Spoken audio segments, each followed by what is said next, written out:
Good morning. Good morning, everyone. And welcome to day 2 of the GUKPT. Unbelievable numbers. We'll get you the exact figure when we get it. I think there was something like 15 buy-ins for day 2.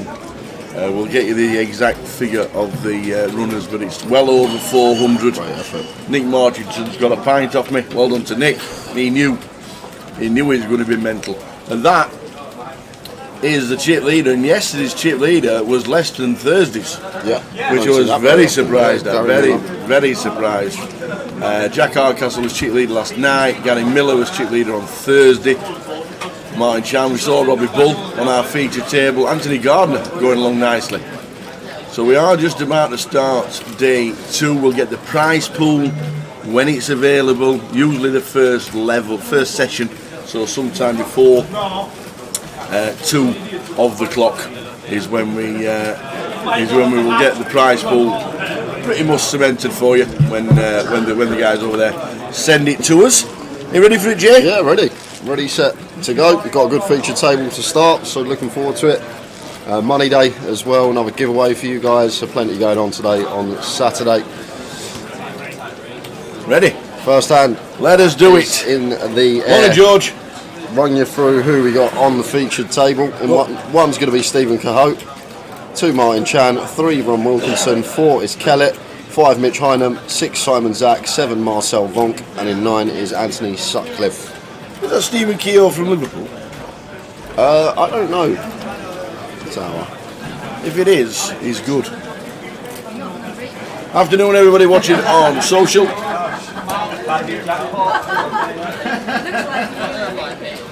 Afternoon, everybody watching on social. Afternoon, Southie. Bradford and Arsenal double for the early kickoffs. What?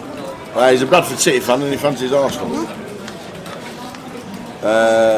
George, I'm guessing, is rooting for seat 6, Simon Zack. Oh, flop cam as well out. Yeah.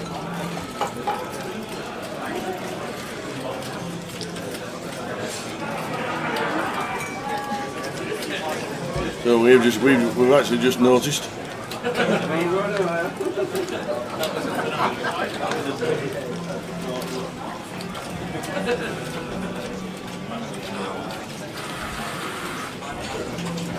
We got all in first hand from Kellett. With a 7. Gonna need Queen or 7 Queen or 7 for Kellett, and it's nice and 9. Lose Rich Kellett first hand of the day. Flops top pair. Runs into the aces. Won't be no high roller main event double for him. No. It's still going to be a week well in the green for Rich.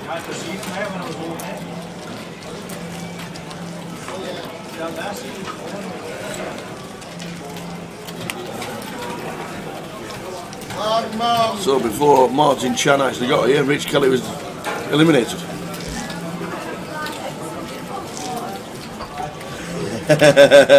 George Zach, a new pair of shoes coming if he gets mad. I don't think there'll be £20 Timberlands, will they, from Windsor's World of Shoes. If you shop like Jay outside of me, there'll be them Balenciaga malarkeys.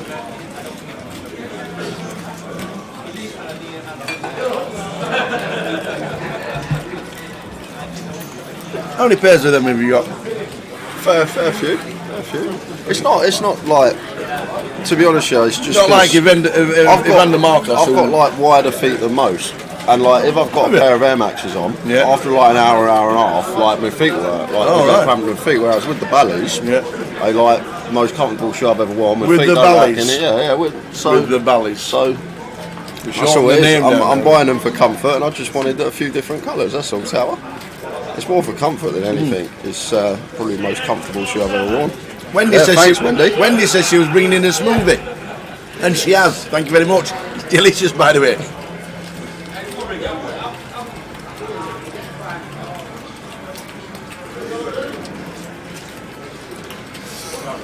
Do we have a Towers treble? We have a 10-to-1 Towers treble.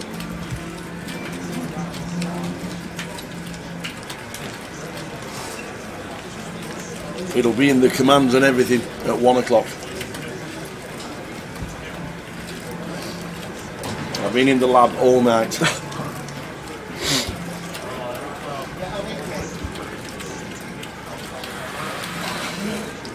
All night we were in the lab.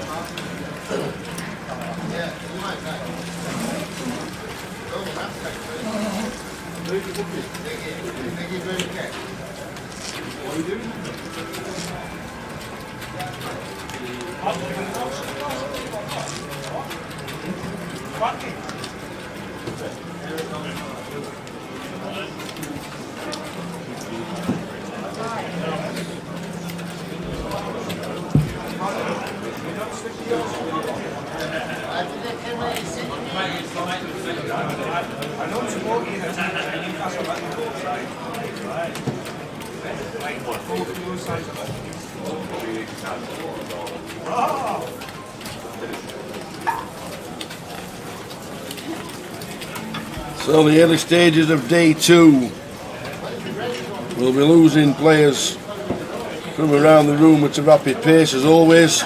Always happens the first session.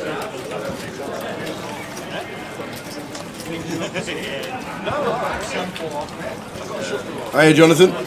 We started today with 137 and we don't know how many are paid yet because we're not going to payout structure. But we will get it. And we know the flop will let you know. The flop cam slightly out, guys. Yeah, we've noticed that. I don't know how. That's the new one on us. And the span comes to the table. Oi, spanned.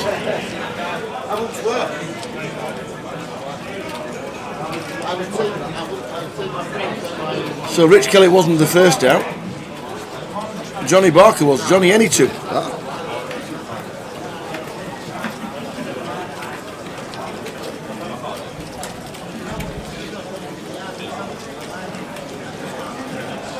And then we lost Quinn Zhu Yang. So we lost 3 in the early stages.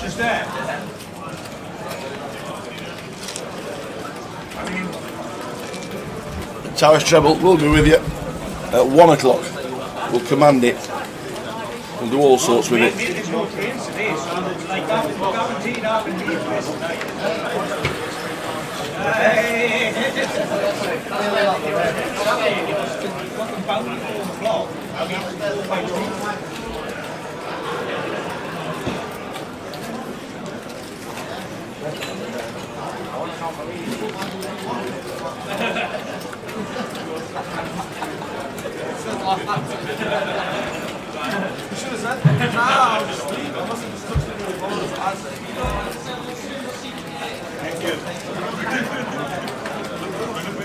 Afternoon, Sam. We're all good. Thank you very much. All good indeed. Had a nice chat with Neil Rainey last night. Old Hefs. Moved over to Thailand in 2017. He used to play a lot of online poker, and they set up a couple of new ventures while out there. Plays a little bit of poker and not a lot, and loving life. Had a lovely chat with him yesterday.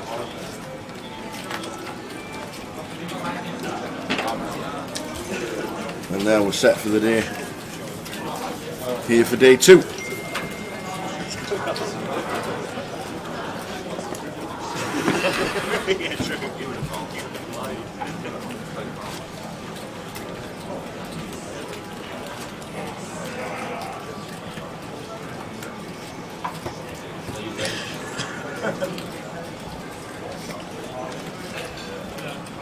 Nice red diamonds for Ron. Kit big 3k, 2.5x from low jack into big blind of Colin. And Colin out of the way.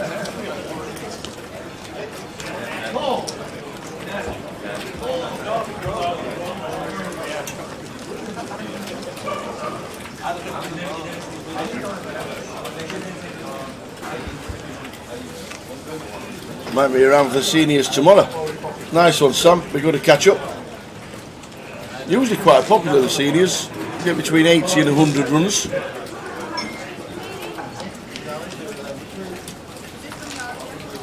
Always popular.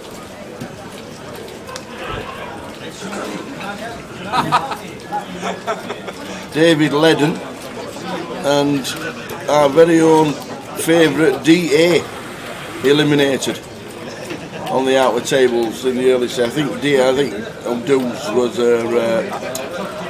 buying for day 2. He bust out late last night.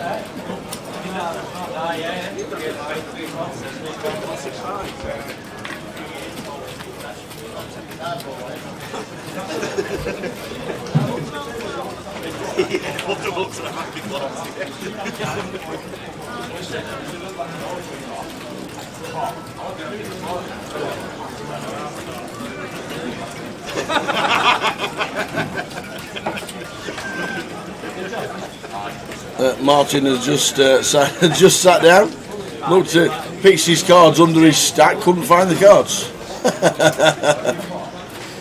Brilliant. Oh, somebody's doubled.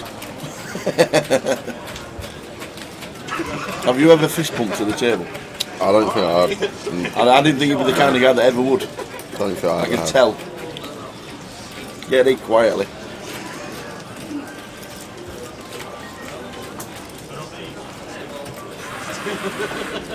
When I played online, hundreds, so many times, like, so many booms and stuff, and online, yes. Love it. When I'm by myself, yes. Live, no. I suppose cash is a bit different as well, isn't it, rather than tournaments? You might need some more water with it. It's beautiful, thank you. I'll put a little bit more water in it. It's delicious. Thanks, Wendy. Okay. We've been topping it up with a little bit of water, and it's delicious.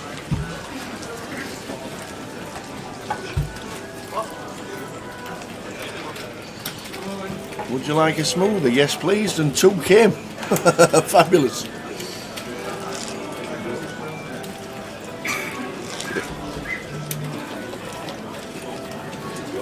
Edelweiss's Mitch Einem. Is he still in? Mitch Einem's still in somewhere. Yeah, he's looking right at us. Right at us in seat 5. He is indeed. That is Mitch. Not seen him on the street. He always runs really deep and doesn't get so many hours on the TV set. So it's nice to see him on the stream. That is Mitch Einem in seat number 5, waving away.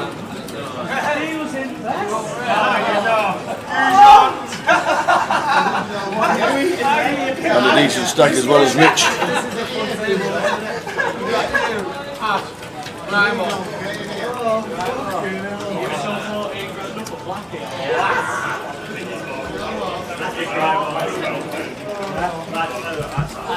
Ace 4 spades for Rob. Makes it 3k.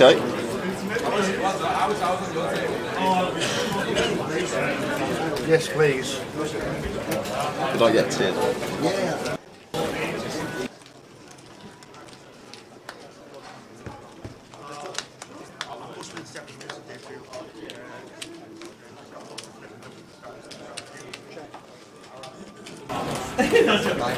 How are we doing, Apocalypse? Good afternoon to you.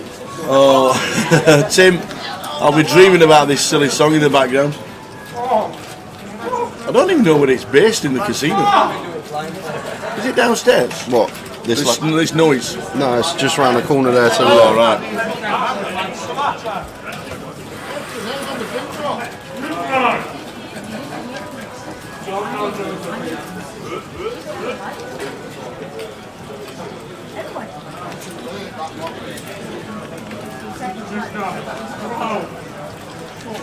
How are you used to it?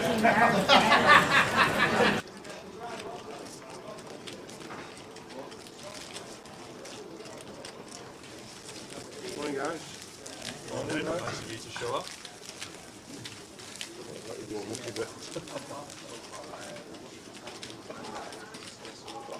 Look at you, definitely to be honest.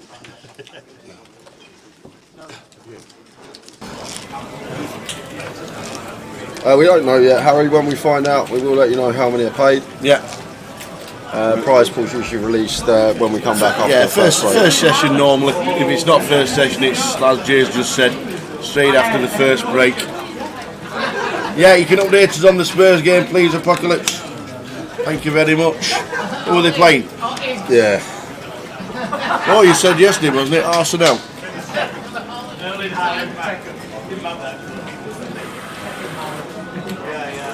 Tell you that.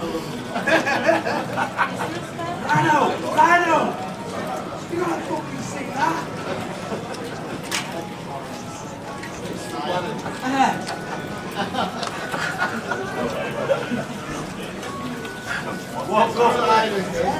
Woke up, sack on me. Boxers on the other side of the quilt. Pocket queen to Ron, taking it 3k. Good to see, although he's opening 2.5x, he's keeping the size the same every single time. With his weaker hands and with his strong hands, and just going to be raise and take with the ladies.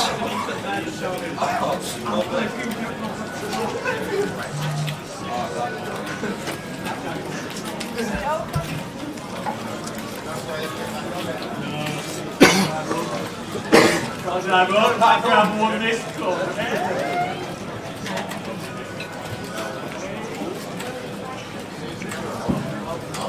Helicopter fucking hell. Me, you were going on beach here last night.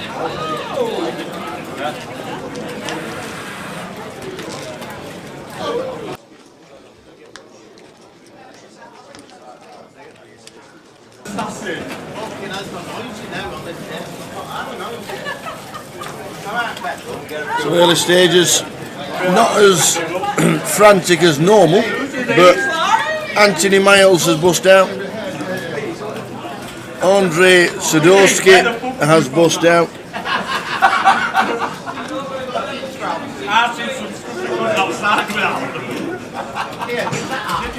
Span pocket tens shoving here from under the gun. 13 bigs. Ace 4 of spades for Simon should be hitting them up. Good to see. Pulling it off with this one.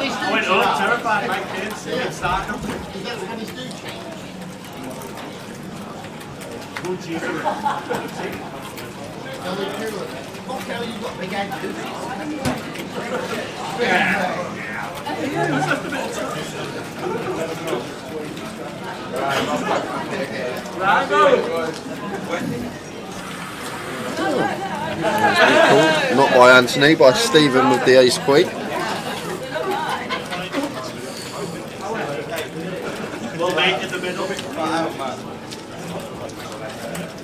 So tens for the back.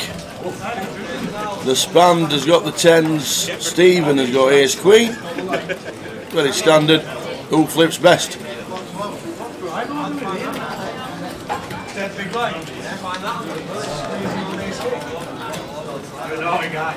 397. A lovely floppy span, no runners at all here for the ace queen, so just needing to dodge ace or queen on turn or river Here, so the queen to fade. Bull and does. 4 of diamonds, so short stack in the room coming back today with 9k, spans up to 34. So he'll be happy with the start. And we were saying yesterday, why did he not surrender his stack? No need. That's why. No need, run like spanned.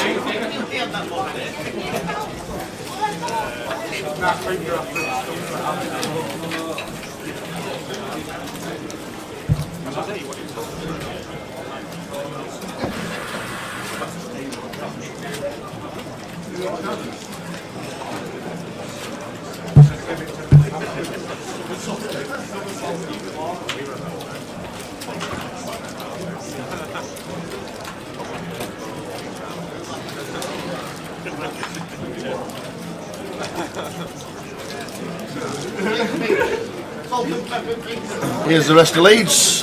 That's what we've got on. We're on Saturday now, and then the bounty's at 4. If you want to join in the bounty, it's a standard bounty, £50 for everybody. You knock out, you instantly get it. And then the seniors and the turbo to finish off with the final tomorrow of day 3 of the main. It's been superb.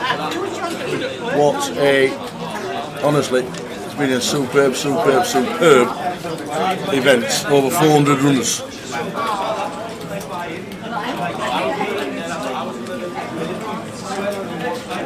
Apocalypse said it's 1-0 to somebody that's not Tottenham. I hope it's Hearts versus Rangers.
Kings against 10s. 10s don't lose today, do they? We're about to find out. Running diamonds is needed, or a 10 on turn or river to survive. 8 changing nothing. Going to need to find a 10. Alright, no, it's the queen. Queen on the river. So the 10s depart. Unlucky. Colin Gillen. Very unlucky. Who did we lose before Colin? There was a few actually. Let's have a quick. Just before Colin Gillen, we lost Riggy. We lost the P-man, Patrick Palmer.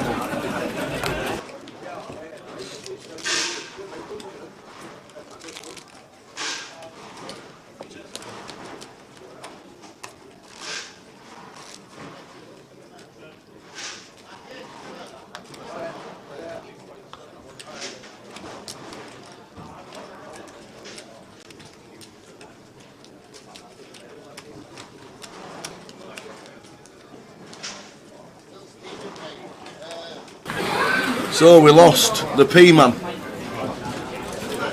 We lost Mitch Sorry. Where is it? Where are we? P-man we lost. Oh my days. We've just lost Mr. Colin Gillen.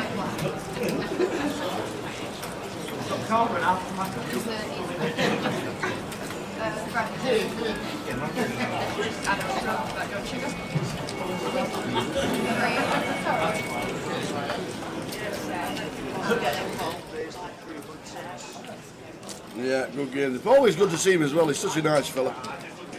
Came to play on Friday, straight from work.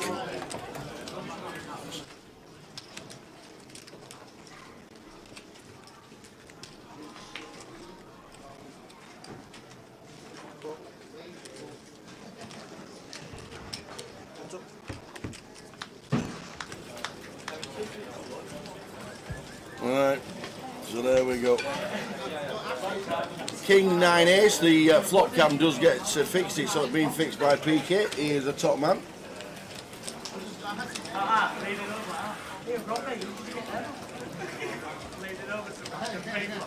Afternoon call. Watching on Facebook. What a goal this is. What a goal. We've also lost John McCann as well. John McCann has gone.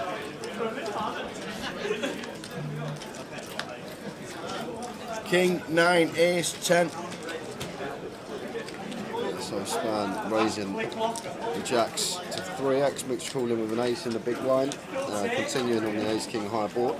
10 of clubs on the turn. Blocking queen jack.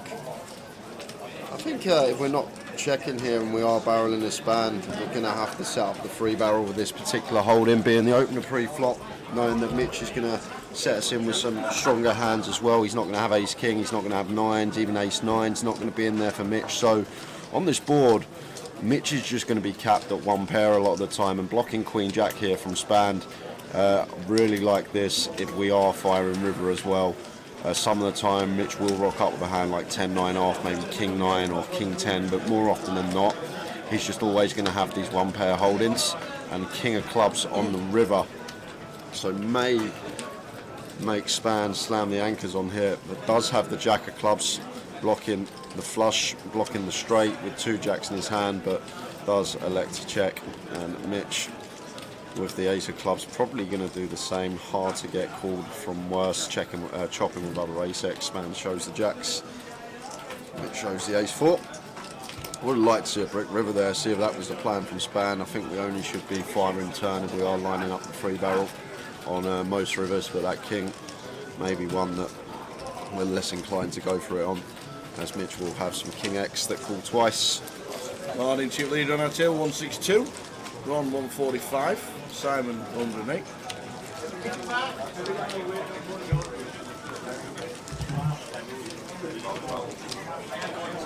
Luton is on its way. It is. That is the fantastic schedule that starts next Thursday. We're in October. Why? How? We're in October. Nearly Christmas. Nearly Christmas. Have we started Christmas shopping yet? 24th of December is usually when I start tower. Have you already warned Alice? Have you told her? You're not dragging me around the shops, let me tell you. Not round the bull ring, not for me. Yeah, literally. It's a fantastic schedule. If you want to see it and you want to check it, just screenshot it. Pause the stream, screenshot it, come back live. It's a fantastic schedule in Luton. Cannot wait.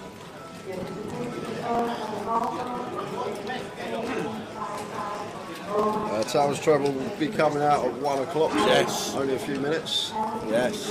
Been in the lab all night.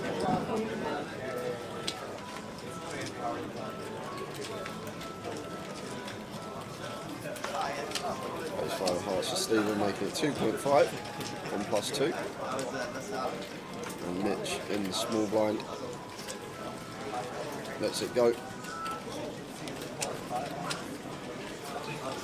9 4 of spades for Simon.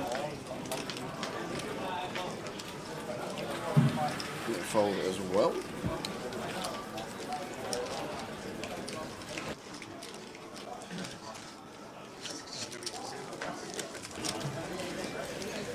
Joking aside, all mine bought and wrapped under my bed ready to go, says Tim Buckley.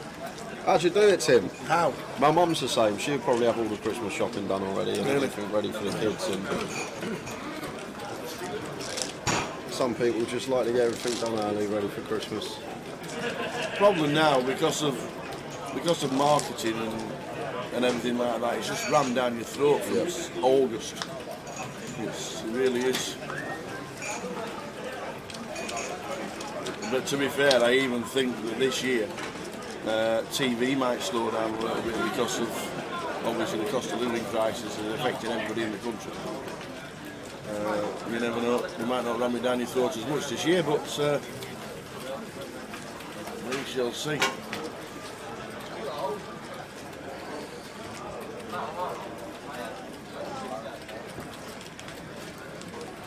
folded all the way around to hijack. And we got Ron with the kings. Oi, oi.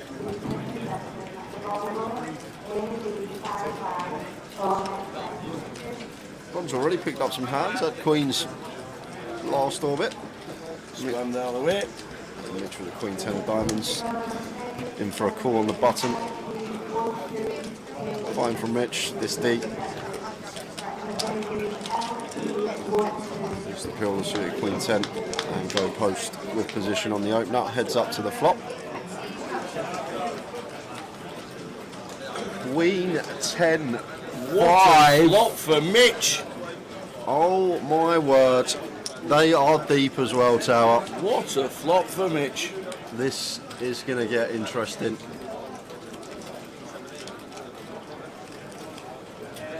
So is Mitch just going to flat and keep some weaker hands for his opponent in, or is he going to raise it straight up? So he has opted to raise. Raises to 17.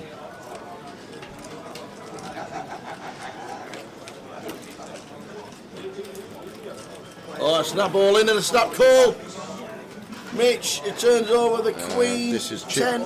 chip lead pot, Tower, at this stage of the day. It is. 200k potentially going the way of Mitch Hynam. A huge pot at this stage, 160 odd big blinds in the middle. And Mitch with the goods, just fading kings and fives and running hearts as well. I'll make sure Ron has Mitch covered. Mitch has the lead. 3 of hearts on the turn. So fives, threes, Oh, kings and hearts to fade. There's still a lot out there. And it is a 5. It's a counterfeited Queen 10. No way. And we are going to lose Mitch Hynam from the tournament. Not much we can do. We get it in so good. That is grim. Ron finds the runners. That is grim. Ron's going to be chip leader in the room, Tower. 250k just shy of, and that's a sicko for Mitch. Counterfeited. To be eliminated in the biggest event in Leeds. Wow. Wow, wow, wow.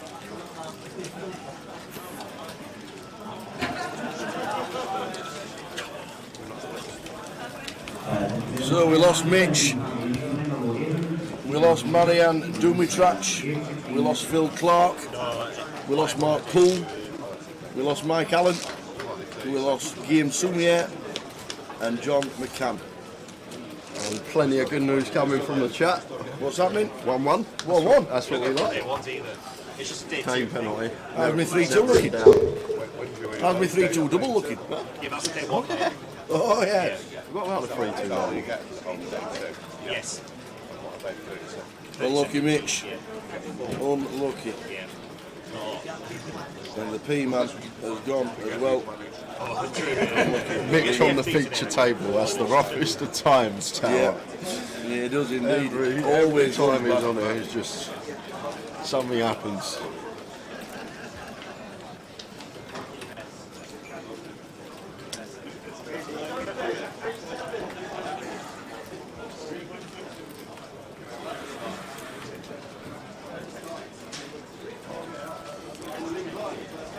And just before Mitch, we lost Marianne Dumitrach, Phil Clark, Mark Paul, Mike Allen, Guillaume Soumier, John McCann, Mr. P-Man, as Tower mentioned.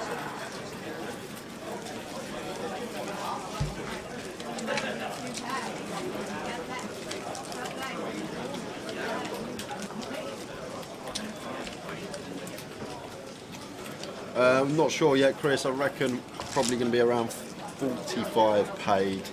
We'll get the prize pool up in full when we come back after the first break. We will.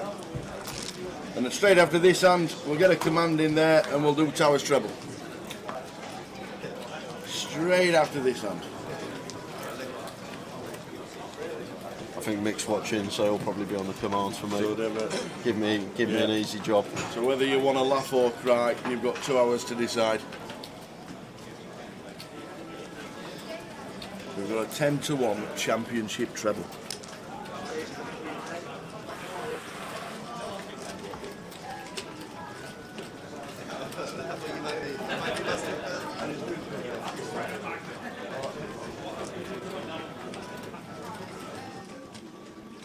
So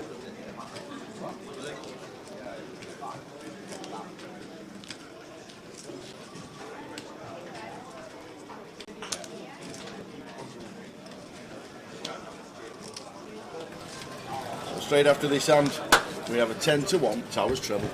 Oh, oh, oh! I've gone for the value. Always do. Don't go with the 1 to 2 shots or anything like that. Maybe I should. Maybe I should.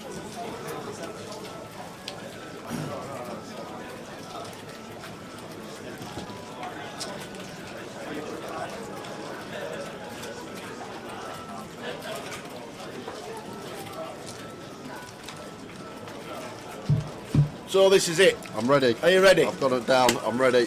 Towers treble. Who we got? We're ready. We're in the championship this week. We're going for value. Not real value, but I'm going for it. Blackburn Rovers. Blackburn. Where are Blackburn? We're going for Blackburn Rovers. We're going for Reading. Reading. And we're going for the Mackhams. Sunderland. It's a 10-1 treble.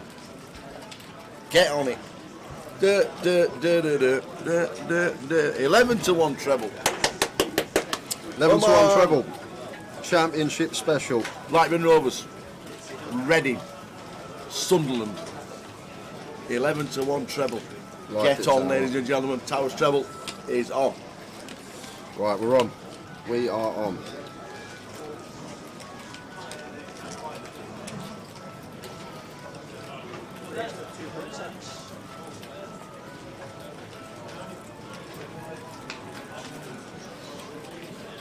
Players already.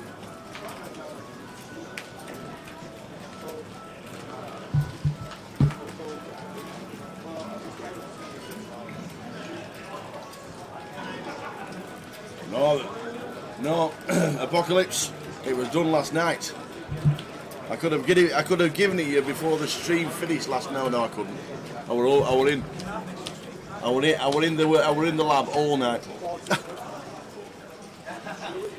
So Marcel showing King Queen suited here over the Simon opening the hijack, shoving for 11.5 big. So Simon's going to call this off ace-9 suited.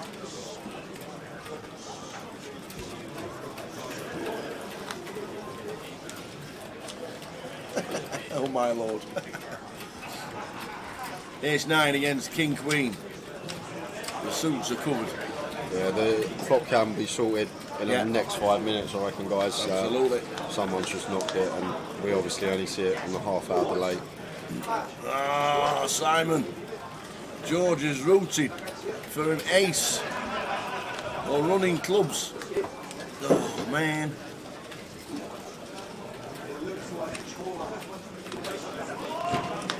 And it's not, it's a 3, so kings and 3s double. Still leave Simon with 90.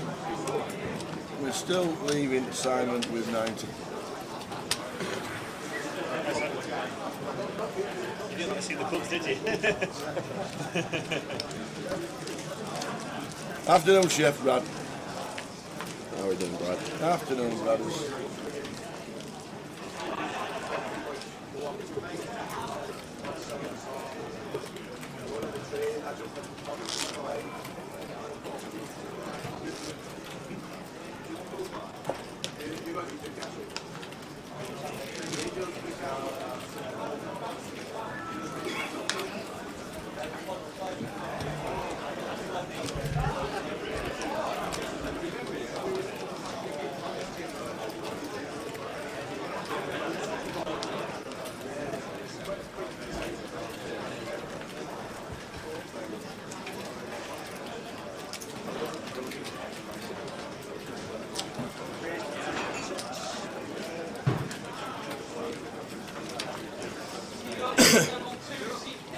On the south end. Are you going to the match? Who do they play?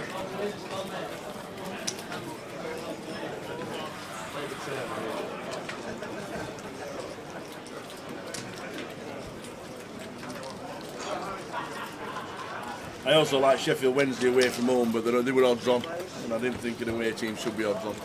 But they are 9 to 10. They might be my fourth team if you fancy an hacker. As we see the 983, all heart board. Simon with the Queen of Hearts working 2 overcards. Ron with 10 of hearts and up and down.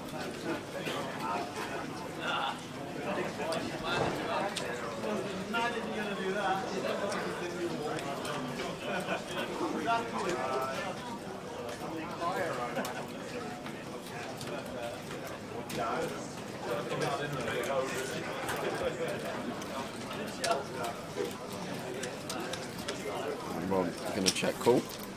Maybe one we could even mix into a check raise range here, Tower. Just sitting with Jack high. Potential to fold out hands that are in front of us. Well, Jack on the turn. Changes it for Ron. Yes, Ron running hot to start the day. Running hot. Running hot. I like it.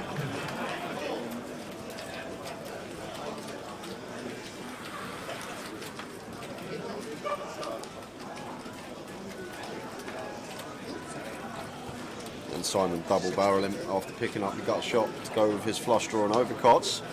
And now I think once Ron's just picked up top pair here, this is a clear call. Never want to raise after we've met with a double barrel. Just want to be calling and seeing river.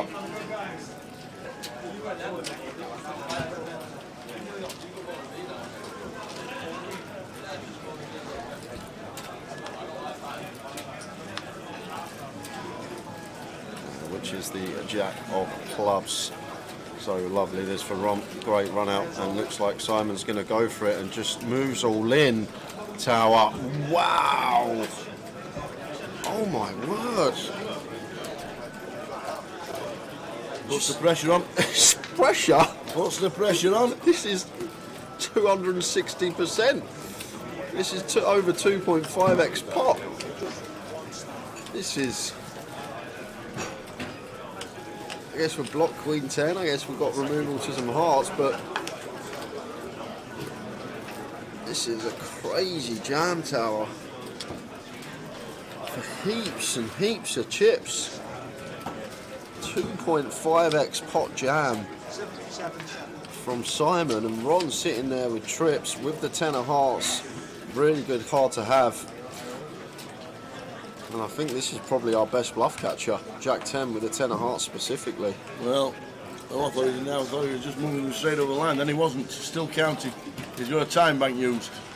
Decision for Ron. Ron Wilkinson, starting C3. Simon Zach in 6. Yeah, so Simon's open +1. So from Ron's perspective here, well, he's called already. He has made a and call. Simon says nice call and sees the Jack 10.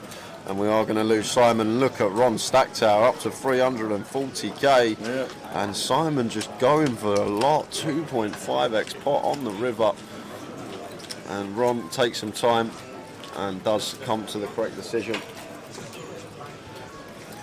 Run for the hills, says Mikey Poker.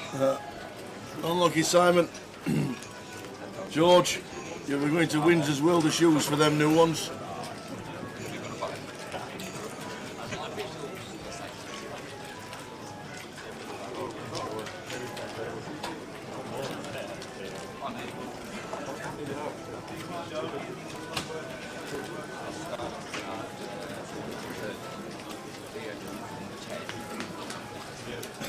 George has just said he didn't want a new pair of shoes anyway.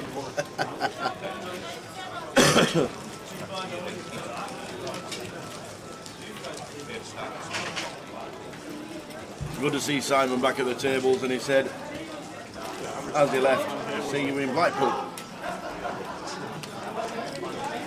No, Chris, could be pocket 9s, could be pocket 8s, could be pocket 3s. Could be flop nut flushes. There's plenty there you can have there, Zach, that might choose to go that size for value. Flop nut flushes, flop like King X of hearts, obviously quad jacks. Obviously that's not possible from Ron's perspective, but pocket 9s, pocket 8s, pocket 3s, all going to be in there for value. Yeah, we've been reading them out as they come, the knockouts.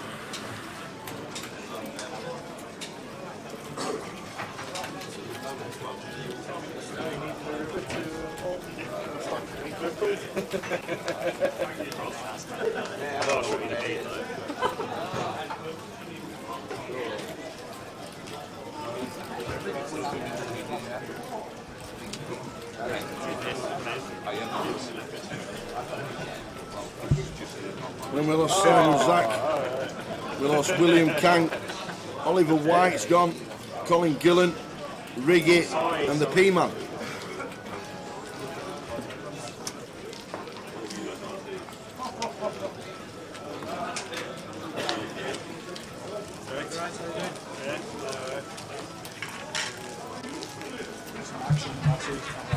Sorry? There's some big action. Well, there's going to be some big action very soon. That soon as well. Oh, yeah.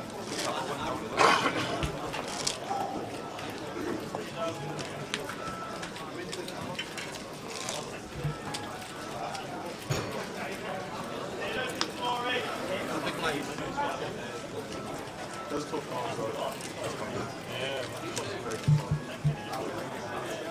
Assuming that he's Japanese pass to run into it.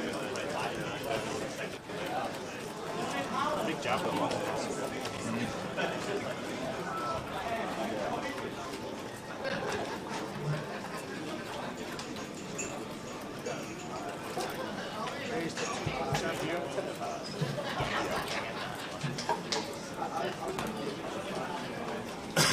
So Towers treble is out.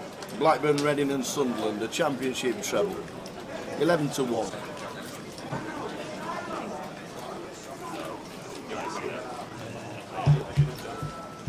No, I think 6.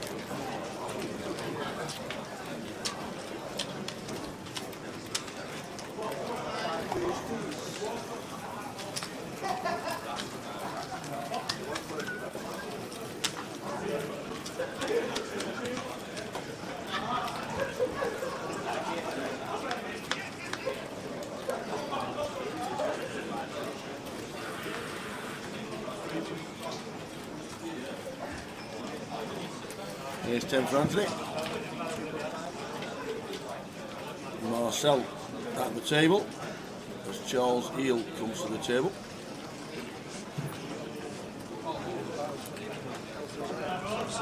Started in last place at 9.8. Doubled up over there, doubled up here. On a King 7-10 flop. Calls, 80 clubs on the turn.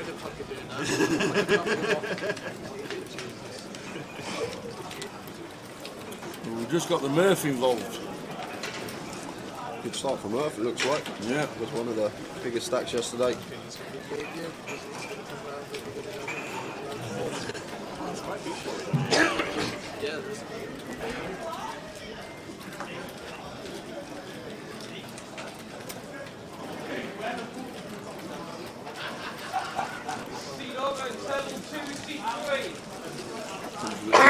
$150,000.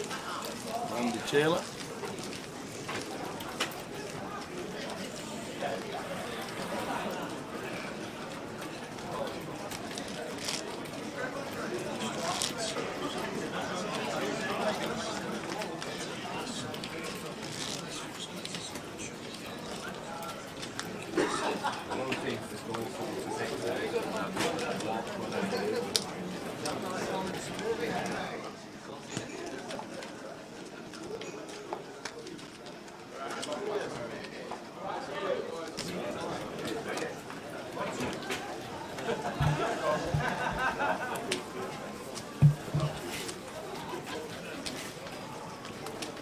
So early stages of day 2 started today with 137 and we're down to 108. He's 10 suit for Stephen, makes it 2.5.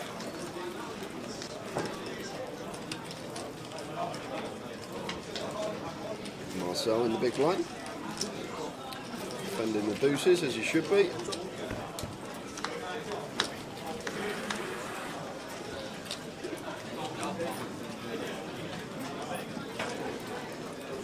Bradford City winning. Says Southey. Queen 10-6, 2 diamond board here. Barely wet checks from middle pair for Stephen. And we could check some of the time, but he's electing to just fire. And we're going to get a quick fold from the deuces with the best of it. Mikey plays poker. 2 flies crawling up the wall normally. Do you ever have a flutter on the horses? Not very much. Not as much as I used to. But yes, every now and again.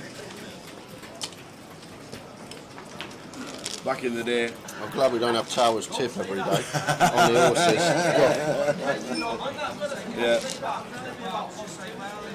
None of that tipping the horses malarkey, that is for sure.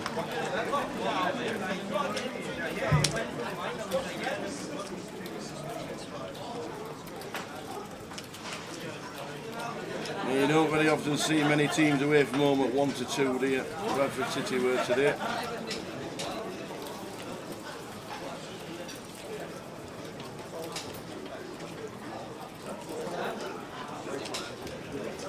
Mikey plays poker, not streaming. What's your name on Twitch, Mikey? We'll give you this. We'll give you the follow.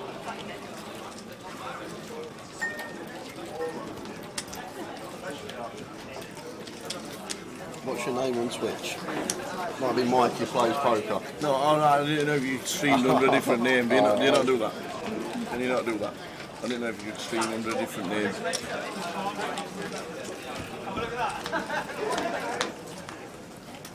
I weren't sure if you had a screen name or anything.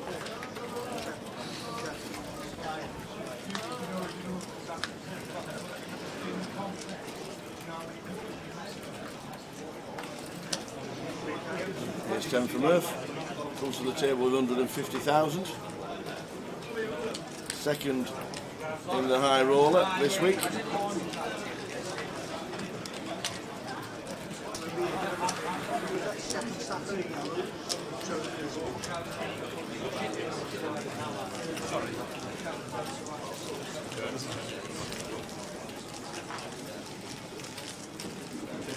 Do you want that?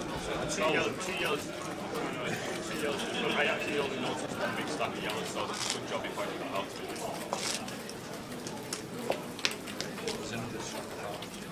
Thank you. As long as I see two yellows. Put the yellows where the white is.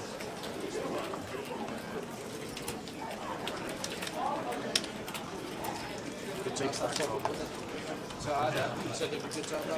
Nice problems to have.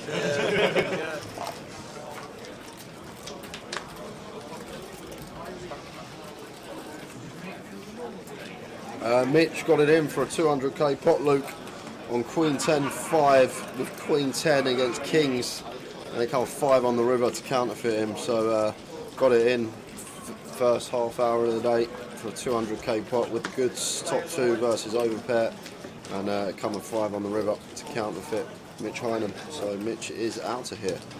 I'm sure we'll see him back in Luton as Spam moves all in with the ace king, gets snapped in the big blind by Anthony, who's got the deuces.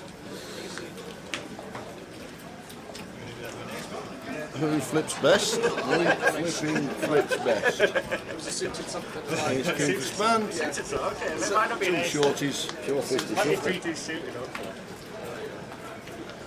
Ace king hits 5-8 king 2 clubs. A little deuce of clubs working though for backdoor club possibilities, but on this Jack of Hearts turn we're going to need to find a deuce and only a deuce to survive. And it's another king, so trips have spanned, and we are going to lose another one. Anthony is gone.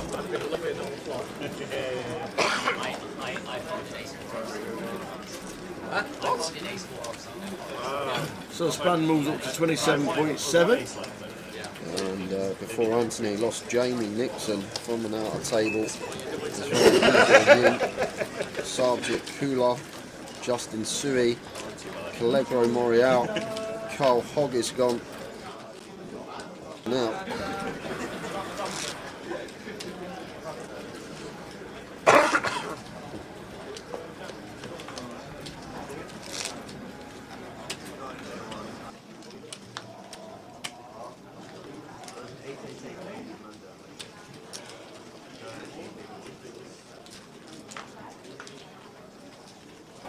Afternoon, Kellen. Come on, the Span. how are we doing, Karen?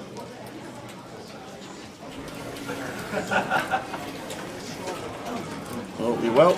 It's Saturday afternoon. How did the women rugby get on this morning? Apparently, I was watching James Martin this morning, and one of his guests was a presenter on TV doing the rugby. I don't know how they went on, but apparently they've been playing in New Zealand. And you like your rugby?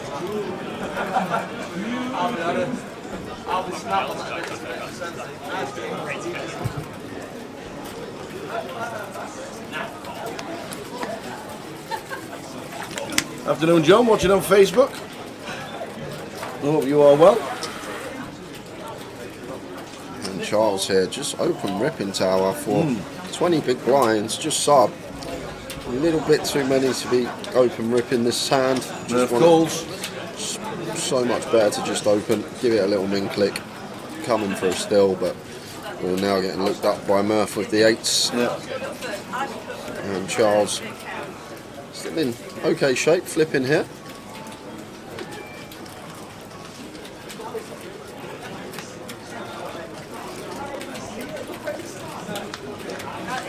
So off to the races again. Well, he's hit the 9, 9, 10, 10. Yeah, that's a great flop. Great flop. Just needs a fading, straightening cards or an 8. Oh my days! no. Where's that come from? Still can find a 9 or 10 though. And it's the 3 of spades, so we are going to lose Charles. Oh, look at Charles.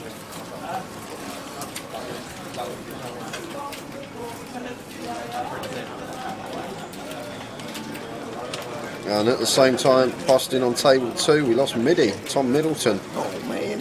has gone.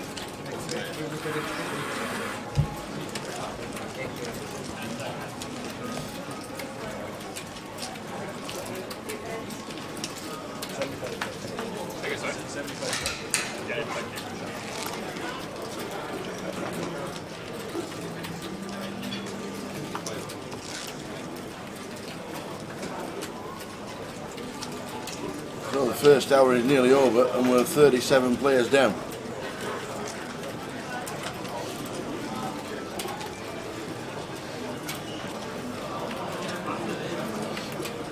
"37 players down."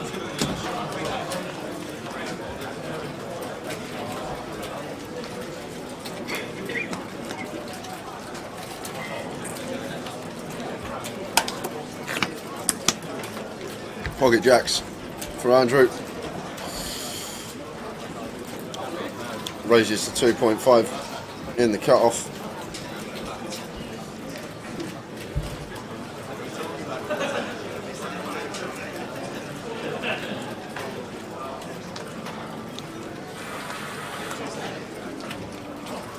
And Stephen in the small blind calling the 4s. That's going to bring Martin along with the suited King 8 in the big blind.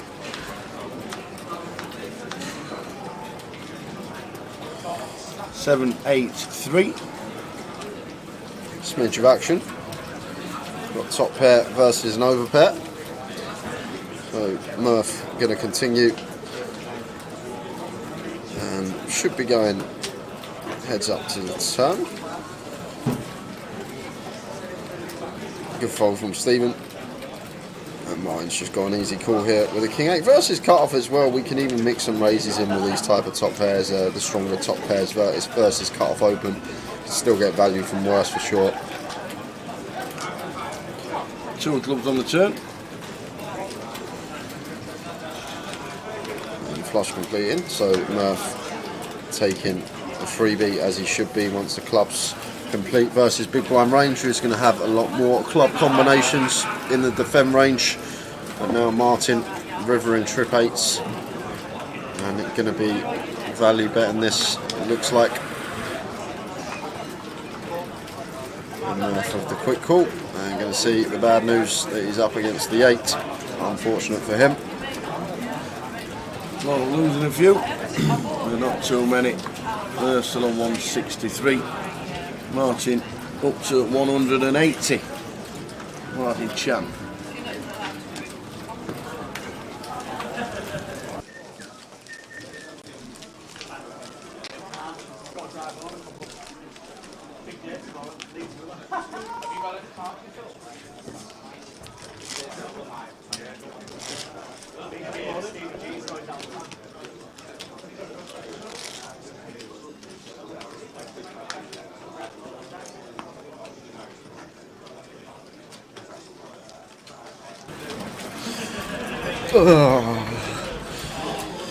Another bust out. Barry Grime has gone. Roderick McNeil has gone.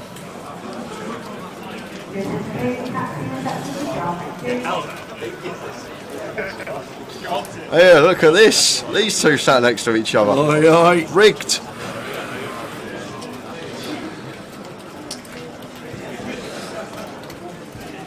Danny Ryder making an appearance on the feature.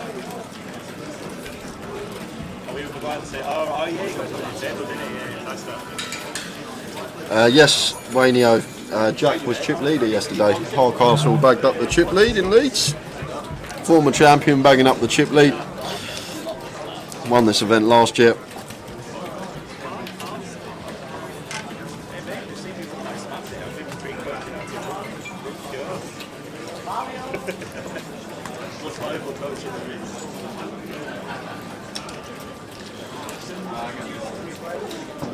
So a couple of players taking their seats. Danny Ryder in seat 5, Kiefer Clare in seat 6.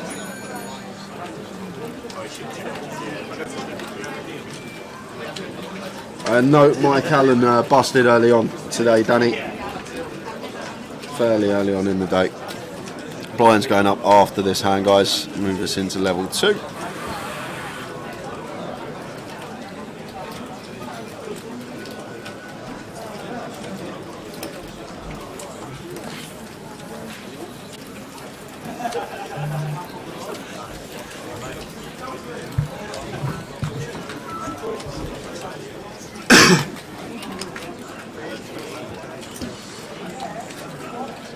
So Murph here, check raising, King 5 of spades on Queen 7 deuce, 2 diamonds here, and Stephen with the nut flush draw, Ace 3 of diamonds.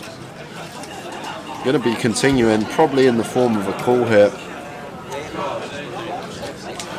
Maybe not expecting Murph to be check raising this board that often once check 2. Guess Murph could still take this line with hands like aces, kings, maybe ace queen for value.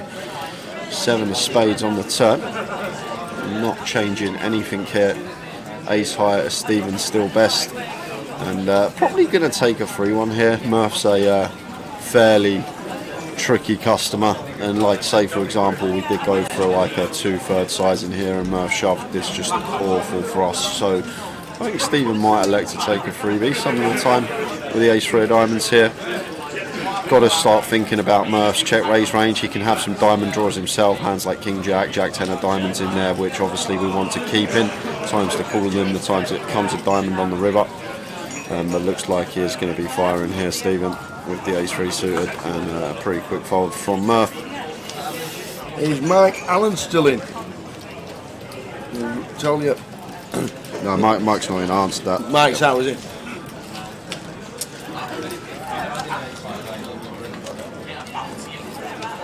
Did they go for the barrel there, Stephen? Would love to know what he's doing if Murph did rip on him then. Had the perfect stack size to rip. Obviously King 5 of spades never going to rip that spot, but I wondered what the decision would have been if he was met with a jam. Didn't actually catch the size and he went on turn.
2, yeah.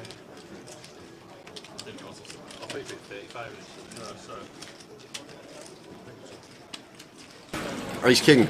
Yeah, Murph's getting involved all the time at the minute with all his chips. He's in the hijack with 8 deuce this time. He's suited. Martin should be 3 betting.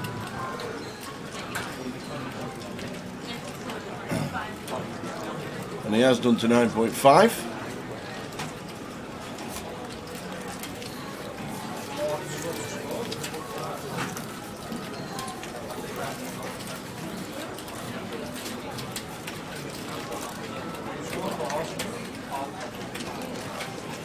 And the 8-2 just gets out of the way.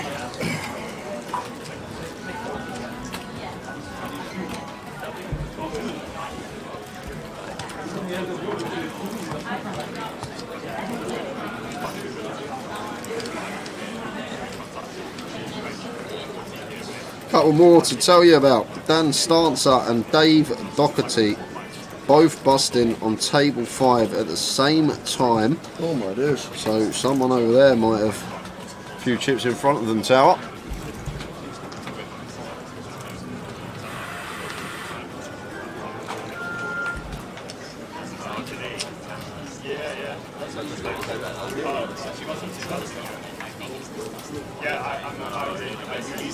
It's a show if you do anything with him.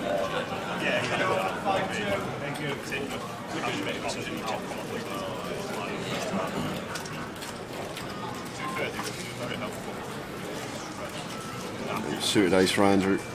Murph making it 3.2k and run flat in the ace 10 on the button.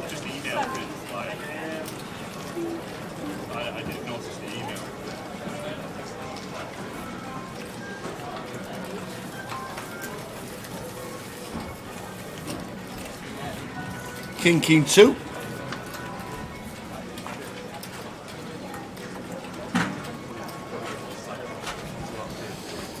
And if Andrew C-bets, this would probably be the end of the hand. Uh-oh, somebody just shouted goal in the chat box. Uh-oh.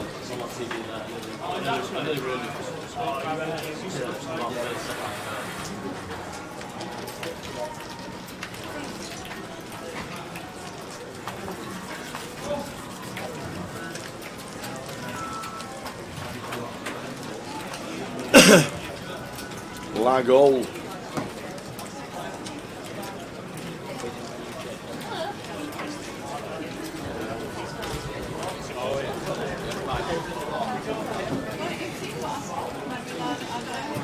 No good news on Tower in the chat, I see. No, unfortunately not.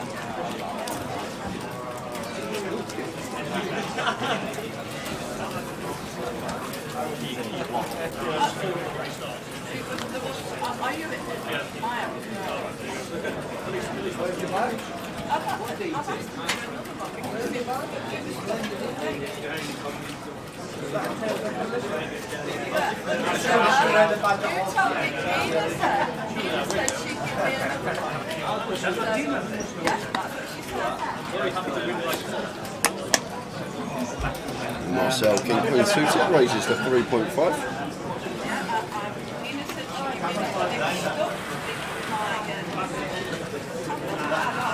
Let's raise and take.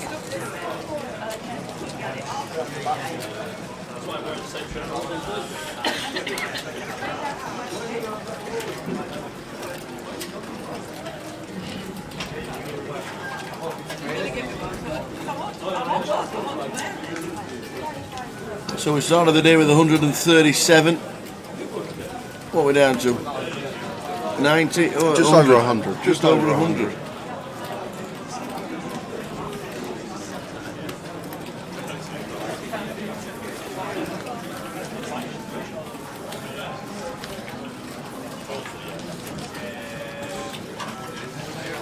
First break is just under an hour, and the blinds at 8:16 now.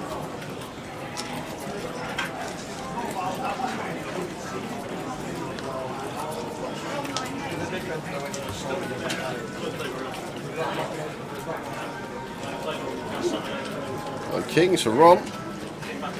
Makes it 3.2.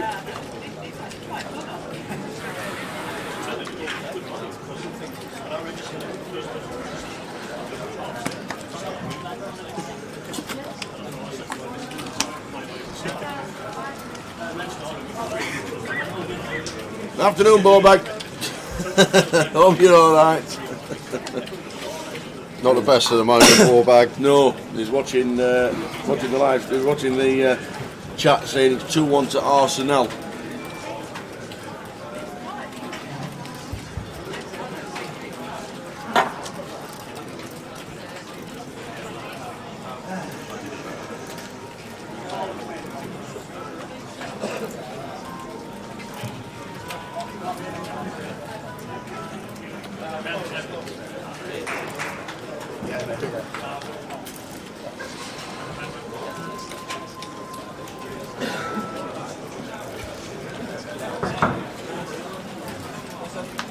Stephen under the gun, pocket threes, makes it 3.2.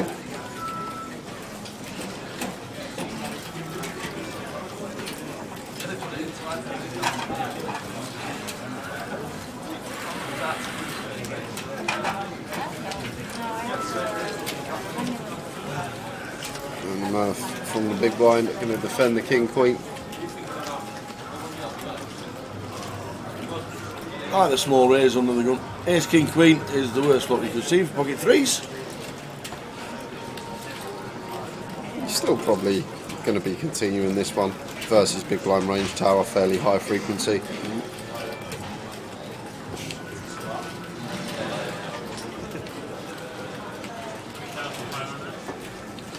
And goes for the big bet, 6.4 into 8.8. So just shy of 3/4 pot from Stephen.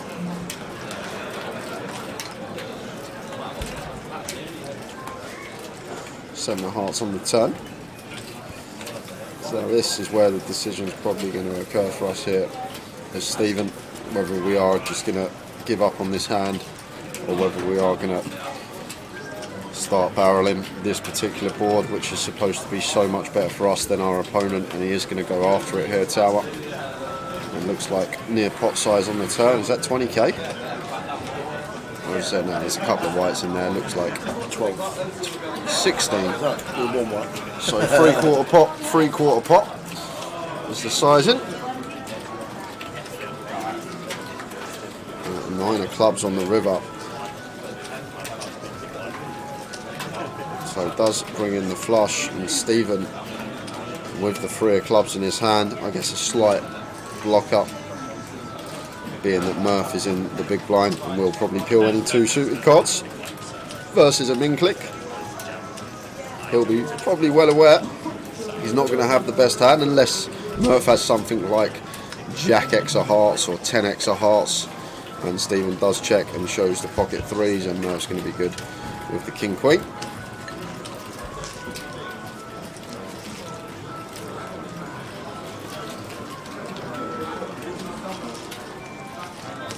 Hi there, Jason. Good afternoon.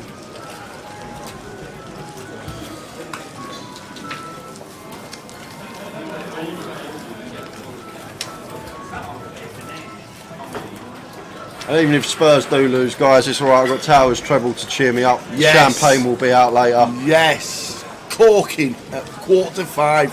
Ooh. I said to Tower, if Spurs lose, don't you dare let me down in your treble. It'll be a terrible day if that happens.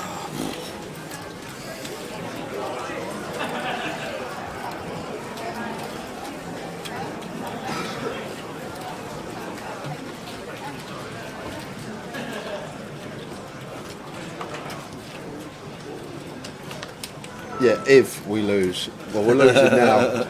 Or so. It's not looking too good. Here's nervous band, gets out of the way.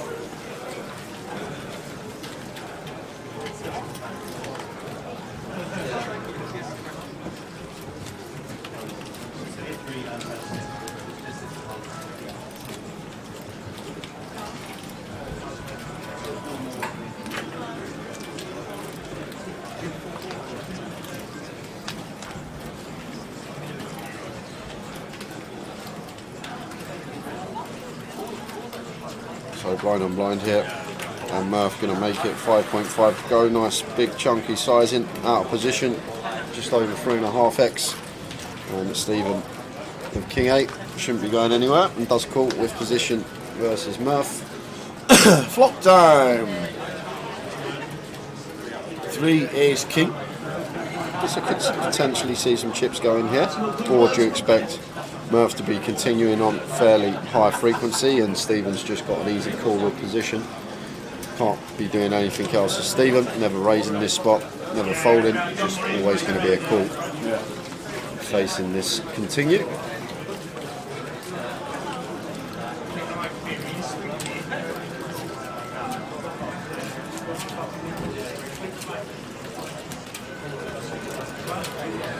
And he's tanking.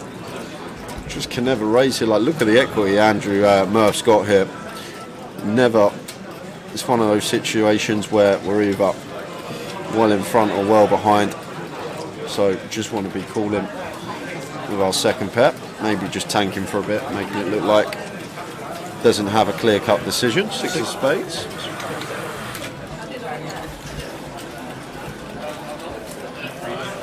Now is Murph going to start barreling on a board that's supposed to be a lot better for us, or is he just going to give up with this no equity hand? Like, prefer to at least have like at least a little gutter in here or something like that, a smidge of equity. But Murph is just going to go for the non-equity double barrel here, just going after a lot of hands that Stephen could potentially be peeling with. And he gets a king 8 to fold. There we go. Very nicely done by Murph. Pure aggression prevailing on that occasion.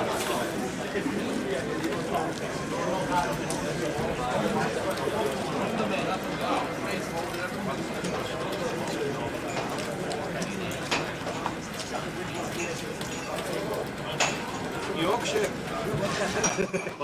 Yeah, I might be doing it for me actually.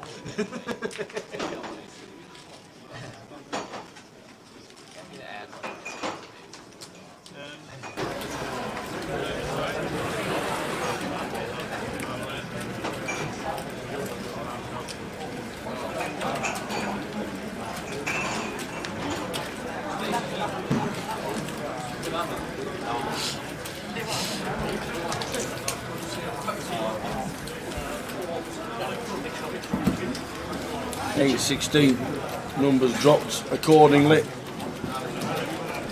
down to just over 100 players from 137. Danny with the threes from +2, raising it up.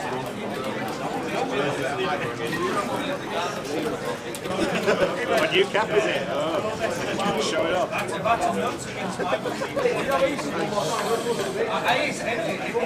As Michael Eglantine sits down in seat 9, comes to join us for the last 45 minutes of the first session.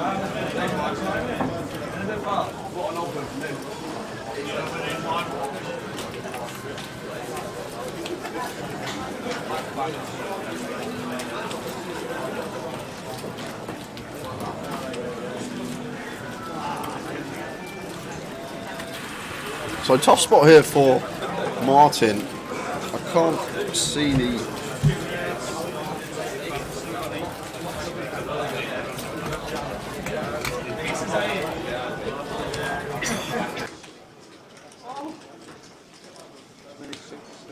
Slave. Oh yeah. Can't see the cards. We've got a bit of a slave issue. So Jack 10 for Murph. With a 4, facing a 4-bet. Martin Chan putting the pressure on the Lowry in the think tank.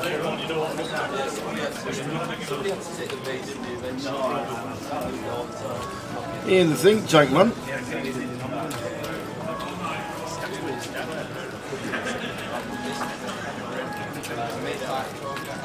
And false.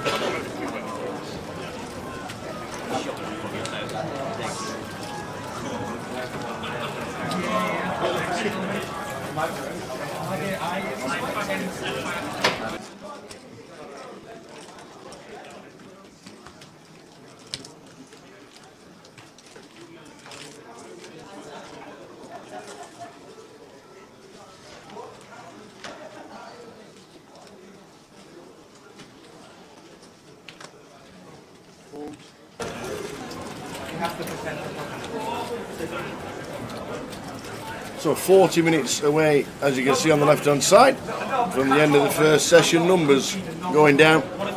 We're on 100 from 137. We'll get the payout structure when we get it from the team, and we'll let you know what first prize is. Probably just after the break.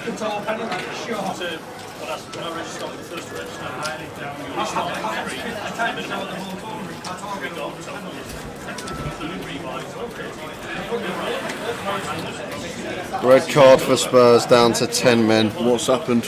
Great. 10-3-3 flop. Cheers, boy. Not cheers, but you know what I mean. Yes. Thanks for the news, but I don't like the news. Thanks for the update.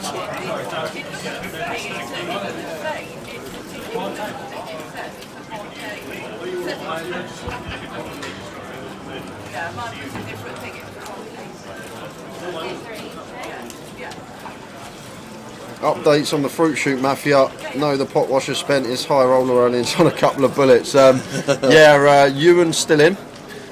Jack Hardcastle and Jack Oliver are sat on the same table. I think Tim's still in as well. And I'm not sure, is Chris Maguire still in, PK? And Chris Maguire's still in, so they're all still in. Paul, could see a Fruit Shoot 4 final, you never know. You never know.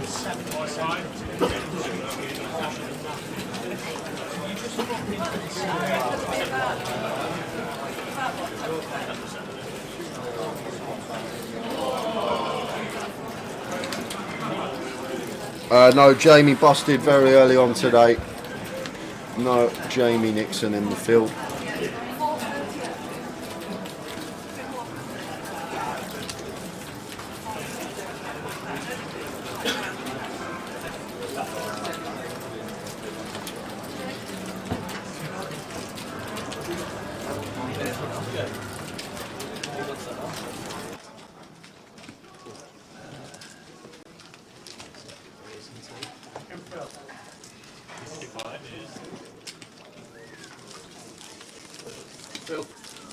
Phil, don't let him talk you out of it, so.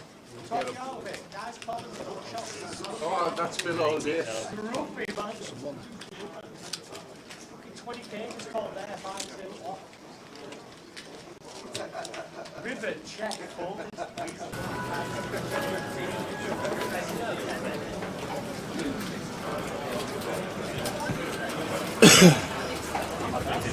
It has been a frenetic start as always for day twos. Any more? Just the two, John Walker and Chris Wood. Last two that have gone out. Are we under 100 yet? Yes, we are. Are we? We are. We have got 97. 97. And we'll get you the payout structure once it's been done by the team on the floor.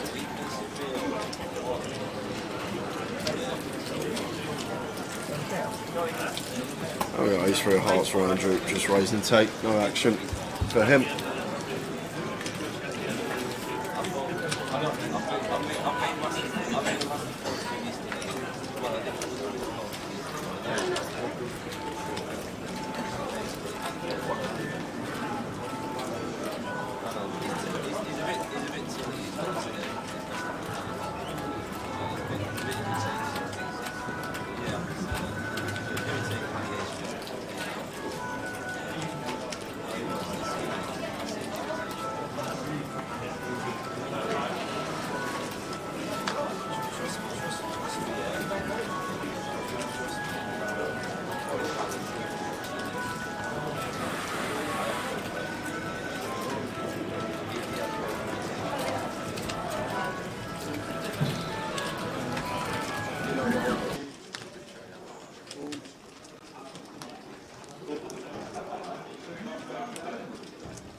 In the event at the end of this level that we trigger.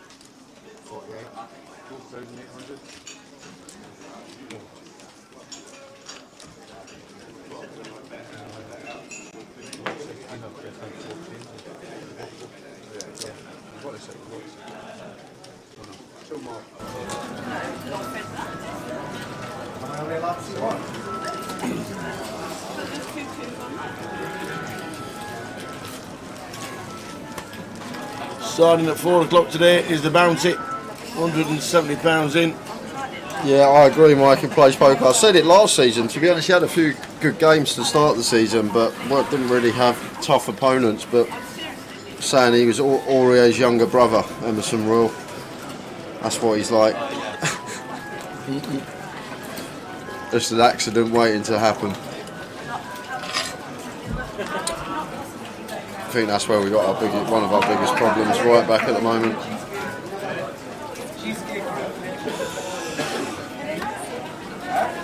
Well, I've been punished many times.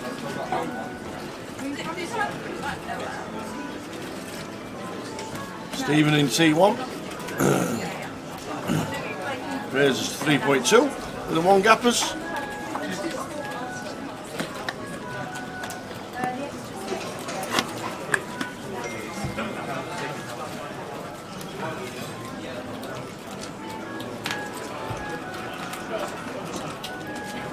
Somebody turn that slot machine off.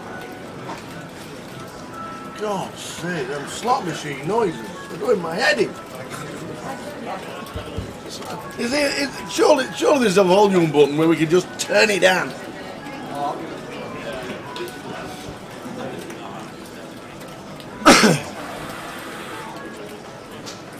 You'd think somebody had won 40 million this week, the amount of time it keeps going off.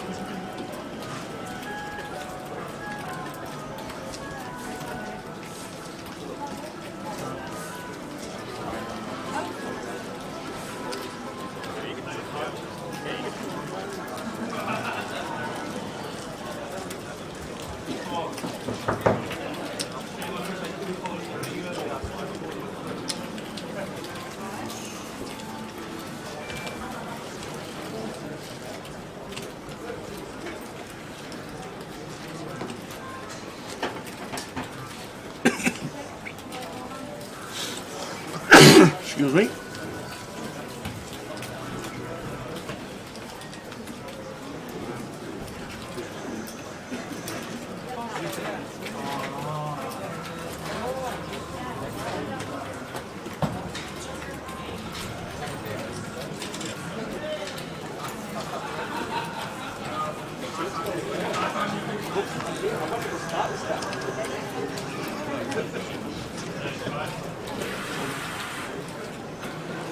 Queen 10 for Stephen makes it 3.2.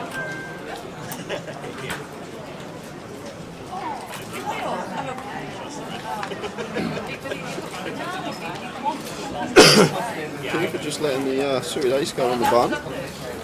And Marcel with the pair, happy to call in the small blind with the fives.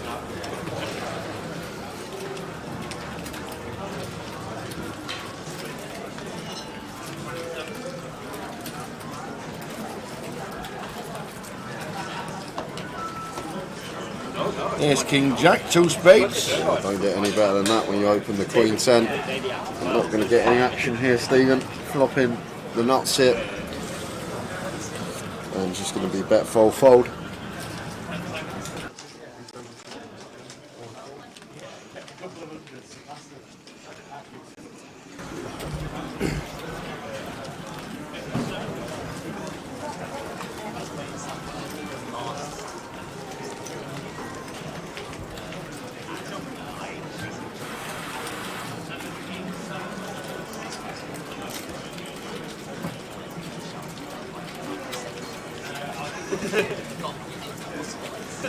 If I lost the hand,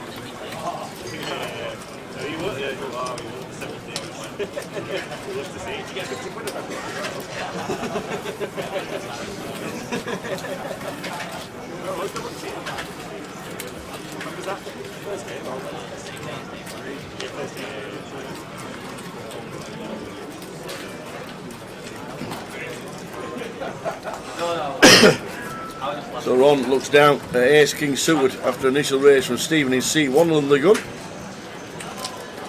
Should be a raise coming in, which it is. It's at 8.5.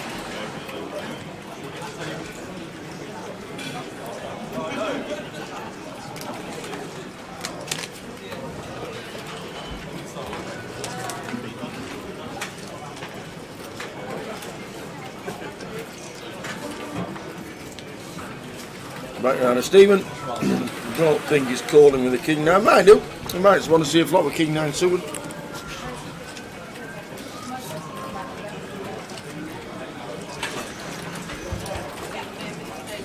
I think versus Ron Tower, I think he will be peeling this one, but okay, he does let it go. I think Ron's going to play honestly if you want post flop and like potential to get him off the best hand. I think versus most opponents would just let it go, but I think potentially versus Ron could have peeled that one even out of position that deep. Don't think we're ever going to be mixing that one into 4-bet bluff range versus that particular opponent. Just thinks better of it.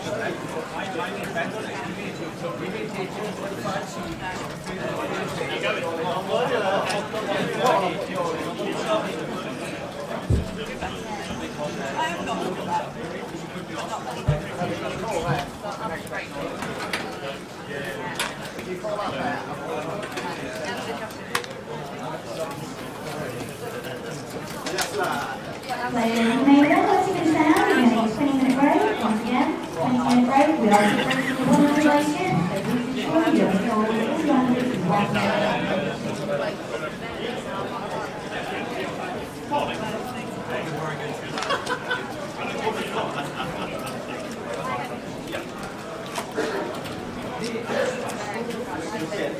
King 9 this time for Ron.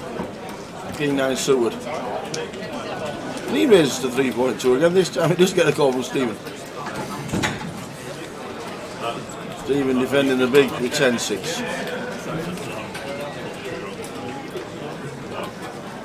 2-2-7.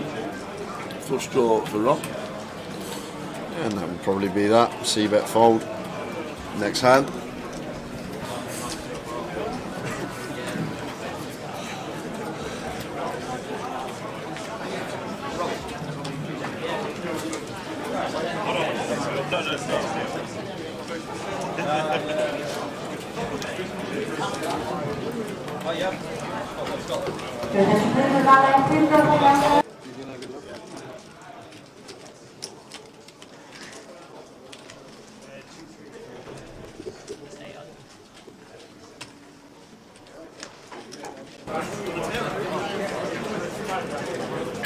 Few more bust outs around the room, guys. Who's that? Go on then. Simon Taberham has gone.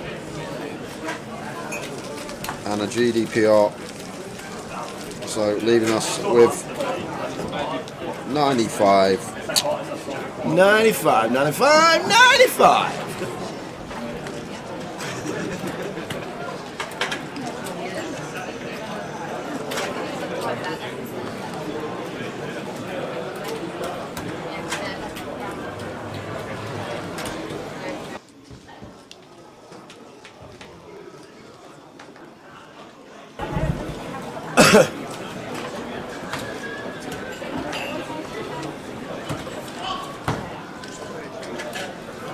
Five Susvan, they're in. They are in. Early position. Got to get round all the table. Does he want to call? That's the question.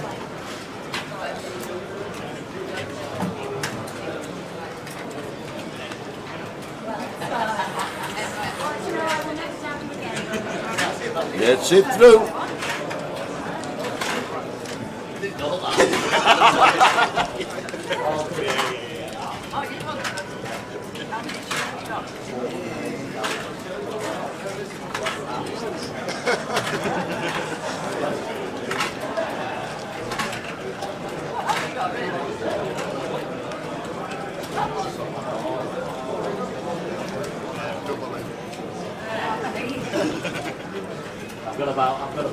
Towers treble today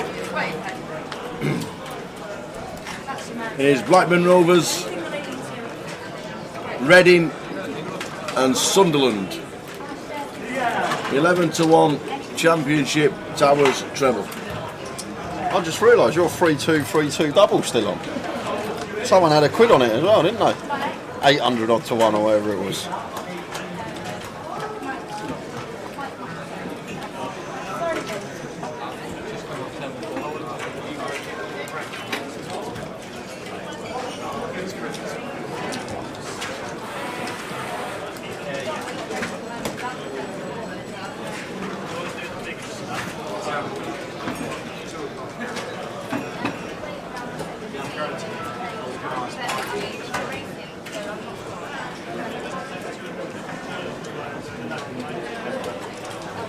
A6-2 flop. Checked. King of clubs on the turn. Can't see Merce cards or Michael in 9.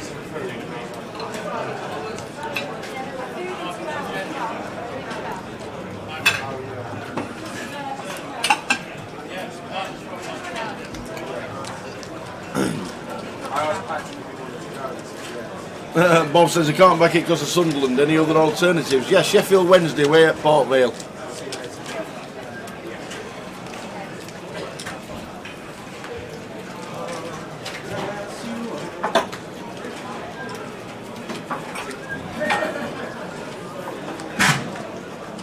Towers Travel is Blackburn Rovers, Reading, Sunderland. And if you want to add a 4-time and stick Sheffield Wednesday in away at Port Vale.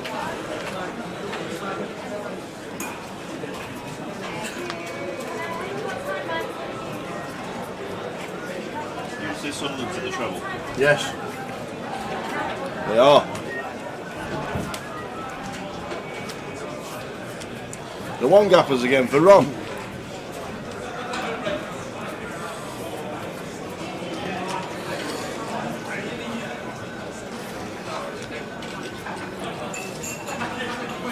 Queen I flop, Queen 7-3. Yeah, top pair here for Spand. And Ron, not much going on, but he's going to lead for 3k here. Huge, big size in blind on blind. Choosing to lead for 2/3 and Spand with the Queen 8 here. I think we're just going to call here a Spand with position. Maybe thinking about ripping it, but he is going to choose to rip it. I'm just going to get a fold from a hand we had near drawing dead. 21 outs, no, we've not discussed it on the stream. While we're live streaming, we thought we better just stay impartial. Yeah, there's been plenty of videos. Like, we're just here with our coverage, concentrating on our live stream, and simple as that. Obviously, there's lots of opinions and stuff online, but yeah, we're just concentrating. Yeah, while we're live streaming, obviously. We're live streaming a tournament and not cash, so we're staying impartial to it. I'm sure there'll be plenty of news about it, but we'll leave it to the experts.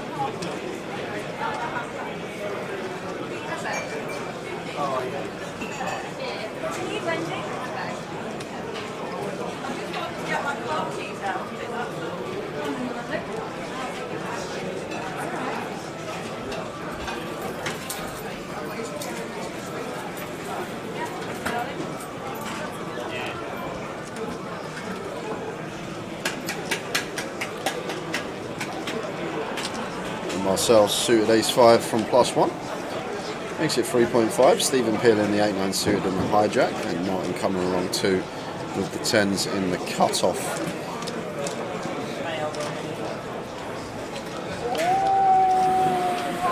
Three-way action to this one. And Marcel flopping best on ace-queen-9 rainbow here. And we're going to come straight in for some value.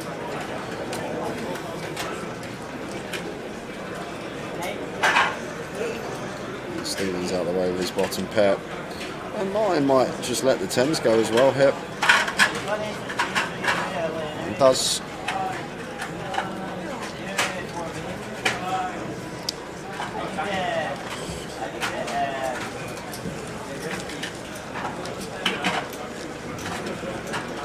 I'm kind of happy now, guys. It was half-12 kickoff. I didn't get to watch it, to be fair.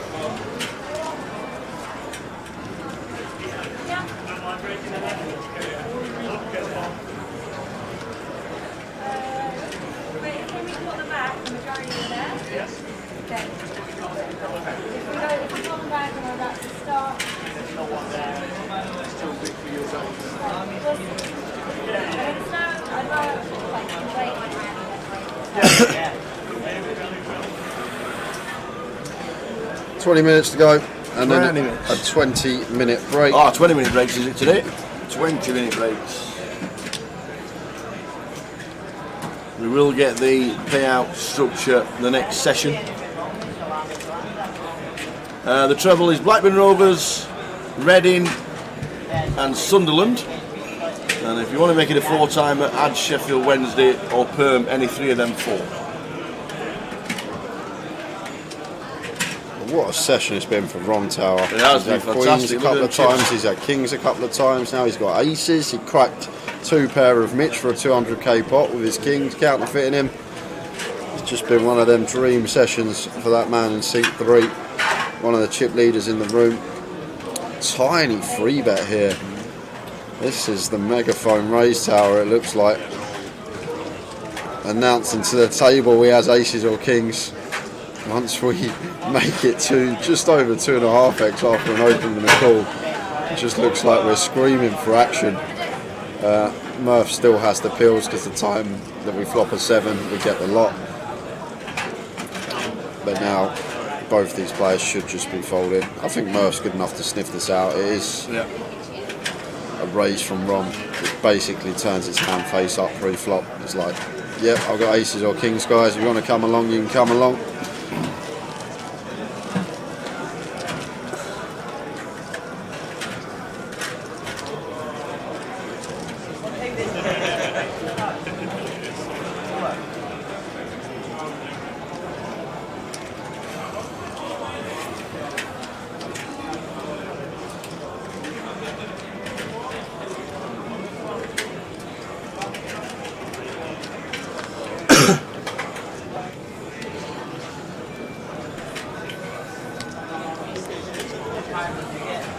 And we just lost Michael Brown from the outer table. The footballer? He played for Tottenham, didn't he? Yes, he did. We got him from Sheffield United. Yeah. I think he does TV punditry now, doesn't he? I don't know. He does, on Sky. There's a lot of the Championship and League One. Michael Brown.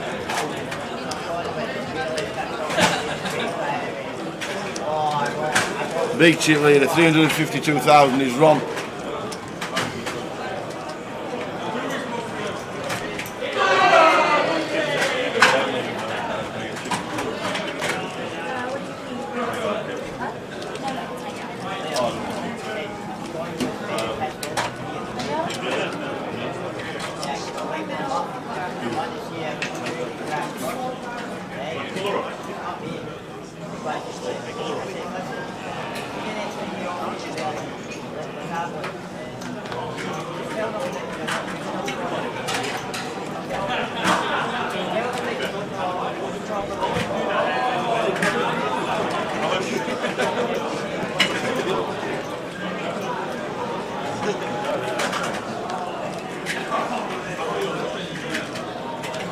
Ace jack of spades for Stephen. Opens to 3.2.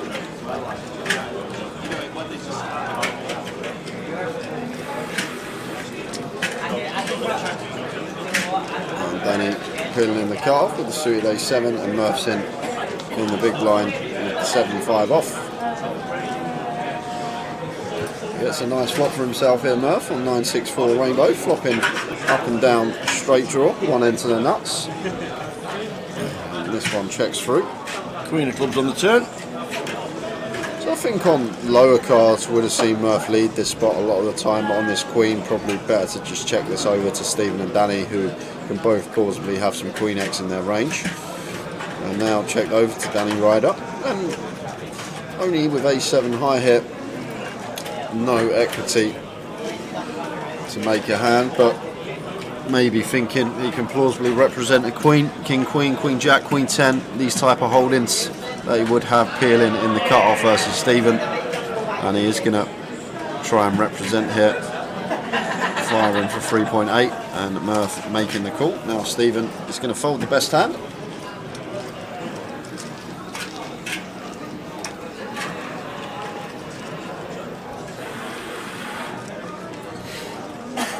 Ten of clubs on the river. So Murph getting there. Backdoor clubs completing. River in the straight. And Danny now will be aware that he's probably never going to be good here.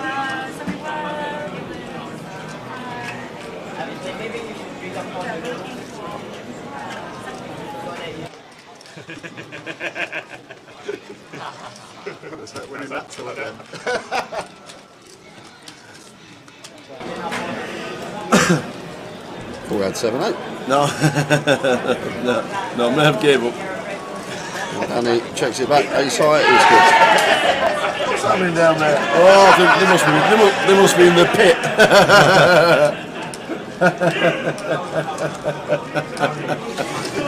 They must be in the pit. They're all just back number 32. What is it? Players break on live, having a little flut up. And Danny Ryder takes a small one.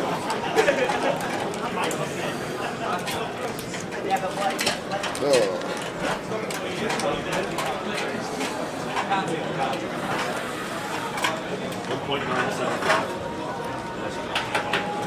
15 minutes to go until the end of the session, then a 20-minute break.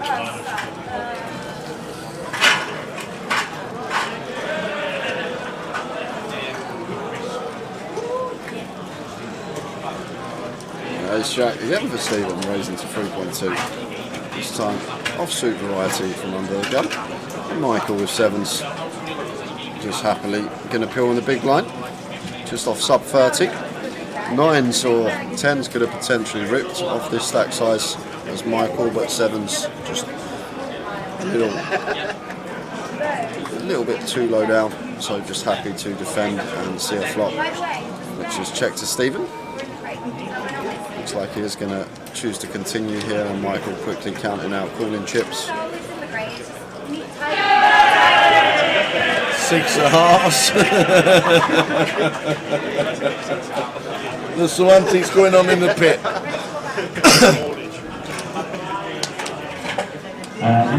Remaining in the main event, please take your seats now. To immediately remaining on the break that holders in the event, please remaining on the break.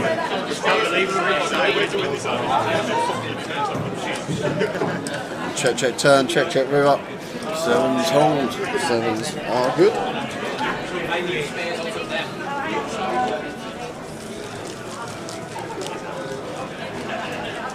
So the span on 17 bigs. Gonna need a bit of help soon. With the blinds coming back after the break. Will be 1-2. Yeah, we've just lost Alex Montgomery from the field as well. So Alex is out. As we've got just in the eye roller. Just under 15 minutes until we head out on a 20-minute break.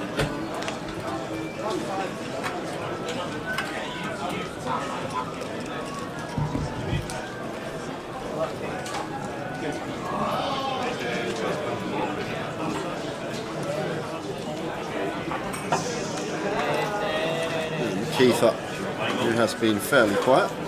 Makes it 4K.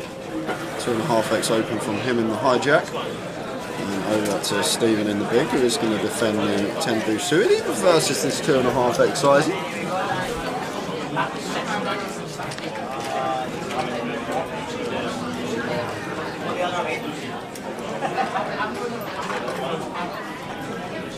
Jack 8-3, Rainbow. Nice flop here for Kiefer, continuing for just south of third. 3K. Just a fold from Stephen, not much we can do sitting there at 10 height.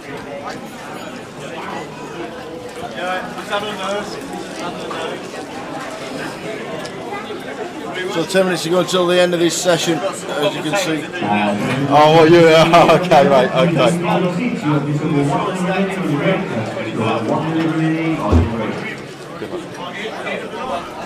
That's some news. Day 2 buying for Dan. Day 2 buying for Danny Pike, who will be on the feature table after the break, has just told us he's spun from 20k starting stack to 320,000. That's a Danny spin, that is. That is a Danny spin.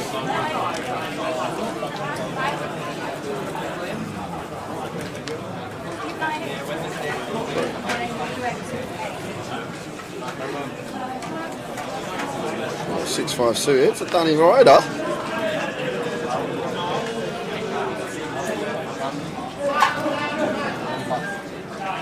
Ball ring, EP, 6-5 suited, why not?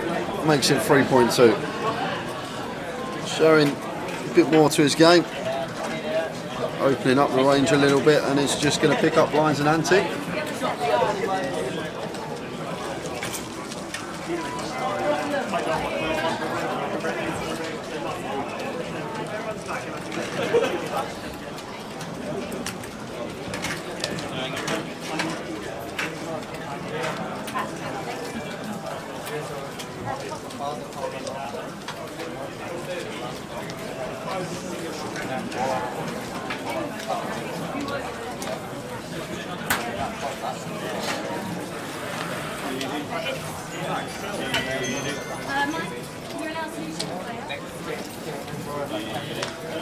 Yeah, payouts will hopefully be in after the break for you guys. And yes.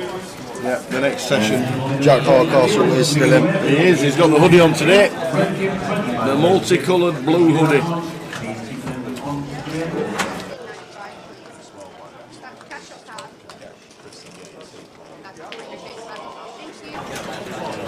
10 minutes to go until the end of this session. What a great session. We're down under 100. We are down under 100.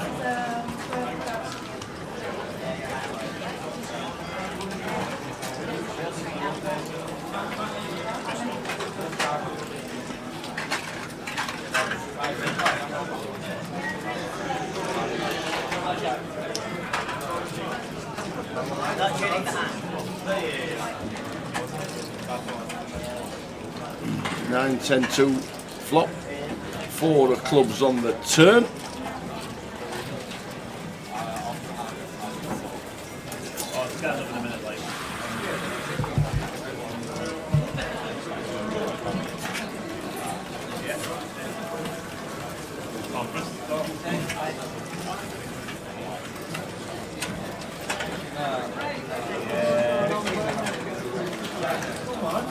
Ron getting some more chips. What a session for C3. 360,000, that's to be the chip leader in the room. Danny Pike close to it.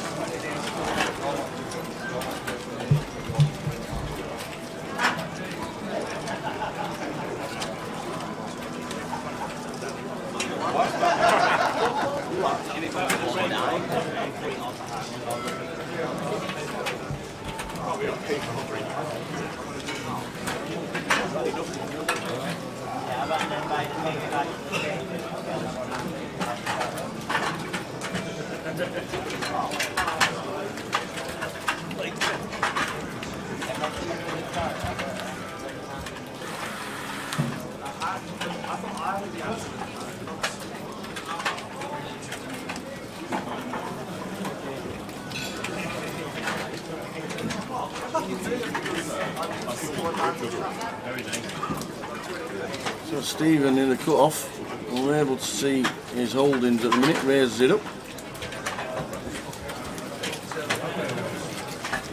Was it just called? Just limped it. They just limped it in. Might have something to do with Span's stack size in the big blind. Ah, right, okay. Span, I think, working with sub 20, so times Stephen opens and Span shoves, we save ourselves a big blind the times that we have a hand that can't call off. Yeah. And like here, for example, Span with the King Jack suited, he is going to shove, and I'm guessing Stephen's going to fold now. 7-6 suited. Putting on to Ron. And Ron's got a snap. Absolute snap. Yeah. Nines. Snappity snap. Yep. And the way Ron's session's been going. Limps with nines. Yes. Spans. Chips in the middle. And can we run like Span once more? Well, he started the day with 9k tower, potential to be up to 55. Not on that flop though, finds the jack but a 9 next to it, so Span 1 foot out the door here, going to be dead around 75% of the time on the turn. And there you go, we are going to lose Andrew back from the tournament. Spanned. Unlucky, unlucky, unlucky. Flop set for the chip leader. Andy back. Down he goes. Unlucky Spanned. Good luck everybody, he says. Grapes and muffins are back. What? Oh wow. Just appeared. Grapes and muffins. What's on the menu for the buffet today? I don't know, I'm going to go see Phil in 10 minutes and find out. 5 minutes, I should say. 5 minutes till we go on break. So, left of your screen there. 5 minutes on the clock. Jay, don't suppose you're planning a trip to WSOP Europe? I will not be at WSOP Europe. Where is it? I don't even know. I don't even know. I would be guessing at Rosvadov. Is that in Europe? Yes. There you go, Kings in Rosvadov.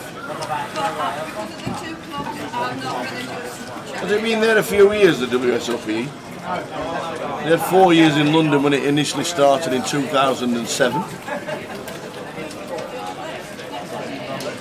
I was there, 7, 8, 9 and 10. Always name dropping the people you interviewed. I actually had the best run good ever at the World Series. Yep. Yeah. We blogged all the way through, because obviously before live streaming and all that malarkey. Blogged all the way through in 2000 and might have been 9. And John Juanda Here we go. hit the final table. And because we went on TV, we couldn't do the vlogging, so we had to stop. So we literally said we might as well come home then. So we went home to the final. Yeah. And the final took 20 hours. Yeah, I remember you saying, yeah. Run good.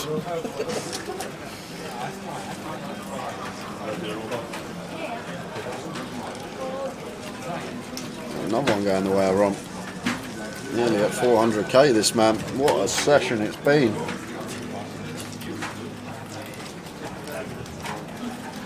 What's John Juanda like? He seems like a nice chap at the table. Yeah, he is. Yeah, Nice fella. seems like a really nice guy. Nice lad, chatty. Always answered the questions. Obviously a lot more high profile then, back in the day, when he was one of the sponsored pros. Yeah, wasn't it? Heads up, wasn't it like 8 hours? Pretty sure it was.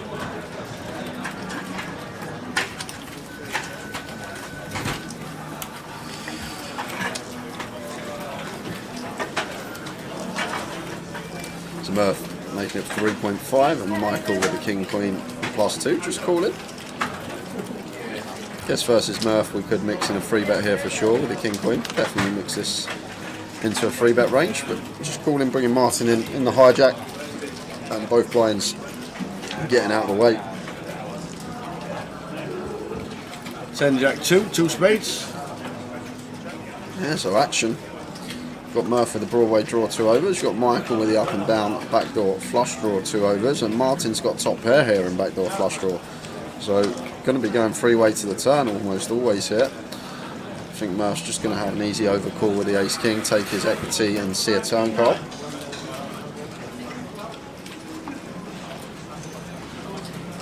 Which is the 10 of spades, so does now bring in second up flush draw to go with the up and down of the king queen, but it's just checked through. And 8 of hearts on the river, so the jack 9 is going to get the check mark, assuming no one bets, and it checks through, and Martin going to take a small one. Probably going to squeeze one more hand in. One more hand. 2 minutes 22 seconds. We might get 2.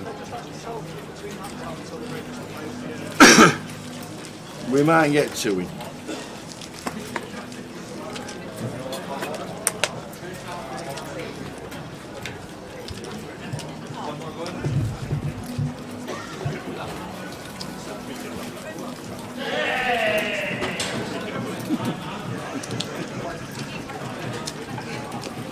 Any more limos before we finish? No, not yet. Okay. Spam was the last one out before that, Alex Montgomery.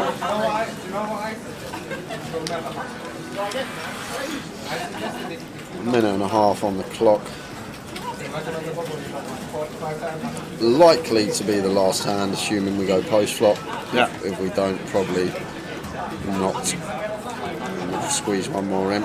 Stephen here with suited king, king 6 of hearts. Actually not on Stephen yet.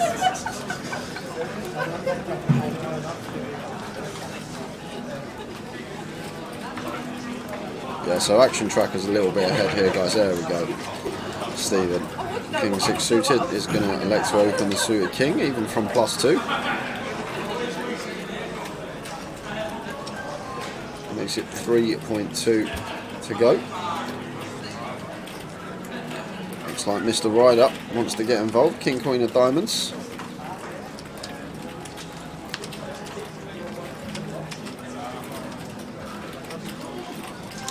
And this will be the last hand, guys. We won't get another one in after this. 30 seconds left on the clock, and we're going post between Danny and Stephen. 9, 10, 6. What a flop for Stephen after opening the King 6 of Hearts, flopping pair and second nut flush draw. Like the decision to check though. This is a board that's supposed to favour Danny slightly more than us, and Danny going to take a freebie. Check behind, 10 of spades on the turn.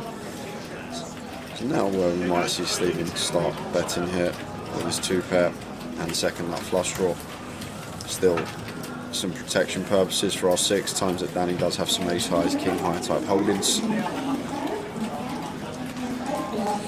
I can just tell you, Tower, we have just lost Ewan McNicholas. So Ewan's gone just before the break, and we've also lost Chunman as well, who's just gone before the break. And that is it for us, guys. We're on a 20-minute break. We're back at 10:02. We will see you in 20 minutes' time. See you in 20.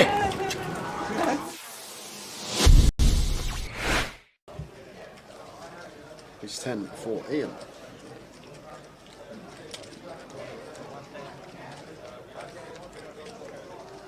Raises to 1.3 under the gun +1. And Radu here with the ace jack in the hijack. Surprised if he went anywhere this deep with Ian. I'm probably more inclined to just flat this one versus the early position open. But obviously can mix in a free bet some of the time. And it looks like that's exactly what he's done. Free bets to 3.2.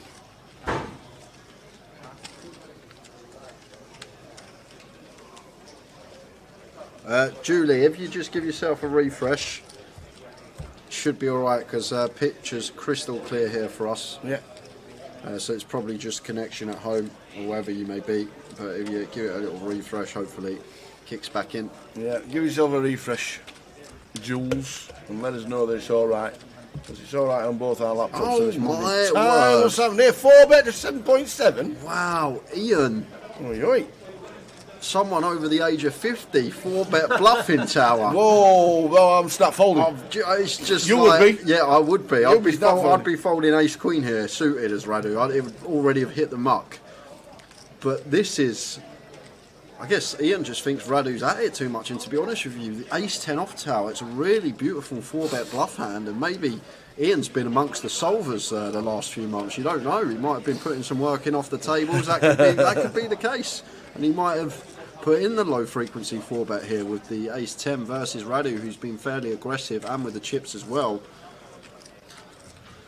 But fair play to Ian, mixing it up, not just having the ace king plus in his 4-bet range, and now action back on Radu here. And oh wow, No way. Is he gonna 5-bet? Has he picked up on That's something about here? 20k. Wow, Radu, what senses from him. He has to have picked up on something here, Tower. Read on the situation here from Radu is just so good. What a play.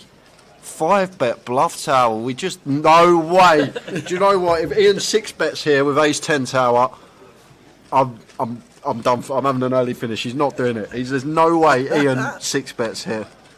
How often do we even say the word 6-bet on stream? Oh, wow. But Radu 5-bet bluffing the ace-jack. This is just a levelling war between the two players. He's doing it again! He's doing it again! That's amazing! Oh my God! Damn! 6-bet roll that, baby! 10! How'd you like them apples? Solve that! Ace 10, 6-bet rips it in for 100 big blinds. Oh my word. Ian is my new hero, Tower. I want this man to win the comp. Oh my word. 6-bet rip with the ace 10, folding the ace jack out.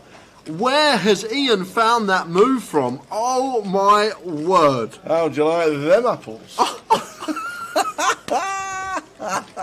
I've waited all day for something and it's just happened. Oh my word. Ian. Do you know what? Do you know what? I'd be sat at the table. If I was sat at the table there and Ian said to me I didn't have aces there, I would have had a lot of money with him that he had aces in that spot. A lot of money. But wow, wow. Fair play to the man. A 6-bet rip. Well.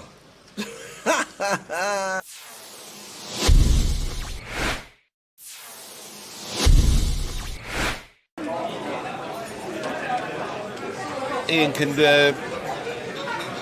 decide to make a decent sized raise here against a pretty tight player in the big blind, or he can decide to call. Either's fine. Just decides to call. Anthony check his option. It's fine.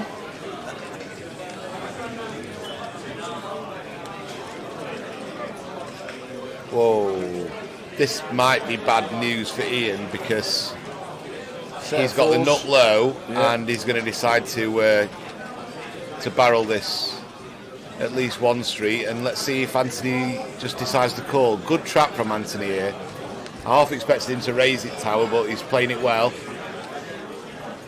Now this is a spot where if I am Ian, I'm betting pretty big now. About pot 50,000. He goes for 27,000. Again, Anthony, if I'm Anthony, I'm just calling. Yeah, me too.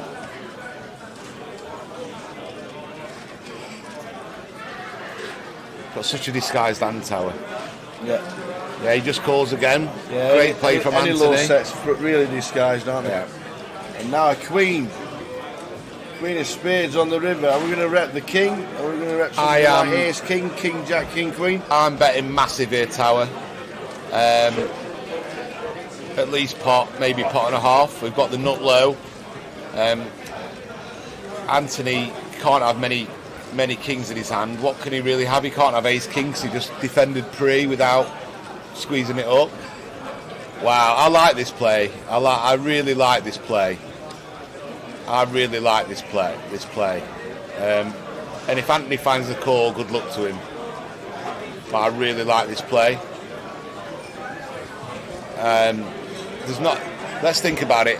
Ace king. He can't have ace king. He can have king jack. Anthony can and make a pretty tight check back on the flop before the flop. But what other kings can he have, Tower? He's got to have something to call the flop with. So he's got to have a king to call the flop with. So king 10 he could have. That's reasonable. Turns a pair, calls the bet. Queen king, possibly. But then that's about it, Tower. He can't have ace king. He can't have two kings. And whereas Ian, we could have any king. We could be bluffing and they've got there. We could have. He's decided to call, and that's pretty sick. And I think it's really unlucky for Ian. I think he played the hand really, really, really well, and just got unlucky that Anthony had a set. I mean, how can he have a set? That set of fours is kind of like the only really strong non-king hand he can have, Tower. And obviously he can have a hand like ace six. He's got to call twice and fold. There's just so many hands that he's got to fold. And although Ian did come in, didn't he, Tower? And Ian did come in and try and ask if he could explain his decision, but I thought he played the hand well. Yeah. Maybe he didn't need to go quite all in. Maybe pot and a half, something would suffice. But I said as soon as I saw the river bet that I'd go over pot. Yeah.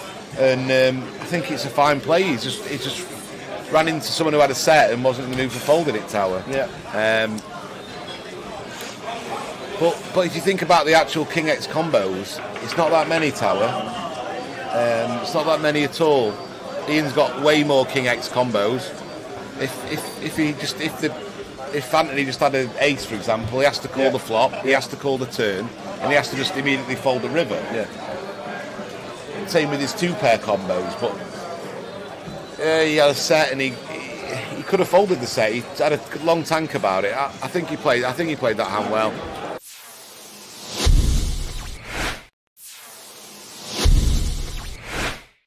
So we've got new players. Is that Tom Hudson there? No, Kieran coming in. Bit of a doppelganger there. He is a little bit. For the online manager, Mr. Tom Hudson. Deborah's called now, and Richard. Which Richard is it? Do we know which Richard it is?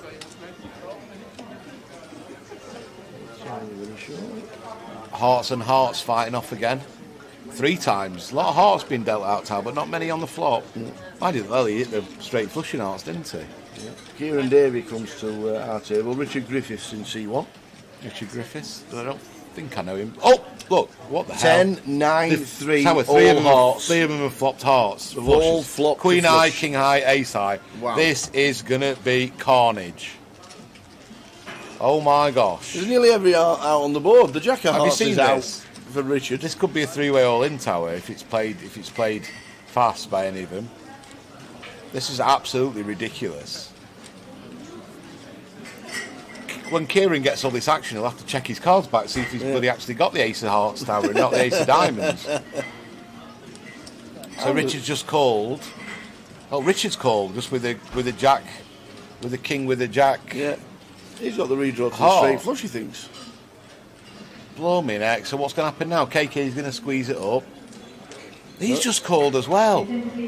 Now what's Peter going to do? Yeah, Kieran's got the nuts. I don't mind. No, KK just flattered with his queen eye flush. Oh yes, and now Kieran's it's on got the Peter nuts. with the king eye flush. He's going to raise here. Here we go. So he's going to raise. Oh man. Kieran's going to probably just flat call, or jam it, or just put it in, thinking he's never going to get a fold, which he won't. Raise to 5k from Peter. Kieran's getting a bit. Look at him. He's playing. He's giving it the old Hollywood, isn't he? He's got the stone cold nuts, and he's like, oh, what's going on here? What the blinking hell's going on? Does he call? I think I don't know, Tower. Or does he think he's up against I just don't think he's. Well, he's all in. Yeah. He's all in. Now what's KK going to do with his queen eye? He's going to have to go move all in, surely. Yeah. There's hands that Kieran could have aces with the ace of hearts here. Yep. This would be an amazing fold. And Peter's going to be absolutely sick. Peter, what you done? Peter's absolutely sick. Peter raised it up. He's going to have to put it in. And just hope it's a set against the ace with a heart, I guess, or 6-7 of hearts, for example, or 7-8 of hearts. These are hands that are possible as well in Peter's eyes. It doesn't have to be against the nut flush here. This is just the most brutal setup I've ever seen. And he's in, and they're both drawing dead, aren't they? Wow. This is just dead. They're both dead. Wow. They're just dead. Look at Debs. It's just ridiculous. They're dead, aren't they? There's no runners, is there? No runners. Because the Jack of Hearts has been folded for the Queen. What a life. Wow. This is Kieran's first hand, and what a hand. He's on 60,000. Sits down, one hand, flops the nuts. Gets action from the second nuts and the third nuts, and trebles up. Oh my days.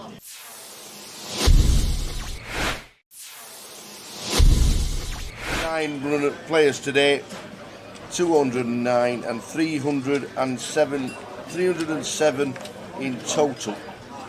Jan's mixing it up now, Tower. Wow, Mason's got kings. Well, the kings are never folded. No, they're going to 3-bet now after Jan's opened a loose hand for him. 9-6 of clubs. Bobby has, we don't know, kings as well. Oi, oi, oi. And he's going to cold 4-bet probably to about 9,000, 8,000, maybe out of position. Yeah, 9.3. Jan's going to fold and Mason's going to stick him in, I think. It's going to be kings against kings. Yeah. And then we're going to chop it up and then we'll get on to the next. Yep. Kings against kings.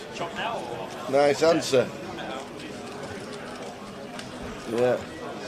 Let's chop it now, he says. You know what, though, Bobby stuck his stack back. He's happy to chop it. Don't take your stack back too soon. You never know.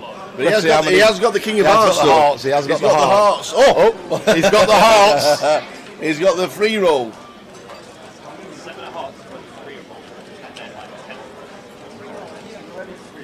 He's got the hearts. He's got the free roll of the hearts. This would be absolutely brutal for Mason.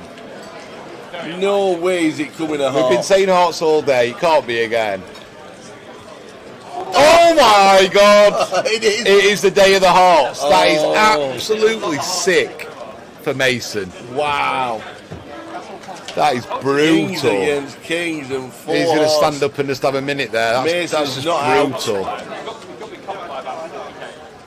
That is just brutal. He's going for a minute. He's having a minute. That's quite shows quite a level of maturity for someone who's 18 just to think, right, I'm going to have a minute away. That's a really ridiculous hand. Bobby. If ever there was a day to have the hearts there, Tower, and not the black kings, it was today, wasn't it?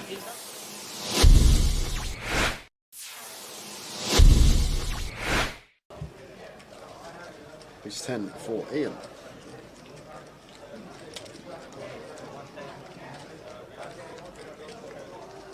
Raises to 1.3 under the gun +1.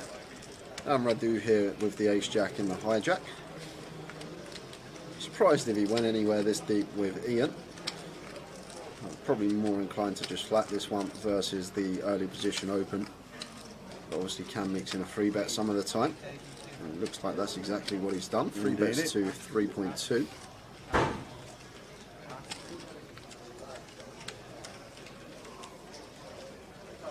Julie, if you just give yourself a refresh, should be alright, because picture's crystal clear here for us. Yeah. So it's probably just connection at home or wherever you may be. But if you give it a little refresh, hopefully it kicks back in. Yeah, give yourself a refresh, Jules, and let us know that it's alright. Because it's alright on both our laptops. Oh so my word. What's happening here? 4-bet to 7.7? Wow, Ian. Oi. Someone over the age of 50, 4-bet bluffing Tower. Whoa, well, I'm start folding. It's just you like, would be? Yeah, I would be. You'd be I'd be folding ace-queen here, suited as Radu. It would already have hit the muck. But this is... I guess Ian just thinks Radu's at it too much, and to be honest with you, the ace-10 off Tower, it's a really beautiful 4-bet bluff hand, and maybe Ian's been amongst the solvers the last few months. You don't know. He might have been putting some work in off the tables. That could be the case. And he might have put in the low frequency 4-bet here with the ace-10 versus Radu, who's been fairly aggressive, and with the chips as well. But fair play to Ian, mixing it up, not just having the ace-king plus in his 4-bet range, and now action back on Radu here. And oh wow. No Is way he gonna 5-bet? Has he picked up on something about here? 20k. Wow, Radu. What senses from him? He has to have picked up on something here, Tower. Read on the situation here from Radu is just so good. What a play. 5-bet bluff Tower. We just, no way. Do you know what? If Ian 6-bets here with ace-10 Tower.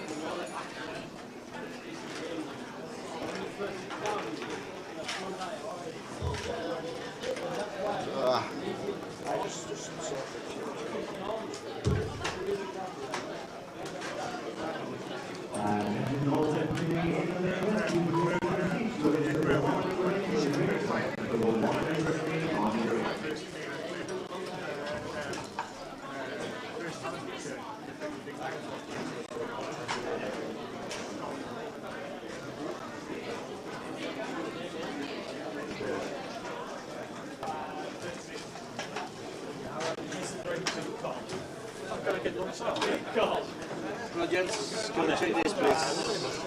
At 25k and 25, 50k. Says that.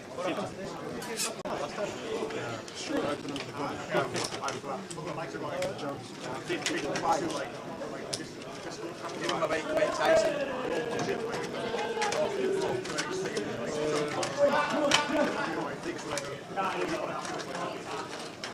Very dangerous to go to war with the guy that's going to win it. I'll keep that you in. Could have told me that before. What is it? Second, doesn't it?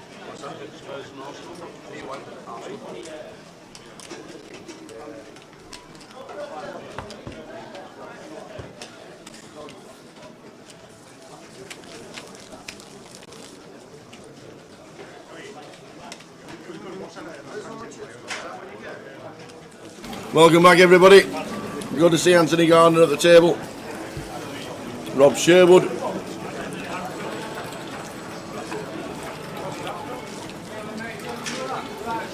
Is that Danny Pike? C3. Give you a full rundown. Very soon. Good luck if you're on the treble. Towers treble, Blackburn Rovers, Reading, Sunderland. And Sheffield Wednesday if you fancy it. Johnny Ho, Stu McNally, Danny Pike.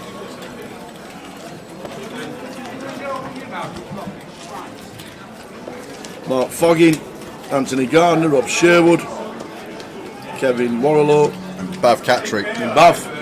Good to see Bav as well, not seen Bav for a while. Yeah, that's how I saw Bav, I think it was Vegas. So, the last eliminator played before the break was John Man. There's no need to feel that, but he does. Feels terrible. Boast.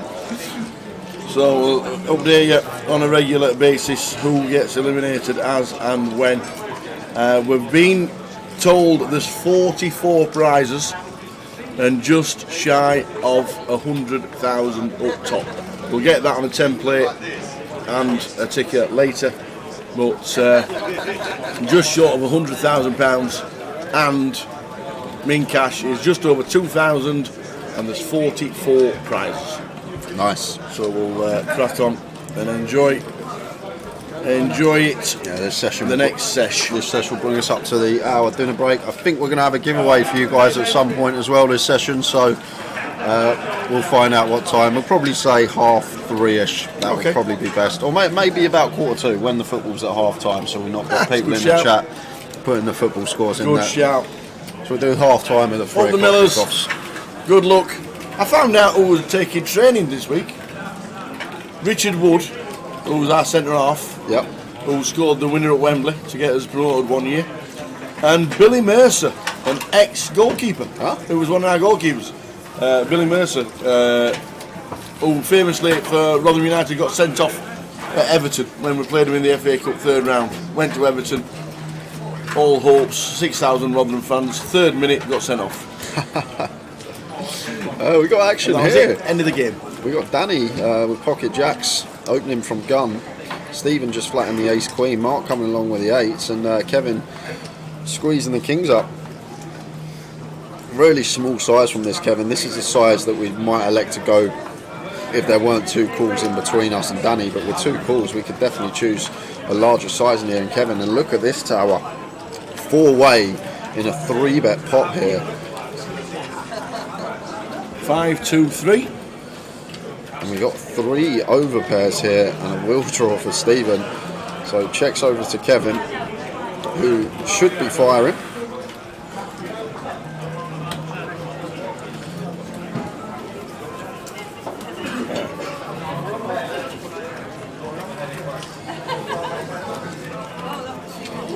Fires for 28k, 28 into 69.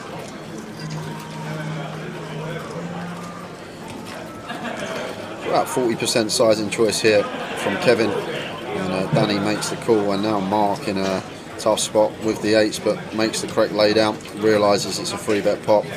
Both players can still have better over pairs than us in this situation, and makes a decent lay down with the pocket 8, 6 of spades on the turn. So it does bring 4-liner to a straight, and Danny just insta rips here, setting Kevin in, who snap calls. Danny's going to show the jacks, and Kevin with the king, so 350k pot. Wowzers. To start the session. Danny, who had just shy of 300 to start the hand, he's could potentially be back down to 100 tower if he can't find one of the 2 outs. Forward, obviously, chop it. And it's a 9. Massive pot to start the session. Danny back down to 97,000. Kevin up to 350. Yeah, what a start for Kevin. Huge pot for him. And now puts him amongst the chip leaders. Well done to Southie. Bradford City, Arsenal Bradford double, early kickoffs. Bradford 1-2-1. Well done indeed.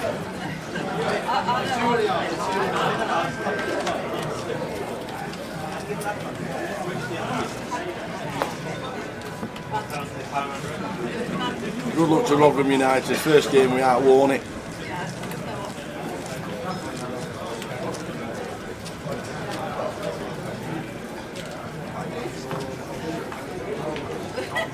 Unlucky, sir. Unlucky, sir. You're never lucky on that feature table, are you? You're never lucky. You're always unlucky on the feature table. Absolutely. Nice one. I'll see you later. Cheers, Mitch. All the best, and we'll see you at the next one. What can you do? Mitch Hynham comes to set it out to the lads. Always gets unlucky at the wrong time, does Mitch? Always. It will be his turn very soon, I'm pretty sure.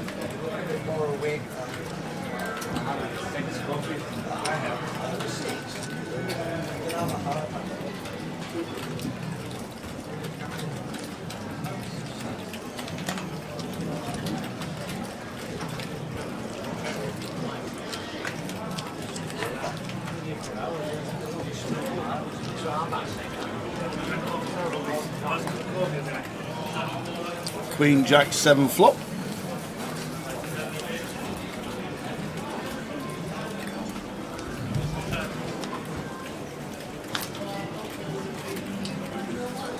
Ten of diamonds on the turn.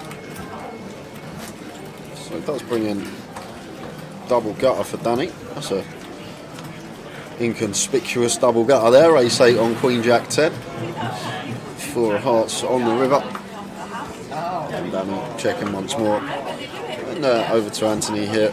Looks like he wants the value bet. Or bet. Doesn't necessarily have to be a value bet. Could be bluffing here, but quick fold from Danny facing the bet.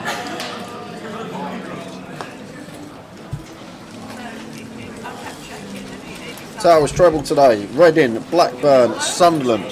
Is that right? Yes. Reading, Blackburn, Sunderland.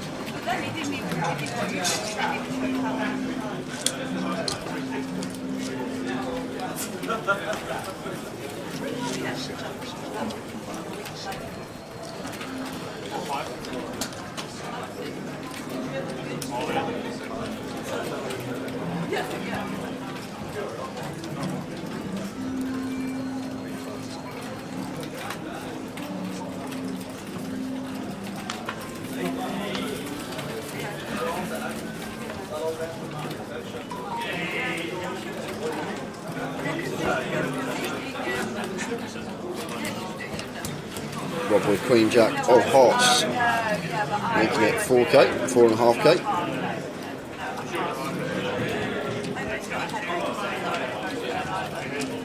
Stu McNally in on the button with an unknown holding. Around to Stephen in the big blind, has an ace, so happy to defend. Queen 10 deuce rainbow. It's a nice flop for Rob being the opener here. Top pair, a few back doors going on as well, decent kick up.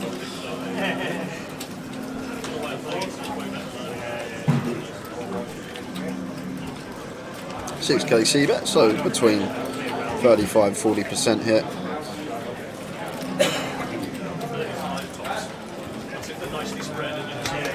I like playing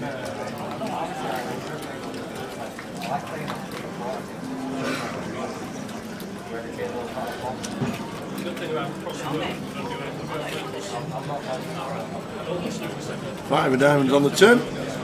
Stu calling here, Tower. He's going to have a fair few hands on the button. He can have Queen X himself, some Jack 10, 10-9 suited, Ace 10, King 10, as well as hands like King Jack, Jack 9 suited. Even king 9 suited, backdoor flush draw, probably going to peel once. So Rob checking this over to him. Going to be check calling here once we decide to check this turn as Rob. Got no other option, just an easy check call for us. Like, don't get me wrong, Stu can still have a speed. He can have king queen, he can have queen 10, he can have pocket deuces.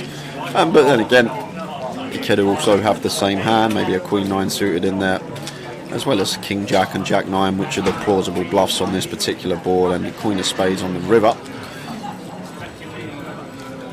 So Rob continuing to check to the aggressor. And Stu choosing a fairly large sizing on the turn, over half pot, around 60%.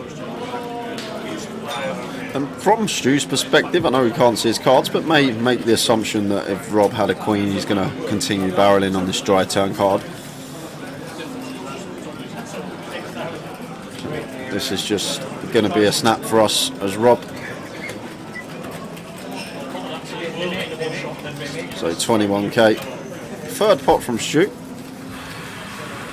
and we're never folding here as Rob. Maybe thinking about thin value jam, but I much prefer this, just call him. And is it one of those bluffs we said, king jack or jack 9? Yeah, looks like the queen jack takes it. We'll never know what Stu had. Would be nice to know what he had that hand, guys. Usually our action tracker, when the cards go to showdown, he inputs them into the system for us, but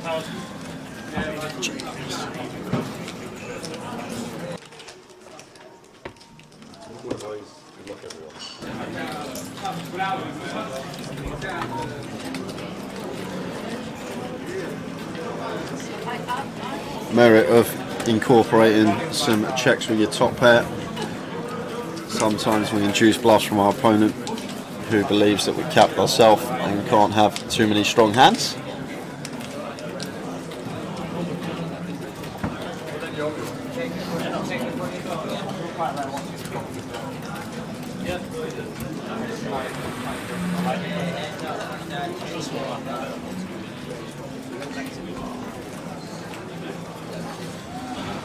Three o'clocks are off. Good luck, everyone.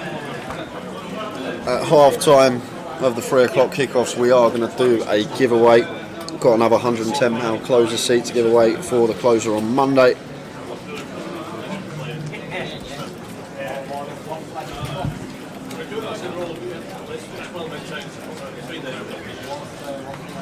Good luck. Good luck, good luck, good luck. Good luck, everybody. Good luck, Rotherham United with no manager.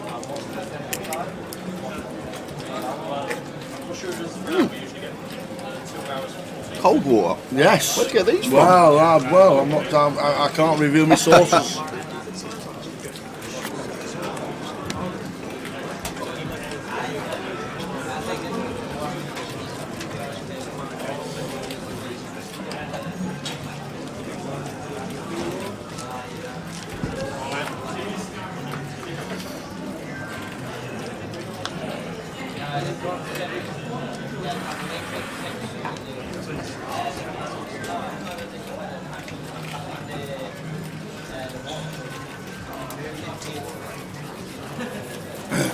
Yeah, he went to Derby County. He took all the backroom staff as well.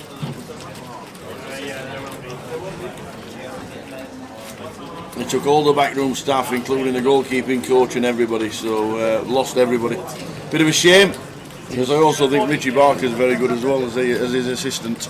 Does the Grosvenor Sportsbook give better odds for Towers treble? I don't know why we don't do that, Tower. What's that? Speak to the guys online. Yeah. You put your treble out, and Yeah. they give you a little boost on the price, like they do with other companies. A little boost. Yeah. For the odds. They should do. That is what they should do. Maybe it's something. Been asking them 5 years. Oh, really? Aye. Oh, wow. And they can't because. I don't know. Just not being taken up. That's all. Oh, it's a really good promotion because people will get on it and. Yeah. Strange from them. Strange from them. I think it's a great idea. Towers treble boost on Grosvenor Sport, get more people on.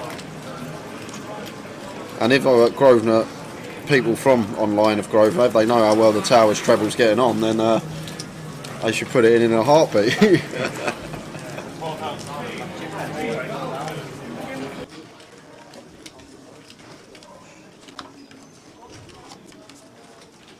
Can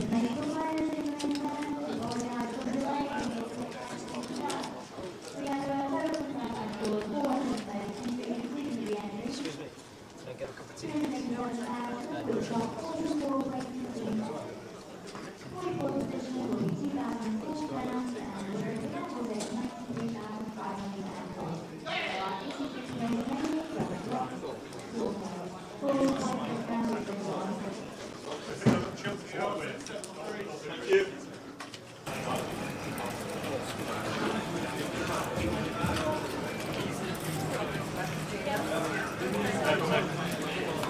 So good luck.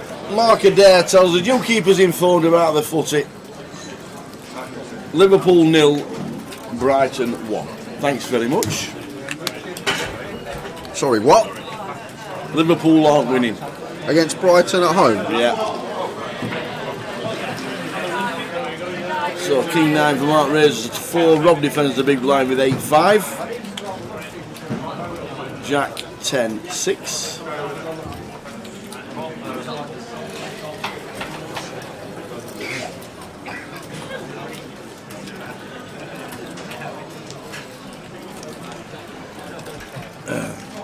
We'll give you a follow, Mikey Plays Poker, so I'll tune in the next time we're streaming when I've got some time off.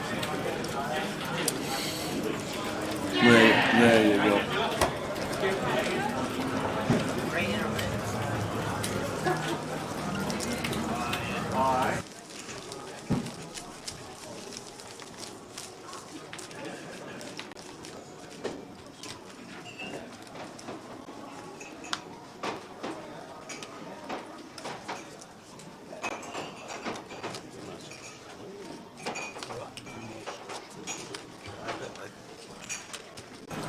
Good luck, everybody. If you're having a little flutter on this Saturday afternoon, we know poker's paramount to everybody, but everybody likes a little bit of a flutter.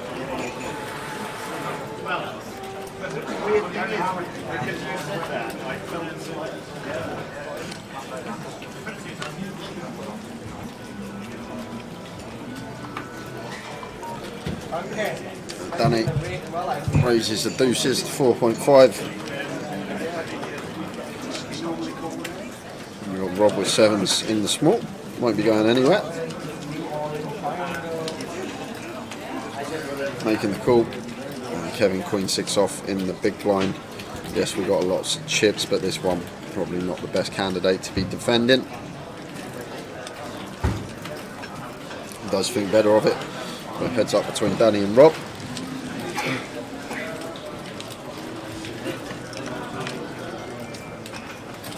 Queen King 9.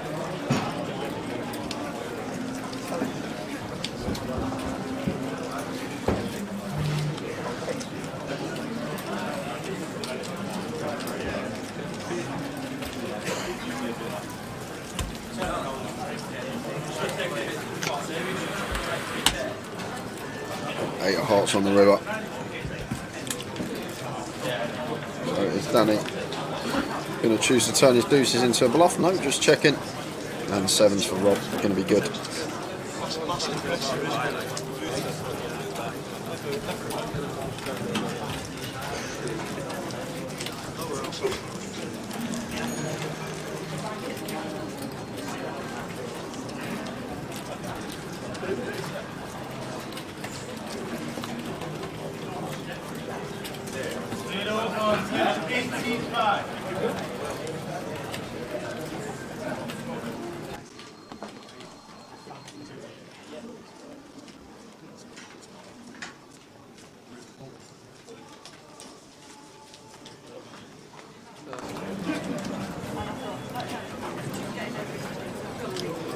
Have you noticed, guys, there hasn't been no slot noises this session yet as loud as what there's been. Maybe nobody's playing them.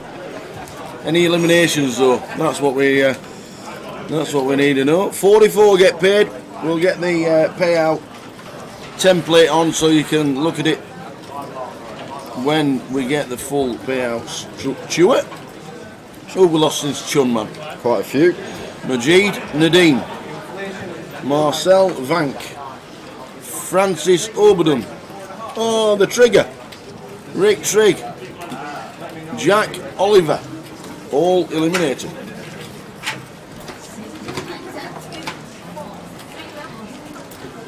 Mark Adair says Palace 1-0. Who are they playing? Rob opening button, and Kevin now with some chips. Making a move here, just over 3x from the small versus the button opens. Suited 9-6. And that works a treat. Getting Rob off the Jack 6 suited.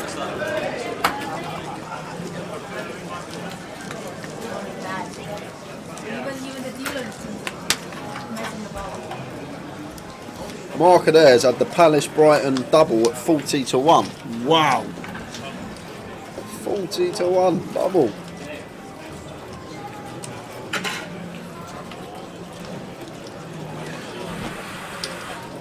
Guess who's picked Liverpool this week, Gully? In the last man standing, I do. You haven't. Of course, yeah. Uh-oh. How much is it worth? A bit. Is Decent. it? Yeah, there's quite a few people in it. Is it? What is it, £5 a week? No, it's only a tenner. Only a tenner. Oh, that's good. Only a tenner. And you have to pay every week? No. All right, till it's done. Get me in next one. You want in the next one? I want to know. I'll get you in the next one.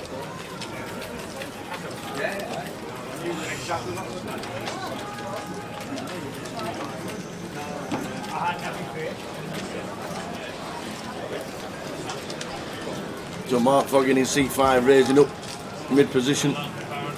Johnny in 1. Defends with ace deuce. And it comes 3-5-5. Flush draw for Mark Foggin.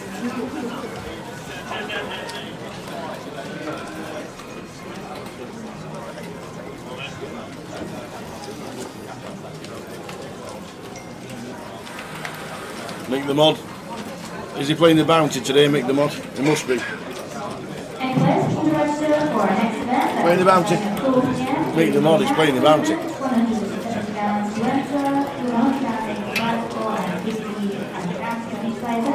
Anyone wish to join and you can be taken down to the roster.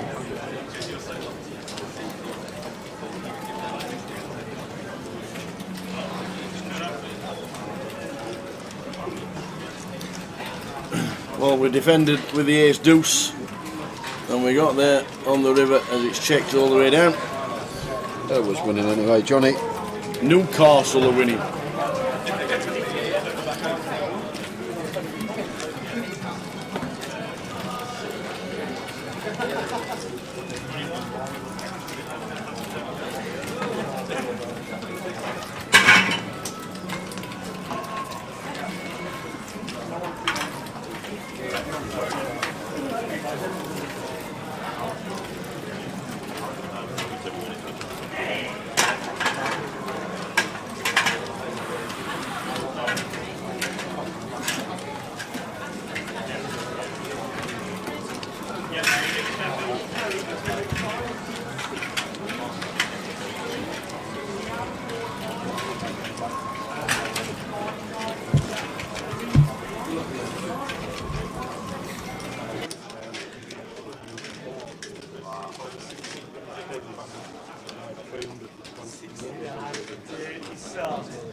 And in about half hour's time, guys, we've got a giveaway for everyone watching.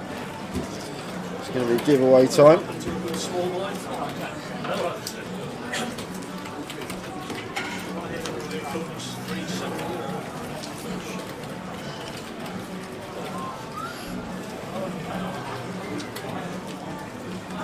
Oh, there, man, a straw. Yeah, I was watching it live at the time. Did see it. Not going to give any opinions on it while we're concentrating on our stream. Uh-oh, Mark Adair gives us the really bad news. We need a manager quick.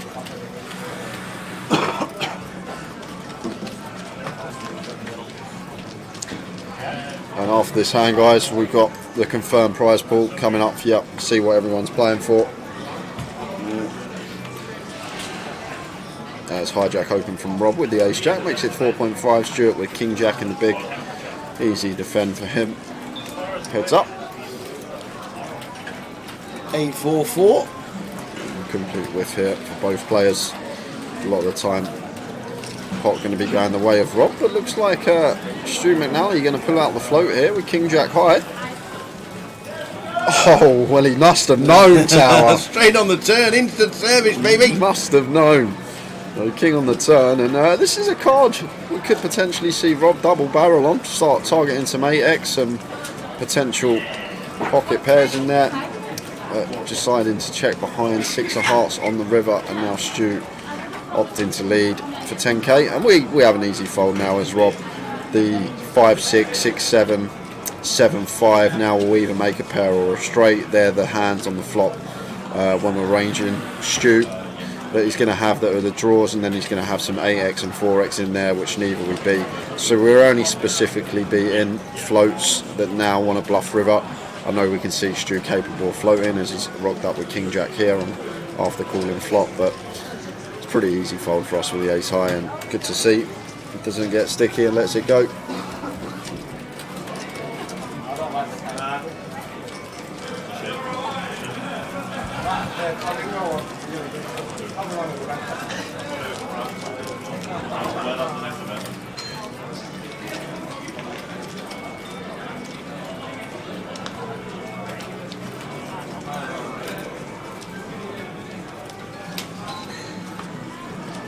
Here it is. Here we go. Look at that for the payout. Nearly 6 figures up top here in Leeds. Yeah.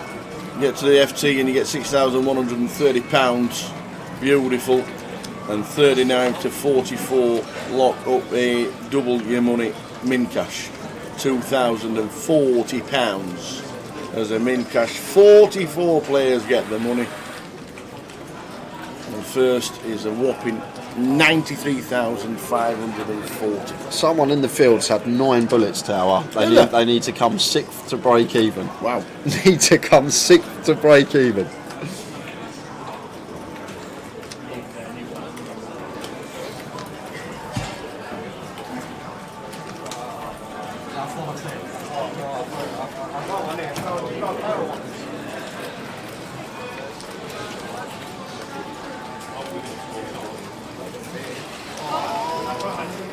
Great payouts, absolutely brilliant payouts. 94 grand just shy off for Leeds is brilliant.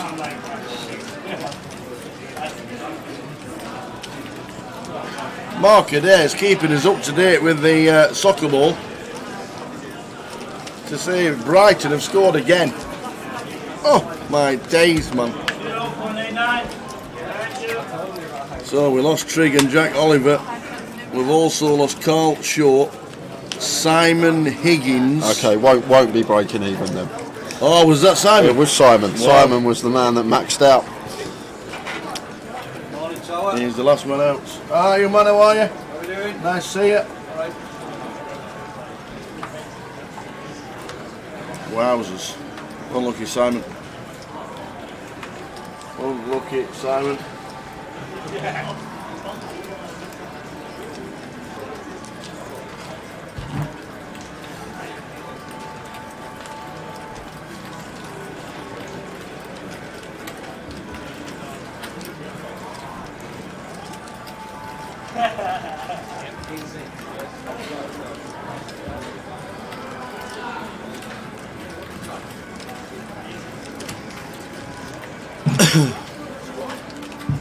So Stu in the button, raising with ace queen, defending with jack 5 in the big.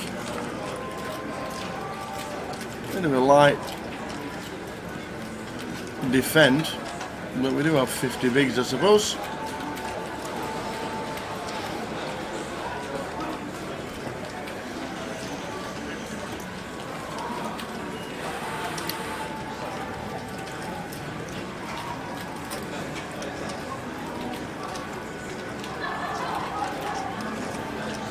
Yeah, nice out from Stephen, very nice, leading on a board that he's aware that's going to be over his range more than Stuart's, and picks it up with the worst of it.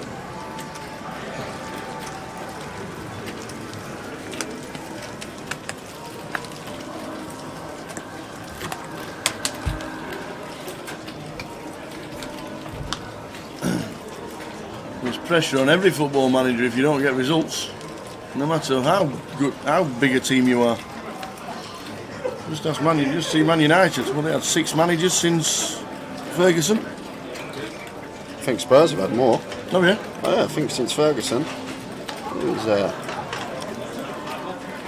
I reckon Spurs have probably had more managers than Man U since Ferguson.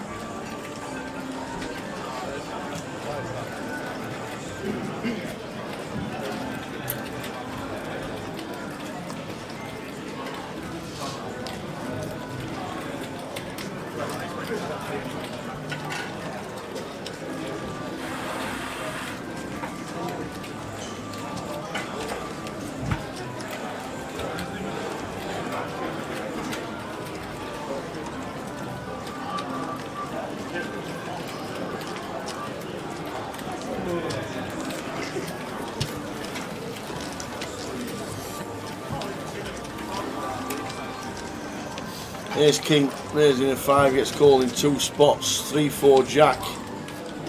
Not the greatest flop.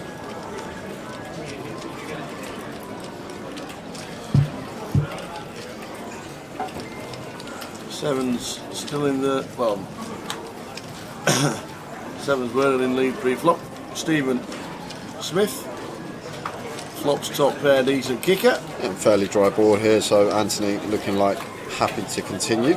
Still got the overcards, some small backdoor possibilities, and dry board texture, so potential to just take this down here, but going to get called by Stephen. Now Kevin probably can get, sorry, I've got the 2 hands mixed around with the names. It is Kevin calling first with the 7s, and now Stephen over calling with the Queen Jack. And 3-way action to the turn. And this should check through now, Tower. I don't think Anthony is going to be double barreling into 2 people. Both can plausibly have a Jack X holding.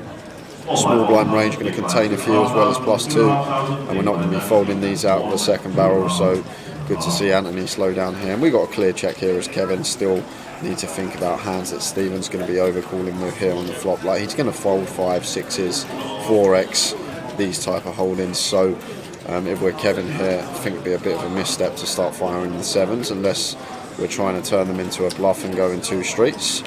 Anthony got an easy fold. Just got to think about Stephen's overcalling range here. Once Anthony continues and we call. The river, 8 of diamonds. So, I'm guessing. Oh, look at this little block from Stephen. Love it with the Queen Jack and gets the value. Very nice indeed. Finds the 10%er on the river against a hand that would have snapped check back for sure.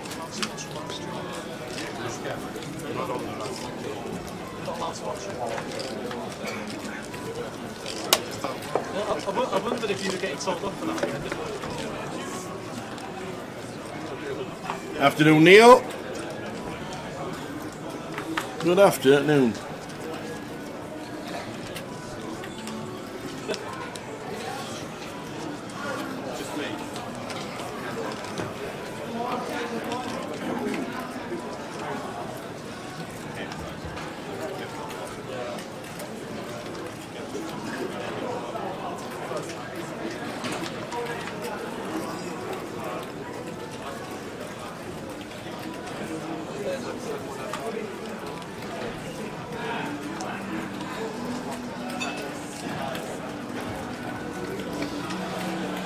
Ace 5 suited for Rob makes it 4.5k.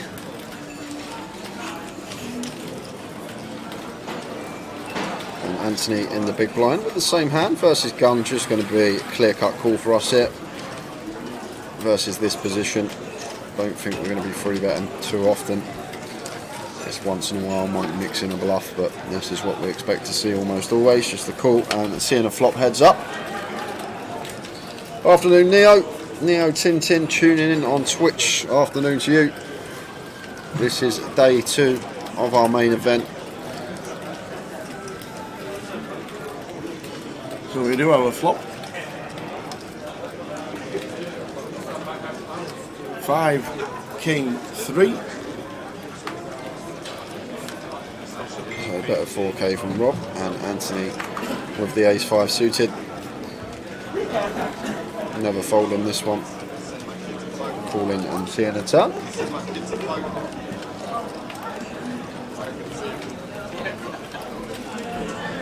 Eight of spades on the turn, and this is where it's probably going to go check here. We still are ahead of some 5x, 3x of Anthony, but he is going to have a whole host of spade combinations, as we always say, out the big blind, going to be defending any two in a heads-up pot versus a min click that are suited, so should be checking this one behind as Rob, as he does, just trying to get to showdown now, and queen of spades on the river, and probably just going to be check here. Anthony can still show down this 5 some of the times, beating hands like ace jack off, ace 10 off, jack 10 suited.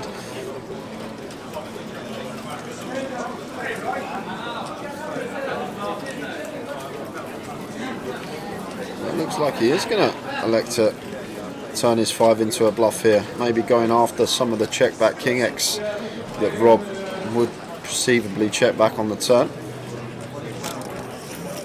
And this is going to work. 60% sizing, just over, and out the way there. Nice bluff there from Anthony Gardner. Is Dan Stancer still in? No, he was eliminated this afternoon after about an hour.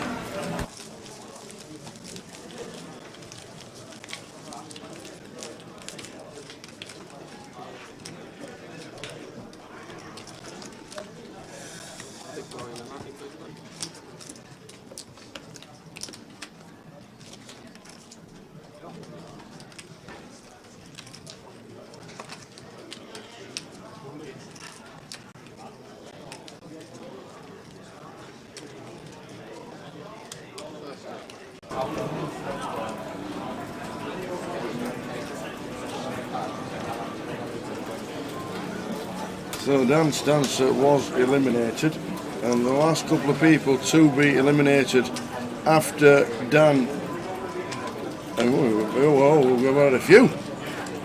Simon Higgins was the last one. Yep. Mr. 9 Bullets. Ben Teague, Mitch Johnson, Dan Oliver, and Mark Roberts. They're the ones eliminated.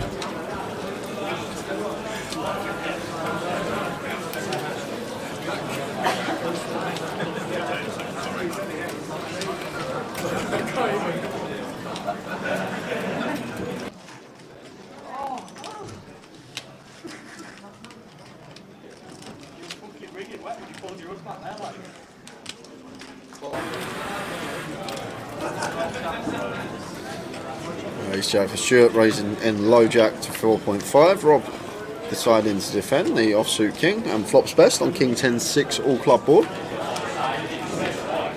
Should be checking this one over to Stuart, and with the jack of clubs working, expect to see a c-bet some of the time, and just checks.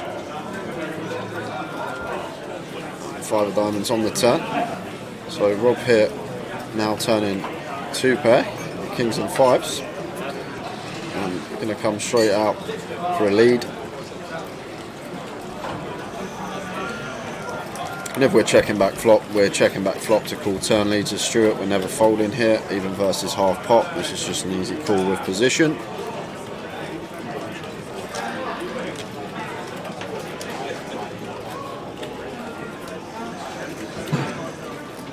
Offsuit queen for the action. It's a king, so king 5, loving life here from the big blind. That's a great river as well, because if Stu's got some like checkbacks with some 10x, some queens, jacks, these type of holdings, like may be more inclined to call versus us here as Rob. So it's actually a really nice river for us, not in terms of that we do make a boat, but the fact that potential to get paid now by a lot more of Stu's range. However, Stu just with a hand that is going to hit the muck, ace jack high.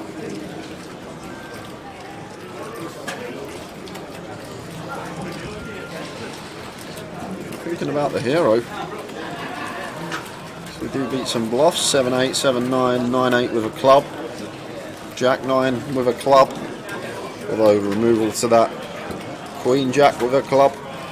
So there are a few hands that Rob may plausibly take this line whether it's a bluff that we do actually beat here as Stu. That's why he hasn't insta-folded. Finally, some good news in the chat. Finally, Reading are winning 1-0. Oi, oi. I just need Liverpool to get 3 now, Chelsea to get 2, and I'll be happy. Or I'll tell you what, I'll even take a Blackburn goal and a Sunderland goal.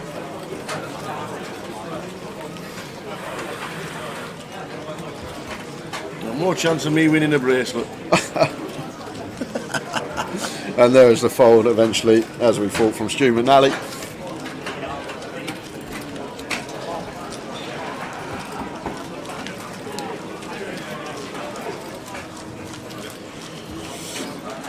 Do you want a couple of tower? I think I need a hot bevy today. I've been drinking a lot of water.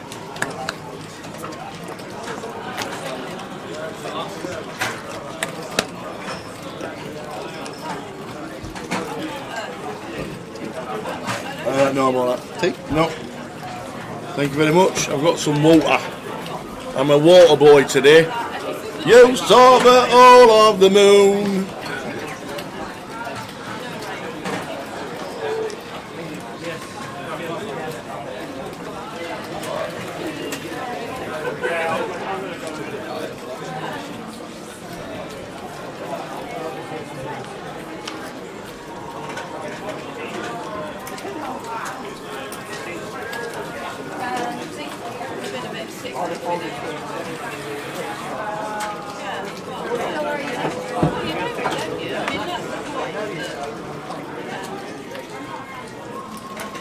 Here's 10 for Danny, raising to 4.5.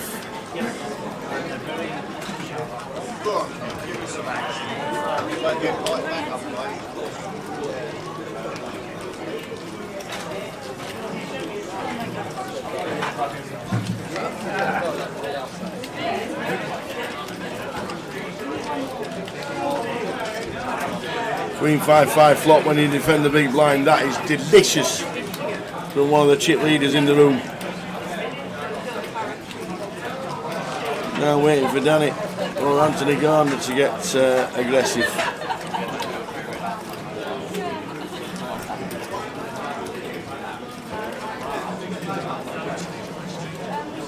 Brings a flush draw with the ace of clubs on the turn. And now Danny's going to lead. Now he hit the ace. That's 7.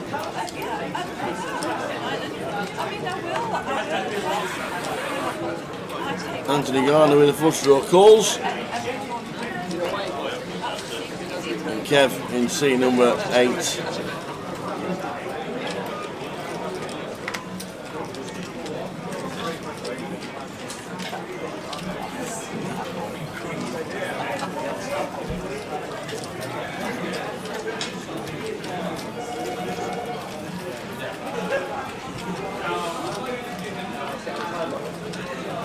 And the flush hits for Anthony Gardner. The back door hits. So Anthony will pull out a 20k bet here. Should pull out a bet around about 20k. I think Kev will.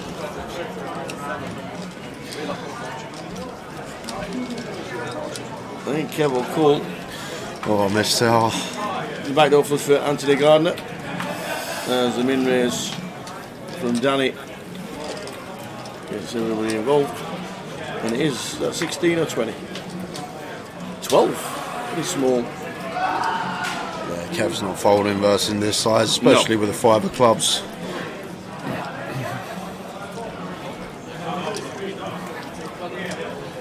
No, I don't think Danny's going to overcall.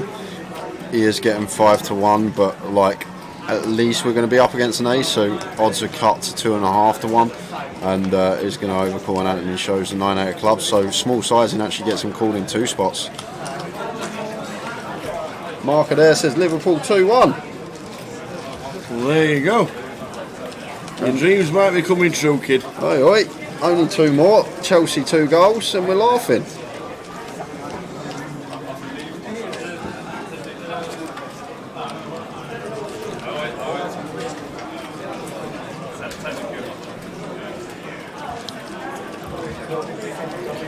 Yeah, Rich Kelly did play. The High Roller champion bust out on the feature table earlier today.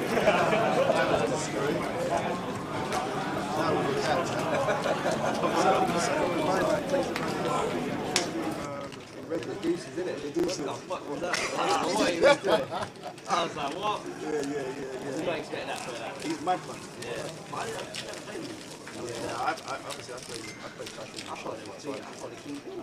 I like it,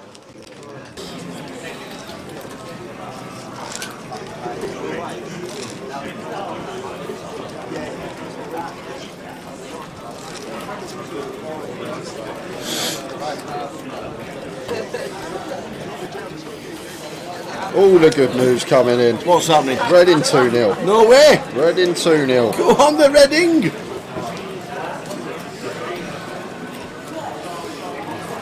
2-0 Newcastle. That's what we like. Good news. We like good news, please, ladies and gentlemen. Can we just have the good news? Thank you.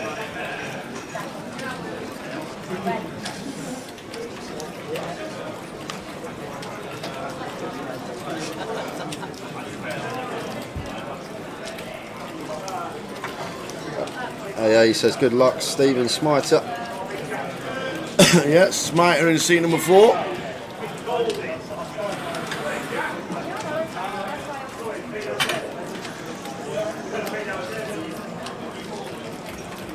The afternoon call.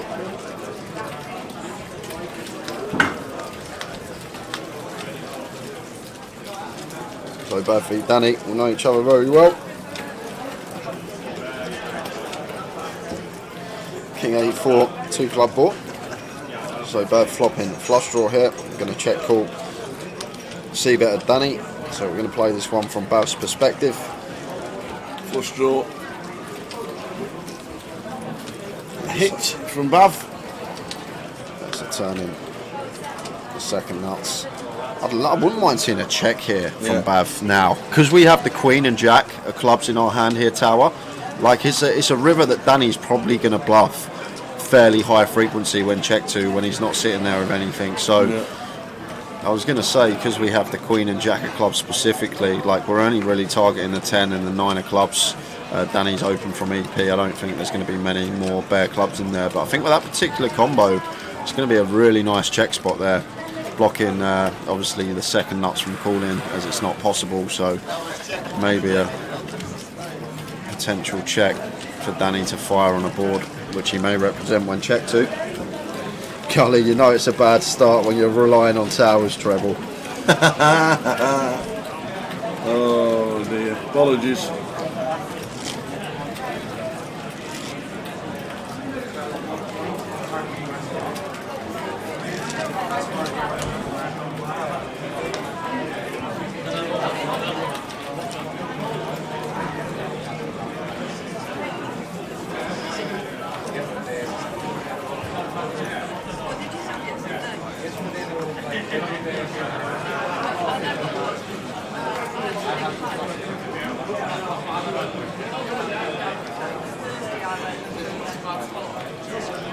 Is Ludo, Katie or Jack still in there? Ludo's not played it, Katie's out, and Jack, as in Jack Hardcastle, is still in. Is Katie out?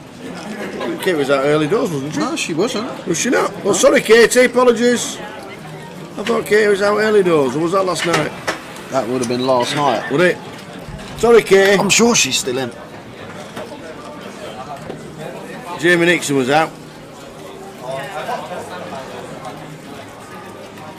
Yeah, Katie's name is not on the list. Katie's still in.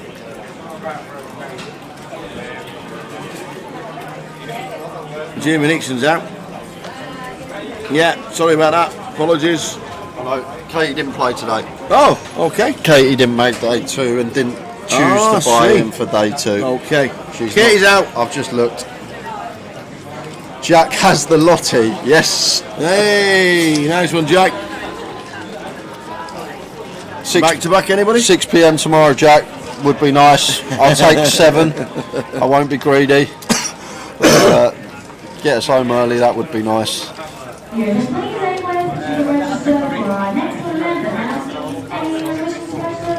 Oh, we lost in the last few minutes. Excuse me, we need some water. How much we got, Mr. Hardcastle? Oh, how'd you bang him in's back? How'd you bang him in? I still love that. Danny Jack 9 suited, just ripping for 39k into 20 odd, and Bav snaps him off with the jacks, but Danny still vouts to get there.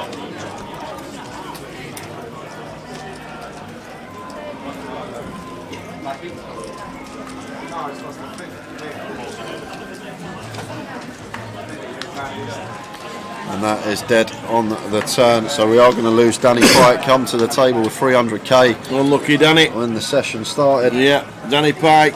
We've also lost Gary Miller, the Mad Turk, Yusel Eminoglu, Paul Brown, Keith Fraser, Keith Splash, Wadey, Stephen Keogh and Mark Roberts.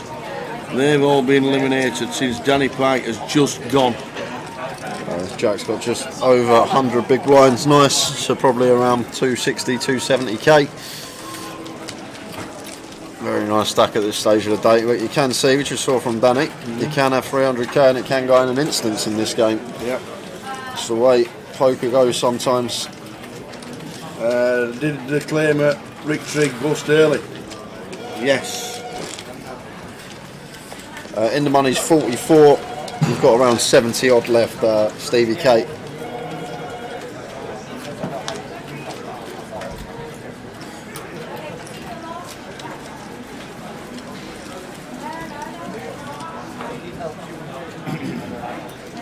Chelsea 1-1. Imagine a Liverpool goal before half time, Tower. It'll all be back on. Oh, there'll be sweats and all sorts.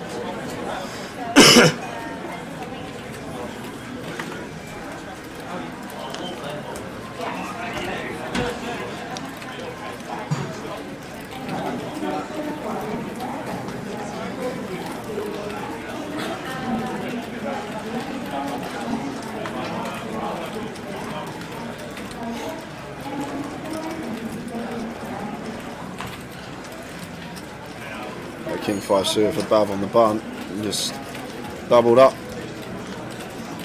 Makes it 4.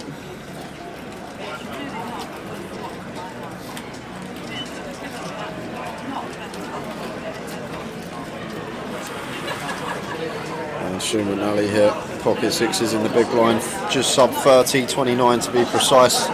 Moves all in, and going to be a quick fold from Bav with a King 5.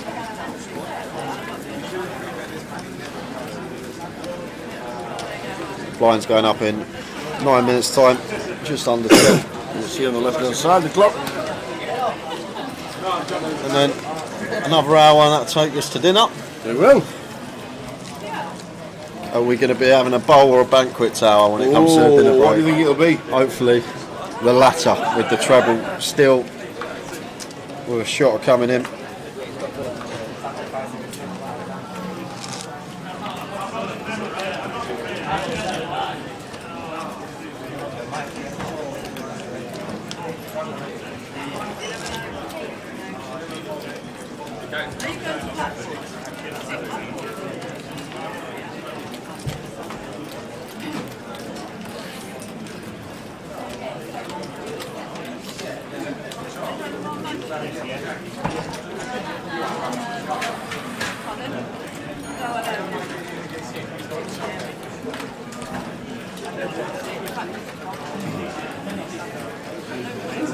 Anthony, very nice one to open here. 10-9 of spades.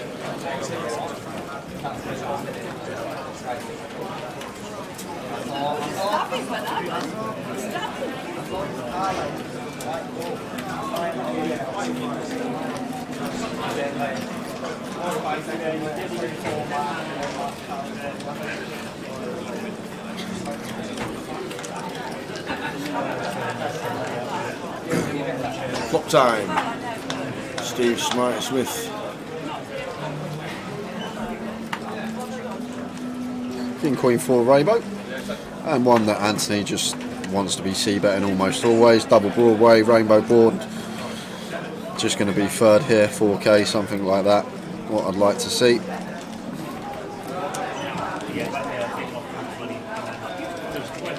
And wow, look at this, Stephen, just with a random check raise here to 10.5k, and this is pretty outrageous, Tower, on a board that's all over Anthony's range from EP, and just choosing to raise a no equity hand. And Anthony with dummy and gutter and backdoor spades, expecting to be continuing here. This deep, obviously going to be a lot better for our range, and there we go, there's the continue from Anthony. Really not sure what Stephen's up to here, maybe a little bit of a misstep. And a 10 of diamonds on the turn, so he does bring in a pair of 10s now for Anthony, and Stephen now shutting down. And Anthony's probably happy to check this behind here now after picking up a smidge of showdown and taking a freebie.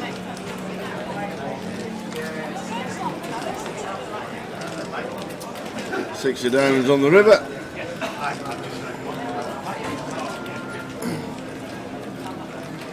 So Stephen now does actually catch a pair and checking it, and Anthony's just probably going to check back and thinks he's going to lose. Stephen's going to say, I've hit a 6 on the end, and even a 10-9 of spades going to be good. 72 players left, 44 get the money. Scrolling across the bottom is the prize pool.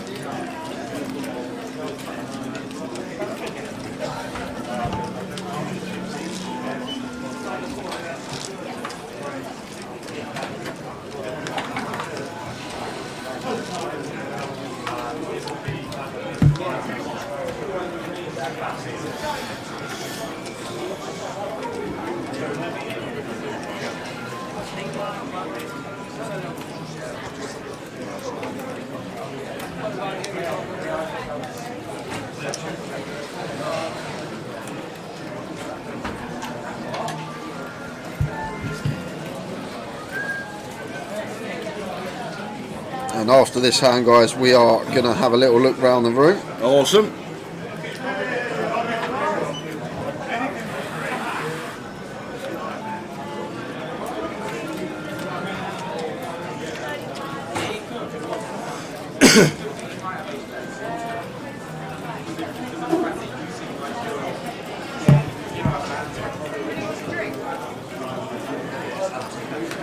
Rob opening +1 with a 10-8 of hearts, making it 4.5. Johnny with kings in the calf, going to have an easy free bet here to 16.5. Smidge on the large side. Oh wow, and Stephen has got queens in the small. And just going to cold call here. Personally, Tower, I'm just going to 4-bet get this in versus Johnny's stack size. Johnny starting the hand with around 30 bigs, happily getting queens in for 30 big blinds pre-flop, but just deciding to cold call here, and that's going to lose Rob from the hand. And Stephen looking for a queen or an ace. An ace could potentially save him some chips. 7, 8, 10, 2 diamonds. But this board going to struggle to get away from it. Johnny working with just over 1 SPR. And going to continue all in, and a quick call from Stephen, and gets the bad news here. Sees the kings, he's got the ladies, going to need to find one, or running Jack 9.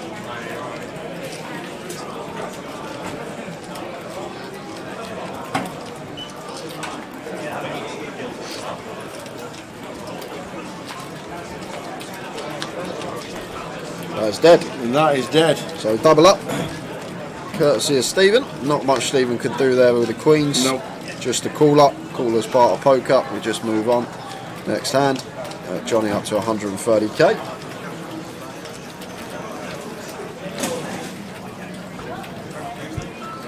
Marker there says Newcastle 3-0 now. Wowzers. Should have put them in the treble tower.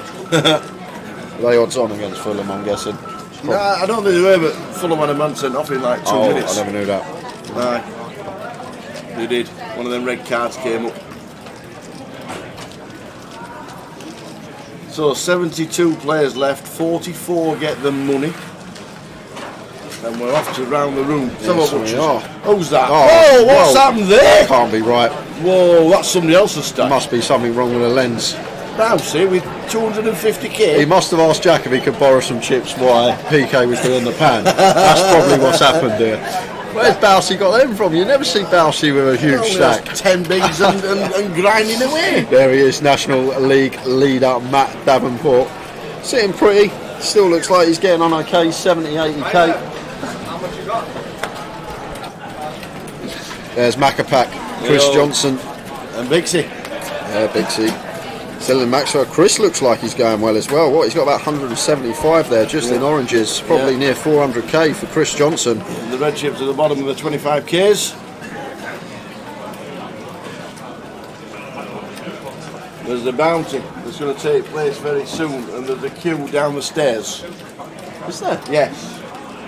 There is a queue down the stairs.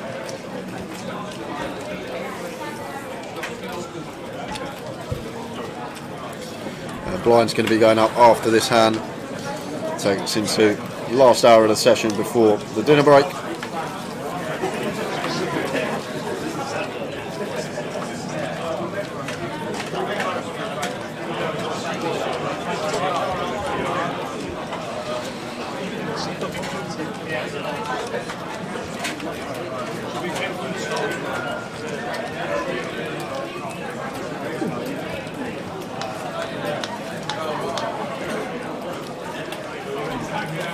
Ten, 3, 4.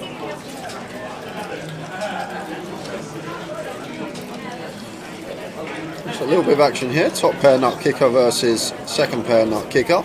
Both with backdoor nut flush draws as well. And going to be a continue from Johnny for 8k. Half pot size and choice, and Stephen making the call as he should be with the ace 10 suited here. To the turn.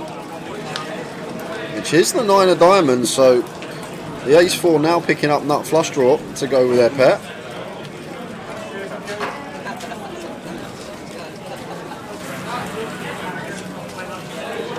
And like Stephen, we'll have some 5s, 6s, 7s, 8s that we could potentially blast off with a double barrel here. We should be aware that the 10x's in his range, ace 10 through like jack 10, 10-9 suited, are not going to be folding. But Johnny is electing to go for the second barrel here. And once we're called twice, should make the assumption now as Johnny that we're not going to be good. The 4's not going to be winning at showdown unless we're up against like a 5-6 of diamonds, something like that. However, that just gets there now on the river. So from Johnny's perspective, our 4's never going to be any good here once we get called twice on this particular board. And is he going to go for it? He is going to go for it here, Johnny. He's going to put Stephen in the blender. 51k, the effective shove here. So 51 into 68. So it's a chunky shove. A little bit more than 2/3, 70%-ish on the river. And Stephen with the ace 10 makes the call and shows his hand.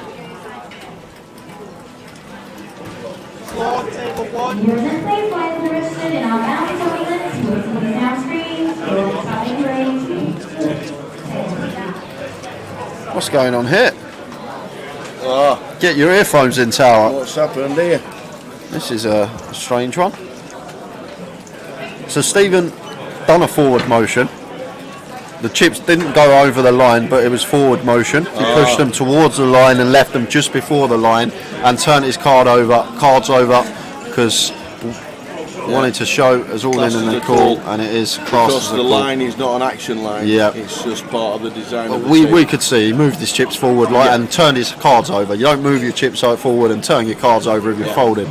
It's clearly wanted to call, and I think, and he said call as well. Yeah, it's just common sense. It's a common sense rule in there. It's not a betting line. It was forward motion, all his chips, and he turned his hand over. It's I think it's fine. I think that's a fair ruling.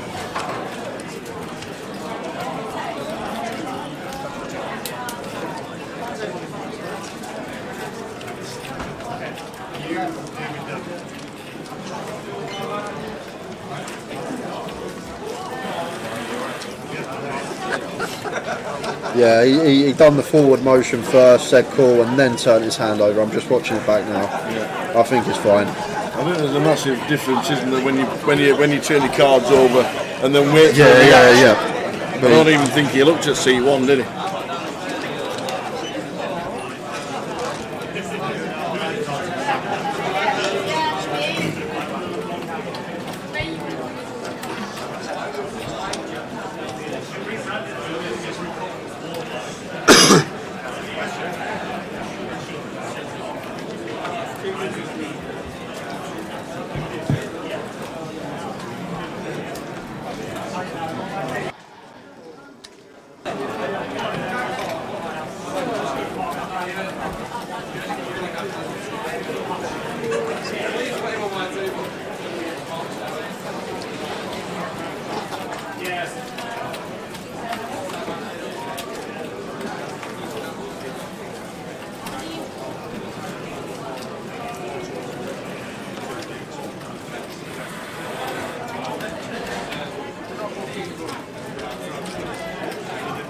Once again, ladies and registered for the bounty, we're deciding in under 5 minutes. If you've registered, please take your seats. If you do not want to have a blinded stack. Once again, players that are registered to start taking your seats.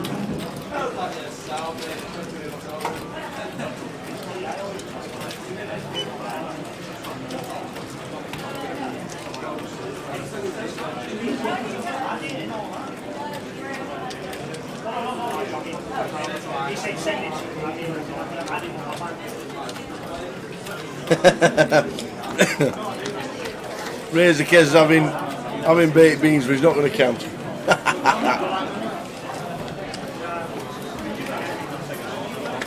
Hey, we need a question for Jay Thinks, don't we?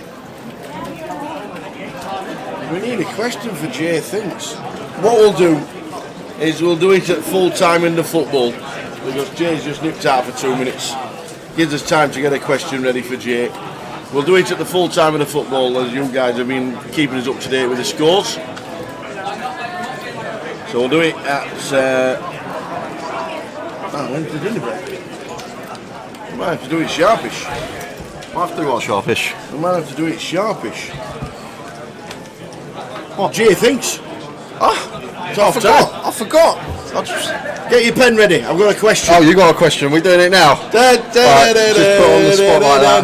Can't wait. I've got the question. Right, we're doing Jay Thinks. God, this is right on the spot. I'm not even able to get prepared.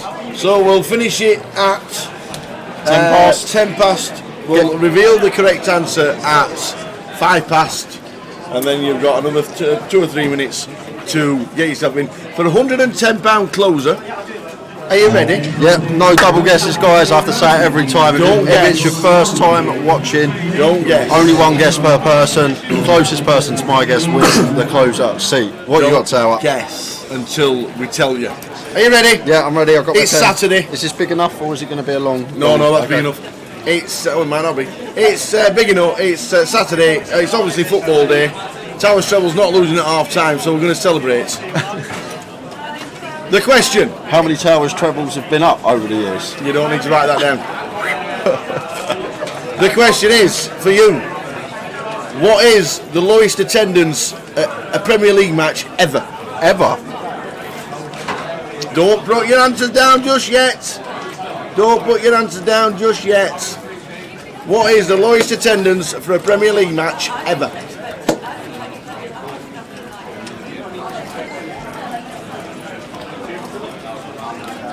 Are you ready? Premier League, which started in 1992.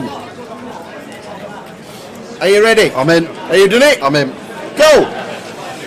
For a £110 closer. Get your guesses in, guys. The question is, what is the lowest attendance Jay thinks in the Premier League ever? Go. Oh, forget COVID. I mean, it doesn't matter. You want my answer. It doesn't matter. That's The right true. answer. It doesn't matter. That's true. You can put 0 if you want for COVID. It doesn't matter. With fans.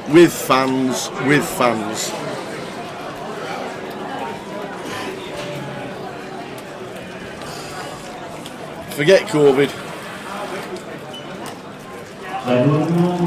and we will still be tracking the action, guys, as we are on day 2 now, so a bit more towards the business end. But if you all get your guesses in, closest to my answer is going to win themselves a closer seat.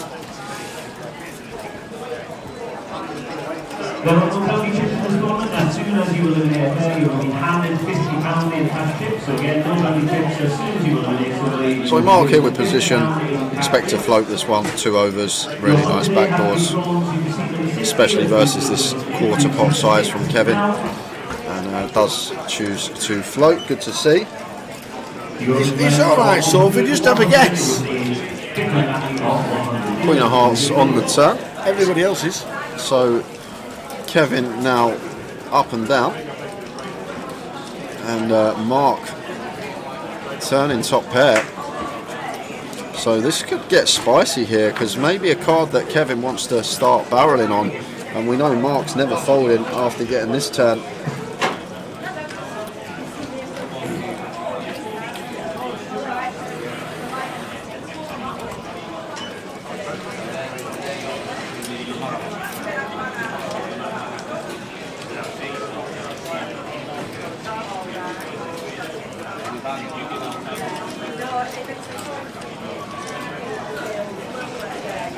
So there's the call from Mark. So big pot this one, and a 9 of spades on the river. So we do pick up a smidge of showdown. We do beat some hands like ace X of clubs, ace 10 of clubs, king 10 of clubs, these type of holdings here as Kevin. But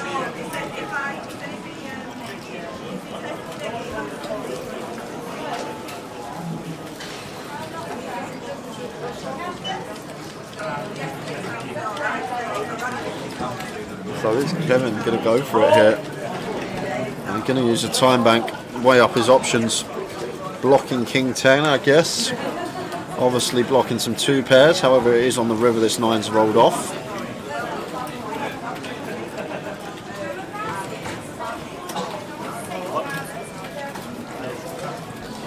And does go for it. Kevin finds the shove here. This is a huge shove. 117k in the middle. Okay, for Mark's effective stake, it's like 2/3 here. 117 in the middle. Mark with 72k behind, and this is a gross spot here for Mark Foggin, sitting here with top pair. Really horrible spot for him.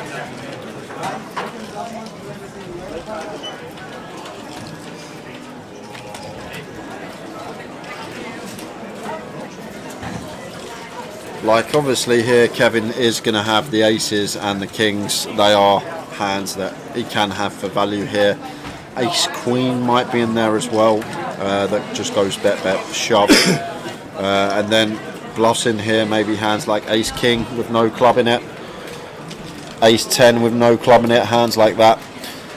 So this is a really gross spot for Mark. It's one of those where there's the call. He's just flicked in a chip, and Kevin says, I've got a 9, and Mark with the king queen is going to win a 261k pot. Nice call, Mark Foggin. Not the man you want to be giving chips either, Tower. No. So, what is the lowest Premier League?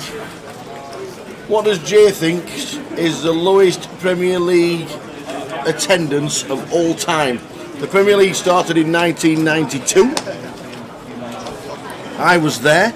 I know, you say all the time. Well, it's a nice fact to have. It is a nice fact, yeah. Nice little fact to have. I wasn't anywhere in 92. 1 minute time and we'll give you the correct answer, but that doesn't matter because it's all about what Jay thinks. For a £110 closer ticket that starts on Monday, the 20,000 guarantee. Poker Buffy on Twitch has guessed 3. 3? That's impressive. I tell you what, if that's the correct answer, I'll give you the ticket myself.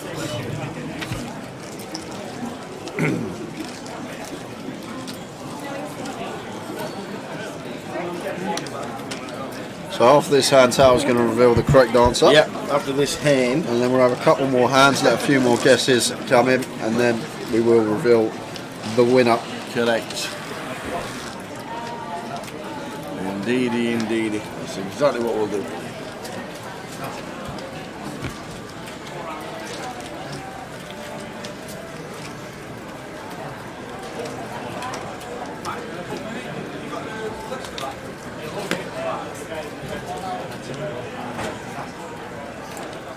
Just to let you know, there's a 5-10 PLO game running.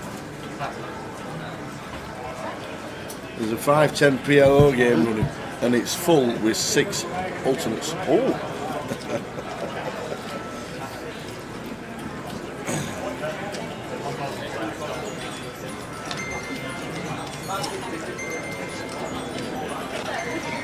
Wonder if they want to get on the list for Luton. Would you let me on there? In the comms box? Would I let you on the game? Yeah. After we're finished. You're looking forward to it. Mark Foggins now got the Cowboys. So we're looking for the smallest attendance ever in the Premier League. Yeah. And closest to my answer is going to win themselves a £110 closer ticket. You're not looking reveal for the correct answer after this hand, and then we'll find out how close Jay is about 3 minutes later. Oh, and look at this! What a life for Mark. Yeah. Finds the flat with the kings, and you got someone free betting behind you. Well, this should just be a jam, I think, because if you're expecting Rob to call, Rob's only got 85 behind the line.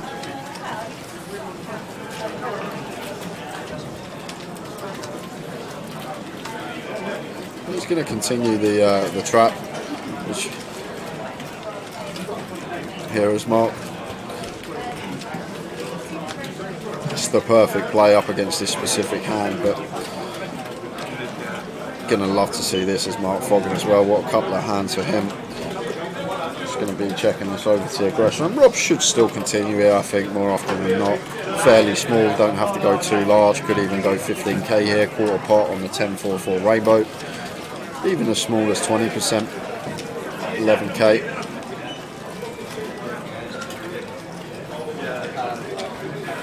So 13k, yeah, big fan of this from Rob. Really nice sizing choice on this particular board. And Mark's just going to continue playing this one slow, keep the bluffs in of our opponent. As you can see here, got Rob almost drawing dead with the king-queen. Oh, and it's the queen of diamonds on the turn. It's the best card in the deck for Mark Foggin. Not that he knows it, but Rob turning top pair now.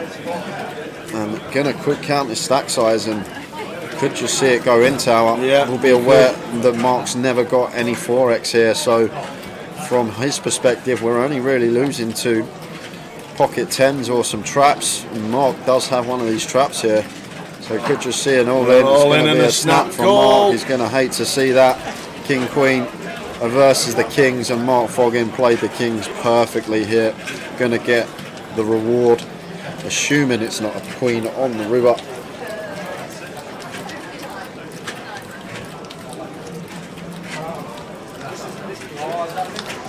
It's a 3. So we're going to lose Rob Sherwood from the tournament. Great play from Foggin, who's got nearly 400,000. What a couple of hands, Tower. So, we haven't finished the quiz, you've got 2 minutes, but the actual answer is 3,036. Poker The face, lowest, not giving anything the away. lowest attended game in the Premier League ever is 3,036. And interestingly, the same club has got the 10 lowest gates of the Premier League history. All 10. All 10. All 10. That is Wimbledon. Before they moved, when they used to play at Plough Lane, the lowest 10 Premier League gates are all Wimbledon when they used to play at Plough Lane. There you go. 1 minute to go. Get your guesses in. 3,036 correct answer. That's not what we want to know. We want to know what this guy thinks.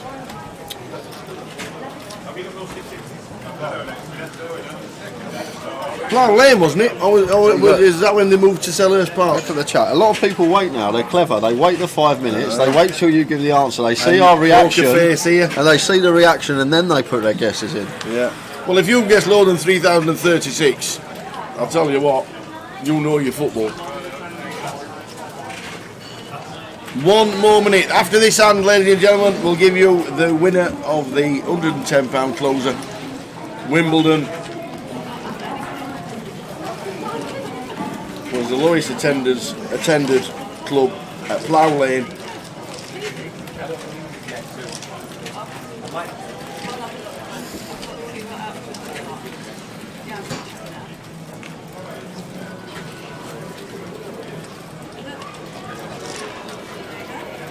So after this hand, guys, when the cards are pitched, I'm going to let you know who are the last guesses on each platform. Yeah.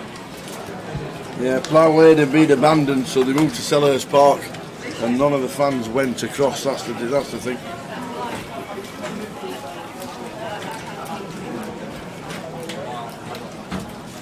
I don't know why they were nobody there.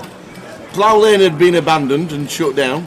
They went to share with Crystal Palace for 2 years at Selhurst Park before they moved to the NK Dons, and nobody went.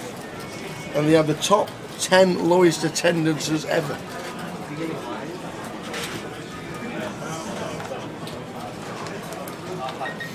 Ace for a spades for Anthony, making it 5k. I'm talking about Everton, they're winning 2-1.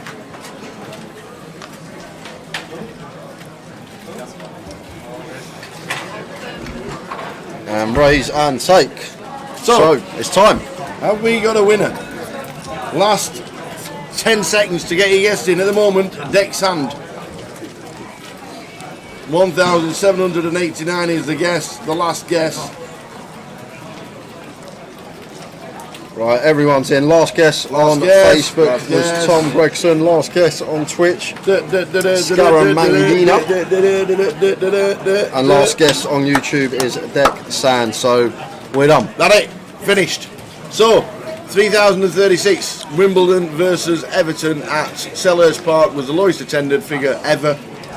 And Jay, I thought it'd be a lot higher, Tal, for the Premier League. I never thought it would be that low in a million years, and I went for...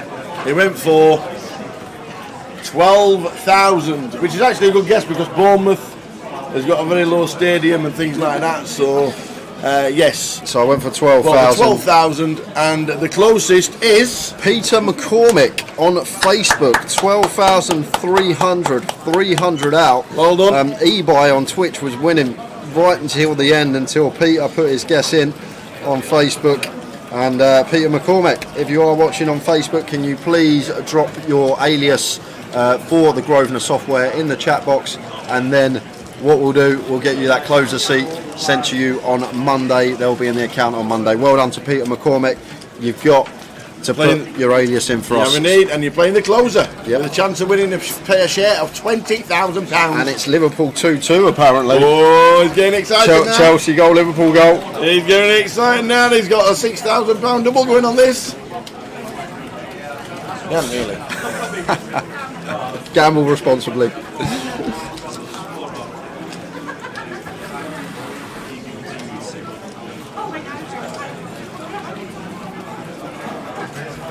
Oh my God, 12k, what a fish, yeah. I went about in the 90s. I reckon if you go, since 2000, when I can remember football, well, I reckon that's the lowest attendance since 2000. I reckon it could be around that. Yeah, there's been a couple of small grounds, hasn't there, in the Premier League? Swindon, they had a small ground, didn't they? Yeah, Swindon, Premier League for Bournemouth, and the main two. And because of all the manic from the giveaway, guys, there's been a few bust outs in the last half hour. I'm going to run you through everyone after this hand. Last one out was Gary Miller, who was chip leader to start the day. Wow, Gary Miller. He was chip leader. There's Bav making it 6k to go in the hijack.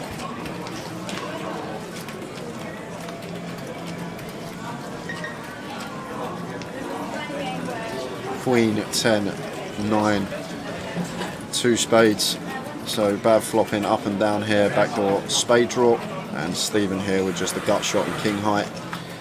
And versus big blind here, Bav could definitely continue this one, and is going to opt to with what looks like just under half, and going to get that one through.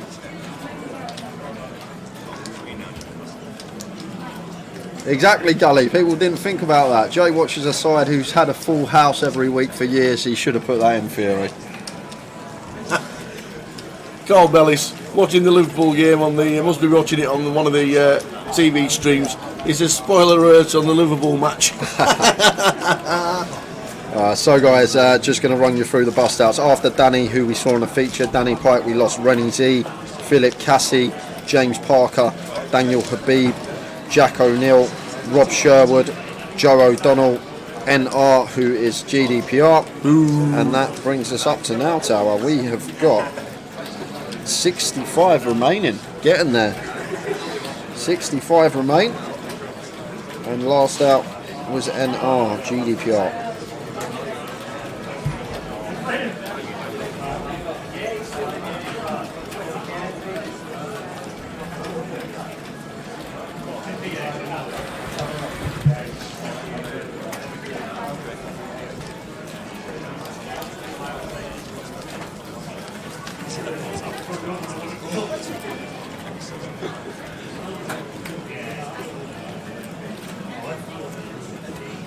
Peter McCormack's put his alias in the chat. Alias is Shy Talk Forever. Stick it down, Jay. Stick it down, Jay. Stick it down. Shy Talk Forever with the number 4. Well done, Peter. Well done, Peter. That's going to be in your account on Monday. So it's not going to be in straight away. It will be in on Monday just before the closer. I'll send everything over to Head of Online when we finish the event.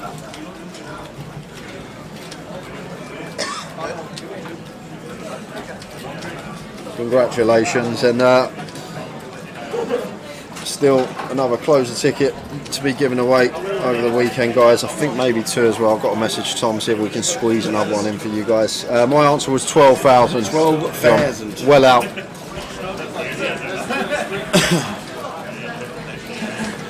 To be fair, I would have forgot that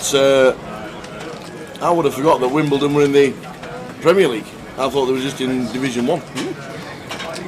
Mark Adair with the good news. Oh wow! Mark what a Adair. sweat we've got on. What's happening here? Towers Treble's got 2 out of 3, and the other one's not losing. God, come on, Sunderland! Come on, Sunderland!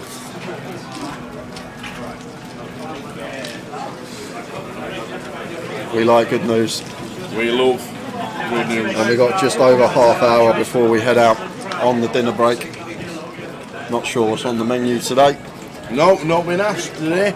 Maybe we're not getting fed. Ah, maybe. Hope we are. I'm starving. Maybe we're not getting fed.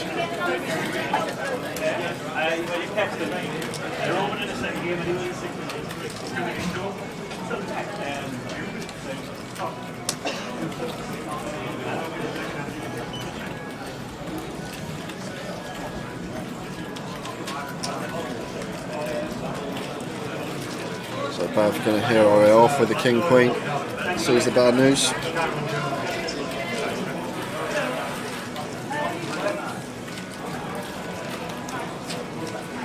Towers treble today, Josh, was for 11-1 treble, depending where you put it on. Reading, Blackburn and Sunderland. Blackburn and Reading both winning. Sunderland are drawing 0-0 at the moment, so looking for a Sunderland goal for potential payday for us, which would be very nice if we could find a Sunderland goal. There will be a break in just over 30 minutes. About 35 minutes time, and it'll be a 60-minute dinner break.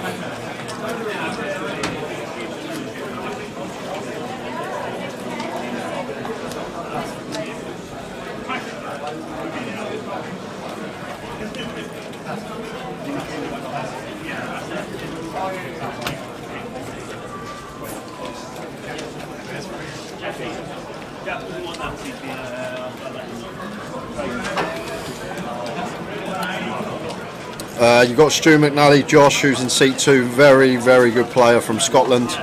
You've got Anthony Gardner in seat 6, regular on the tour, now plays a lot of poker, was used to play centre-half for England, centre-half for Spurs, Wednesday as well, wasn't it, Port Vale? Yeah. So Anthony Gardner, ex-professional footballer in seat 6.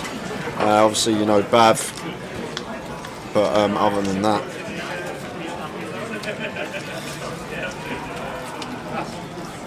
not too many notables. Oh, Foggy as well, actually. Mark Foggin, very good in seat 5, probably deserves a mention as well. Mark had some very good results over the years.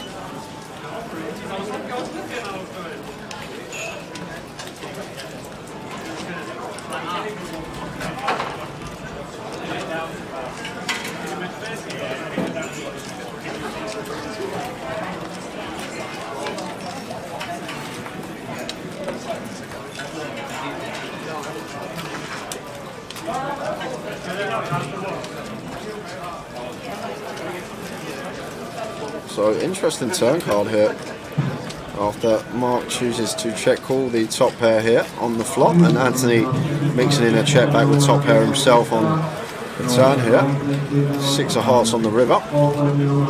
So gonna either go bet call here from Mark. Mark's either going to lead small, has reason to think that his jack can be the best hand here, and Anthony's just going to snap it off. No merit in raising here for Anthony.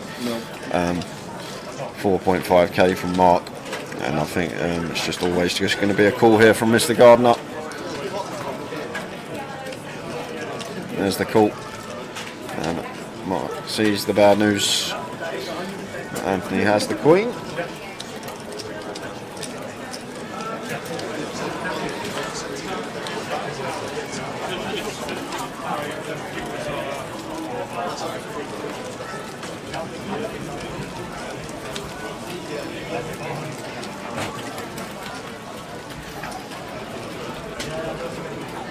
$373,000. Beautiful.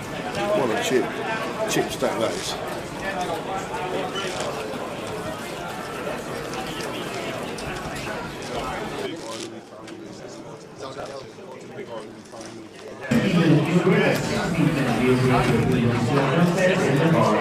Mirang Patel, 3-2 Liverpool. Have they managed that? Where's the Chelsea goal for the boys?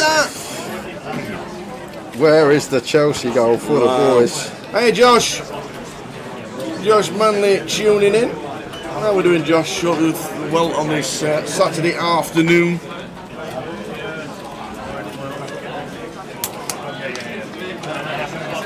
How did they do it?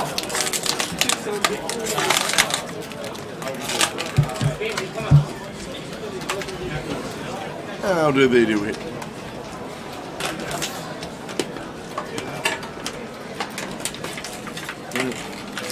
So I'll take a Chelsea goal or a Sunderland goal now with 20 minutes left to play them both, and I'd be happy for I've got nothing invested in Chelsea, so I'll take a Sunderland goal, please. Okay, or both. We'll take both, Tower. If we take both, shall we take the evening off?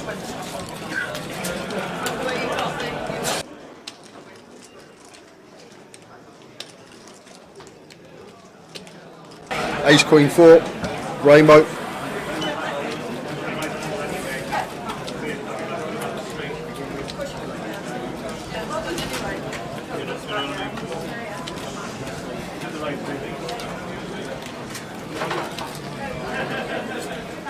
Blackburn 2-0 as well. It's all going right. Cole Bellis has just caught up with Liverpool. It's all going right. Blackburn 2-0. Reading 2-0. Just the Sunderland goal needed, guys, and Towers treble's going to be up.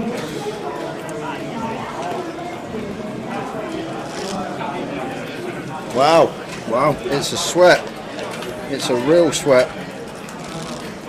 I nearly put Derby in because of Paul Warren, but I didn't want to jinx it.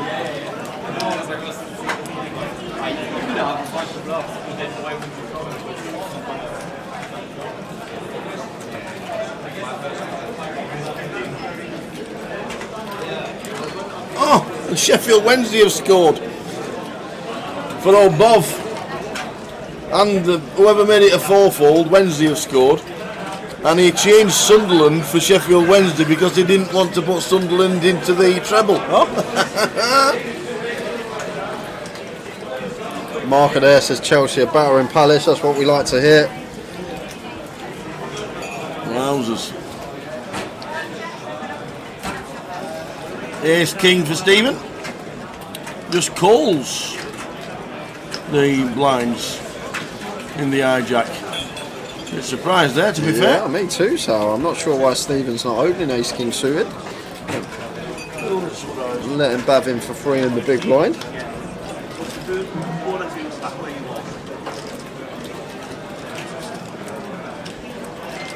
Three, 6, 3.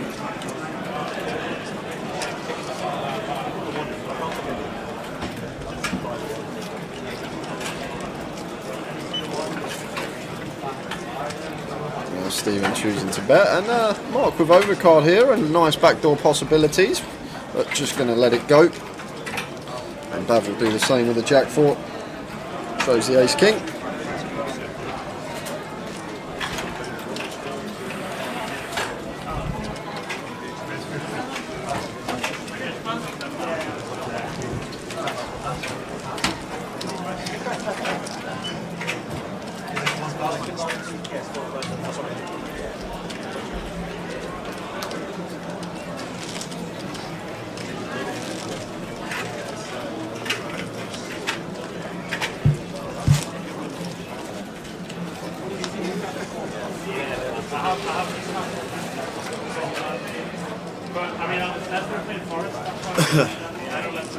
So half an hour to go until the end of the session, and then a 60-minute break.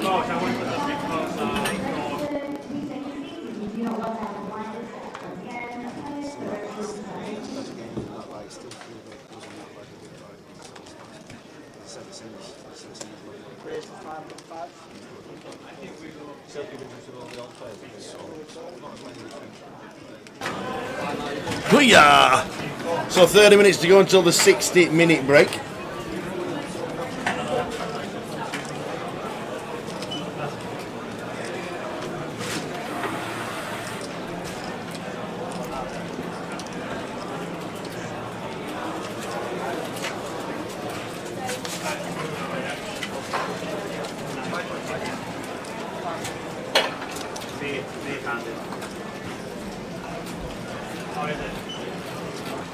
Nines for Stu in seat number 2, Stu McNally.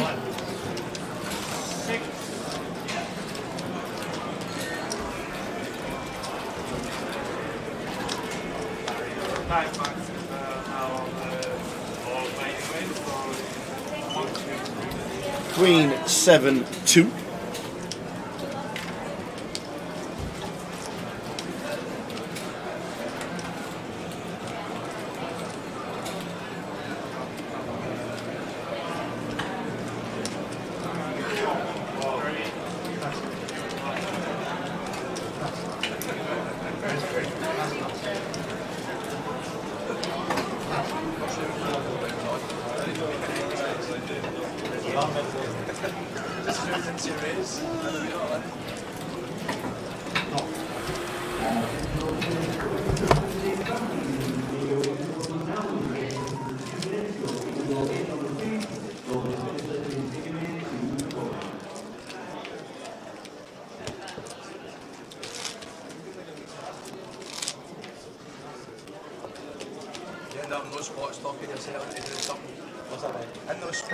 So Mark 365. Sunderland have just bought on a couple of strikers. That's the news at the minute. Thanks for that.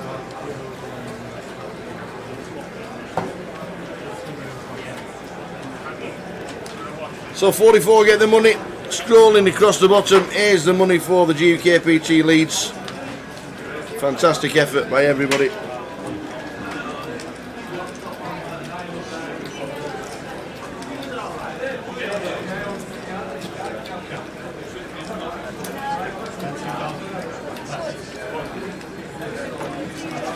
Toon 4-0 and Foggy smashing it. You're not wrong.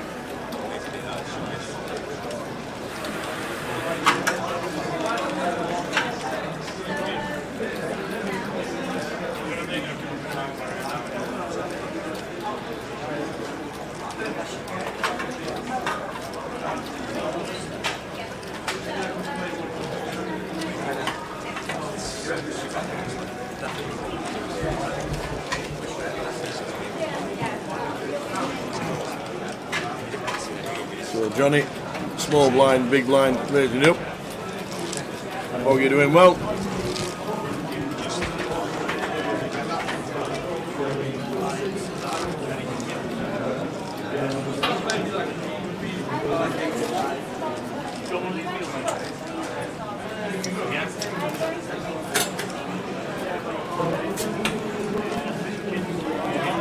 Right, 20 minutes to go, guys, for us. And 20 minutes to get a Chelsea and a Sunderland goal. Come on!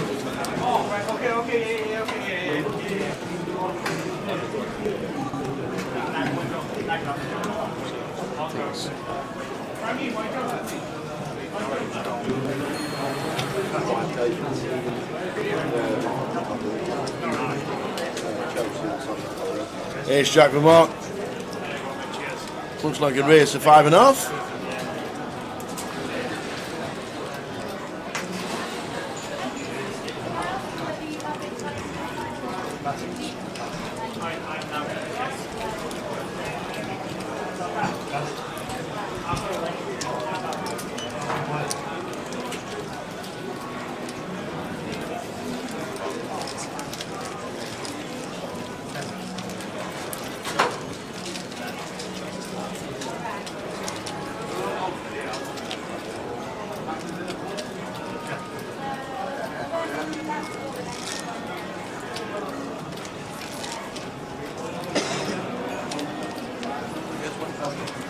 Yours in, please, Christopher Stanley, make your way to the desk. That's Christopher Stanley to the desk.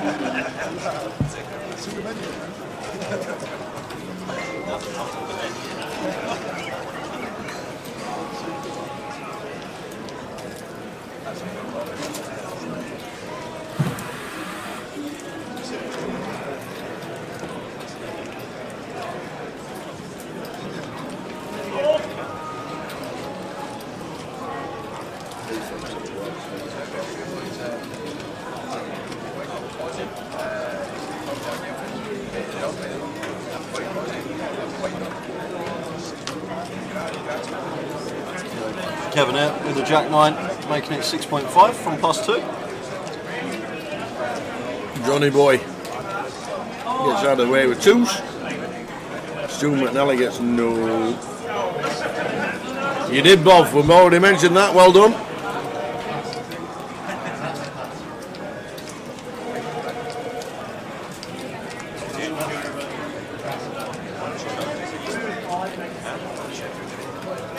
And Stephen here in the big blind chooses to defend the King 6.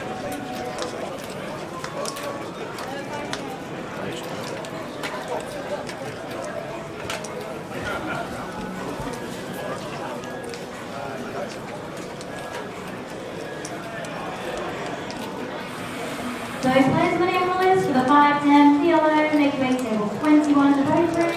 Once again, the players winning on the list for the 5-10 PLO. 5-10 PLO, running in Leeds.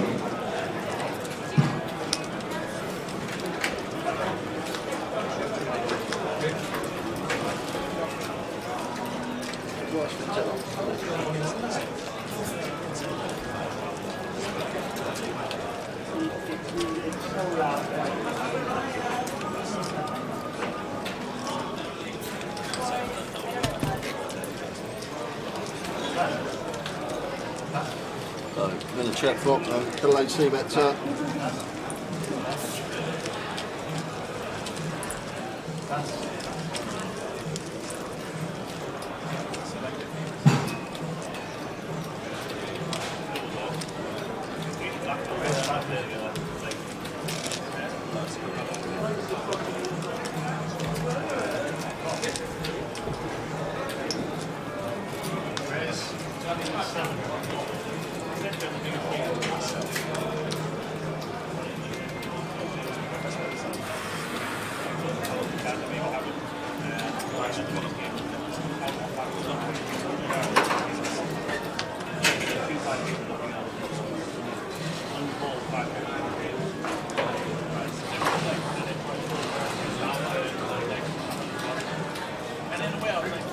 Well, it's all gone quiet over here. After the excitement, we still need a Sunderland goal. Root them on, ladies and gentlemen, root them on.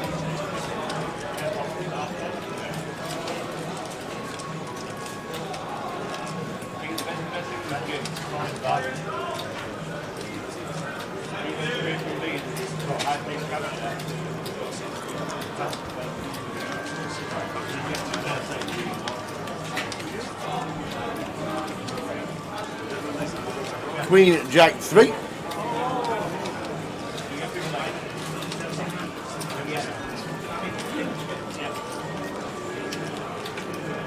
Stephen Smiter Smith, the Smiter. Goes check, bet. Kevin Min. Uh oh. Millwall have scored.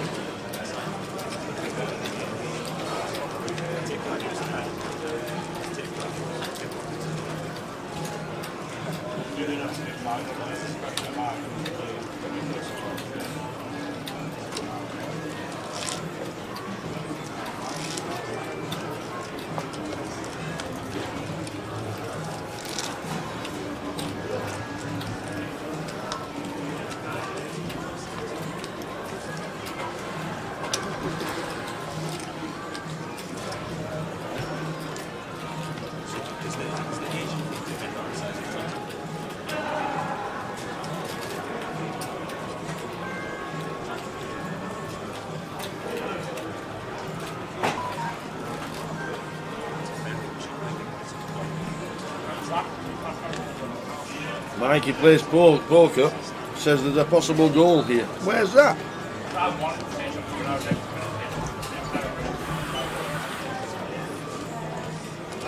Teasing us now, teasing us.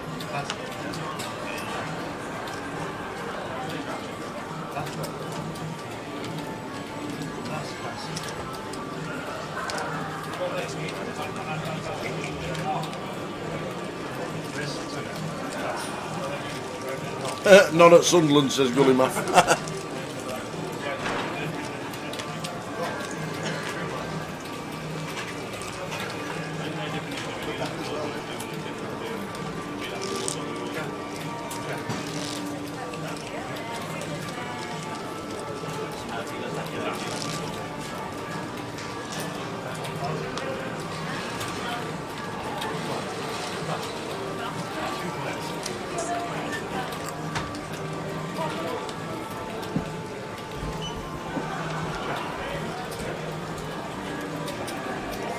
Give you a rundown of a couple of eliminations as we are heading to the dinner break in about 15 minutes time. When we lost Rob Sherwood, Joe O'Donnell, John Gilchrist, Tom Aravara, Kiefer Clare, Big TR eliminated. That means there's 59 left. Oh, Reading have secured it.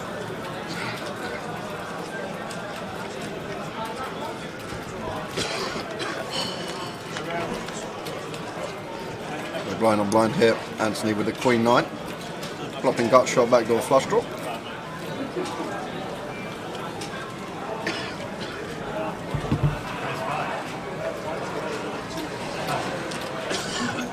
Leeds, and that will be the end of Kevin.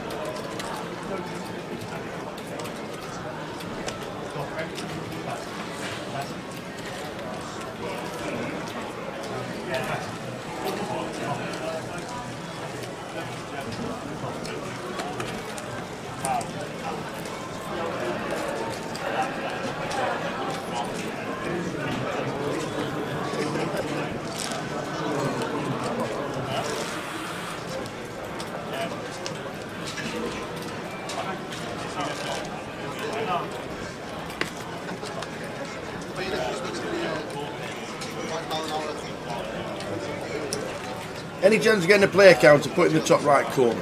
We'll do it when we get back after dinner. Yeah, as we get closer to the money.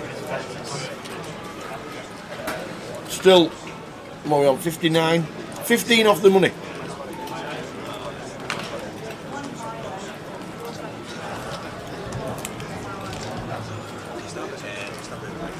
Well, Bob's debating a cash out. If you want to cash out, Bob, and make a profit, crack on. That's it.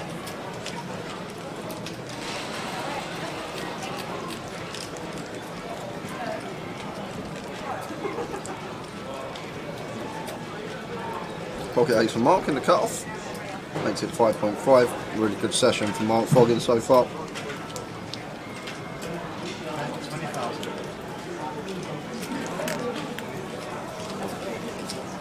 And looks like Kev wants to come in the small.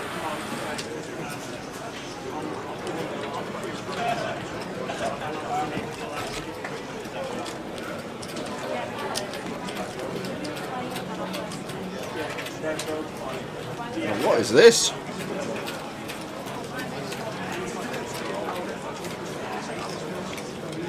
This isn't a thing tower. A click free bet out the small blind. Maybe a misclick from Kev? Your turn, please. Gavin Crosswords, make way to the left. That's Gavin Crosswords, make way to the left.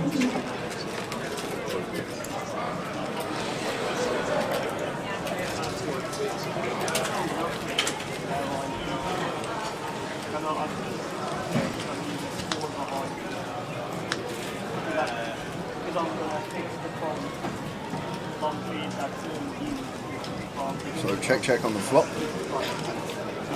And now Kevin delay continue coming in, which Mark will just have a easy call with position. Gut shot picked up now. And eights can be the best of it.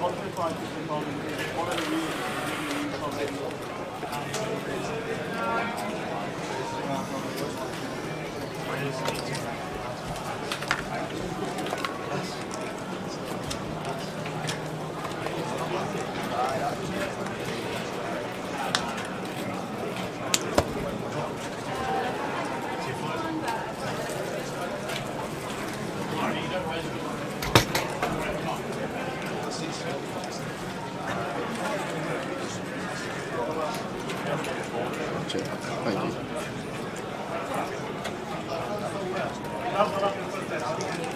I don't think there's going to be much merit in betting here for Mark with our eights. Don't think we're ever going to get value from worse. Are you kidding me, Apocalypse? Don't tell me that. What's happened? I hope you're on the troll. What's happened? He says 3-3 Brighton. Wow. 3-3 Brighton. What a game though. Sick.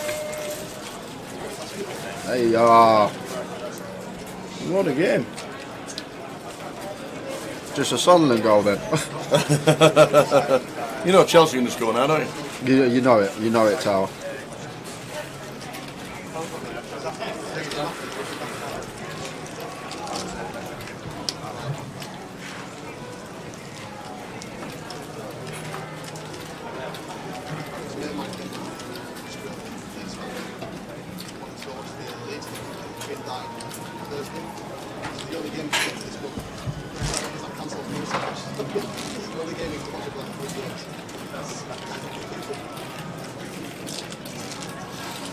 Just under 10 minutes left, and then we are going to head out on an hour dinner break, guys.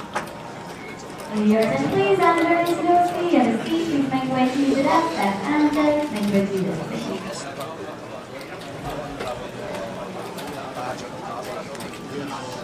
Hamley's in the bounty, by the way. Place is absolutely rammed. 92 in the bounty.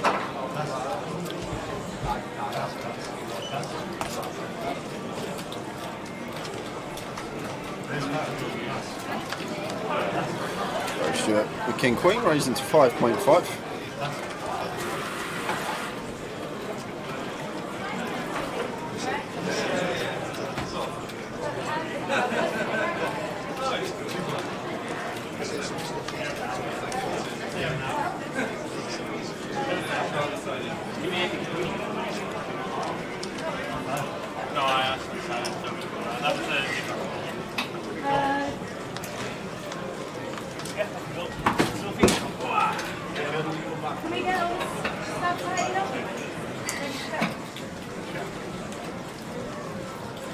Ladies and gentlemen, Into for the 5-10 Omaha game. Jack, Richard, Trevor, Hendrick and Michael. That's Jack, Richard, Trevor, Hendrick and Michael, 221, new 5-10 Omaha. Ace, 2-2. Yeah, Stu's just shutting down now. guess we do beat some front door club draws, but Kevin will have plenty of ace-X he could have in this spot.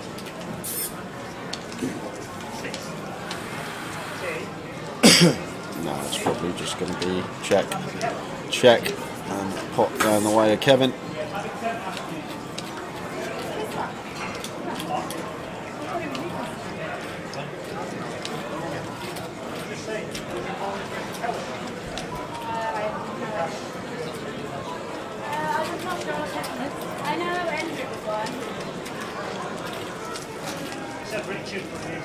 Heading towards the dinner break.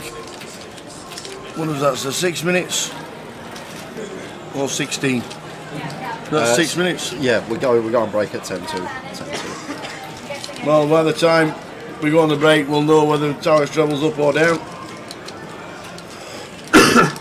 Hopefully it's up. The old Sunderland.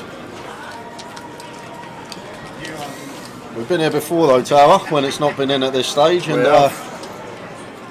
screaming in me ear, never doing it ever again. 2 minutes later, your wallet's bulging.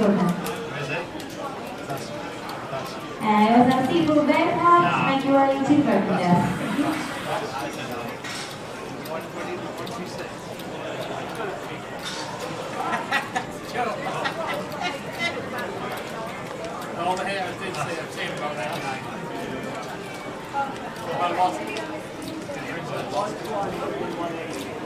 All right, 125. Wow, I can't believe he said that. He sat the book on your bluff nice and quiet.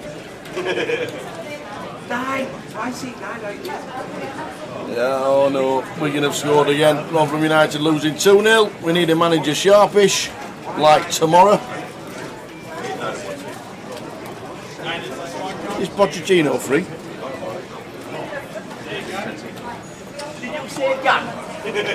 You know what I'd do? I'd bring in Neil Warnock. Get him out of retirement. Come on, manage Rotherham United. see better reasons to come out of retirement.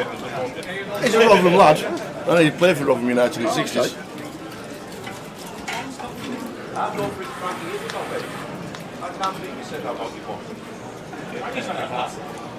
Oh, and it's a 5 on the flop. Wow. So set to double. 10-2. 3 of clubs on the turn. So fading jacks and queens. And he does the double. Through Stu McNally. Johnny back up to just sub 70k. Nice.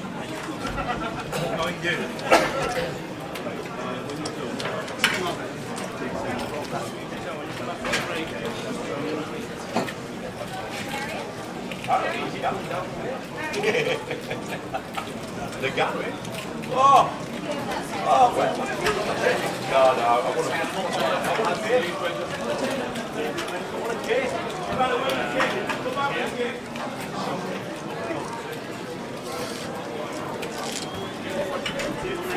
Oh well, done it in again. Looks like Sunderland have cost us. They're on the never backing them again list.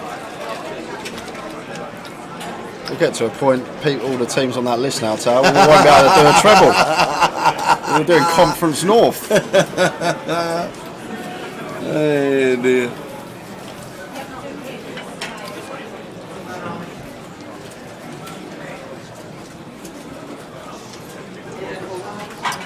Hey dear.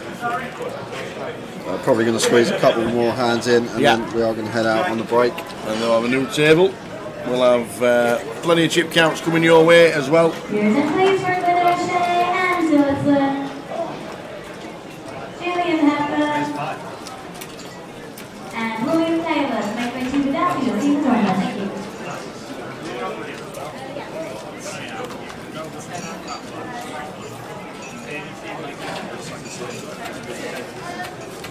Thank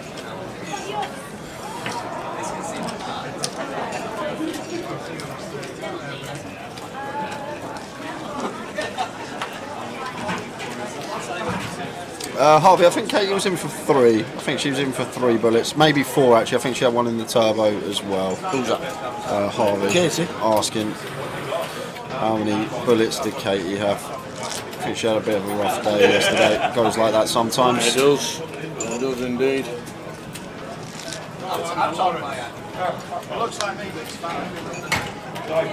It was all looking so promising, Tower. I thought we was going to be going on dinner smiling. This is going to be the last hand for us.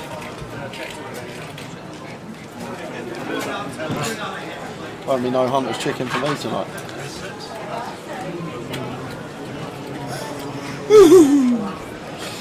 We had a run. We did have a run. We had a run for us money. 9-7 suited for Mark. Makes it 5.5. Last hand. And Bav with 6s here. I think we're just always peeling this as Bav. It's going to fold. Going to let the 6s go. Mark obviously opening gun, showing strength. Does have us covered. Yeah, Stu McNally putting it in for. Okay, 14.5. That makes a lot more sense why Bav's folded. Bav, I'm guessing, aware of Stuart's stack, knowing that not going to be able to call off if it comes back round to Mark, and 4 bets, assuming that Stu shoves. And you also had the roof shove stack of Mark here in the small as well, which makes sense. So Mark fogging now, going to get out of the way. And last hand, going to be an all-in between Stuart and Mark in 3. It's going to be a flip. Flippity flip. Oh no.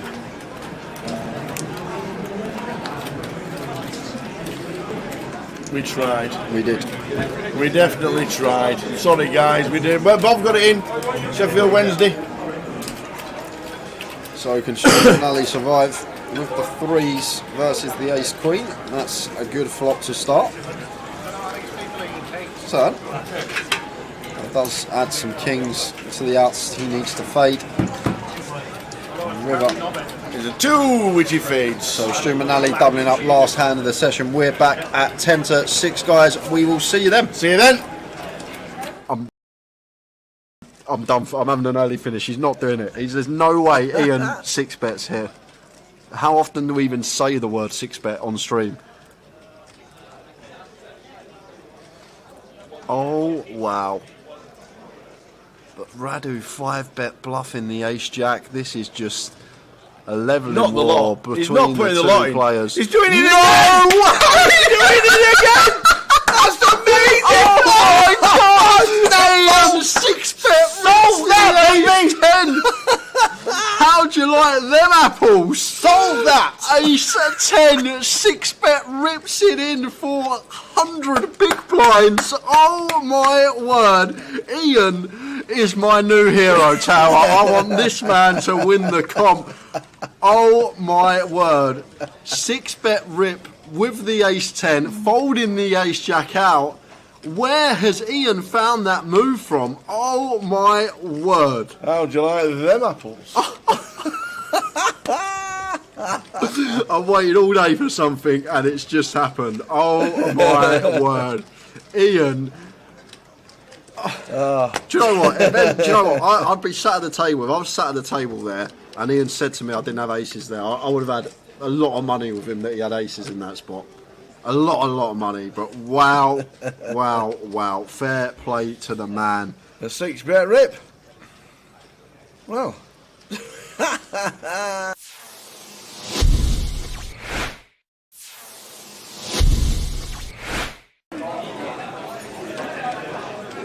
Ian can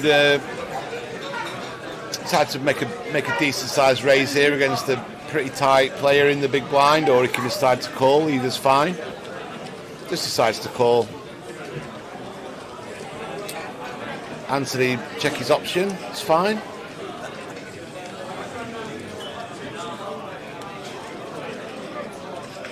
Whoa, this might be bad news for Ian because he's got the nut low, and he's going to decide to barrel this at least one street, and let's see if Anthony just decides to call. Good trap from Anthony here. I half expected him to raise it, Tower, but he's playing it well. Now this is a spot where if I am Ian, I'm betting pretty big now. About pot. 50,000. He goes for 27,000. Again, Anthony, if I'm Anthony, I'm just calling. Yeah, me too.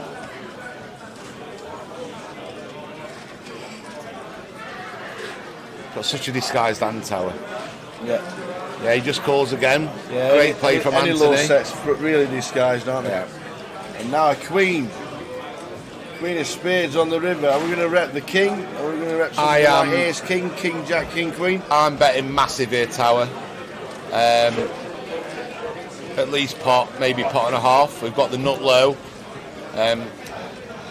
Anthony can't have many kings in his hand. What can he really have? He can't have ace kings. He just defended pre without squeezing it up. Wow, I like this play. I really like this play. I really like this play. And if Anthony finds the call, good luck to him. But I really like this play. There's not. Let's think about it. Ace king. He can't have ace king. He can have king jack. Anthony can and make a pretty tight check back on the flop before the flop. But what other kings can he have, Tower? He's got to have something to call the flop with. So he's got to have a king to call the flop with. So king 10 he could have. That's reasonable. Turns a pair, calls the bet. Queen king, possibly.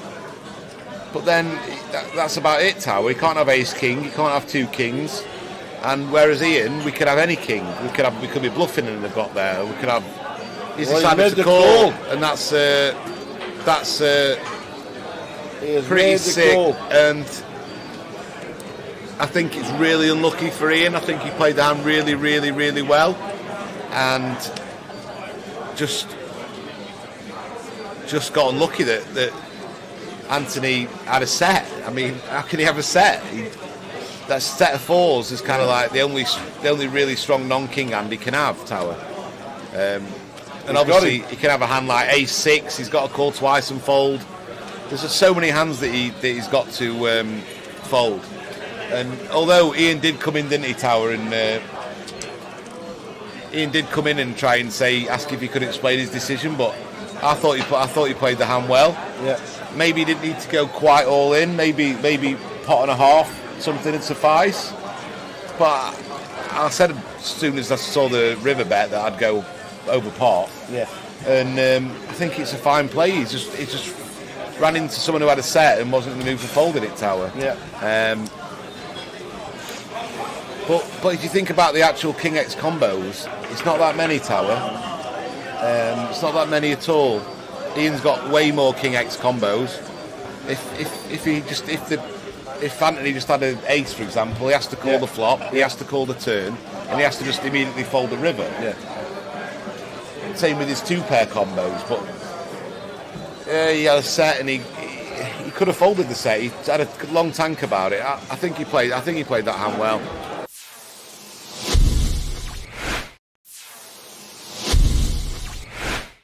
So we've got new players. Is that Tom Hudson there? No, Kieran coming in. Bit of a doppelganger there. He is a little bit. For the online manager, Mr. Tom Hudson. Deborah's called now, and Richard. Which Richard is it? Do we know which Richard it is?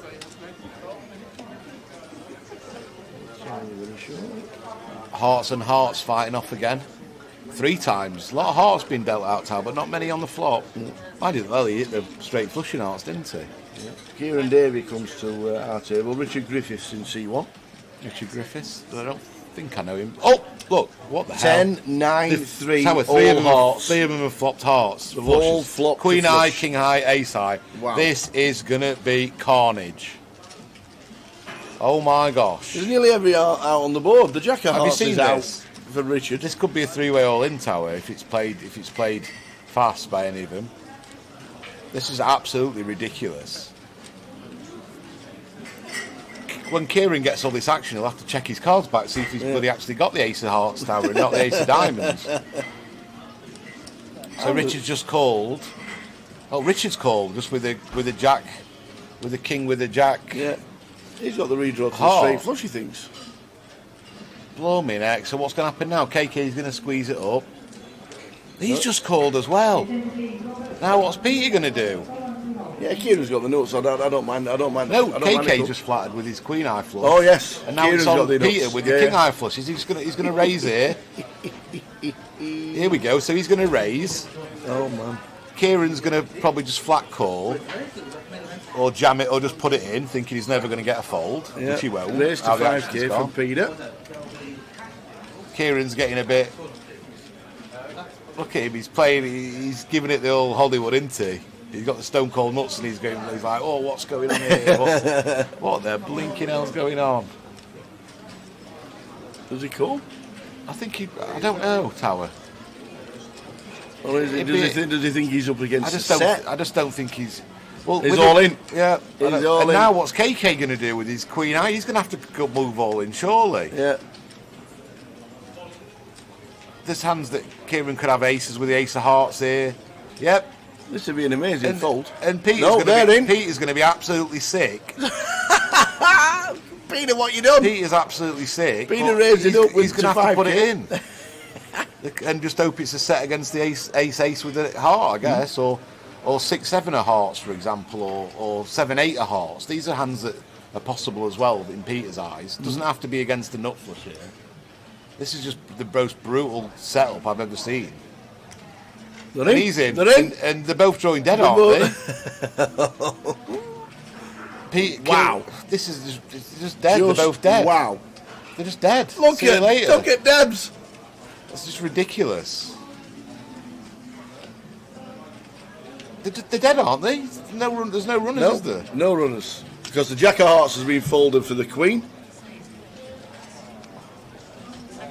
What a life. Wow. This is Kieran's first hand, and what a hand. He's on 60,000. Sits down, one hand, flops the nuts. Gets action from the and second trebles nuts up. and the third nuts, and trebles up. Oh my days.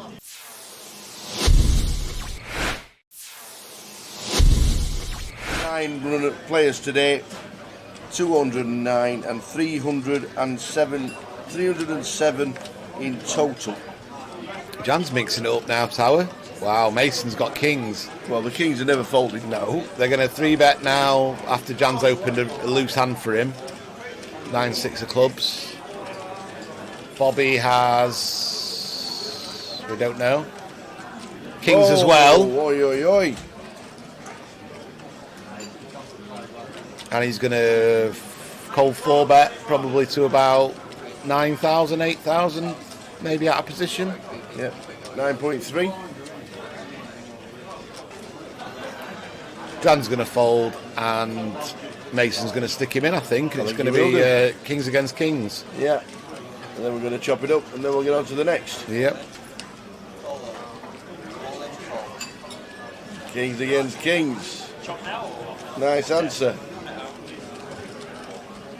Yeah. Let's chop it now, he says.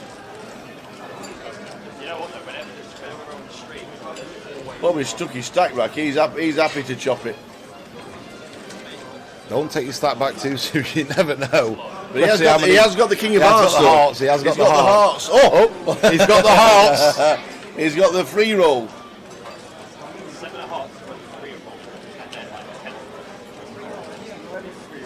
He's got the hearts. He's got the free roll of the This hearts. would be absolutely brutal for Mason. No way is it coming a heart. We've been saying hearts all day. It can't be again. Oh my God! It is. It is the day of the hearts. That is Oh. absolutely sick for Mason. Wow. That is Kings brutal. against kings and four He's going to hearts. stand up and just have a minute there. That's Mason's just not brutal. That is just brutal. He's going for a minute. He's having a minute. That's quite Oh. shows quite a level of maturity for someone who's 18 just to think, right, I'm going to have a minute away. That's a really Wow. ridiculous hand. Bobby. If ever there was a day to have the hearts there, Tower, and not the black kings, it was today, wasn't it?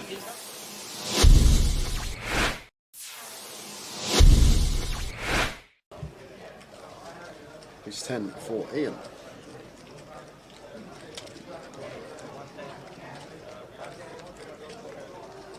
Raises to 1.3, under the gun +1. And Radu here with the ace jack in the hijack. Surprised if he went anywhere this deep with Ian. Probably more inclined to just flat this one versus the early position open. But obviously can mix in a 3-bet some of the time. And it looks like that's exactly what he's done. 3-bets to 3.2.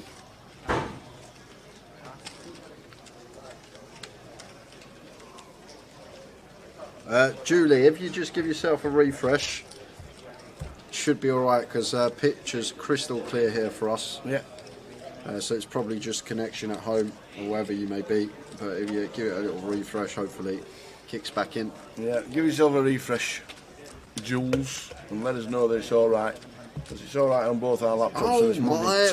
What's happening here? 4-bet to 7.7? Wow, Ian. Oi, oi.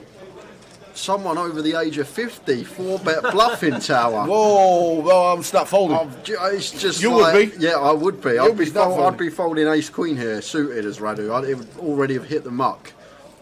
But this is, I guess Ian just thinks Radu's at it too much. And to be honest with you, the ace 10 off tower, it's a really beautiful 4-bet bluff hand. And maybe Ian's been amongst the solvers the last few months. You don't know. He might have been putting some work in off the tables. That could be the case. And he might have put in the low frequency 4-bet here with the ace 10 versus Radu, who's been fairly aggressive, and with the chips as well. But fair play to Ian, mixing it up, not just having the ace king plus in his 4-bet range, and now action back on Radu here. And oh wow, no is way he gonna 5-bet? Has he picked up on something about here? 20k. Wow, Radu, what senses from him. He has to have picked up on something here, Tower. Read on the situation here from Radu is just so good. What a play. 5-bet bluff tower, we just, no way. Do you know what, if Ian 6-bets here with ace 10 tower, I'm done for, I'm having an early finish. He's not doing it. There's no way Ian 6-bets here. How often do we even say the word 6-bet on stream?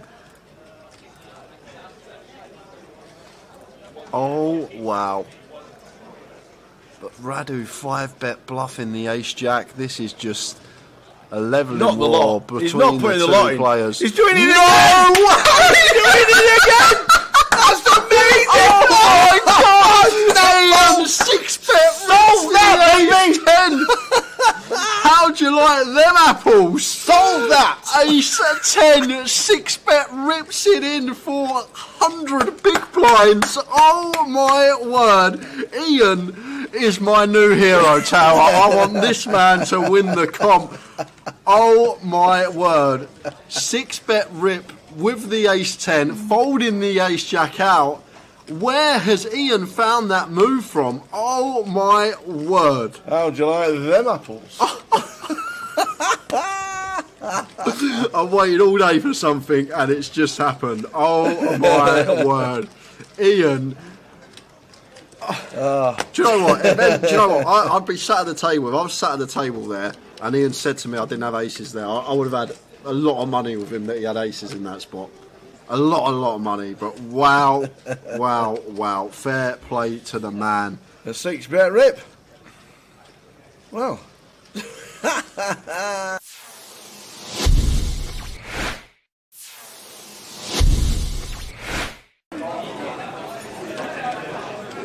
Ian can decide to make a decent sized raise here against a pretty tight player in the big blind, or he can decide to call. Either's fine. Just decides to call. Anthony, check his option. It's fine.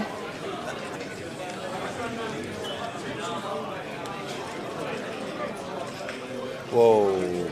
This might be bad news for Ian because he's got the nut low, and he's going to decide to barrel this at least one street, and let's see if Anthony just decides to call. Good trap from Anthony here. I half expected him to raise it, Tower, but he's playing it well. Now this is a spot where if I am Ian, I'm betting pretty big now. about pot. 50,000. He goes for 27,000. Again, Anthony, if I'm Anthony, I'm just calling.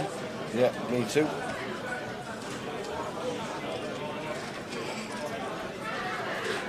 Got such a disguised hand tower. Yeah. Yeah, he just calls again. Yeah, great play from any Anthony. low sets, really disguised, aren't they? Yeah. And now a queen. Queen of spades on the river. Are we going to rep the king? Or are we going to rep something like ace, king, king, jack, king, queen? I'm betting massive here, tower. At least pot, maybe pot and a half. We've got the nut low. Anthony can't have many kings in his hand. What can he really have? He can't have ace kings. He just defended pre without squeezing it up. Wow, I like this play. I really like this play. I really like this play. And if Anthony finds the call, good luck to him. But I really like this play. There's not. Let's think about it. Ace king. He can't have ace king. He can have king jack. Anthony can and make a pretty tight check back on the flop before the flop. But what other kings can he have, tower? He's got to have something to call the flop with. So he's got to have a king to call the flop with. So king 10 he could have. That's reasonable. Turns a pair, calls the bet. Queen king, possibly. But then that's about it, tower. He can't have ace king. He can't have two kings. And whereas Ian, we could have any king. We could be bluffing and they've got there. We could have. He's decided to call, and that's pretty sick. And I think it's really unlucky for Ian. I think he played the hand really, really, really well, and just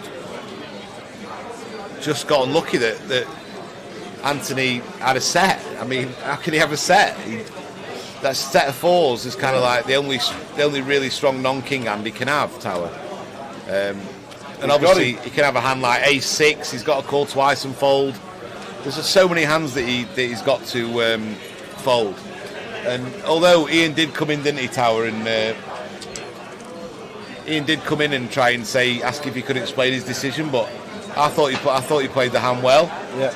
Maybe he didn't need to go quite all in. Maybe pot and a half. Something would suffice, but I said as soon as I saw the river bet that I'd go over pot. Yeah. And I think it's a fine play. He just ran into someone who had a set and wasn't in the mood for folding it, tower. Yeah. But if you think about the actual king x combos, it's not that many, tower. It's not that many at all. Ian's got way more king x combos. If Anthony just had an ace, for example, he has to call the flop, he has to call the turn, and he has to just immediately fold the river. Yeah. Same with his two-pair combos, but he had a set and he could have folded the set. He had a long tank about it. I think he played that hand well.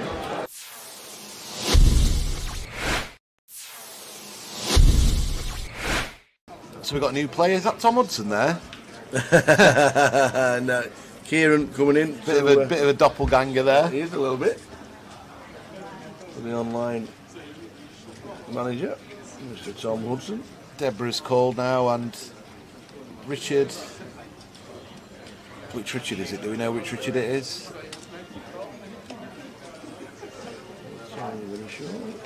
Hearts and hearts fighting off again. 3 times. A lot of hearts being dealt out, Tal, but not many on the flop. I did well. He hit the straight flushing hearts, didn't he? Yeah. Kieran Davey comes to our table. Richard Griffiths in C1. Richard Griffiths? I don't think I know him. Oh, look, what the 10, hell? 9, 3, Tower, all hearts. 3 of them have flopped hearts. They've all flopped. Queen high, king high, ace high. Wow. This is going to be carnage. Oh my gosh. There's nearly every out on the board. The jack of Have you hearts seen is this? out for Richard. This could be a 3-way all-in, tower if it's played fast by any of them. This is absolutely ridiculous. When Kieran gets all this action, he'll have to check his cards back, see if he's bloody actually got the ace of hearts, tower, and not the ace of diamonds. So Richard's just called. Oh, Richard's called just with a jack, with a king, with a jack. Yeah, he's got the redraw to the straight flush, he thinks. Blooming heck. So what's going to happen now? KK's going to squeeze it up. He's just called as well. Now what's Peter going to do? Yeah, Kieran's got the nuts. I don't mind. I don't mind. No, I don't mind KK just flattered with his queen high flush. Oh yes. And now Kieran's it's on got the Peter nuts. with the king high flush. He's going to raise here. Here we go. So he's going to raise. Oh man. Kieran's going to probably just flat call, or jam it, or just put it in, thinking he's never going to get a fold, which he won't. Raise to 5k from Peter. Kieran's getting a bit. Look at him. He's playing. He's giving it the old Hollywood, isn't he? He's got the stone cold nuts, and he's going. He's like, oh, what's going on here? What the blinking hell's going on? Does he call? I think he. I don't know, Tower. Or does he think he's up against I just the don't. set? I just don't think he's. Well, he's all in. Yeah. He's all and in. now what's KK going to do with his queen eye? He's going to have to go move all in, surely. Yeah.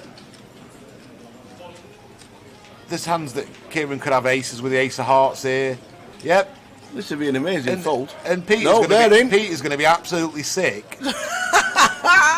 Peter, what you done? Peter's absolutely sick. Peter raised it up with he's going to have to put it in.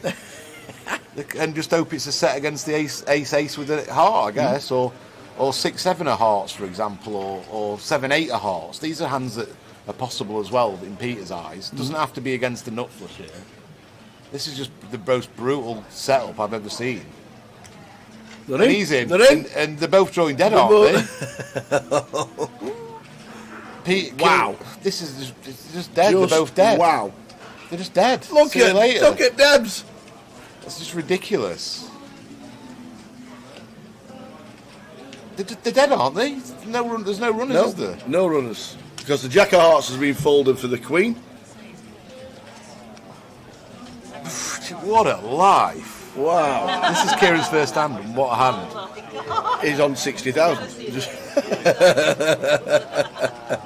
Sits down, one hand, flops the nuts. Gets action from the second nuts up. and the third nuts, and trebles up. Oh my days.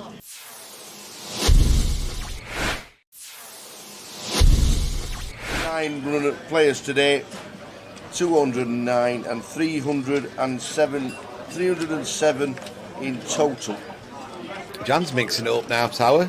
Wow, Mason's got kings. Well, the kings are never folded. No, they're going to 3-bet now after Jan's opened a loose hand for him.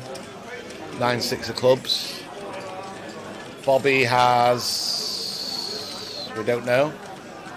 Kings as well. Oi, oi, oi. And he's going to cold 4-bet probably to about 9,000, 8,000, maybe out of position. Yeah, 9.3. Jan's going to fold and Mason's going to stick him in, I think. It's going to be kings against kings. Yeah. And then we're going to chop it up and then we'll get on to the next. Yep. Kings against kings. Nice answer. Yeah. Let's chop it now, he says. Bobby stuck his stack back. He's happy to chop it. Don't take your stack back too soon. You never know. But he has got the king of hearts. He has got the hearts. Oh, he's got the hearts. He's got the free roll.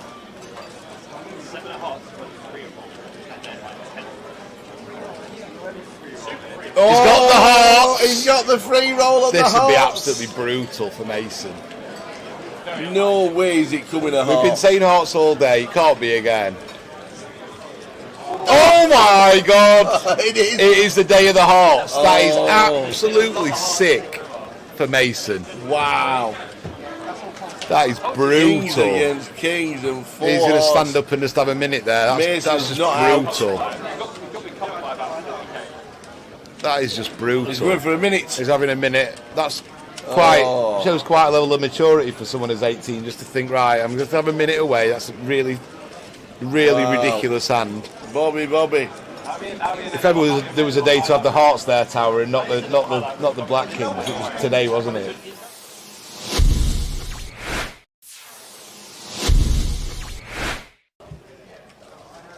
It's 10 for Ian.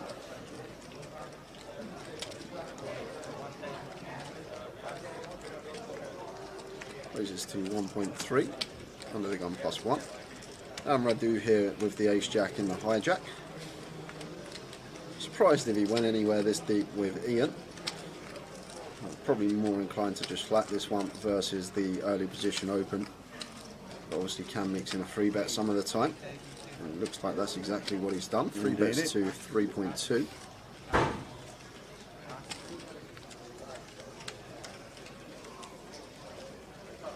Julie, if you just give yourself a refresh, should be alright, because picture's crystal clear here for us. Yeah. So it's probably just connection at home or wherever you may be. But if you give it a little refresh, hopefully it kicks back in. Yeah, give yourself a refresh, Jules, and let us know that it's alright. Because it's alright on both our laptops. Oh, so it's my Monday. word. What's happening here? 4-bet to 7.7. Wow, Ian. Oi, oi. Someone over the age of 50, 4-bet bluffing tower. Whoa, well, I'm snap folding. It's just You like, would be. Yeah, I would be. You'd be snap folding. I'd be folding ace-queen here, suited as Radu. It would already have hit the muck. But this is... I guess Ian just thinks Radu's at it too much, and to be honest with you, the ace-10 off tower, it's a really beautiful 4-bet bluff hand, and maybe Ian's been amongst the solvers the last few months. You don't know. He might have been putting some work in off the tables. That could be the case. And he might have put in the low-frequency 4-bet here with the ace-10 versus Radu, who's been fairly aggressive, and with the chips as well. Fair play to Ian, mixing it up, not just having the ace-king plus in his 4-bet range, and now action back on Radu here, and oh wow, No way is he gonna 5-bet? Has he picked up on something about here? 20k. Wow, Radu, what senses from him? He has to have picked up on something here, Tower. Read on the situation here from Radu is just so good. What a play. 5-bet bluff tower. We just, no way. Do you know what? If Ian 6-bets here with ace-10 tower, I'm done. I'm having an early finish. He's not doing it. There's no way Ian 6-bets here. How often do we even say the word 6-bet on stream? Oh, wow. But Radu 5-bet bluffing the ace-jack. This is just... a leveling war between the two players. He's doing it again! He's doing it again! That's amazing! Oh my god! Damn! 6-bet roll that, 10. How'd you like them apples? Solve that! Ace-10, 6-bet rips it in for 100 big blinds. Oh my word. Ian is my new hero, Tower. I want this man to win the comp. Oh my word. 6-bet rip with the ace-10, folding the ace-jack out. Where has Ian found that move from? Oh my word. How'd you like them apples? I've waited all day for something and it's just happened. Oh my word. Ian.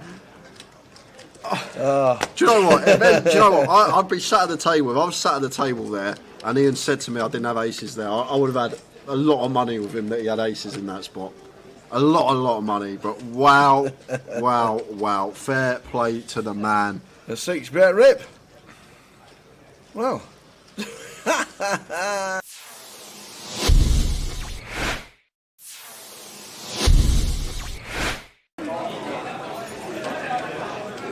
Ian can decide to make a decent sized raise here against a pretty tight player in the big blind, or he can decide to call. Either's fine. Just decides to call. Anthony check his option. It's fine.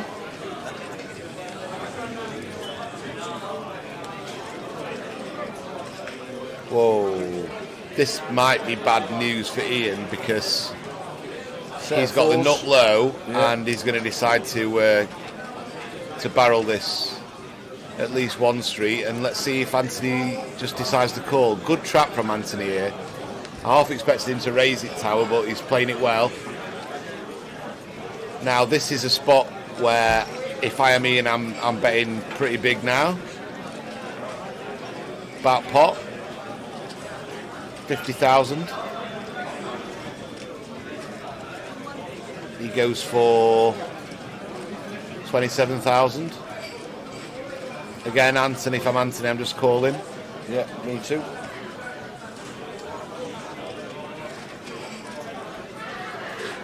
Got such a disguised hand tower. Yeah.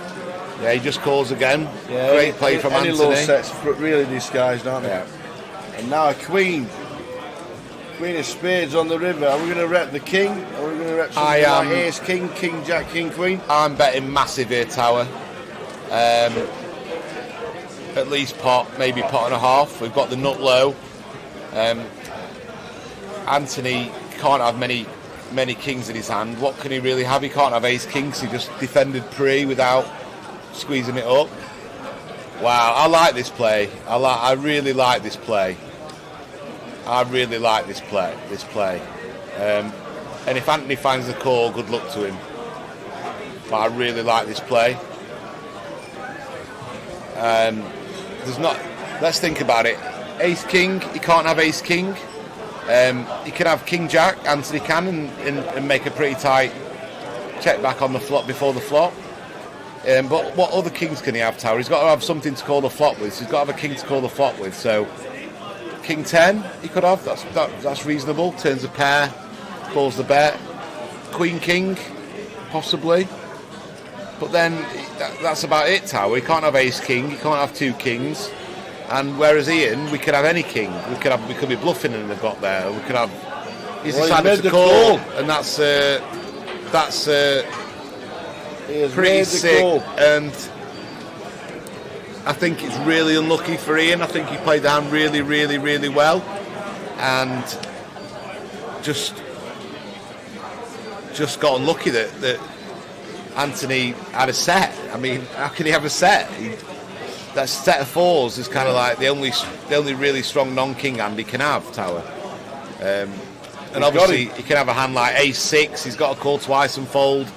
There's just so many hands that he's got to fold. And although Ian did come in, didn't he, tower? And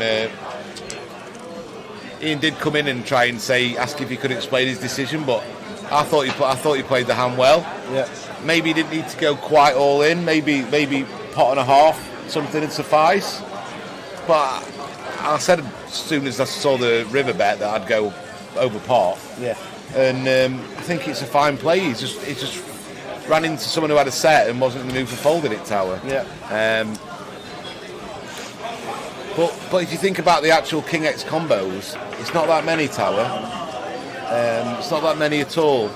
Ian's got way more king X combos. If Anthony just had an ace, for example, he has to call the flop, he has to call the turn, and he has to just immediately fold the river. Yeah. Same with his two pair combos, but he had a set and he could have folded the set. He had a long tank about it. I think he played that hand well.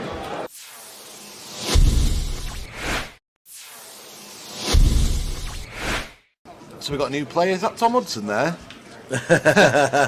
No, Kieran coming in. Bit of a doppelganger there. He is a little bit. For the online manager, Mr. Tom Hudson. Deborah's called now, and Richard. Which Richard is it? Do we know which Richard it is? Really sure. Hearts and hearts fighting off again. 3 times. A lot of hearts been dealt out, Tal, but not many on the flop. I did well. He hit the straight flushing hearts, didn't he? Yeah. Kieran Davey comes to our table. Richard Griffiths in C1. Richard Griffiths? I don't think I know him. Oh, look, what the 10, hell? 9, 3, Tower, all hearts. 3 of them have flopped hearts. All flopped. Queen high, king high, ace high. Wow. This is going to be carnage. Oh my gosh. There's nearly every out on the board. The jack of Have you hearts seen is this? out for Richard. This could be a 3-way all-in, tower if it's played fast by any of them. This is absolutely ridiculous. When Kieran gets all this action, he'll have to check his cards back, see if he's bloody actually got the ace of hearts, tower, and not the ace of diamonds. So Richard's just called. Oh, Richard's called just with a jack, with a king, with a jack. Yeah, he's got the redraw to the straight flush, he thinks. Blow me neck. So what's going to happen now? KK's going to squeeze it up. He's just called as well. Now what's Peter going to do? Yeah, Kieran's got the nuts. I don't mind. No, KK just flattered with his queen eye flush. Oh yes, and now Kieran's it's on got the Peter nuts. with the king eye flush. He's gonna raise here. Here we go. So he's gonna raise. Oh man. Kieran's gonna probably just flat call, or jam it, or just put it in, thinking he's never gonna get a fold, which he won't. Raise to 5k from Peter. Kieran's getting a bit. Look at him. He's playing. He's giving it the old Hollywood, isn't he? He's got the stone cold nuts, and he's like, oh, what's going on here? What the blinking hell's going on? Does he call? I think I don't know, Tower. Or does he think he's up against the set? I just don't think he's.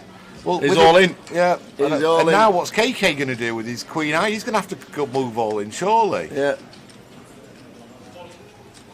There's hands that Kieran could have aces with the ace of hearts here. Yep. This would be an amazing fold. And Peter's going to be absolutely sick. Peter, what you done? Peter's absolutely sick. Peter raised it up with he's going to have to put it in. And just hope it's a set against the ace with a heart, I guess, or 6-7 of hearts, for example, or 7-8 of hearts. These are hands that are possible as well in Peter's eyes. It doesn't have to be against the nut flush here. This is just the most brutal setup I've ever seen. And he's in, and they're both drawing dead, aren't they? Wow. This is just dead. They're both dead. Wow. They're just dead. Look at Debs. It's just ridiculous. They're dead, aren't they? There's no runners, is there? No runners. Because the Jack of Hearts has been folded for the Queen. What a life. Wow. This is Kieran's first hand, and what a hand. He's on 60,000. Sits down, one hand, flops the nuts. Gets action from the second nuts and the third nuts, and trebles up. Oh my days.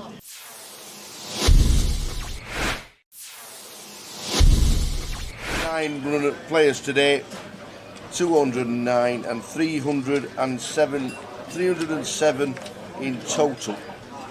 Jan's mixing it up now, Tower. Wow, Mason's got kings. Well, the kings are never folded. No, they're going to 3-bet now after Jan's opened a loose hand for him. 9-6 of clubs. Bobby has, we don't know, kings as well. Oi, oi, oi. And he's going to cold 4-bet probably to about 9,000, 8,000, maybe out of position. Yeah, 9.3. Jan's going to fold and Mason's going to stick him in, I think. And it's going to be kings against kings. Yeah. And then we're going to chop it up and then we'll get on to the next. Yep. Kings against kings. Nice answer. Yeah. Let's chop it now, he says. Bobby's stuck his stack back. He's happy to chop it. Don't take your stack back too soon. You never know. But he has got the king of hearts. He has got the hearts. Oh, he's got the hearts. He's got the free roll.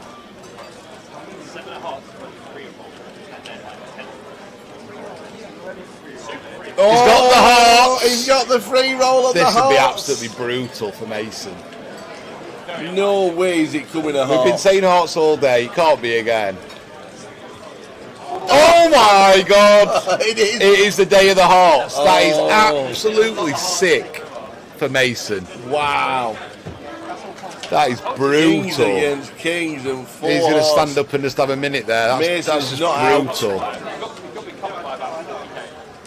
That is just brutal. He's going for a minute. He's having a minute. That's shows quite a level of maturity for someone who's 18 just to think, right, I'm going to have a minute away. That's a really ridiculous hand. Bobby. If ever there was a day to have the hearts there, Tower, and not the black kings, it was today, wasn't it?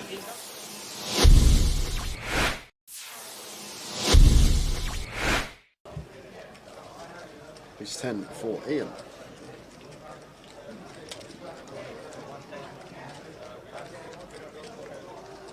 Raises to 1.3 under the gun +1.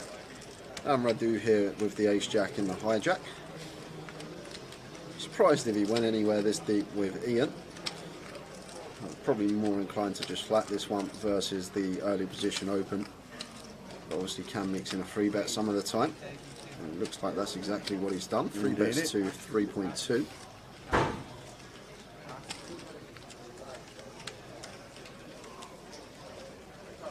Julie, if you just give yourself a refresh, should be alright, because picture's crystal clear here for us. Yeah.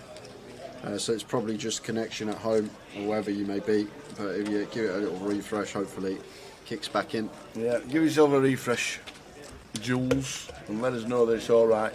Because it's alright on both our laptops. Oh so my word. What's happening here? 4-bet to 7.7? Wow, Ian. Oi, oi. Someone over the age of 50, 4-bet bluffing tower. Whoa, well, I'm snap folding. It's just You like, would be? Yeah, I would be. You'd be snap I'd be folding ace-queen here, suited as Radu. It would already have hit the muck. But this is... I guess Ian just thinks Radu's at it too much, and to be honest with you, the ace-10 off tower, it's a really beautiful 4-bet bluff hand, and maybe Ian's been amongst the solvers the last few months. You don't know. He might have been putting some work in off the tables. That could be the case. And he might have put in the low frequency 4-bet here with the ace-10 versus Radu, who's been fairly aggressive, and with the chips as well. Fair play to Ian, mixing it up, not just having the ace-king plus in his 4-bet range, and now action back on Radu here. And oh wow, No way. Is he going to 5-bet? Has he picked up on something here? 20k. Wow, Radu, what senses from him. He has to have picked up on something here, Tower. Read on the situation here from Radu is just so good. What a play. 5-bet bluff tower. We just, no way. Do you know what? If Ian 6-bets here with ace-10 tower, I'm done. I'm having an early finish. He's not doing it. There's no way Ian 6-bets here. How often do we even say the word 6-bet on stream? Oh, wow. But Radu 5-bet bluffing the ace-jack. This is just a leveling war between the two players. He's doing it again! He's doing it again! That's amazing! Oh my God! Damn! 6-bet Solve that, baby! 10! How'd you like them apples? Solve that! Ace 10, 6-bet rips it in for 100 big blinds. Oh my word. Ian is my new hero, Tower. I want this man to win the comp. Oh my word. 6-bet rip with the ace-10, folding the ace-jack out. Where has Ian found that move from? Oh my word. How'd you like them apples? I've waited all day for something and it's just happened. Oh my word. Ian. Do you know what? I'd be sat at the table. If I was sat at the table there and Ian said to me I didn't have aces there, I would have had a lot of money with him that he had aces in that spot. A lot of money. But wow. Fair play to the man. A 6-bet rip. Well.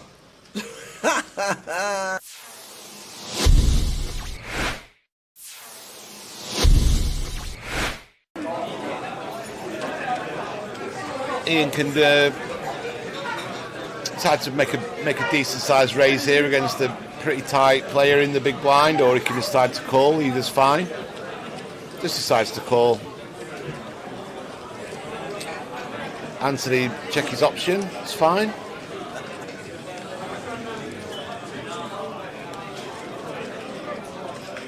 Whoa. This might be bad news for Ian because he's got the nut low, and he's going to decide to barrel this at least one street, and let's see if Anthony just decides to call. Good trap from Anthony here. I half expected him to raise it, Tower, but he's playing it well. Now this is a spot where if I am Ian, I'm betting pretty big now. About pot.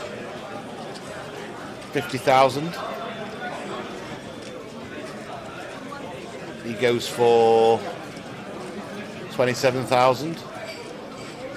Again, Anthony, if I'm Anthony, I'm just calling. Yeah, me too.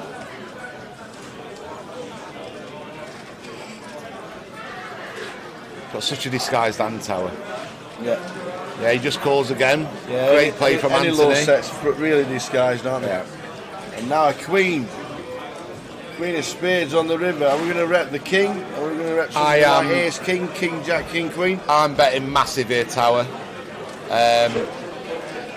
At least pot, maybe pot and a half. We've got the nut low. Anthony can't have many kings in his hand. What can he really have? He can't have ace kings. He just defended pre without squeezing it up. Wow, I like this play. I really like this play. I really like this play. And if Anthony finds the call, good luck to him. But I really like this play. There's not. Let's think about it. Ace king. He can't have ace king. He can have king jack. Anthony can and make a pretty tight check back on the flop before the flop. But what other kings can he have, tower? He's got to have something to call the flop with. So he's got to have a king to call the flop with. So king 10 he could have. That's reasonable. Turns a pair, calls the bet. Queen king, possibly. But then that's about it, tower. He can't have ace king. He can't have two kings. And whereas Ian, we could have any king. We could be bluffing and they've got there. We could have. He's decided to call, and that's pretty sick. And I think it's really unlucky for Ian. I think he played the hand really, really, really well, and just got unlucky that Anthony had a set. I mean, how can he have a set? That set of fours is kind of like the only really strong non-king hand he can have, tower. And obviously he can have a hand like ace six. He's got to call twice and fold. There's just so many hands that he's got to fold. And although Ian did come in, didn't he, tower? And Ian did come in and try and ask if he could explain his decision, but I thought he played the hand well. Yeah. Maybe he didn't need to go quite all in. Maybe pot and a half. Something would suffice, but I said as soon as I saw the river bet that I'd go over pot. Yeah. And I think it's a fine play. He just ran into someone who had a set and wasn't in the mood for folding it, tower. Yeah. But if you think about the actual king x combos, it's not that many, tower. It's not that many at all. Ian's got way more king x combos. If Anthony just had an ace, for example, he has to call the flop, he has to call the turn, and he has to just immediately fold the river. Yeah. Same with his two-pair combos, but he had a set and he could have folded the set. He had a long tank about it. I think he played that hand well.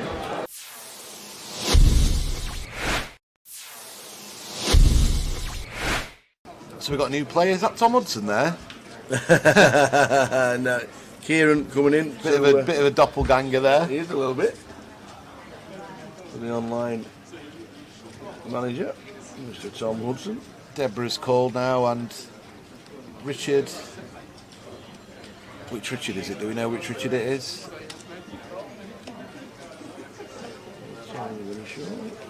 Hearts and hearts fighting off again. 3 times. A lot of hearts being dealt out, Tal, but not many on the flop. I did well. He hit the straight flushing hearts, didn't he? Yeah. Kieran Davey comes to our table. Richard Griffiths in C1. Richard Griffiths? I don't think I know him. Oh, look, what the 10, hell? 9, 3, all hearts. 3 of them have flopped hearts. All flopped. Queen high, king high, ace high. Wow. This is going to be carnage. Oh my gosh. There's nearly every out on the board. The jack of hearts is out this? for Richard. This could be a 3-way all-in, tower if it's played fast by any of them. This is absolutely ridiculous. When Kieran gets all this action, he'll have to check his cards back, see if he's bloody actually got the ace of hearts, tower, and not the ace of diamonds. So Richard's just called. Oh, Richard's called just with a jack, with a king, with a jack. Yeah, he's got the redraw to the straight flush, he thinks. Blow me neck. So what's going to happen now? KK's going to squeeze it up. He's just called as well. Now what's Peter going to do? Yeah, Kieran's got the nuts. I don't mind. I don't mind. No, I don't mind KK just flattered with his queen eye flush. Oh yes, and now Kieran's it's on got the Peter nuts. with the king eye flush. He's gonna raise here. Here we go. So he's gonna raise. Oh man. Kieran's gonna probably just flat call, or jam it, or just put it in, thinking he's never gonna get a fold, which he won't. Raise to 5k from Peter. Kieran's getting a bit. Look at him. He's playing. He's giving it the old Hollywood, isn't he? He's got the stone cold nuts, and he's going. He's like, "Oh, what's going on here? What the blinking hell's going on?" Does he call? I think he. I don't know, Tower. Or does he think he's up against I just don't think he's. Well, he's all in. Yeah, he's all and in. now what's KK going to do with his queen eye? He's going to have to move all in, surely. Yeah. There's hands that Kieran could have aces with the ace of hearts here. Yep. This would be an amazing fold. And Peter's going to be absolutely sick. Peter, what you done? Peter's absolutely sick. Peter raised it up with he's going to have to put it in. And just hope it's a set against the ace with a heart, I guess, or 6-7 of hearts, for example, or 7-8 of hearts. These are hands that are possible as well in Peter's eyes. Doesn't have to be against the nut flush here. This is just the most brutal setup I've ever seen. They're in. He's in. They're in. And they're both drawing dead, aren't they? Wow. This is just dead. They're both dead. Wow. They're just dead. Look at Debs. That's just ridiculous. They're dead, aren't they? There's no runners, is there? No runners. Because the Jack of Hearts has been folded for the Queen. What a life. Wow. This is Kieran's first hand, and what a hand. He's on 60,000. Sits down, one hand, flops the nuts. Gets action from the second nuts and the third nuts, and trebles up. Oh my days.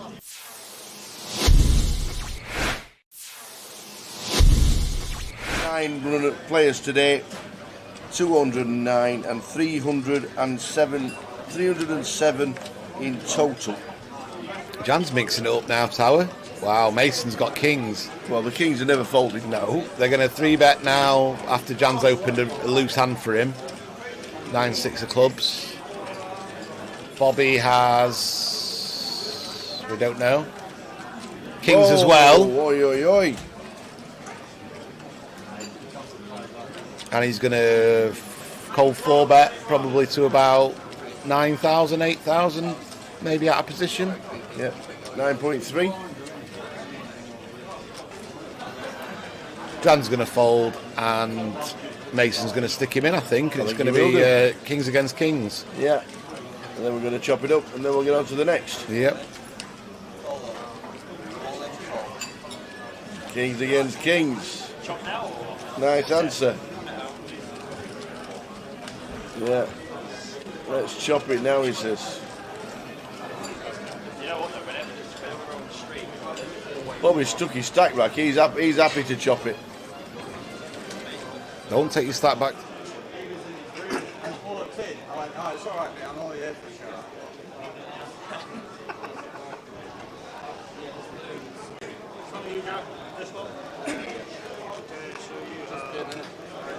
Where am I going to be here? 85, 95.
Okay.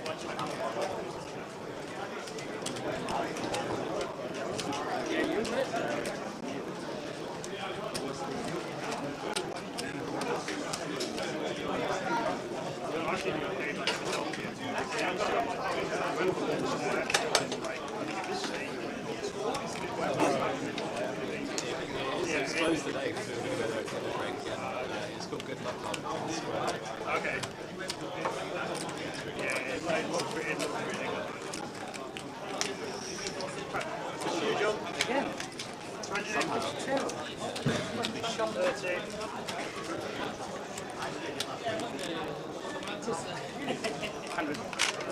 25. I can't. So you want over the feature table? What my decision? Would you just card reader? So 75, 80. Right hand now and 9. Yes. That one is 9 millimeters. Yes.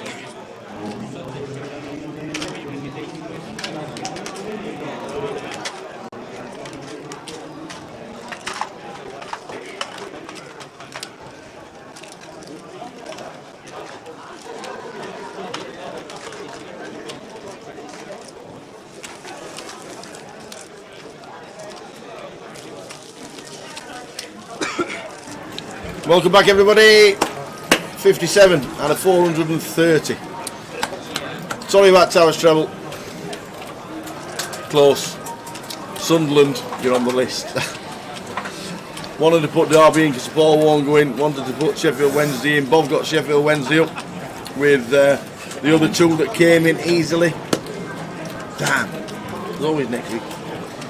Ronnie Wilkinson, who was on our feature. 470,000. Mark Foggy 395. Andy Stedman got it. Stephen Smith. Where's Smiter? Smiter, where is he? There he is. Stephen Smith. Stephen Smith 145. Plenty still in.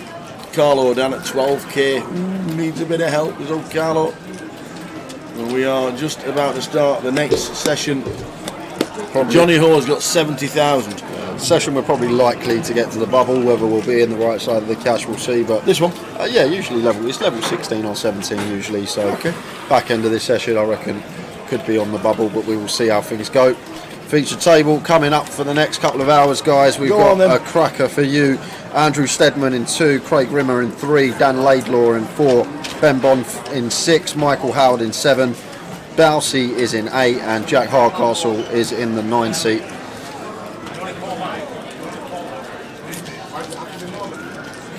King 9 off here for Jack in the cut-off. Makes it 6k. And Andrew going to peel the Queen Jack. Oh, what's going on here?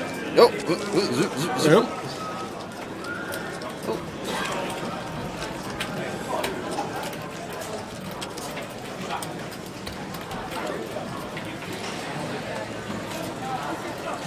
Whoa, that was like magic trick, Sean Hayden.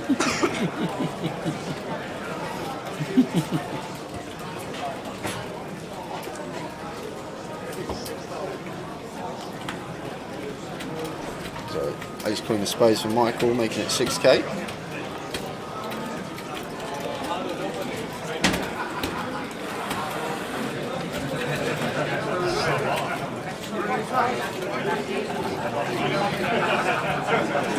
Down in the small blind here, facing gun from Michael, ace 8 off. Doubt who's going to be continuing tower. Ben not going to have one that we can defend in the big, so just going to be raise and take for Michael with the ace queen suited. Bounty is in full flow tower. 100 and God knows how many. There's every single table's in use.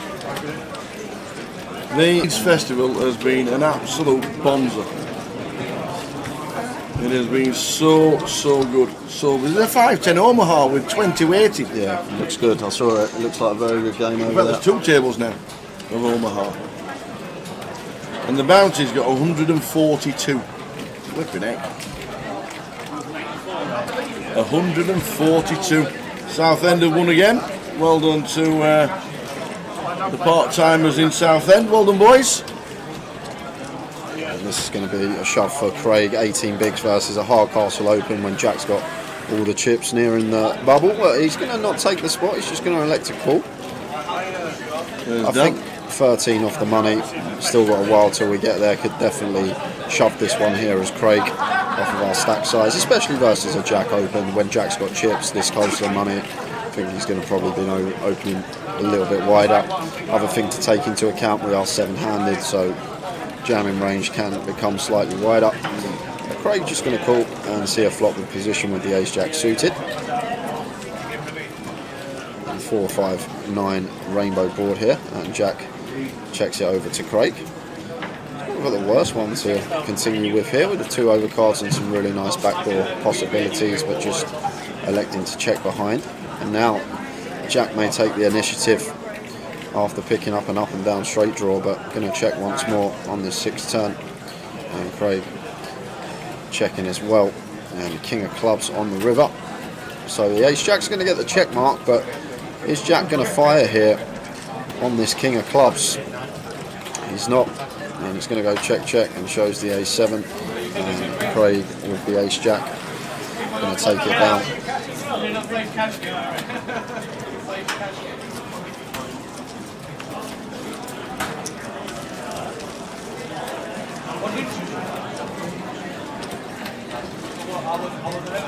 Look, one thing I've never done is take notice of any referee stats regarding how many bookings and sending offs they do. Maybe you should, maybe that's the way forward, Apocalypse. Stick down a treble. Anthony Taylor to send off one. The odds on, wouldn't he? He's the Arsenal fan though, Anthony Taylor, ain't he? He was the Arsenal fan as a boy out of the Premier League. He can't be. No, he can be as a kid. And then you're impartial. He's refereed Arsenal Tottenham today. But as a kid, if you're supporting that club as a kid, it doesn't matter, does it? Well, if you're a referee, you should be unbiased. You should be professional in your job. And you should be. We all know as human beings, you're never going to be. Or was it Mariner? I can't remember. There was one.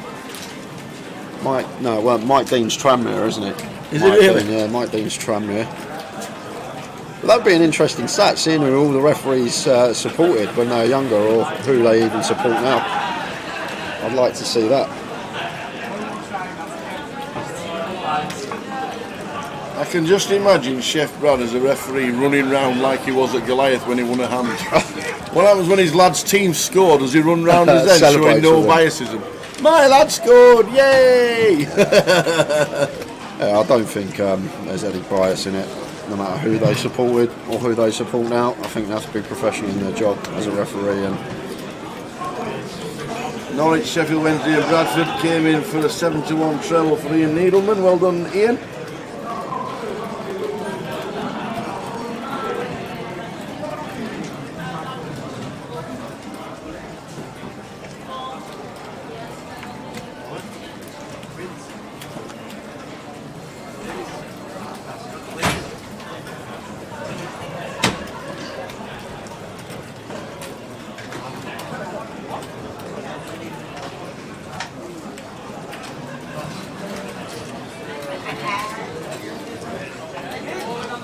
Michael on the bottom. There you are, and just open ripping King Jack of Spades for 21 big blinds. Gets it through. Loris had a stinker for the second goal, Jay. He says the sun runner. I'll watch the highlights later. No, I'm not seeing it. I'm not seeing it myself. Brad, when you're refereeing your boys' game, do you wear the patch that you wear when you're playing poker at a table with your own face on it by any chance? How are you? I'm good. You're alright. You're always smiling. It's always a lovely smile as well. It's great. It's great. Did you eat the parking? I haven't. I forgot it actually. I'm going to stuff it tomorrow because I haven't eaten it yet. You need to eat it. It ain't touched it either. Still in its If wrapper. you eat the things that I buy you, then I'll stop buying you things. Well, this event, I'm not eating anything. It's because PK. I had the donut, to be fair. It's because PK's got it on that table and we've not seen it. And he said, "What the hell's parking?" And parking is awesome. Yeah, you got parking. Explodes the house. We were close, Southie. Southie, we were very close. 2 out of 3. We got a win, and a 0-0. Win, and a 0-0. And the 4th team we had on the list won. We got 3 out of 4. Somebody in the chat, one of our viewers has made me laugh. We got 3 out of 4. And I wanted to put Derby County in as well because our manager went to Derby County. And they won as well. They won 2-0. Have a good day. Have a good day. Have a good day. Make sure you're busy. See you soon. Aches and pains taken away by Cara. That's tickled me, that as the sun runner. It's not Chef Brad tomorrow, it's Ref Brad. Ref Brad, that's it. You're known as the Ref Brad now. Ref Brad, that's brilliant. Have you ever thought about doing Towers double? Just jumping into it here, Andrew making it 8k from under the gun, Jack pinning the 4s in the small blind and then chooses to check raise on the 10-10-5 board. Protection purposes to overs, potential to just take it down here versus hands like ace queen, ace king, king queen, these type of holdings, and works a treat. Did have the best of it, but gets the ace queen out of there.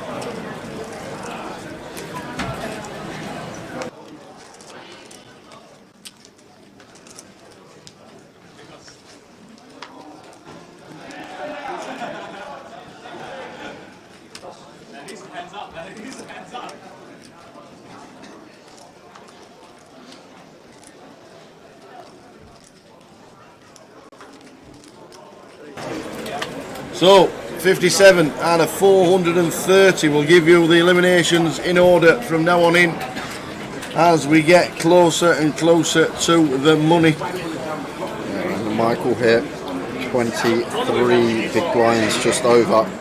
Dan's open +1 ace jack. Could just veer towards flat here as Michael saw him shove the king jack suited open rip for 21 big blinds, but with 23 here versus +1, looks like he's going to choose the 3-bet here, so it makes it 17, assuming 3-bet fold once it comes back round to Dan, and Dan moves all in.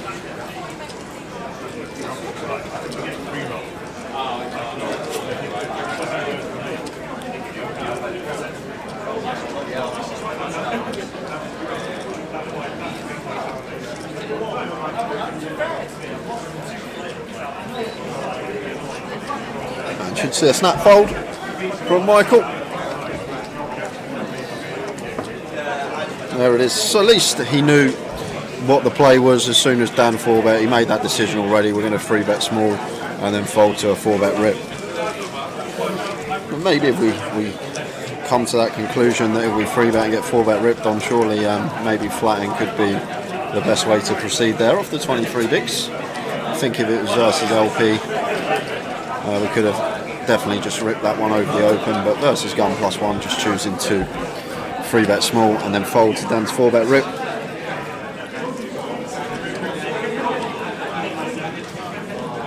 How are we doing, Sean Lewis? How are we doing, Pesky?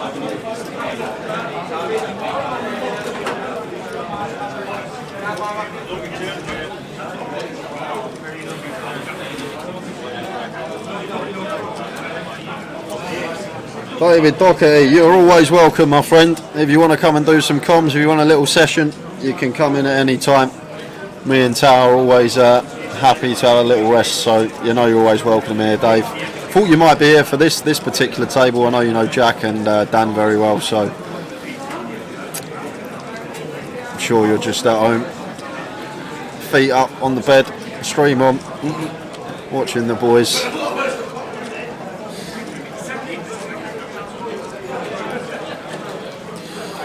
Is that because it's GUKPT Luton next week, Dave? Is that why you want to get in the booth? Resting. You know what happens. Getting himself ready for it. You know what happens when you do a bit of comms, you go and win the next leg. 2, 6, 8, 2 clubs. So not much going on here for anyone. The freezer jack actually still in best. Double gutted here for Craig after defending the big blind, and John, who opened the ace-5 in the hijack, is going to choose to continue here. Like the choice to continue on this one. We've got the ace of clubs in our hand, 5 working for backdoor straight possibilities as well, and does get Jack off of the 3s. Craig shouldn't be going anywhere, getting nearly 4 to 1, double gattle here.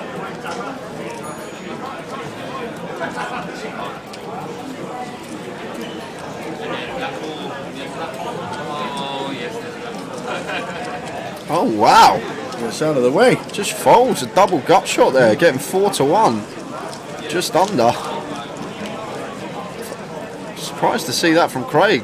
Defends the 4-5 off, which is fine. Flops a decent amount of equity, and just decides to check fold. That's the fear of Mr. Bousfield Tower. Everyone thinks he's always got it. Yeah. So the last few eliminated, the last 3 before the break were Trevor Reardon, Hendrik Getchie and Adam Bonham, and then we've lost 2 since the break, Gary Spinks and Carlo Citroni.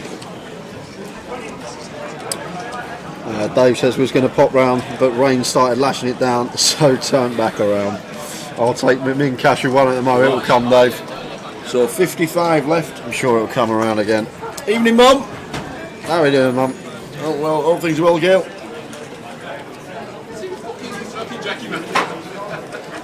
55 left, 44 get the money. So Damien comes to the table and straight into the action. Jack 8, a heart's peeling in the cut-off here after John has opened to 6k with King 10 suited +2.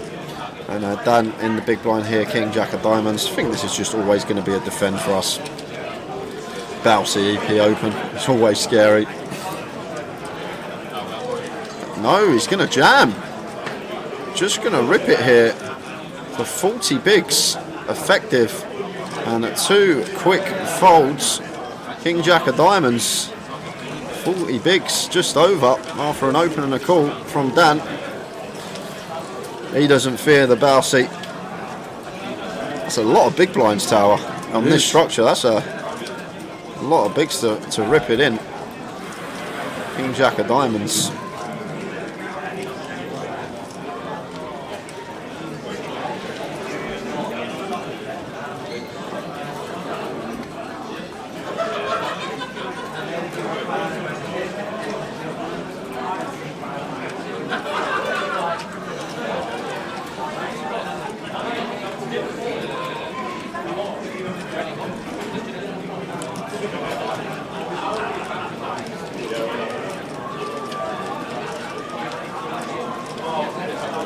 So blind on blind here. Jack 8 for Dan. That looks like a really small stack, so could see Dan jam this. That looks about 30k Tower, so could see an all in here from Dan potentially. But 137 it says on the... Could be wrong. There is the all in. So I'm guessing he is fairly short. There we are, 13 big blinds, and Ben's got a snap. Yeah. 2 or 3 25k's underneath. What, this one? Oh no, Ben. I thought we were looking at Dan's stack.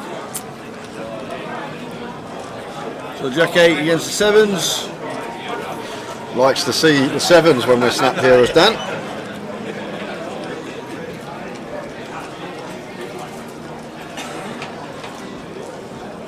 And there's an 8 for Dan Laidlaw. However, the 7s does have some nice backdoors. 7 to win it outright.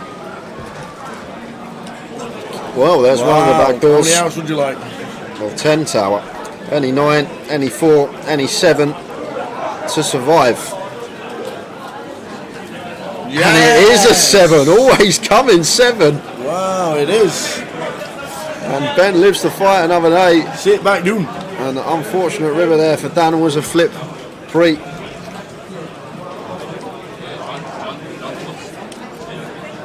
Leo Tintin's bet come in. Norwich, Chelsea, Wigan and Wednesday in Plymouth at 52 to 1. Wow, very nice. And a tenner on it. Beautiful. Well done, Neil. That was delightful.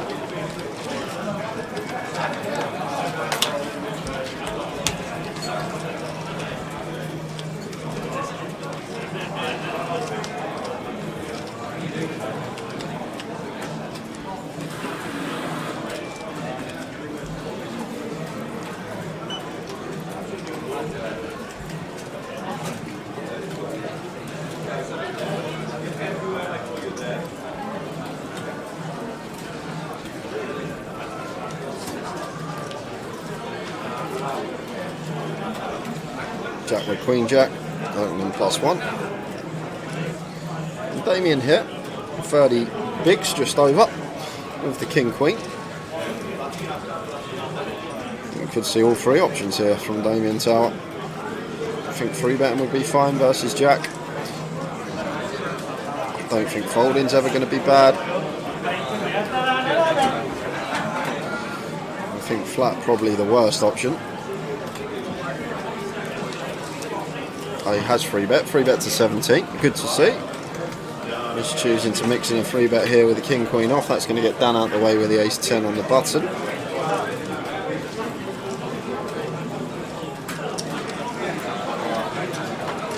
Jack here with the Queen Jack. Lets it go. 3-bet bluff working.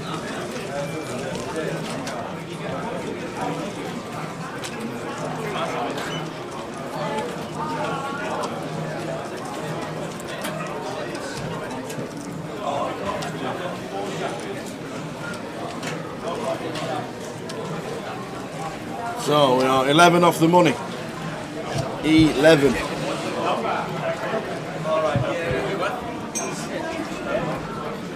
Carlo Citroni last out.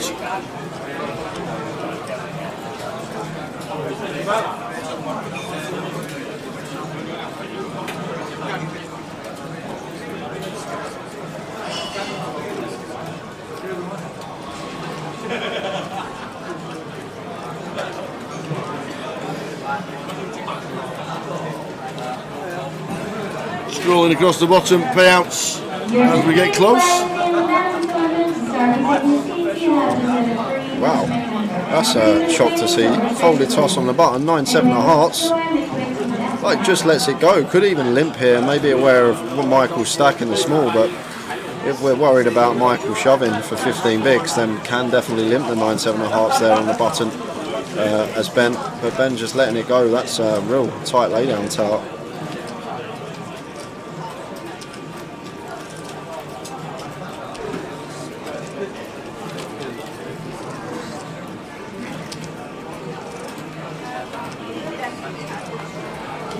The average stack is about 155k.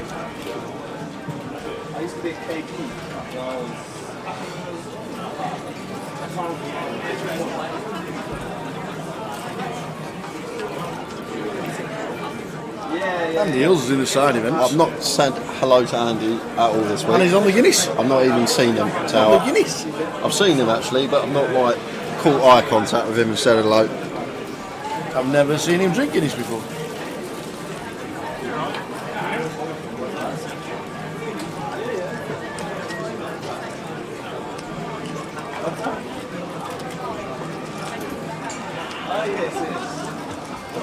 Wendy and Jess are both still in, Neo. They are both still in the mix. They are. I saw Jess earlier and I haven't seen her name come up on the bust out list, and I can hear Wendy because she's on the table just behind where we're commentating. Might even get a little pan for you guys of around the card room. Indeed it.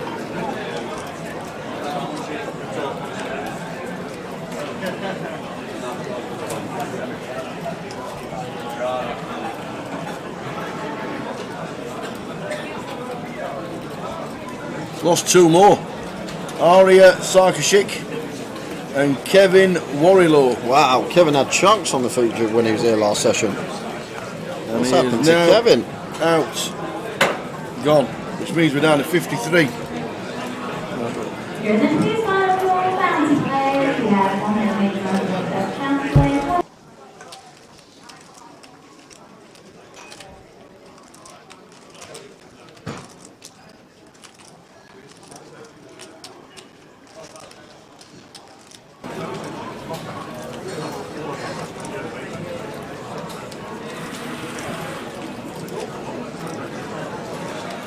The mod's still in. Same table as Katie in the bounty, and with Jerry Full from the Isle of Man. Oh, Jerry isn't playing, is he? Jerry used to work for Grosvenor. He used to work in the back. No, there's not any Grosvenor pros still in. Katie didn't make day 2. Jamie busted very early today, and Trig busted just before the dinner break. And Andy's playing the bounty, so I don't think he made day 2 either and didn't fancy a day 2 buy-in. Paul Fletcher, Lion Regs are doing a Blackpool satellite, dividing entry by amount of players. Winner gets a Blackpool ticket. There you go. Don't need to go to a casino to play a Saturday. Do your own personal one.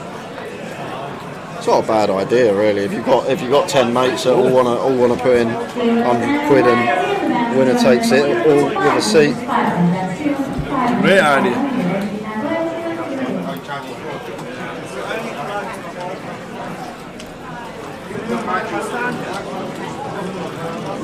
To Jack on the button, so going to be opening a lot of hands here, nearing the bubble, but 9 deuce, Montana Banana, not going to be falling under that remit. And Damien 7-6 office, expect to see a complete in the small, at the least.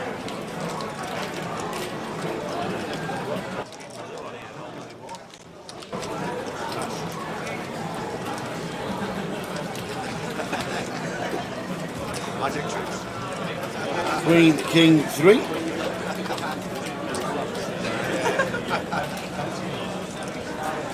And first sign of aggression going to take this one, and Damien going to take the initiative, and just a quick fold from Andrew, firing for third, which is a big blind. So Dave Doherty's coming in for an hour. Nice one, Dave.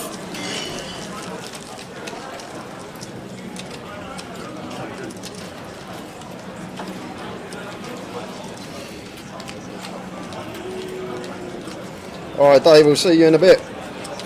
Come join us for the rest of the session. It's a good table for you, Dave, a couple of your good mates on it, so.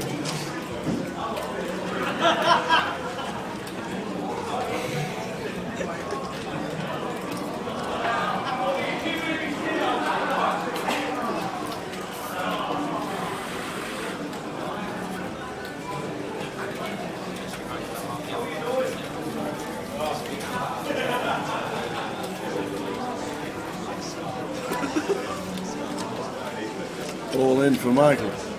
Not Michael. It is Michael. And he's going to get looked up tower. Yeah. So it's 12 big blinds. Sorry, 15 big blinds, 1.5k free cake. So Jack with ace jack, 15 bigs here.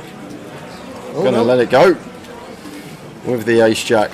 And Damien will not be calling the ace 4 suited. I think ace queen jack would have 100% called that, and 12 big blinds, which I thought it would be. I think he would have 100% called. But 15 just over, decides to let the ace jack go, knowing probably that he will have some ace 10 in there, some suited ace x, but a lot of the time can be dominated. And ace jack into the muck. Still did have 3 players behind him as well. Closer than it looks.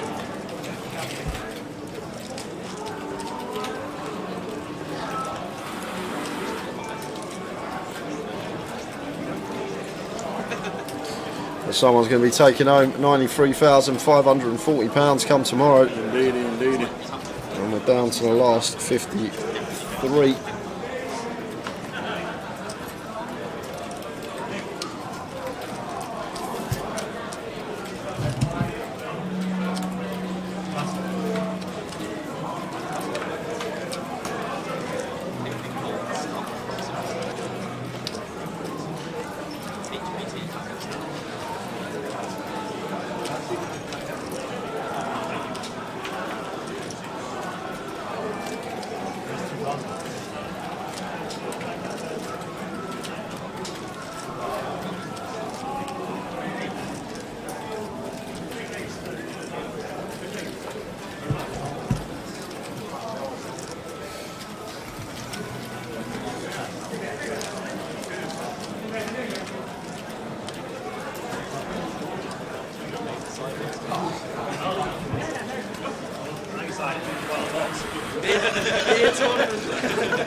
Craig. And seat number 3 with the 8s.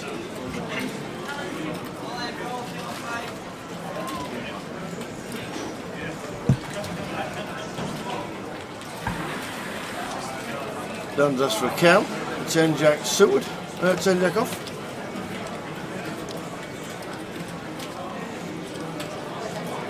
Right wide, but else. 11 off the money when we're going to start seeing players tank around this stack size tower. Oh no, Ben. Yeah, that's all it is, I think, from Dan. He's never calling, but I think it's just because.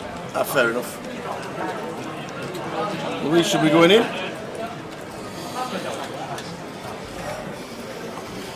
Please don't fold, ever. Not ever.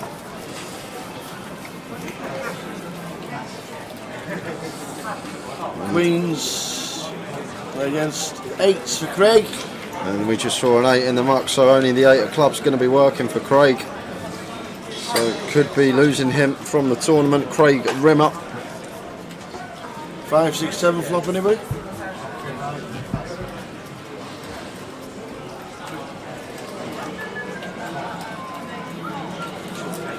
4, 5, 9.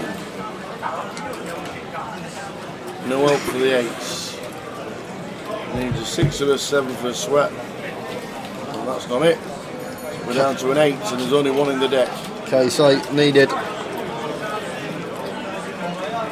And it's not. So it's the king of clubs. So we lose Craig just before the money.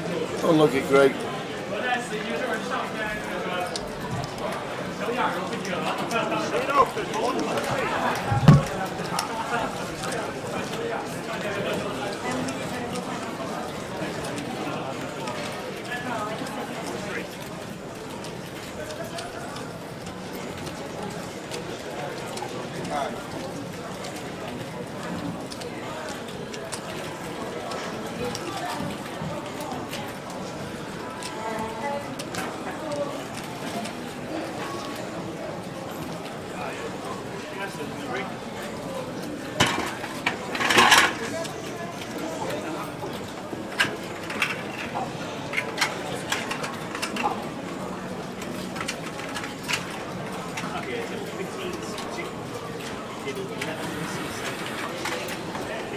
Folding to Dan on the button. 4, 3 off. A little bit too wide to open tower, but just going to be tanking for a good 15. It's the fold.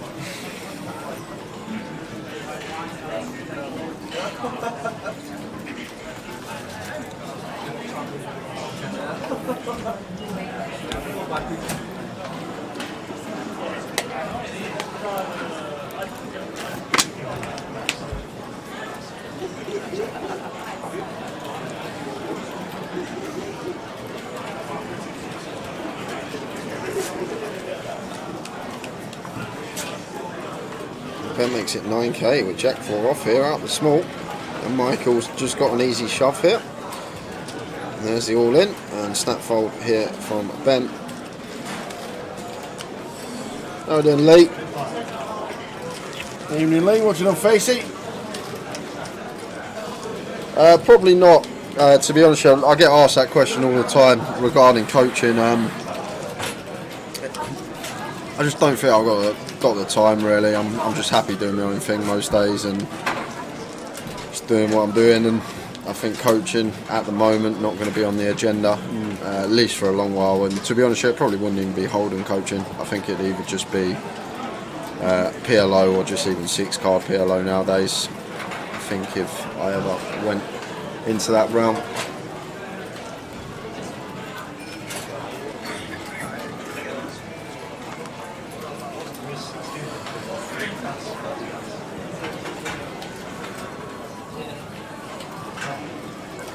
So Jack and Kings, and Dan once more tanking for 10-15.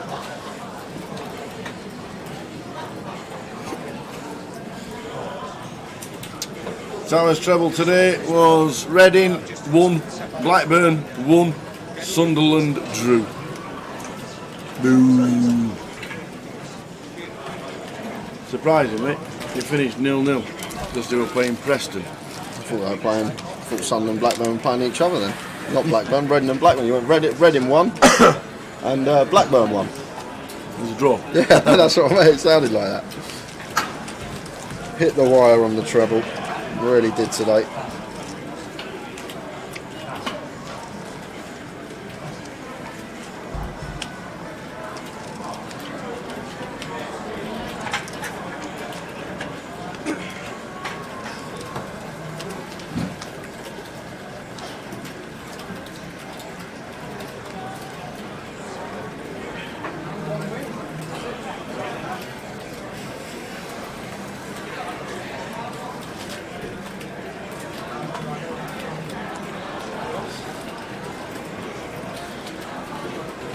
Dan going to be opening this one, King Queen of Spades.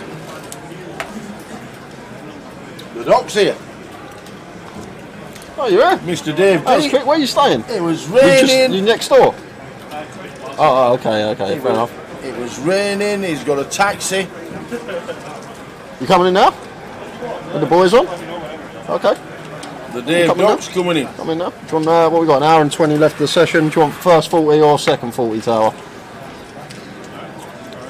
I'll take 40 and then Dave will come in.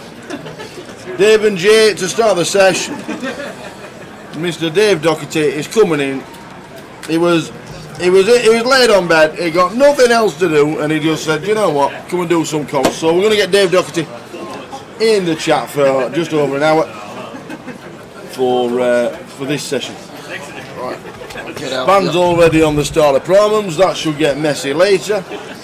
He'll just be talking like. So incoming Dave Dock, who will get introduced by Mr. J. Howard. I'm going to be sitting in Tower's seat then. I've been promoted to the Tower. Here we are. Here is Dave Doherty joining me for the next hour and 20 we got, so 40 minutes with me, 40 with Tower. Hey, Dave, good week? No. good week morale-wise, maybe? This is the highlight of my week. Yeah, okay. That's how it's fair gone. enough. Yeah. Just one of those. One of those. Every time I looked over, you didn't seem to have many chips in front of you, so sometimes you just can't get going. Yeah. A couple of the boys on the table, Dan and Jack. Yeah, I've known Jack for years, obviously. I don't think I've actually commentated on him before, so I'm looking forward to just giving him some shit now.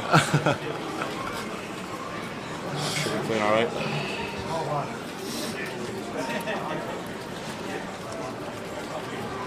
That was a bit of a wild table last night, and then it was on like you missed like some of the fireworks on it just before it even came on the.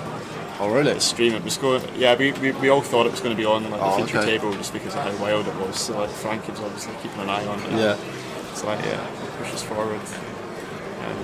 Robbie came in with 23k and like I know. Or something. Ali Malou was just doing Ali Malou things as always. So funny with Riggy though. We'll come back to that story because Jack ace 3 of diamonds here in the small. Ben's made it 7 from the hijack.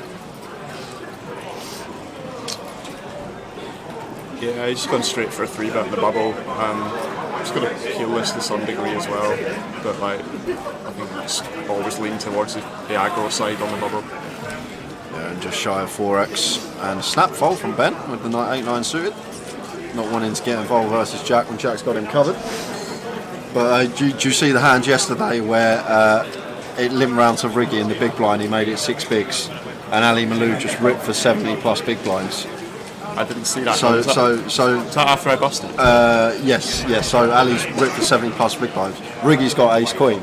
He tanks for about 2 minutes, ends up folding ace queen. Ali Malou's hand wasn't showing, so Ali Malou then busts. And after they finished, Riggy goes up to Ali and he goes, "What do you have, Ali? Can you let me know?" And he goes, "Oh, I had ace 5 of diamonds," like that. But then he goes, "You alright, give me a grand so I can play the turbo, Riggy?" "You alright, let me a grand quick so I can flick in the turbo?" Just tells him that he had ace 5 and then asked for him to flick him in the turbo. It's great. I'll need to give Riggy some hassle for that as well. It's a huge shot, though, obviously. Yeah, it's Ali though, isn't it? Like, sometimes you can't help but get that.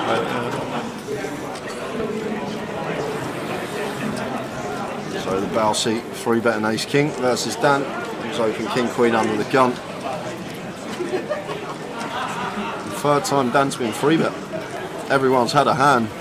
Each time they've done it versus him, may feel like he's getting picked on, but literally everyone's just had it in each scenario.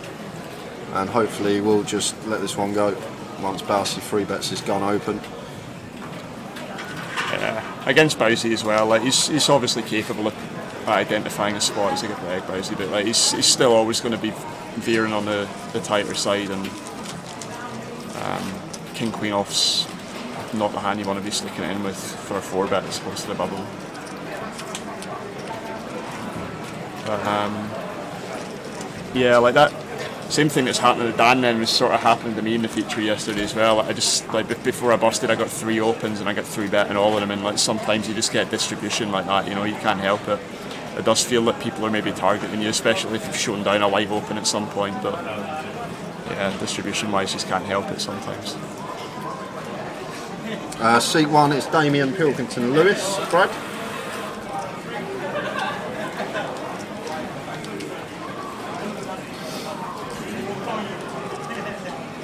I think Jack can go back to back Leeds. Well, I mean, he's already back to back. He's current defending champion in Leeds, and he also won the last GUKPT, so like it could be an unprecedented treble.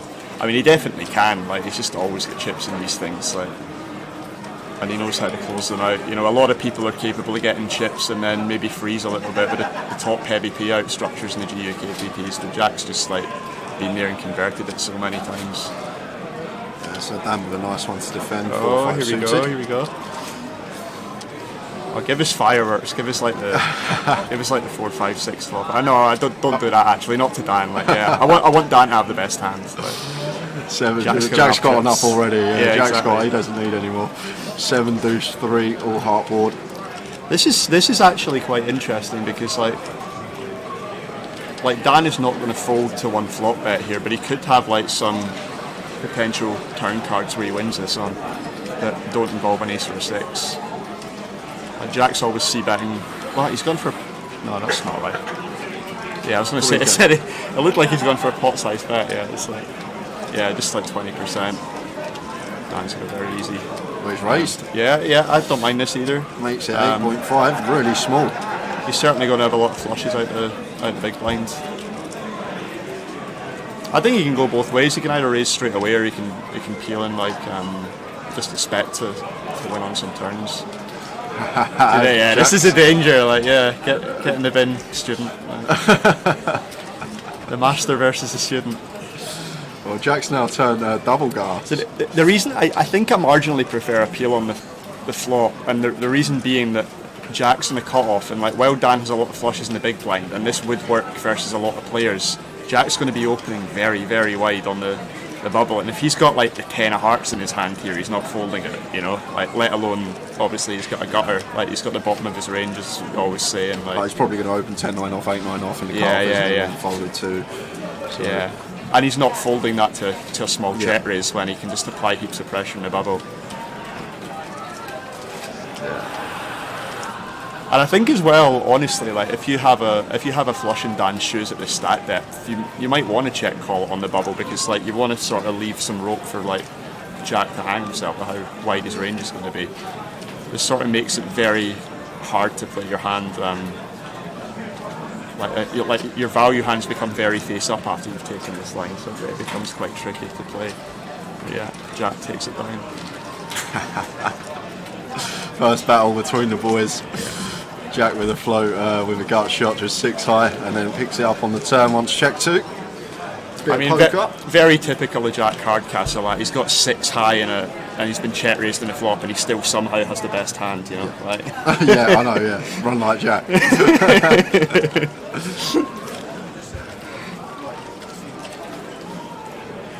I can't just go check one time, check, and Jack wins with 6 high. That would have been. Yeah.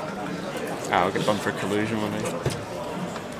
How are we doing, Dan Gormley? Evening to you. Razor Kev, good evening, tuning in on Twitch.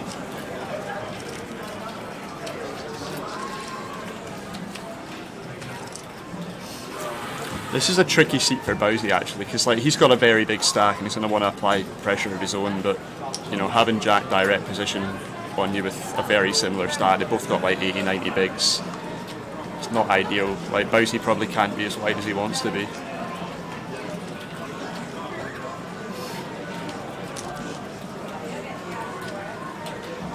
How you doing, Danny boy?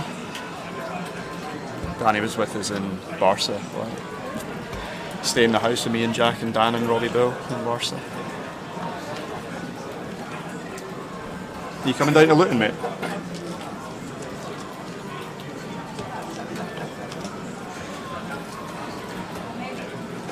I've been in the booth 5 minutes, mate. I've already got a word Luton out my mouth. You were right. Who won it last year? Don't know. Is that German boy won it? Like? Is that DTO bloke, wasn't it? Yeah. Darcy going to continue with the 7-8 of spades, being the opener here, multi-way.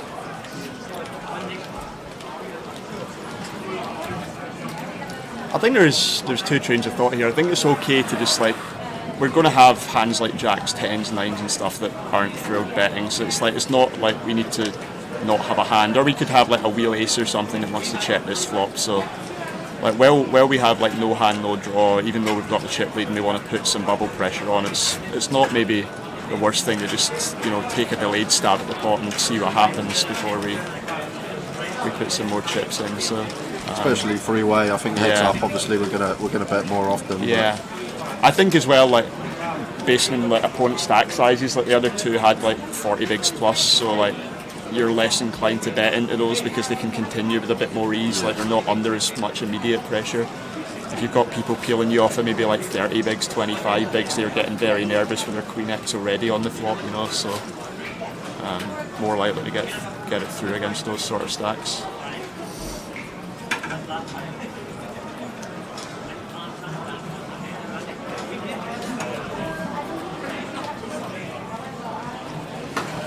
Yeah, poker 35 Jack, both stakes and coaches, Dan.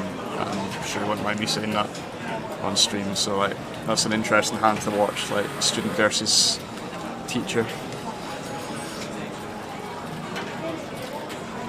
And you can see like how much he's learned already from Jack here, that he's got 21 bigs in the bubble and he's tanking the Jack 9 offset on the button, you know. Yeah, he's always folding here, but he's just taking his 30 seconds. Yeah, he's been doing it since he come back after we got back after the dinner break. Which is fair enough. I mean, you always say that this is like the counter argument to shot clocks, because like if you give people 30 seconds every hand and they can use it, they're just going to take it every single hand, you know. I'm like one of the regs that I know how it benefits me in some degrees, but I still don't really like them as well as like tournaments without them. I had my first like instance of sort of proving my theory right in the high roller, because I ran out of time in a spot against Mike Allen. I had like a tricky spot in a 4-bet pot against him, and I just ran out of time and I couldn't do anything, you know. And like something occurred to me with like 10 seconds left in the time bank, and I just didn't have enough time to think through, and you know, I was maybe edging towards like a call and I ended up just folding. But it's a skill in itself as well, though, being able to act that quickly, and it's just, you know, you do have to do it online, so I understand why they've been brought in. Jack continuing here for quarter, 20% on the 10-6-4 Ramo after opening the pocket 3, so 25% should say. And Michael Ace-9 just going to have to fold here under a bit of pressure. 20 bigs. How many are we at the money? 55? How many are paid? Sorry. 44 paid. 44. 44. Right, so we're still a bit off. We've actually need to get updated because PK's doing something on the floor. So we're actually on. We lost Carlo, then we lost Aria, Kevin, Mark Taylor, Craig Rimmer. We've just lost Tim Wright. And that brings us up to now. So we are down to 50 left. So we're actually 6 off the money now, Dave. 6 off the money.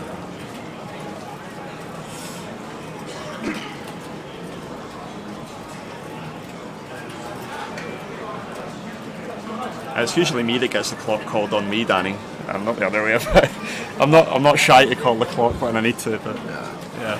Yeah, Southie, Dave's one of the best MTT players live in the UK, you'd say. He's won GUKPT Luton last year. He's always amongst it. Except for this one. Got to give a little back sometimes. Listen to what he says. I saw a hand earlier actually. I was really intrigued. I just want to ask you about this because I know which one you're going to ask. Because this is reminding me about it. Yeah, but we'll come back to it. Dan makes it 6k in the cut off, and Michael here 8-9 of spades, 21 bigs in the small. Just lets it go. Like now we're 6 off the money. These 20 big stacks are just not really wanting to get involved. They're just going to be passing a lot. But let's just go back to that spot. It was a bouncy open from +1. There was a flat on the button, and then Dan ripped King Jack suited for like 42 big blinds. Yeah, it's one of these ones. Like it's like solver approved. It's like one of the, you know, like the spots that a lot of people in live poker haven't encountered much. It's only starting to kind of creep in these days. But like there are like multiple spots like that in squeeze positions from the blinds where you can like rip, you know, 7s, 8s, like King Jack suited, Ace Queen off and stuff for like 40 bigs. Like I noticed it, and I'd said to Jack, like I know for sure it's winning and it's a good jam in theory and in practice as well. The only concern I maybe had with it was that it was versus a bousy open, and it's on the bubbles, and he's got Jack in his left, so he might be tighter than normal, which means it gets through a little bit less frequently. But I also think there's a good chance bousy just folds Ace Queen, so like unblocking that is very good, and you still retain a bit of equity when you do get called by a lot of the stuff, you know, like queens or 10s or jacks or something. I mean, I know it's like 3 outs or whatever, but it's a very small part of his range. But there are like a few. Is there not argument to say that Queen Jack suited is going to be a better shove then? Because if Ace Queen is folded, presumably, and we're going to get called by Ace King, and then obviously Ace King. You get called less often when you've got King Jack though, right? Like unblocking Ace Queen means you get more folds. So like. It's probably a % or two in it, you know. It's probably not huge, but it's like on the sort of solver charts. It's like it's one of the hands that can get in there for that amount. You don't always have to take it, of course, but like there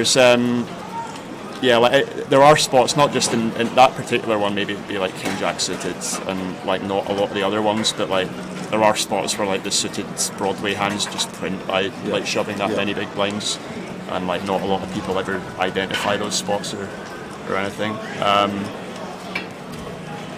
This is pretty interesting. Like, I'm interested to see how bousy proceeds here on the bubble, because this is a tricky spot. He's covered by Jack. He can't fold Ace 10 blind beat, but he's going for the 3 bet by the looks of it, which is like pretty nice to see that he's got that in his arsenal.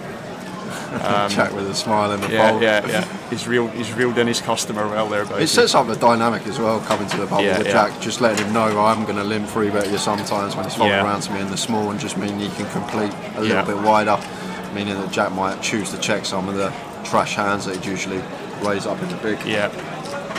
Like those offsuit low queens are like good ones for like icing blind B blind. So you'll probably find that Jack will still continue to rotate those ones in particular, but I think, as you say, like maybe the ones with a little bit more playability that he doesn't want to fold immediately, you know, maybe like the 8-4 suited or something, will just start getting checked back, you know, like just because he knows bows is capable of that. Yeah, he's shown he's there to play. He's not not afraid of Mr. Hardcastle's ISOs on the bubble.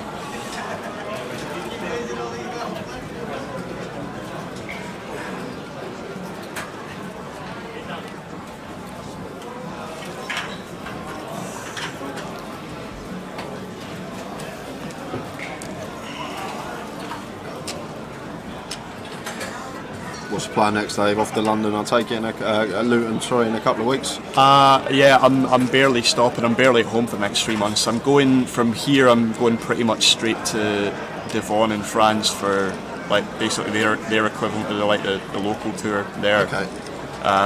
There's a 1k and a 2k on there, and then I'm flying back from that, going straight to Luton, and then straight to VPT from Luton. So like, yeah, it's going to be a busy few months. Like, hopefully not an expensive few months, but we're going to be firing everything, so hopefully I'm at the deep end of something at some point. making it 10.5 with the 5 deuce of hearts, and Damien with the king 6 just out of the way. And everyone knows they've just got to let Jack run the show, or Bousey when he's opening. Those are the two biggest stacks at the table. Andrew sitting there with 320k. That seems like most active has been Jack so far. But Bousey has been getting amongst it. Should be getting a player over here pretty soon. I'd say as well, like, people just generally, they approach the bubble as though it's like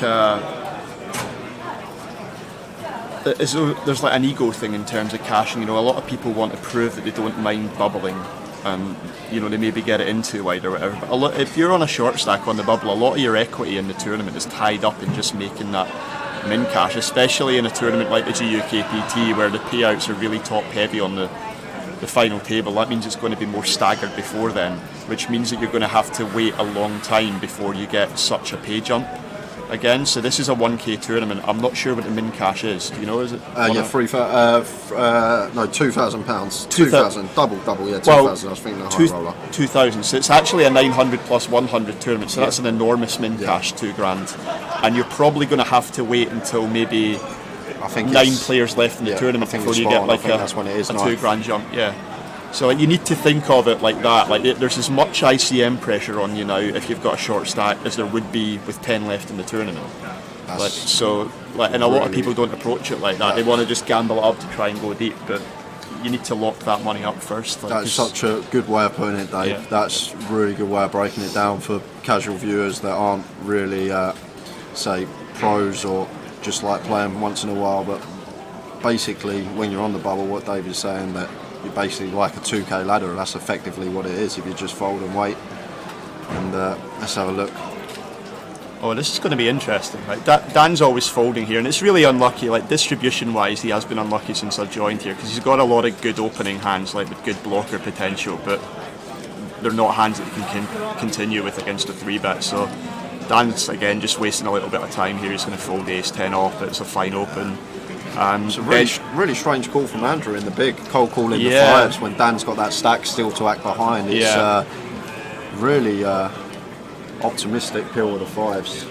Because I'm even intrigued as to what Ben's going to do on this flop, because like with an SPR of like, what's that, about 2.5, this cold call from Andrew is going to be ringing alarm bells. It's not like he's not going to think he has 5s here. He's going to think he's a bit stronger than that. So like, you don't really want to bet king queen on this flop and get check raised this close to the bubble. You're just in the bin, you know. So like, I wouldn't be surprised, even though it's a very strong hand with ICM factoring into it, I wouldn't be surprised to see a check from Ben here sometimes. He has just shoved. Wow. Yeah. It's like he's 250% in the goes. Yeah, he's protecting like his equity in the pot there, but like he's just going to be out of the tournament when he gets called is the problem. You can just check there and keep your opponent's range wide and maybe like get a bluff out of him later on in the hand.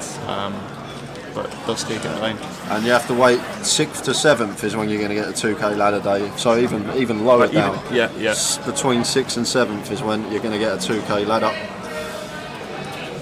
And after this hand, guys, we will head out to the field, have a quick look at some of the outer table, see what's going on with some stacks, who's left in. But I can tell you we've got 50 players remaining. We'll get that updated on the tick up very shortly. PK very busy as it is approaching the bubble on the floor. So Michael makes it 6k off of 16 bigs with ace queen suited from +1. I'm not playing the WSOP Europe Apocalypse. I've been to Rosvedov twice and I've been very, very ill when I've come back from it on both occasions, so I avoid that place as much as I can now. So I probably will never play in Rosvedov in my life again unless some sort of weird sponsorship deal comes up which forces me to go there. But yeah, I'm not a fan of Rosvedov.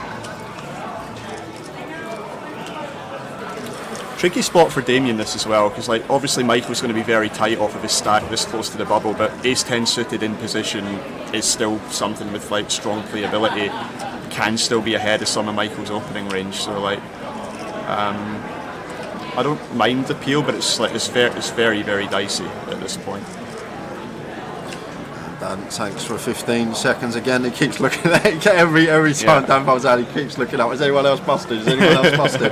I was looking at Dan's Hendon mob actually, and got a chance to really get some dollars on there. Yeah. Hasn't been playing too long. He's only 18, maybe 19 now, or getting close to 19. So got plenty of years ahead of him. He asked me the other day what age I was, and like he ascertained he was closer to being 5 years old than I was to being 18. Yeah. It's like I'm old enough to be his dad, which is kind of scary. So Damien going to take a stab. Once check to him here with the ace 10 of diamonds, and snap fold from Michael with the ace queen of spades.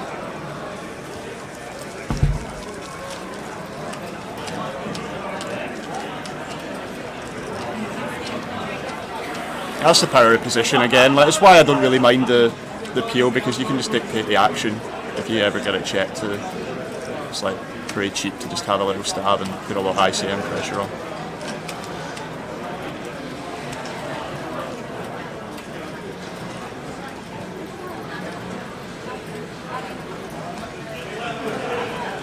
Yeah, Magic Carpet, I'm not sure what it was that caused it. So the first time I was in Rosvedov, I was just kind of ill, like just feeling unwell, a little bit headachy and stuff. Like, it took me a couple of days to get over it when I came home. But the second time I actually got pneumonia while I was there, and it took me like 6 weeks to get over it. So, and that wasn't even in December, it wasn't like cold related or anything. So, yeah, I don't know what caused it, but I'm just taking it as a sign for the universe not to go back there. Here we go, Dave. Is Jack going to free bet Valsy here and go after him again? It's a very pretty hand, King Jack offsuit on the bubble facing an open with heaps of chips.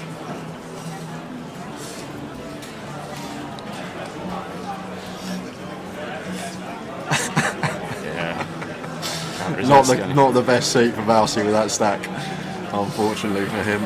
And, I think the note as well here, actually, this is something a subtle thing people might not pick up on. Jack's made a 3.5x in position 3-bet, and that's designed fully behind how deep he is with Bousey on the bubble. If Bousey was a bit shallower here, Jack would go for a more standard size, maybe even under 3x 3-bet.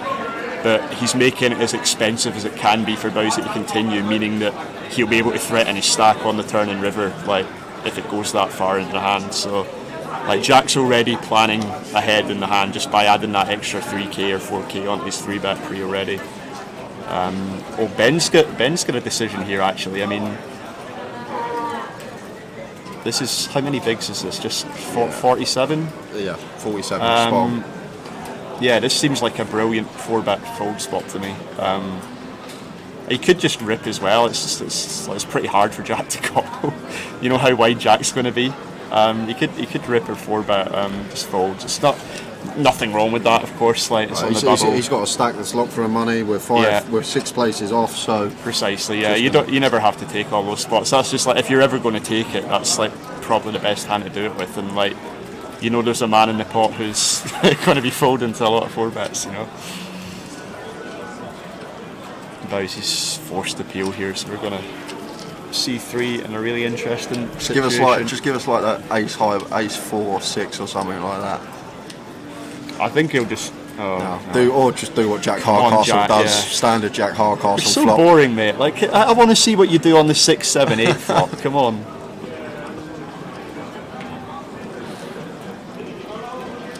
What a sight! Like when you 3-bet here as a bluff on the bubble against the other big stack, and you just find the King Jack 5 rainbow.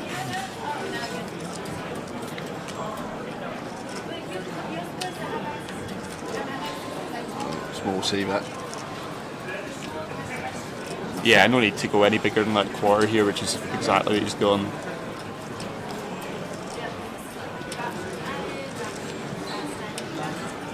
I can't see Bousey continuing here. I think, I know I can see he's got, like, Jack's got 2 pair, but I don't think it would be a good continue, because this is the type of board Jack's just going to go bananas on, like, on the bubble. Even if it comes like ace queen brick or something like that, he's still got a check fold, even though he's got the best hand, as we can see.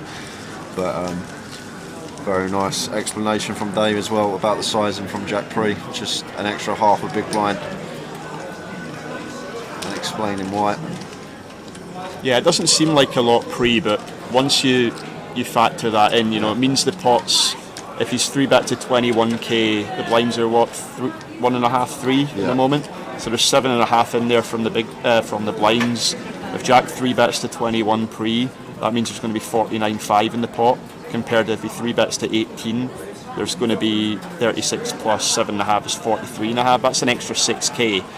That 6k, once you add the half pot, or like the quarter pot C-bet, the half pot to it, it means there's maybe like an extra 30% in the pot coming to the river, you know. Like, it really makes it easy to get the chips in, like control the size of the pot.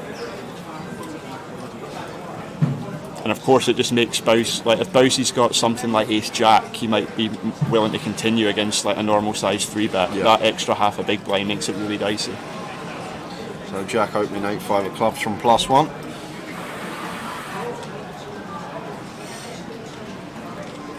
I think Dan, he actually has got a hand. There's been a couple of times he's had trash and he's been doing like, there was one time there was an all-in, an open all-in for like 20 plus bigs. He had Jack 10 off in a small and he asked for a count.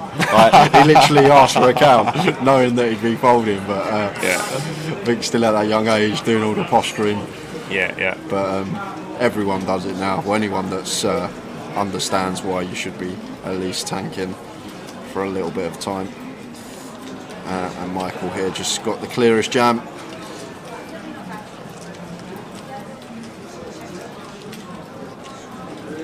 And this is where Jack really makes chips though, isn't it? When he has a stack on at this stage of the tournament, potential to just really chip up. And I mean, he had 250 when I got here and he's got 308 even after losing this pot. That's like an extra 20% on his stack in the time I've been sitting here. Tossing it, has Jack been playing poker a long time on the tour? To be honest, the first time I saw Jack was when Red in 2016, maybe 2017. That was the first time I saw him at a live GUKPT. Then he went missing for a bit and saw him back on the scene in 2019. We went into lockdown. He seemed to crush during lockdown and then started playing the tours live after lockdown. Yeah, I first met him when in 2016. I think it was 2016.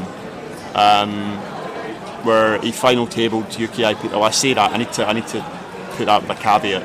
I say he final tabled UKIPT London with me. He got 9th and I get 8th, but the official final table was 8-handed, so he wasn't in the photo. Right. Okay. And I just need to clarify that with him. Like, so that we'll be listening to it now, probably off the feature, and like be laughing again. But yeah, that's when I first met him, and like, I just remembered at the time, I made like a conscious effort afterwards. Obviously we were on the table, we'd been talking to each other a bit, it was like a friendly game anyway. But he busted 9th, I busted 8th, and when I walked out to get my cash, he was already sitting having a pint, like a consolation beer. I was like, just wait there and I'll come and join you in a bit. So I was like, I'd played with him for 2 days in that tournament, he was only 18. And I was like, even at that time in poker, I was like, it's been a long time since I've seen an 18-year-old play that well. Like, I was genuinely very surprised at, you know, how competent he was. Like, even his posture at the table from someone who'd never played live before. Yeah, he just he got coaching from Ryan LaPlante, I think, when he was young, and yeah, that was his first like major venture into the live circuit, and he's just been crushing ever since then.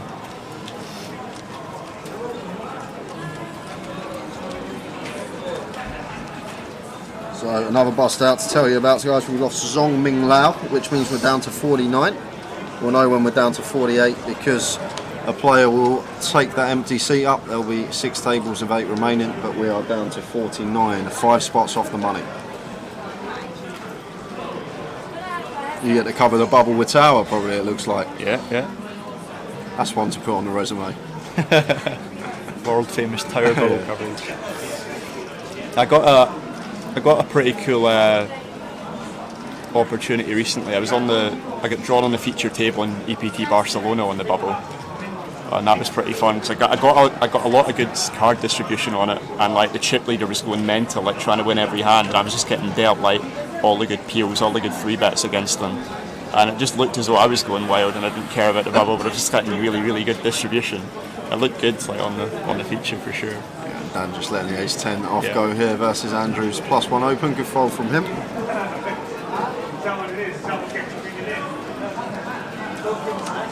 Yeah, they're all 3 of them are still in, and Wendy as well. Another lady still going.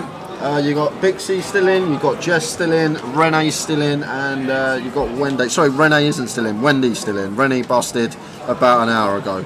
So Wendy Watson, Jess Pilkington, and Bixie Yao, the 3 ladies that are remaining in the field. Bixie's done well then, because she was very short this morning. I noticed she's had some really good results. She's only been playing like a year and a half, and I know Tim goes under through Tim's a lot. Of, wing, goes through a lot of hands with her. But she's had some really good results. Yeah, I think she started like 16k today or something. So she's a good spinner. Yeah.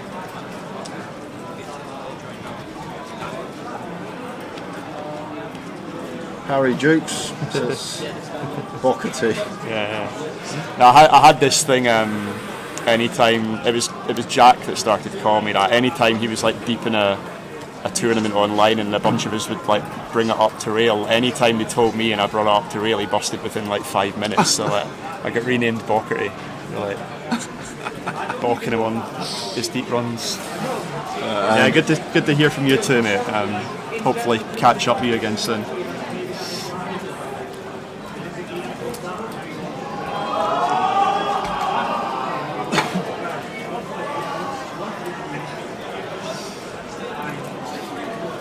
Someone's just won sank in the pit. Ace-8 of spades for Andrew, and Dan uses the full 30 now because we have just lost another one, so 5 off the money.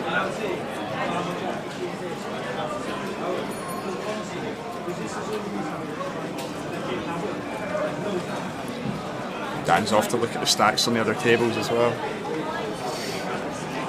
I mean, you say that, Slot Guy, and I know what you mean. Dan's making it real boring to watch by timing down every hand. I get that, but like, he's playing for £2,000, you know. Like every extra second he takes makes it more likely that he wins £2,000. So like, you know, if he was a paid entertainer and he was doing that, I'd get your point. But like, guys just looking out for his own bank balance, you know. It just is what it is in these shot clock tournaments. Like, if the shot clocks weren't there, then people could call the clock on him. He could maybe get, you know, like put in a warning by the TD or something. But he's doing absolutely nothing out with the rules by taking his time on each action at the moment. Ace-9 freeboard here. Jack Peel in the pocket fours, facing the gun open in the small. C-bet from Andrew, and Jack out of the way with the fours. One player at the table that does have Jack covered. Did Jack win that? No, Andrew did. That's a slight graphic error. Where's mine? I better text Mikey because the stacks are going to be out.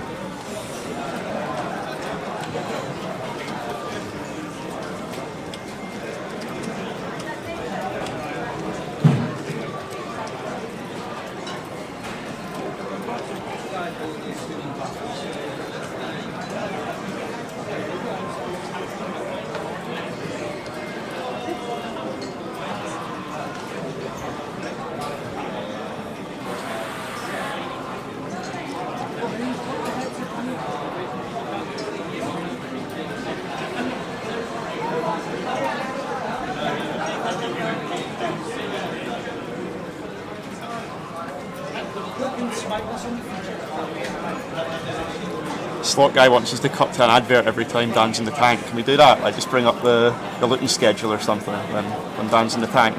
What? Sorry, say that. Oh yeah, we can do that. Yeah. Or just bring up the looting schedule. Slot Guy, we'll punch through that for you. Messaging our action next tracker. time Dan's in the call.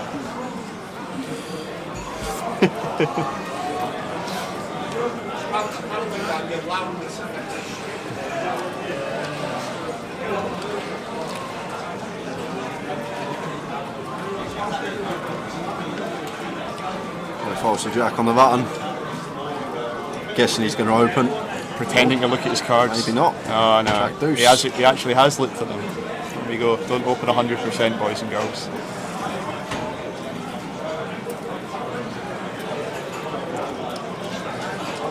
And Damien here in the small blind. He just knows though, Jack. That's why we don't open Jack. He just knew Ace King was sitting there. I mean, looking at the big blind's jamming as well. Like, look how good he runs in distribution. He gets an open fold on the button, and the blinds have got Ace, King, and Ace.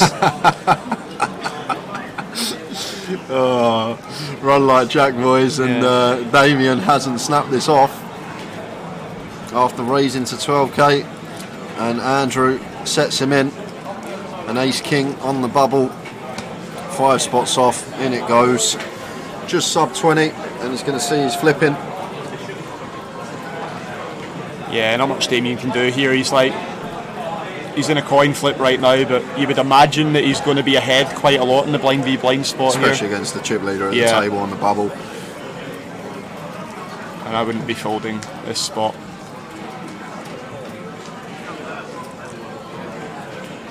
So just does a backdoor hearts, 2 backdoor straight draws.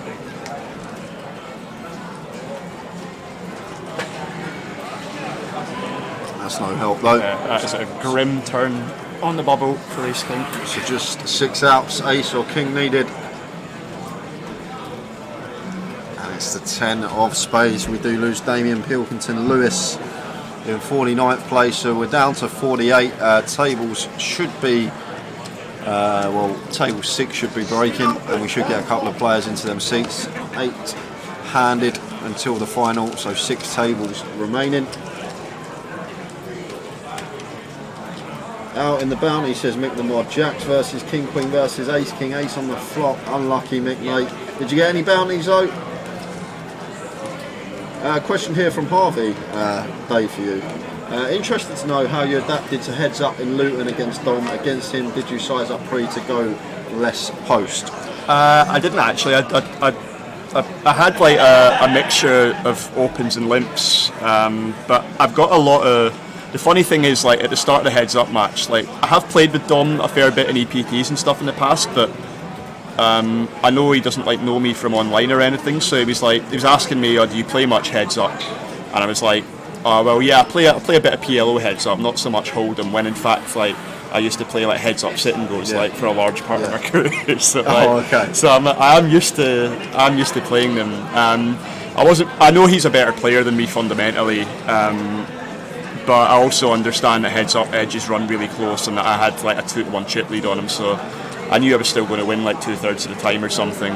I wasn't going to start playing a strategy I wasn't familiar with against someone that good, so I just kept playing the same strategy that I'm used to, and I just got good distribution against Dom last year, so like wasn't much chance of me losing that. Just the way the cards ran for me. That's fair enough. And there's Stu McNally and Stephen Smith coming to the table. 48 remain, and Jack Hardcastle has now definitely gone off of Bowsey's Christmas card list.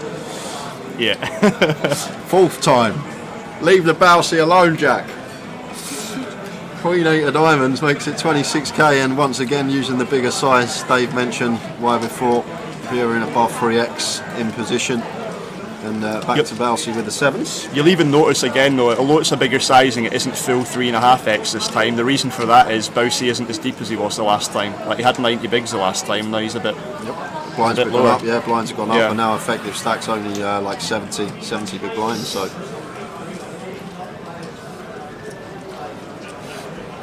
I'm enjoying this, you can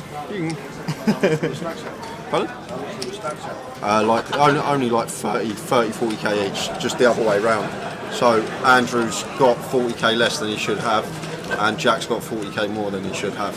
That's all it is. Yeah, Bowsey just folded and laughed at Jack as he passed his cards back to the dealer. I mean, honestly, there's not a lot you can do there.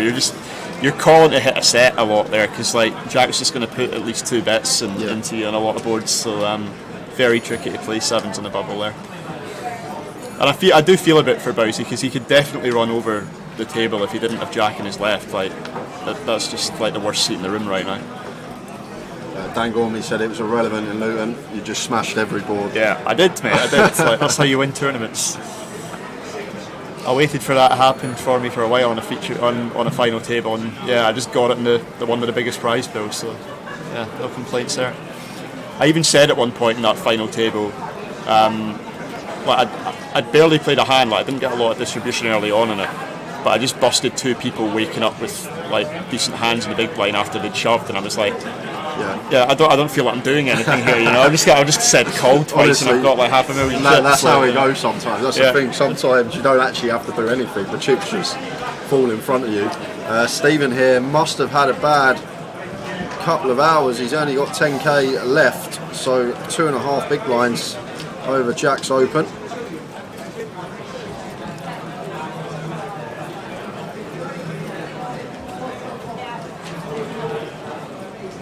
Yeah, there's not like there's. If we're still, is it 43 paid? Did you say, Jay? 44, and we're on 49. That needs to be so updated. if we're still 5 off the money, there's not really much Stephen can do here. He's going to be all in within an orbit with 10k, and like 10-9 suited's got all right playability. Jack's going to be very wide, so like you're going to have live cards quite a lot. I don't really mind this. Doesn't really have much choice, I don't think. Yeah, I think it's fine as well. I agree. Especially with Jack's open in there as well, plus the blinds aren't being small. I mean, he can literally have the best hand against Jack's open here, so like, yeah, I don't really see what else he can do, Stephen.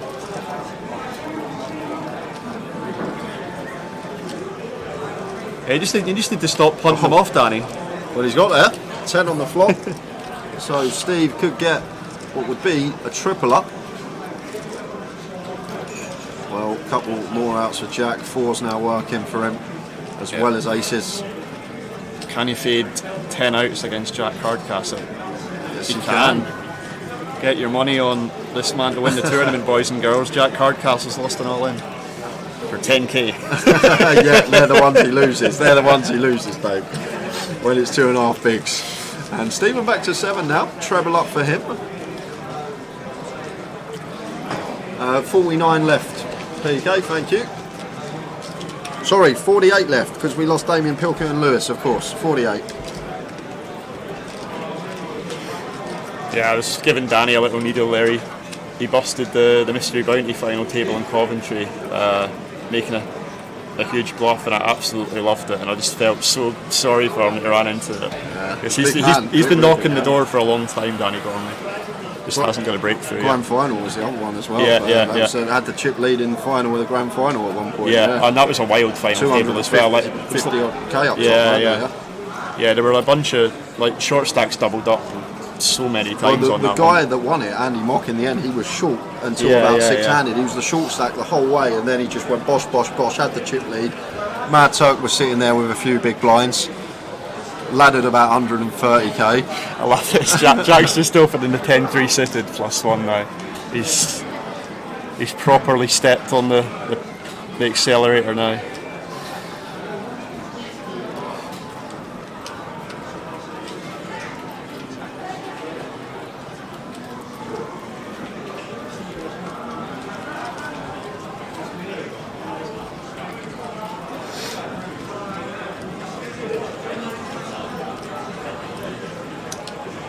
Jack 10 of clubs for Michael in the big blind.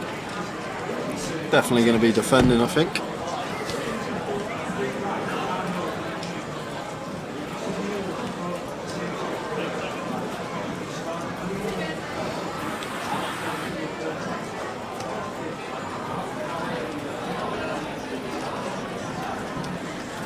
Yeah, Michael's put in the defend.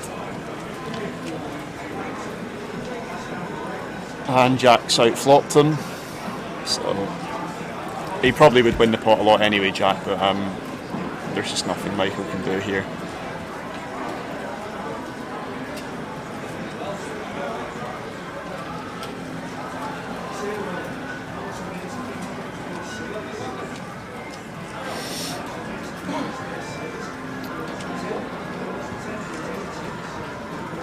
No need for Jack to bet anything bigger than, again, like a quarter here. I wouldn't be surprised if he goes, he just goes for one big blind actually.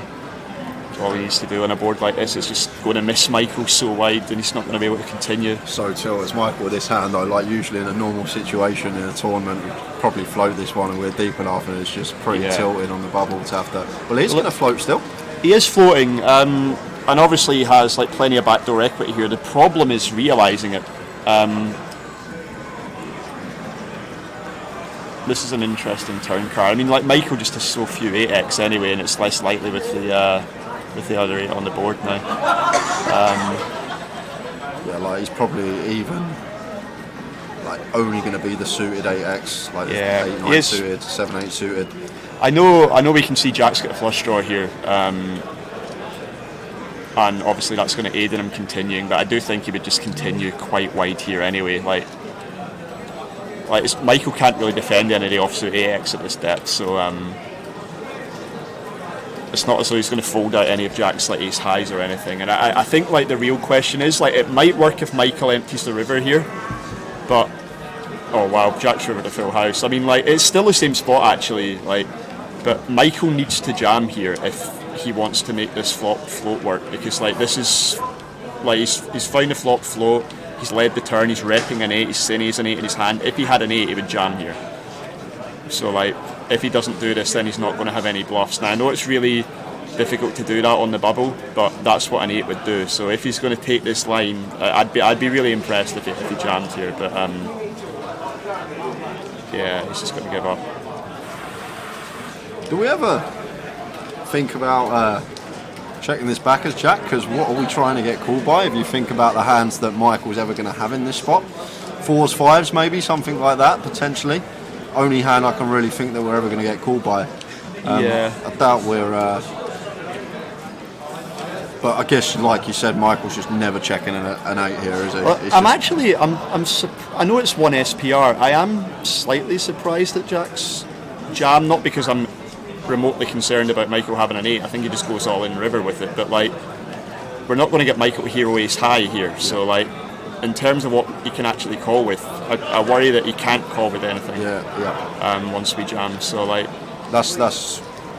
Just as a pure exploit, the fact that we have a value hand, maybe we go a little smaller, you know. But like, I don't know. It's definitely like the correct thing to on the bubble. But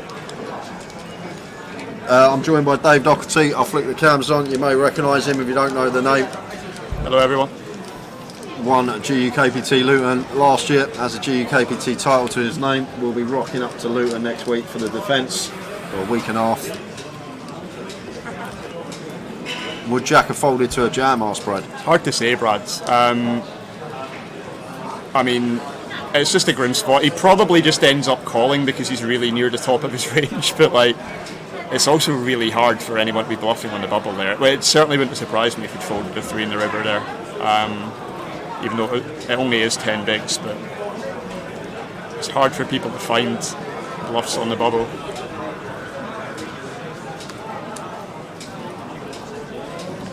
I mean, I did say, like, I was like, if he empties the river here and jams, I'd be impressed by it. I don't mean that in terms of like I think he should do it. I think he should just fold the flop. But I think if he's going to lead the turn, he sort of needs to like find something on the river as well, you know. Maybe he's a bit wary of Jack being able to have. If Jack's opening 10-3 suited, he's probably going to open most 8x suited as well. That's the problem with leading turn as well, though, isn't it? Yeah, like, exactly. You sort of want to like leave rope for him to hang himself if you actually have an 8. So like, you know, makes sense. Makes sense.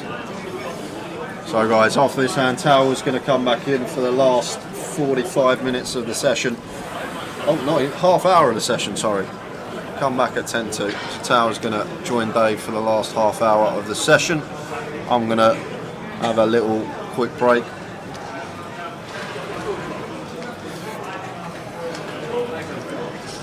And when I come back after the break, we might be in the money, guys. We might just be in the money when I return.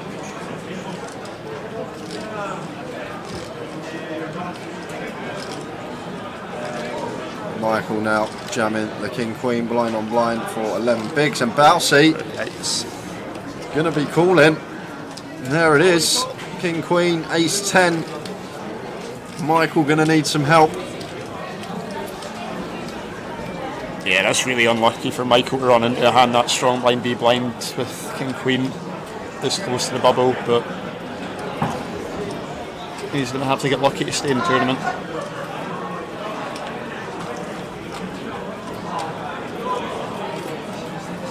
No help there. So just a king or a queen is going to do it to keep him alive. Otherwise, we're going to be down to 47. Oh, there it is on the turn. And now doesn't want to see a queen. Ace and queen to fade. And does 3 of hearts on the river. So Michael does get the double. Bousey still with plenty. Still with 48 players, and Tower is coming in, guys. So I'm gonna move out.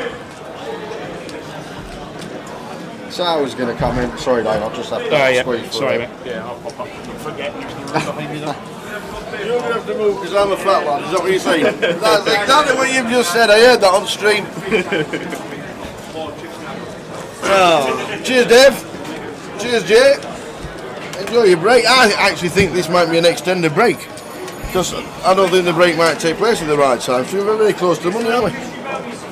Yeah, we're 3 or 4 off. 3 or 4 off. This could be no break malarkey kind of scenario. But we will see. We will see. How's it been? It's been alright. It's been jack opening every hand, flopping to pair, making full houses, making people fold when they have it.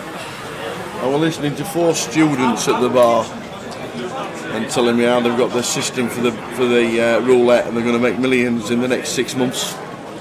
So keeping an eye out for them. Then. I was really pleased for them. Yeah, why don't you just do the comms yourself, mate? I'm going to go over and like pick up the strat from them. They've got a system for the roulette, they said, and they're going to make a fortune. Is one of their surnames Martingale by any chance? Oh dear. I was chuckling inside to myself. So you've been looking after Dave? Well, he's been in the comms. Hey, you're right about the weather outside, by the way.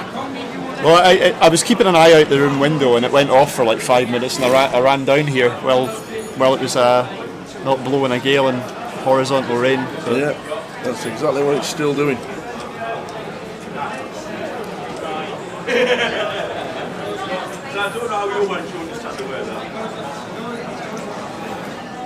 Michael's making a disciplined fold there in the bottom. Definitely get on board with that. Like Andrew's been pretty snug from what I've seen so far on the feature. He's open for like almost 3x, so yeah, good disciplined fold. Go on, let's go. But Jack's not going to be folding ace-5 suited in the big line. No. And he might even 3-bet at this deep.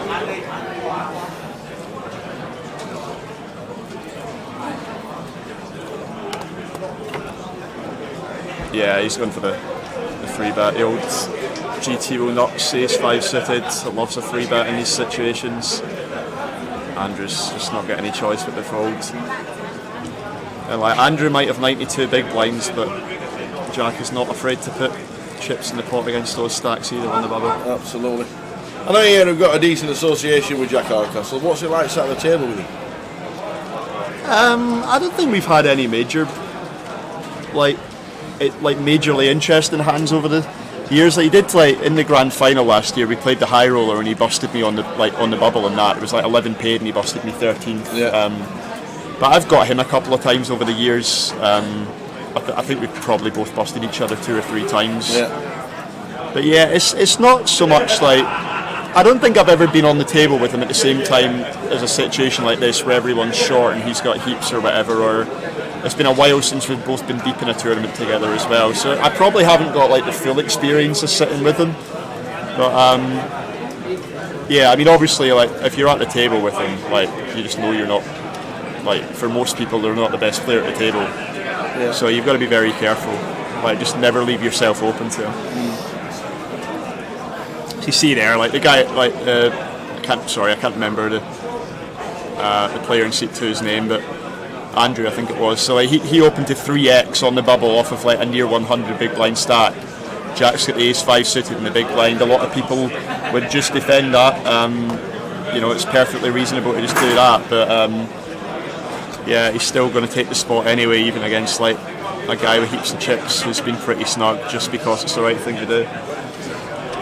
Yeah, Andy Steadman in seat 2, building his stack nicely. Stu Manali's not done too bad now. He was down to about 30,000 at one bit, with the blinds at 1-2. Yeah, I played with him. Was it day 1? It was on his table. I gave him some chips on day 1, so it's good to see he used them well. Stuart's another one who's like not that he's not going to be worried about the bubble, but he's going to be opening like the right hands and so on. Yeah. You know, like. Sort of interesting to see what Jack's decision is here as well, because like, I think he can go both ways. He's certainly never folding, but versus Stuart in particular, he might elect to peel here. But I also just wouldn't be surprised to see another 3-bet.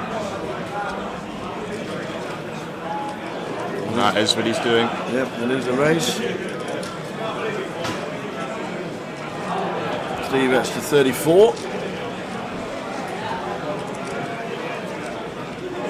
The old Smiter can get out of the way in seat number 1. He'll think about it for a few seconds. One of the short stacks in the room. Always a good thing to do. The shot clocks are in play. You get 4 30-second time banks to use, and if you've used all 4 time banks and the clock runs to 0, your hand is deemed dead.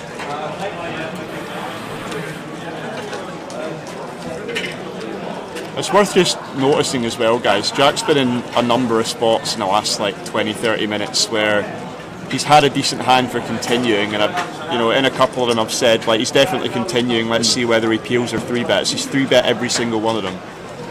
So like there's no like passiveness from Jack. He's just like putting the pressure on every opportunity on the bubble. And like if you just see him at the top of the chip counts all the time on day 2, on day 3, this is pretty much why. Yeah.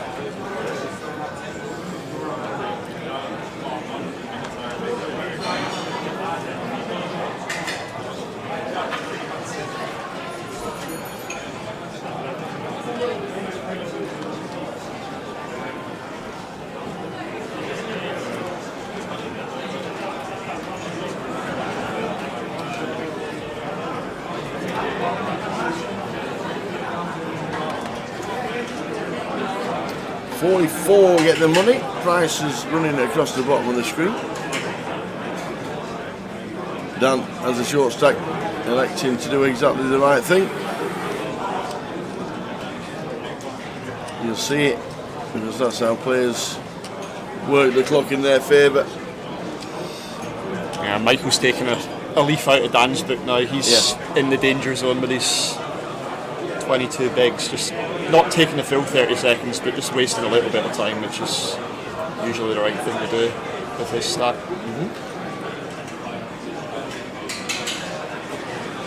Yes, Southie, no, we are still 48 and 44 get the money.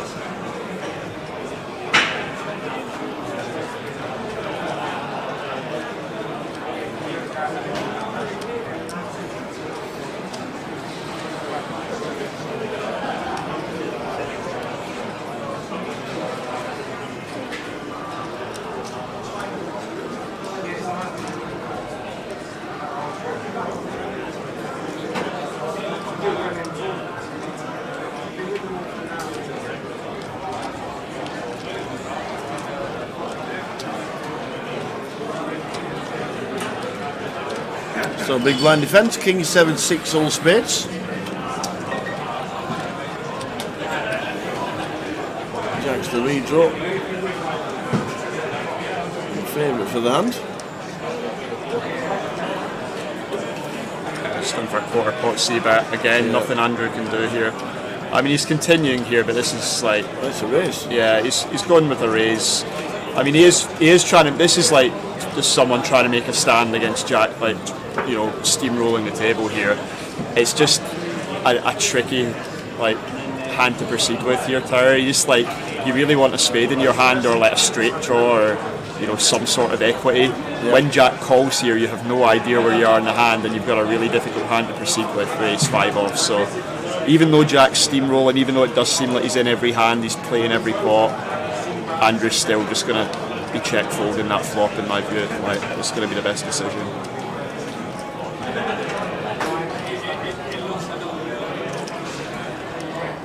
Jack's not the sort of guy who's, you know, just going to fold at the first sign of aggression. You know, like, if he's got a little bit of playability in the pot, he's just going to keep continuing. And there's the ball, and there's the fold. Up to 423,000.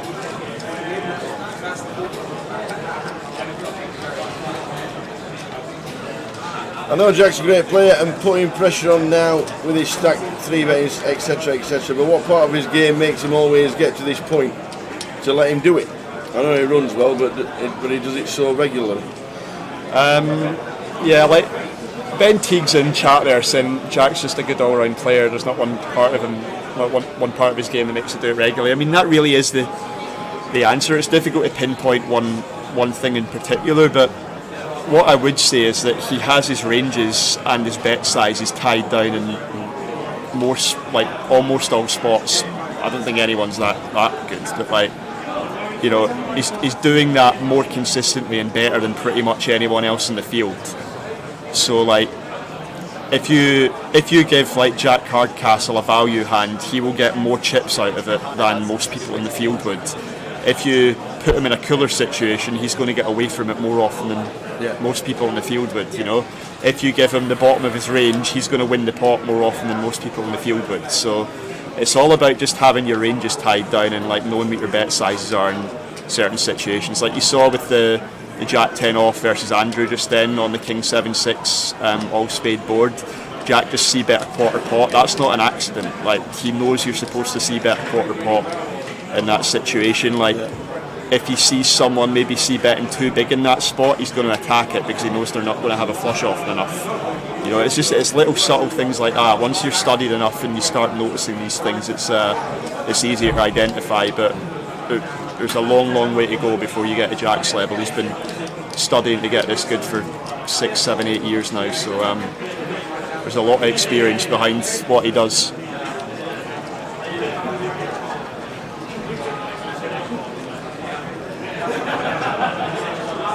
And yeah, like Brad says as well, just having chips on the bubble is really important. I mean, like, I think Dan being like a student of Jack's, if you switch their positions here, Dan would be doing like a decent amount of what Jack's doing here as well. Yeah. But Dan's just totally handcuffed because he lost a big flip blind B blind just as I joined the table. Right, okay. And since then he's been on about 20 big blinds and he's just been trying to like save a little bit of time here and there. And he's just totally handcuffed. Like, all Dan's interested in right now is making the money. Jack is already thinking about the final table and like trying to prop his stack up to get him there. Yeah, well, we are 4 off the money.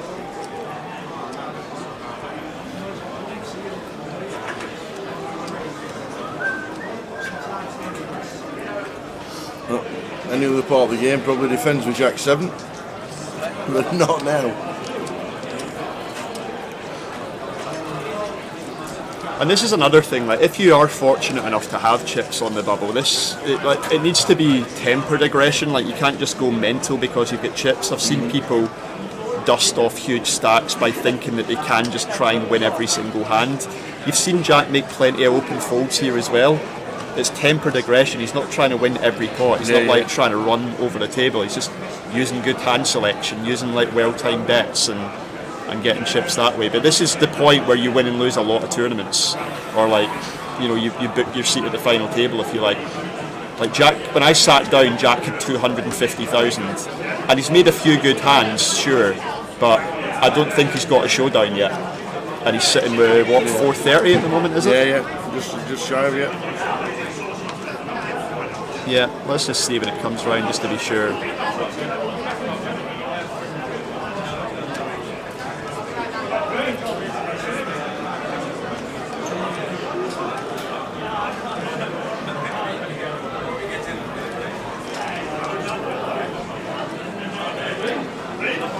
Yeah, so Jack has 423, just shy tire.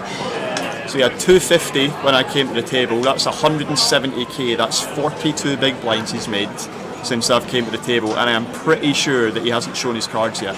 Wow, impressive stuff.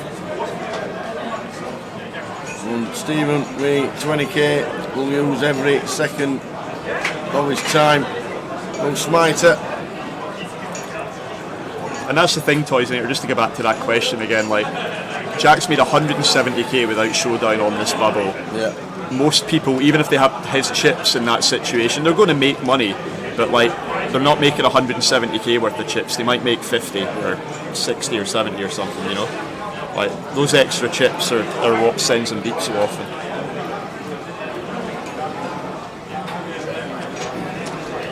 Jack's biggest win. Is it online?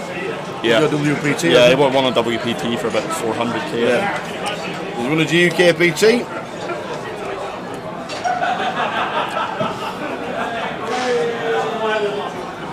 He's trying to defend because he's Leeds champion from last year. Yeah, this is another brutal spot for Dan. Like, this would be the easiest shove in the world if it wasn't on the bubble, but he's just going to have to fold here, even though he knows Jack's this wide. like Stuart McNally is. That's why I was wondering whether Jack would just peel the ace 10 before instead of 3-betting it, because Stuart McNally is someone who's not going to worry about bubbling, and he's peeling king 10 off here in a spot where, like, I don't really think you should be doing it against Jack. You're just going to be under heaps of pressure, but Stuart does not mind playing post flop. And he's got the king of spades here, so this might not even be the end of the hand, even though Jack's flopped a flush draw.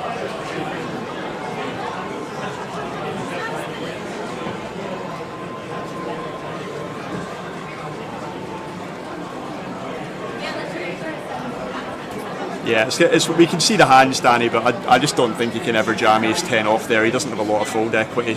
Like, even Stuart in the small blind is going to have like dominating hands sometimes, so there's just not much. Dan can't really do much there besides fold ace 10. Stuart does just. Well, the graphic said he folded a flop, he hasn't folded yet. I beg your pardon.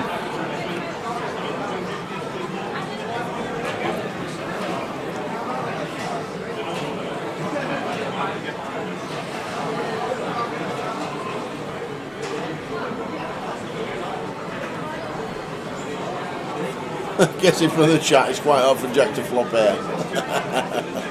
He doesn't flop it all the time. And just in case the flush draw wasn't enough, he's now got a straight draw as well. Yeah.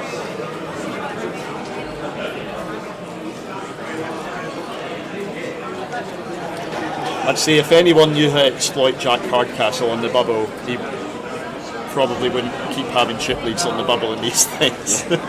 If I had an answer for that, Wages, I probably wouldn't give you it either. But I promise you I don't.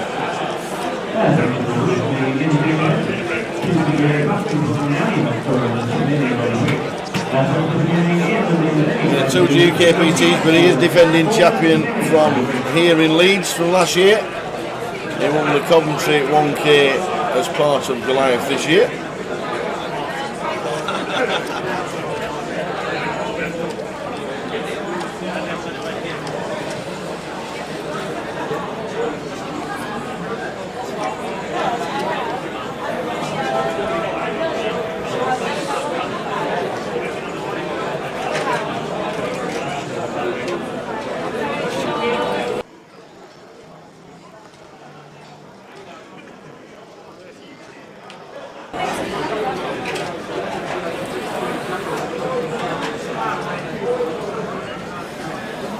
Blinds at 2,000, 4,000, still 48, 44 getting the money.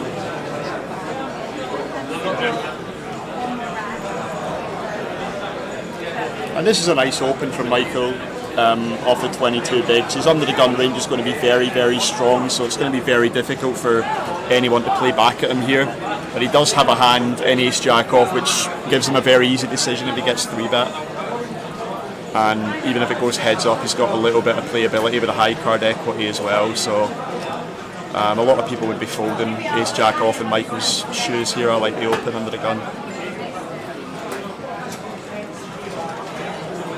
Yeah, Jack's just in chat there actually saying McNally will still have a lot of calls versus Dan's 10 big blinds, that's why Dan can't shove ace 10 off. Yeah, even whether he dominates him or not, like Stuart isn't going to fold king queen there if he has it once Dan shoves. Like, he can just have ace jack or ace queen himself. Maybe he can have like pocket sevens or something that isn't folding. And all of Dan's equity in the tournament right now is just tied up in making the money off his stack, so just nothing he can do but fold ace 10 off there. And he's got, again, like Dan, just for the queen jack suited there with the 10 big blinds. I feel really bad for him because he's done nothing wrong on the featured table so far, Dan, but he's just been really punished by how long the bubble's taken. Yeah. Anything happens on the hour tables, we will let you know. We've been an hour on 48.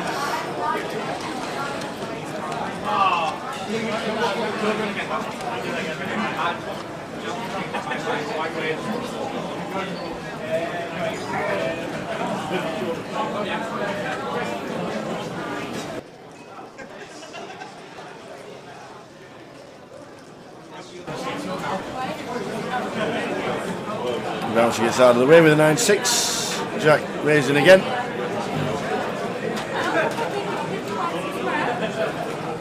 No computer on Queen 7. Oh, that's a reference to the past. Where did that first get I don't called the know. computer hack? Is that Harrington on Hold'em or something? Something like that, I think, yeah. I remember that. The average hand, Queen 7 suited.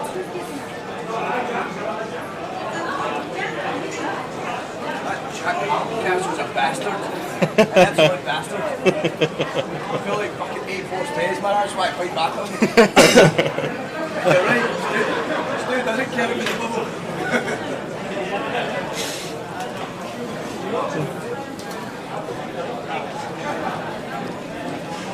No, is Queen 7 suited the posh computer on then, is it? Instead of Queen 7 off. That's the laptop hand. Yeah. That's a ZX Spectrum rather than a ZX81. Yeah, I think you're right, Ben. I think it is Queen 7 off. Like, my age is showing, my memory's going a bit now.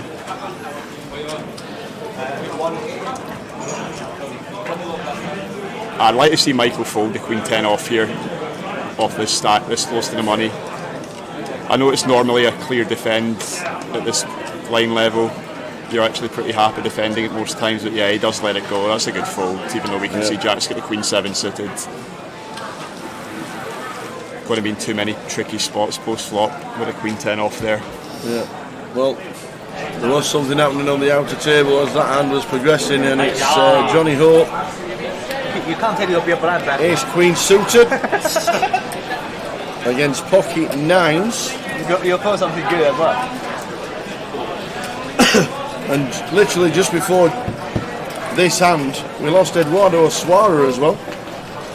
So that makes it 47. We need an ace or a queen, or we're down to 46. An ace or a queen needed, and it's not. Kings and 9s, and Johnny Ho has just finished in 47th, which means we're down to 46. Mr. Duras taking him out.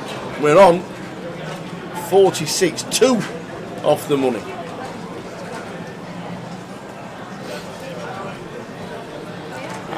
Stephen's using a time bank here with the deuces, but if we're 2 off the money and Stephen's got 20k, that means he's got 3 orbits in him. He has to fold. He should honestly be folding pocket kings here. And he will. He'll fold it on 2 seconds.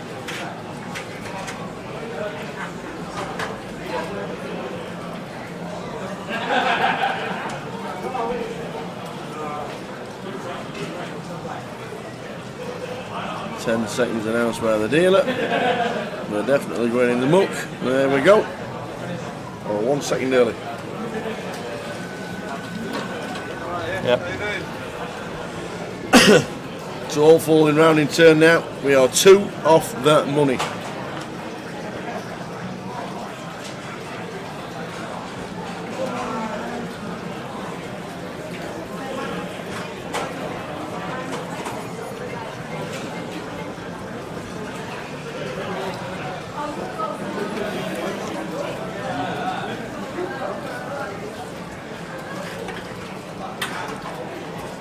You have to say, Jack's just getting great distribution here. Like, I mean, I know he's opening very wide, but you compare it to the hands Dan's had. Well, I say great distribution. He's finally ran into the better hands. Ben with ace king here. This close to the money, I think he should just shove. To be honest, I don't really think there's any inducing with ace king. Benefit a lot from just making Jack fold a hand like 10s or something here.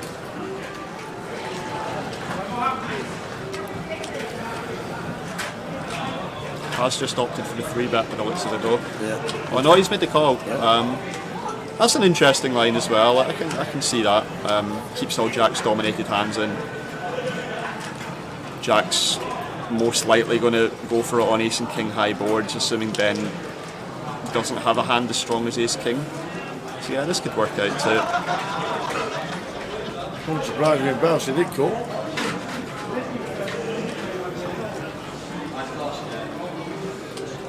When decides against it. It's not the worst idea, guys, off the 30 bigs, I don't think. Like, if he was shallower, he definitely should be ripping it, but he may well extract a good bit of value out of Jack here.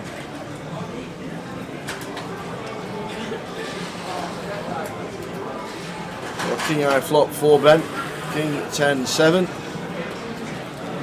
Yeah, on this flop he's not going to get much out of him. If Jack had a bit less of the board, he'd certainly be attacking at some point. Although this is a board which does favour Ben's peeling range, so I guess Jack would be doing a lot of checking here. Ben's going to continue to lay the trap. And now Jack has it on the turn.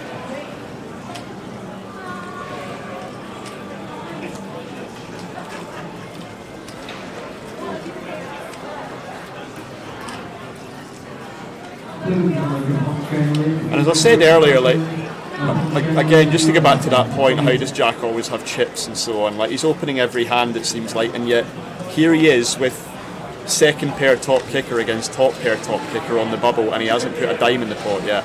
The whole reason is he's identified that this board very heavily connects with Ben's range, and therefore he's been very conservative with how he approaches the hand. He's not going to fold the turn here, but I don't think he's going to lose any more than 10k in this pot to Ben.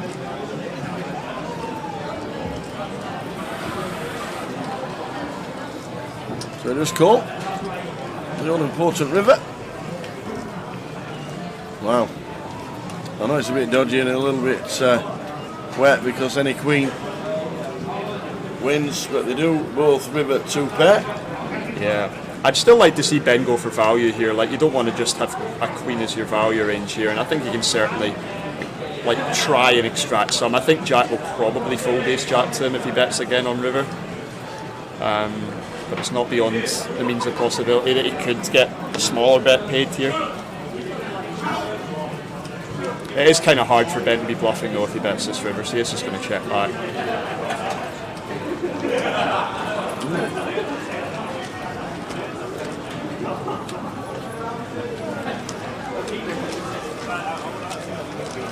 So let's go check. 4-3-9 for Jack. Under 5 minutes to go until the end of this session, and then we are on a 20-minute break. Good evening. Good evening. How are you? I'm not too bad, thank you. Okay. So I thought I'd see if you guys Oh, you're amazing. Be my last round. I'd like a milky coffee with 1 sugar, please. Exactly the same as before. Yes, please. I will. What treble are you having? I'll go for a strawberry recorder link, if you don't mind. I didn't catch that, sorry. A strawberry recorder link, please. A strawberry corn line. There you go. And yours tea, how many sugars? It's a coffee. 1 sugar. Coffee, 1 sugar. Yes. I fancy changing, you see. I'm a coffee man this time. Okay. Coffee now, 1. You want milk in the coffee, Yes, yeah? please. Perfect, coffee 1 and strawberry corn. Strawberry recorder link, yeah. Yep. Cider. Oh, strawberry. Yes. You're going to have to. I'm still learning my alcohol. Yeah, it's okay. Strawberry recorder leak. Something like that. It's not coffee. Different type of coffee. It's a different type of coffee. You can still see the dent. He's earned it. He's earned it, the I'll lad. be right back with you Thank you guys. very much. We're down to the final 3 minutes after the order's just gone in. There's a question, Tower. Yes. I wonder, has anyone ever won the same GUKPT back to back? Nope. Not ever. So Jack could be ready to do that. Yeah, we've been close a few times. And he won the last one as well. He not only won Leeds, he won the last one. Yeah, in right? Coventry. So, yeah, the 1K in Coventry, part of the GUK, part of the Goliath Festival.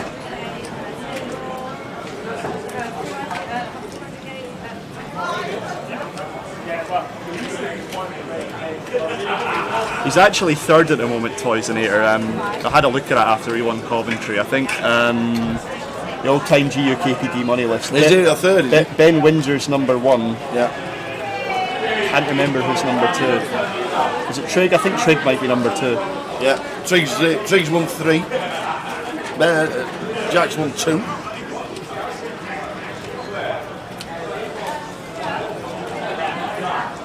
I think Ali Malou's 4th or 5th, Tom. May please present the penalty event, including a 2 race for the 100 So when we're ready, able to start 9 men, that's playing in the basket. So the next break will be a 2 race. So one more to start 9 men.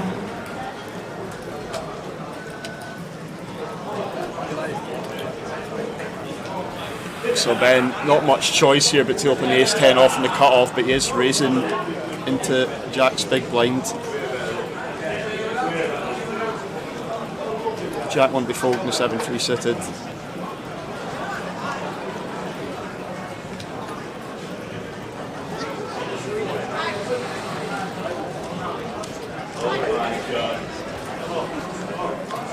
So flop time.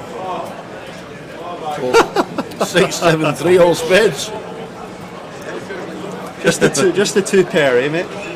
2 pair, but we do have a redraw for Ben.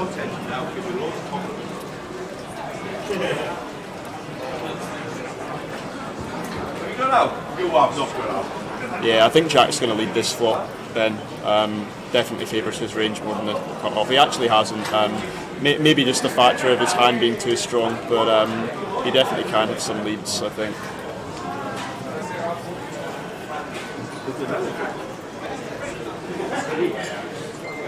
Both of them play very well.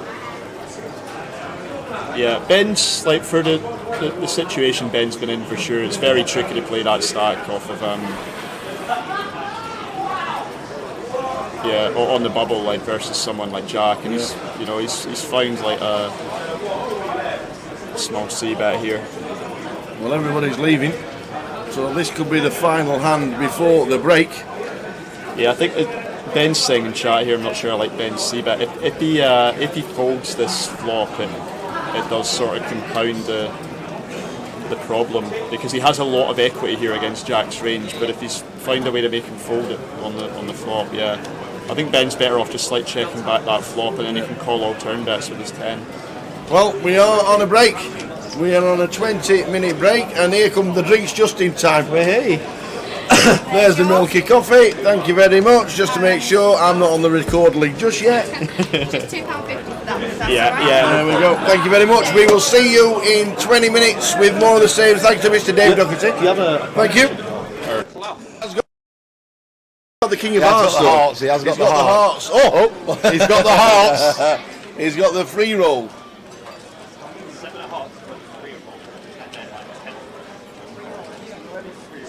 He's got the hearts. He's got the free roll of the hearts. This would be absolutely brutal for Mason. No way is it coming a heart. We've been saying hearts all day. It can't be again.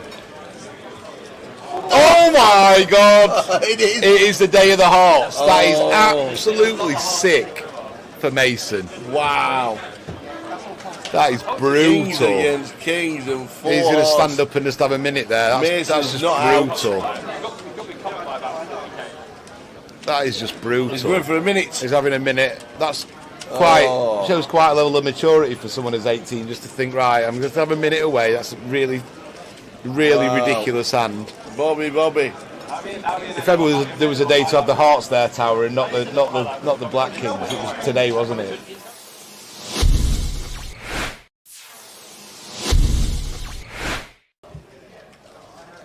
It's 10 for Ian.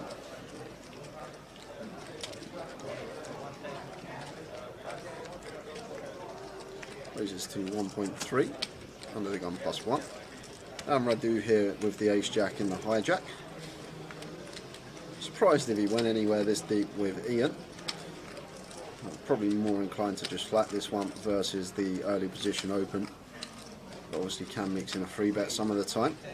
And it looks like that's exactly what he's done. Free bets to 3.2.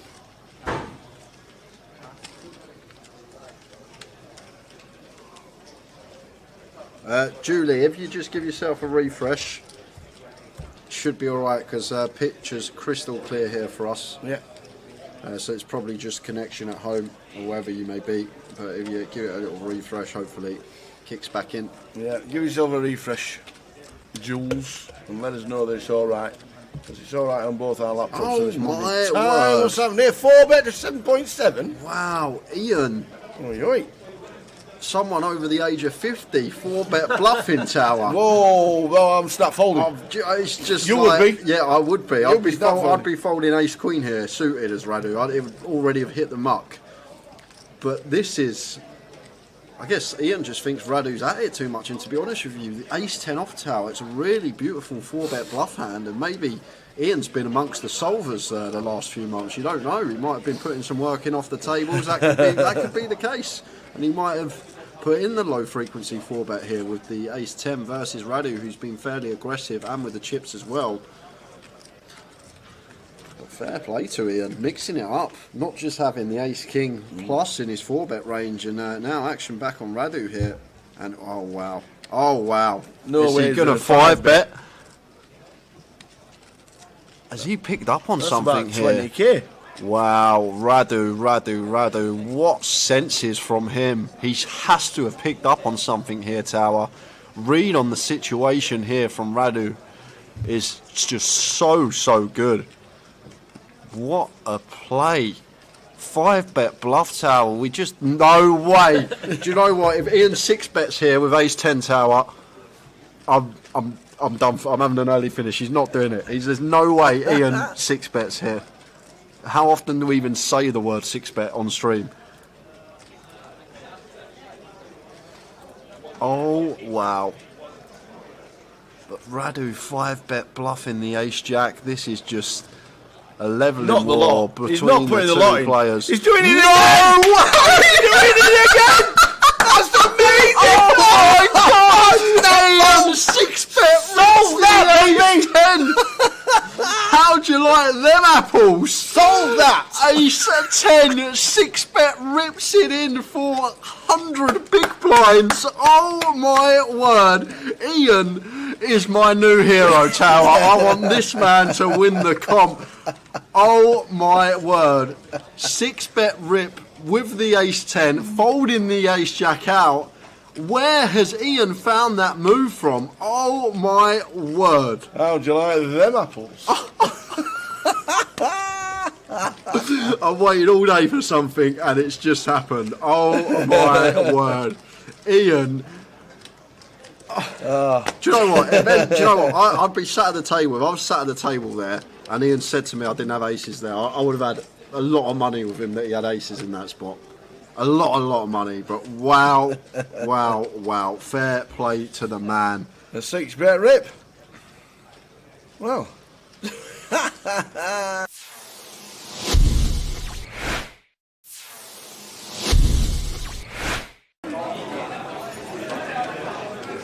Ian can decide to make a decent sized raise here against a pretty tight player in the big blind, or he can decide to call. Either's fine. Just decides to call. Anthony, check his option. It's fine.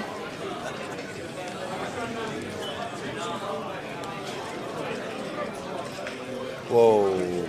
This might be bad news for Ian because he's got the nut low and he's going to decide to barrel this at least one street, and let's see if Anthony just decides to call. Good trap from Anthony here. I half expected him to raise it, Tower, but he's playing it well. Now this is a spot where if I am Ian, I'm betting pretty big now. About pot. 50,000. He goes for 27,000. Again, Anthony, if I'm Anthony, I'm just calling. Yeah, me too.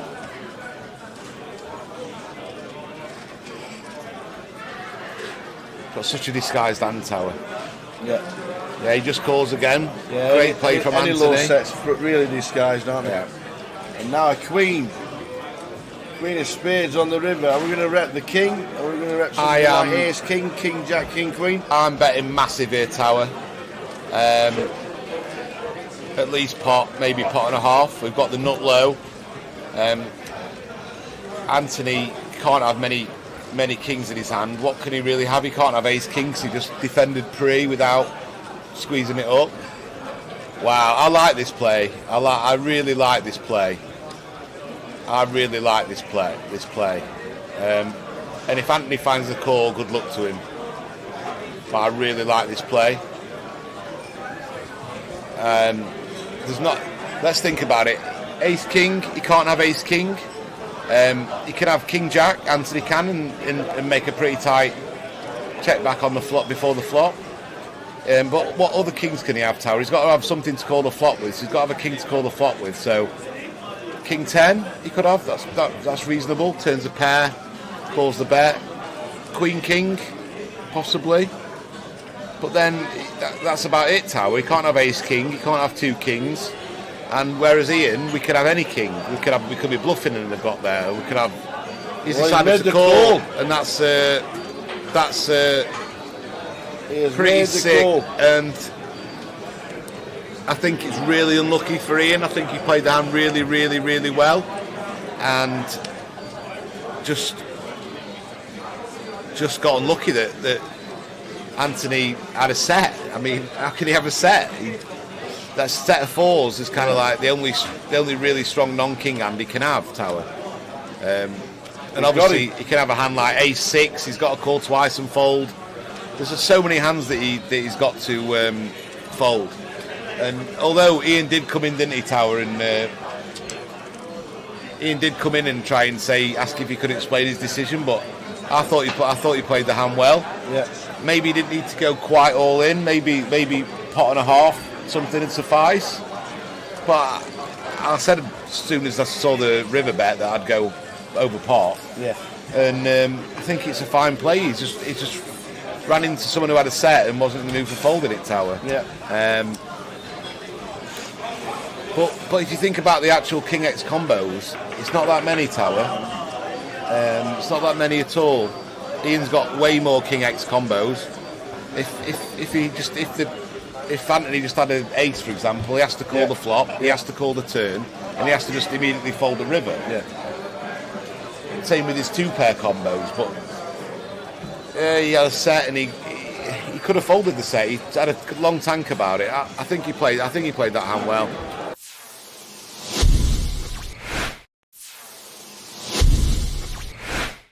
So we got new players. Is that Tom Hudson there? No, Kieran coming in. Bit of a doppelganger there. He is a little bit. For the online manager, Mr. Tom Hudson. Deborah's called now, and Richard. Which Richard is it? Do we know which Richard it is?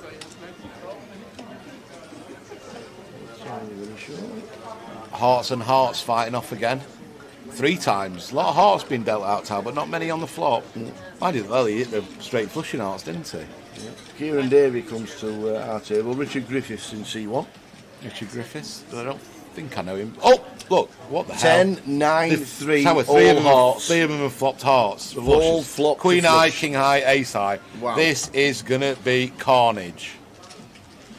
Oh my gosh. There's nearly every out on the board. The jack of hearts is out this? for Richard. This could be a 3-way all-in, Tower, if it's played fast by any of them.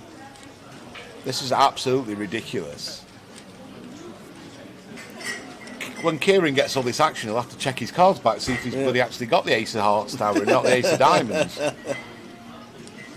So Richard's just called. Oh, Richard's called just with a jack, with a king, with a jack. Yeah, he's got the redraw to the straight flush, he thinks. Blow me neck. So what's going to happen now? KK's going to squeeze it up. He's just called as well. Now what's Peter going to do? Yeah, Kieran's got the notes, so I don't mind. No, KK just flattered with his queen high flush. Oh yes, and now Kieran's it's on got the Peter nuts. with the king high flush. He's going to raise here. Here we go. So he's going to raise. Oh man.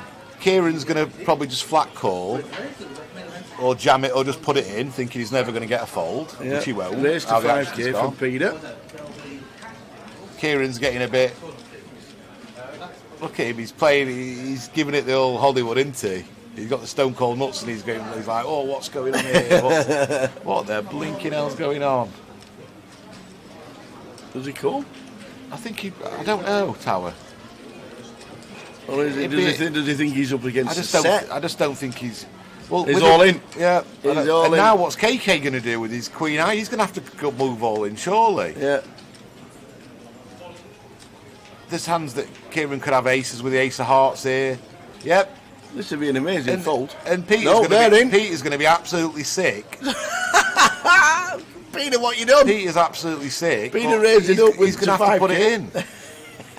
And just hope it's a set against the ace with a heart, I guess. Or or 6-7 of hearts, for example, or 7-8 of hearts. These are hands that are possible as well in Peter's eyes. It doesn't have to be against the nut flush here. This is just the most brutal setup I've ever seen.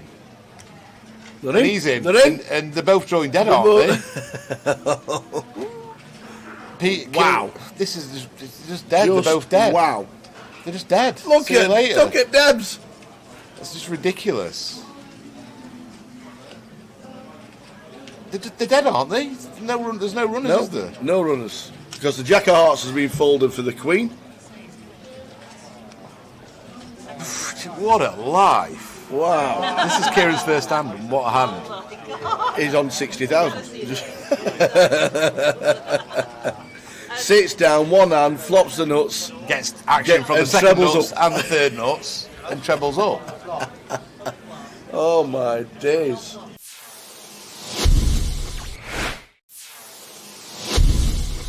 Nine players today, 209 and 307 in total. Jan's mixing it up now, Tower. Wow, Mason's got kings. Well, the kings are never folded. No, they're going to 3-bet now after Jan's opened a loose hand for him. 9-6 of clubs. Bobby has... we don't know. Kings as well. Oi, oi, oi. And he's going to cold 4-bet probably to about 9,000, 8,000, maybe out of position. Yeah, 9.3. Jan's going to fold and Mason's going to stick him in, I think. And it's going to be kings against kings. Yeah. And then we're going to chop it up and then we'll get on to the next. Yep. Kings against kings. Nice answer. Yeah. Let's chop it now, he says. Bobby stuck his stack back. He's happy to chop it. Don't take your stack back too soon. You never know. But he has got the king of hearts. He has got the hearts. Oh, he's got the hearts. He's got the free roll.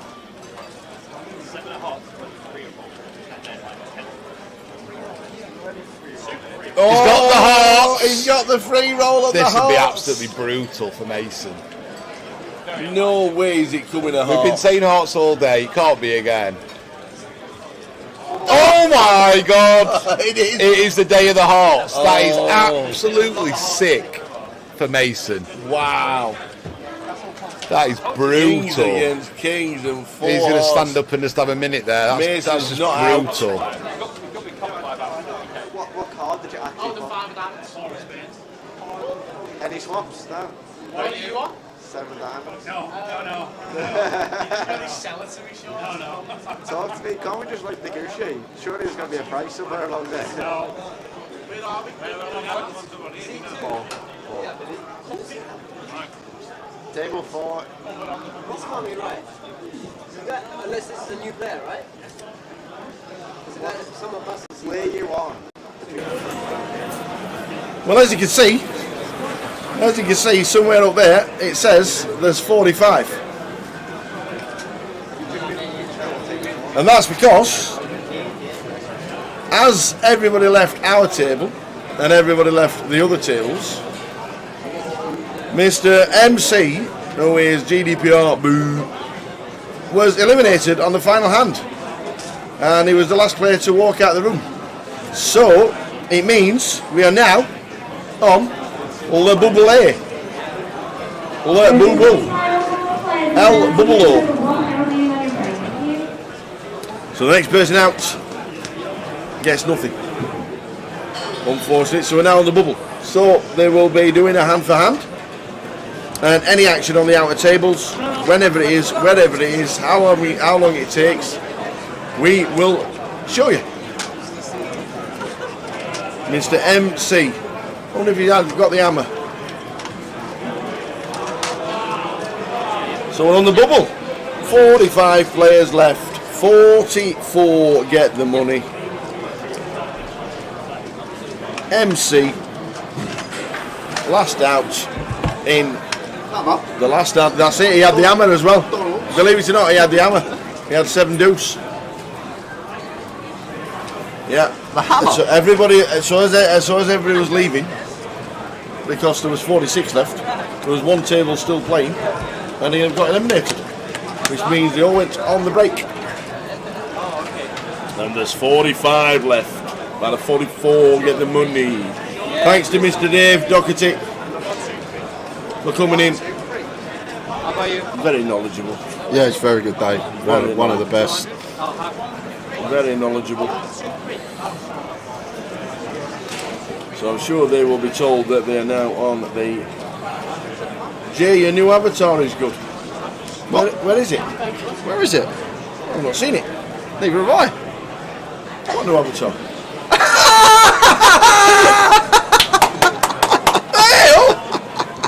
Well, I guess it would be nice if I could touch your body. I know not everybody's got a body like you. Oh, George Michael going on. He's literally the guy. Oh, look. Bit of joy. You got Roy Walker and George Michael.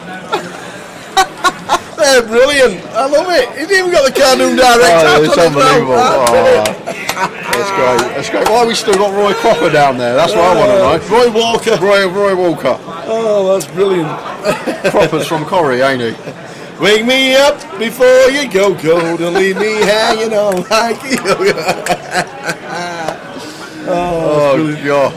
So, to my left it's George Michael, and to my right it's Roy Walker. See what you see.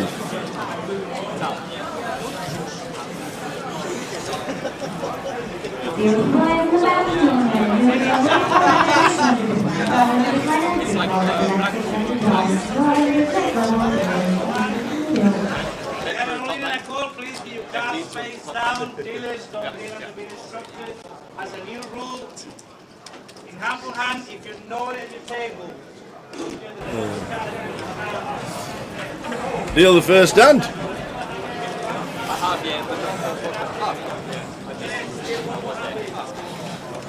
There we go. We are hand for hand off near the money.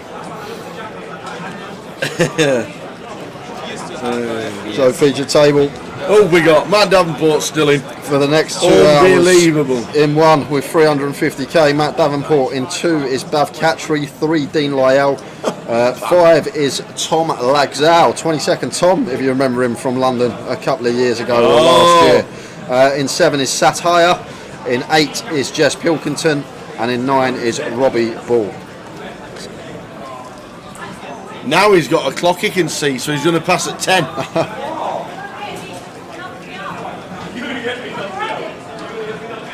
Yeah! 22nd Tom, there he is. 22nd Tom back in the building. I wonder who watches the stream tower. So Tom free betting here to 30k, just going after Bav here. A slight typo from our action track up. Bav Catry in 2, not Ban. Not the only one. Not the only one. Not the only one. You're starting to see number 9. When Jess folds, he's Ruby. Oh, Ruby, don't take your love to town. So Tom just going after the shorter stack size here. Nice free bet from him with the biggest stack with the Queen Jack. So the names do get changed, honest. Robbie Bull, sign seat number 9, not Ruby. Oh, Ruby. I thought it was like Richie P. His name online is Ruby. A message to you, Ruby. Good shout, Tom. Good shout, Tom. Brilliant. I'm still thinking about the group chat tower. Yeah. So the chat went. The chat right. So the chat went. Here we go. While we are still on the. Read them the message from our group chat tower between our action tracker and PK. So PK put Bav Mikey Clark, not Ban. He went thumbs up. He said, send me the paper. He says it's Robbie as well, not Ruby. He says, how many guys do you know called Rubber? He says, send me the paper, let me look again. He said, it's a misclick. He says, how many guys do you know called Bav? He says, 1. He says, how many guys do you know called Ruby? 0.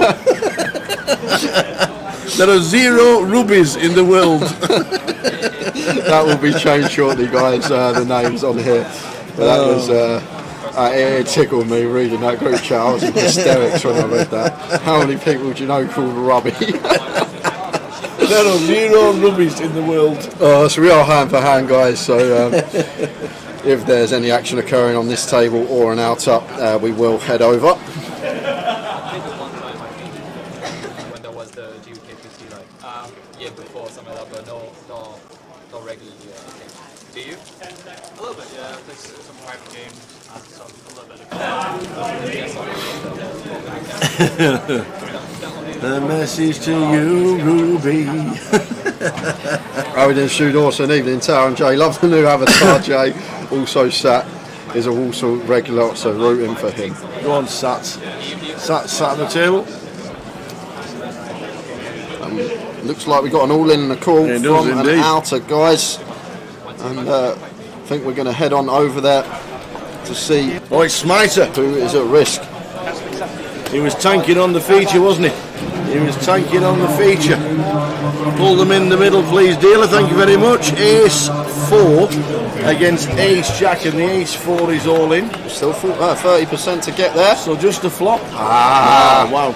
Gonna need dead on the turn, and that is gonna be it. Quick bubble for us, guys. Stephen Smith is gonna be exiting the field. All in the call. But we've got another all in the call over here. So 2 all-ins in the call. So Stephen Smith still possibility to get some money if the aces are cracked here, king or a queen, and we will chop the min cash, but that robs us of the king out. So 2 outs, and it's an ace. So nut boat on the river. So the short stack from table 3 does survive. So it just means Stephen Smith is going to be our lone bubble boy, not taking home anything. And now we're down to 44 players, guys. We're in the money. Everyone's got £2,000 locked up. Just over, bit of change as well, 2,040.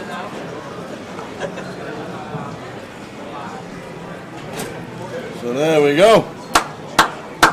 Everybody's in the money. 2 hands for the buble. There's sat in 7. So making it 11k, and just choosing to flat the king jack suited.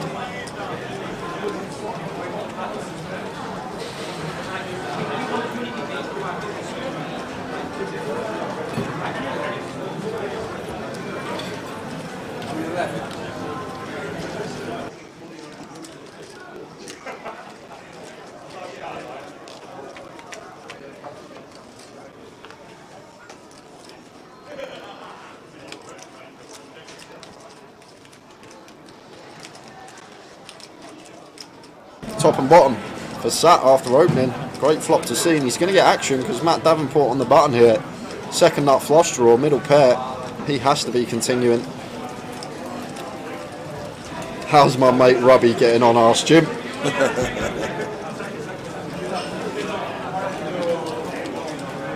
There's the call from Matt.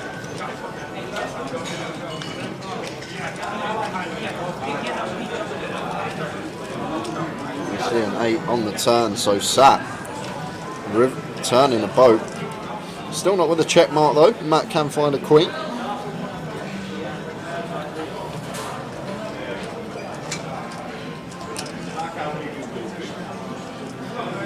And second barrel from Sat, 27k into 74, so just south of 40%.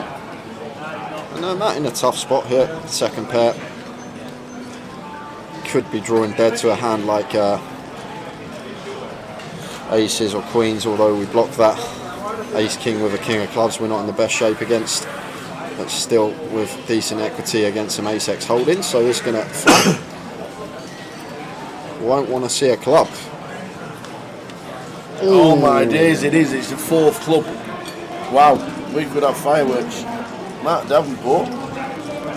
drawing dead on the turn as Rivered. And this is just going to be a jam here for Sat Tower for... Wow, he's checked it. He's checked it. And this is probably going to make Matt believe that he's got the best hand here. But Matt's checked behind. Matt's checked back as well. That's unbelievable. How Sat... Wow. How has Sat not... Well, Matt's turned his hand over. Matt thinks he's good, but he realises he's up against a boat. How's Sat not fired here, Tower? No idea. I'm really expected to see the jam, and I think we would... Too tight, these players from Walsall. See Matt, far too tight. Matt Davenport in the tank for a while, but just chose to check, and nice check back from Matt Davenport, maybe assuming he's never getting called from worse, which is a very good point. Like ace 10 with a 10 of clubs, probably not going to call, probably doesn't even double barrel turn, so nice snap check back from Matt there, losing mint.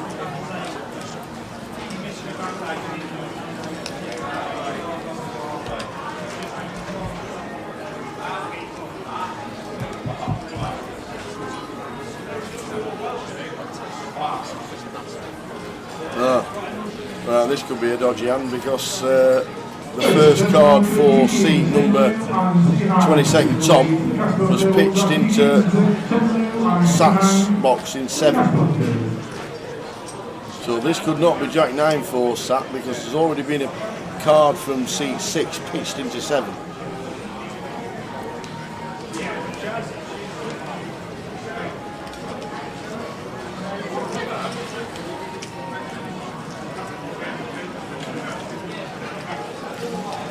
Davenport making it 11k here, and Bav Ace do suited on the button.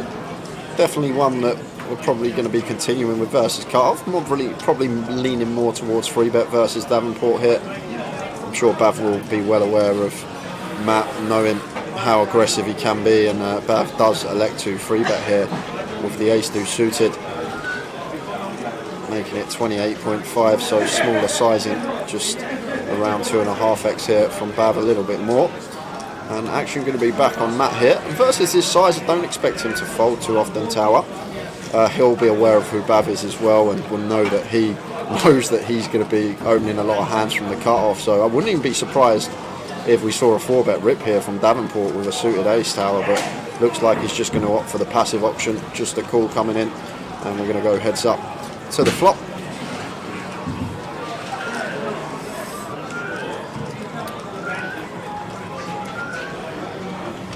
Fist pumping going on somewhere. 976. Oh, this is what we want to see. Action board. We got up and down for Davenport. We got nut flush draw for Bav Catry. The board probably though, as Bav, we want to be checking a lot of the time, even with our nut flush draw here. Definitely one that we're going to have a lot of checks on as the 3-better. This is supposed to be a little bit more Matt's board than ours. However, we do, no matter what Matt has, we are going to have a heap of equity nonetheless with the nut flush draw here. So Bav is going to choose to continue. But like I say, a board that can definitely mix in some checks with our flush draws here versus Matt's perceived 3-bet calling range cut-off versus button. So fires for 21 into 69, so 30% just over. Now back on Matt, who is not going to be going anywhere.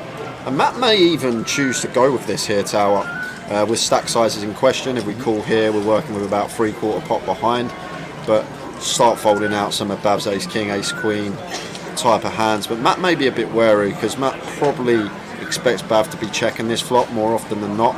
Oh, and it's an ace on the turn. And this could spell curtains for Bav, Tower. 112 in the middle. We've got top pair and the nut flush draw here. Yeah. And potentially could just see jam and call. Like Bav probably doesn't think Matt's going to have too much ace-x here unless it's ace-8 suited or a hand like ace-10. So may just choose to go for it here as Bav Catry with the ace-deuce of hearts. So he puts in plenty of yellows. That's about 50k. So leaving himself 40k back if it is 50k. So 28k. 28. A really small size here from Bav. So 28 my eyes. Into 112. So quarter pot from Bav here. Quarter pot on the nose tower. And Matt's never folding. Matt just sets Bav in. Yeah, and he's Bav going to call. with the snap call. And ace deuce of hearts for Bav. Matt with the ace 8. So Bav drawing to a heart to scoop this one. However, we do have plenty of chop outs as well. Any 6, any 7. And obviously a deuce as well. Any 2. Tower. Yeah. So deuce or heart to win outright. 6 or 7 to chop it up. The river for Bav. It's a 10. So Matt makes the 10 high straight, and we are going to lose Bav Captree in 42nd. 42nd, because 44th was Nick Ramsey. In 43rd was Dan Laidlaw, as we saw Dan on our feature. A tanking short stag. He certainly did. It worked. He's made him some money. And in 42nd for 2040, right there, Bav Captree eliminated, which means we're down to 41. 41.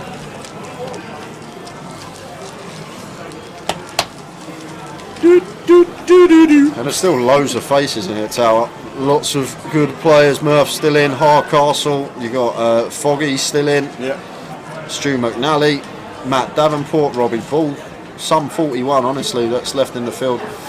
It's going to be a good day free, whatever happens. Always seems that way in these GUKPT mains. Always plenty of notables making it deep as usual. Matt Davenport here again. What a record he's had this year.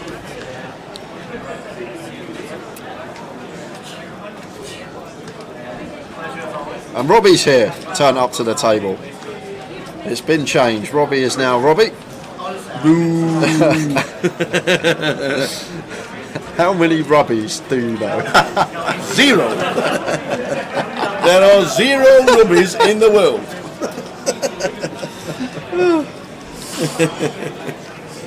Jim Marlowe, thoughts on the 25% turn size? You know, you're assuming you're already ahead, so happy to shove River for third pot and get more calls. I assumed he was shoving turn. I'm guessing it's to do with Matt's range. Jim, if you think about Matt's calling range on the flop, he's not really going to have like too many ace highs there, so a lot of the time Matt's going to have like some maybe pocket pairs in there, some like 9-8 suited hands that are like pairs and straight draws, 10-9 suited, Jack-9 suited, these type of holdings that can peel the free bet for that size. So I think Bav's maybe thinking if he does elect to shove for like 75-80%, he's going to fold out these hands, but choosing the quarter pot size in, it keeps these hands in. If that makes sense, Matt's going to take another one off with his 7-8 suited, his 9-8 suited, his 10-9 suited, his Jack-9 suited, these type of holdings. King-9 suited might even peel one off without the straight draw as well. So I think this quarter pot size goes after that part of Matt's range a lot more, which we can get value from, rather than folding it out for 3/4 pot is what the thought process could have been in that situation. Just because the ace is a lot better for our range, and we are going to get a lot of folds when we do just shove for 80% against a lot of Matt's range that calls our free bet and check calls flop.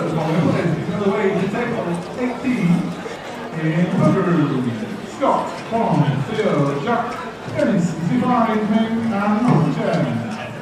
That's new £100 cash for Theo, and table number 18 is not good.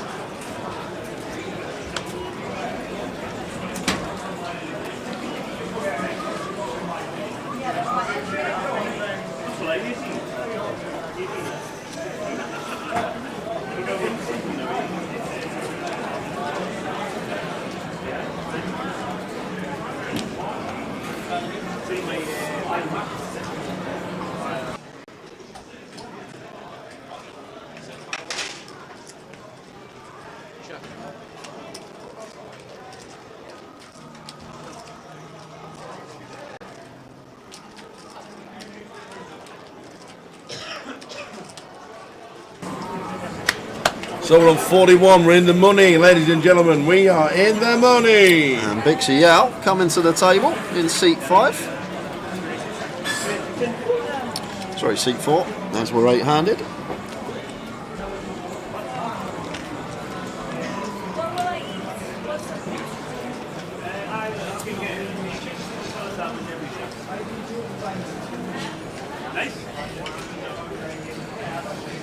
Plenty of big names left in, man. A straw. You've got some very good players left in. Matt Davenport, Tom Luxau here as well. Very, very good player from France. Stu McNally still in. Jack Hardcastle, Mark Foggin. Plenty of notables in the field, as it always is when we're this deep.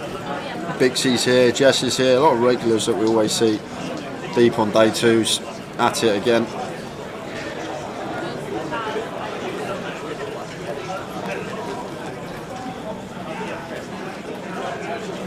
So Tom now going to go value here with his 9-5. Fires for 18 into 47. It's around 35% here from Tom. Trying to get called specifically from perhaps ace-high holdings. Making the assumption that Jess is probably going to lead her Queen X most of the time on the river. So Jess with the 18k in hand and is going to pay it off and going to see the bad news. 5 for Tom. So 9-5 is good.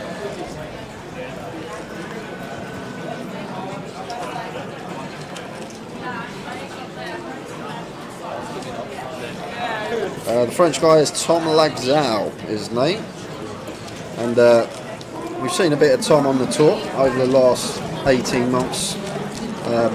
Played a few times on our featured table. I think it was Edinburgh back in 2021 last year that he final table with Katie and Jamie. Let me just check. Yeah, it was Edinburgh last year. He come 4th in our GUKPT main event. But plays a lot of online, I believe.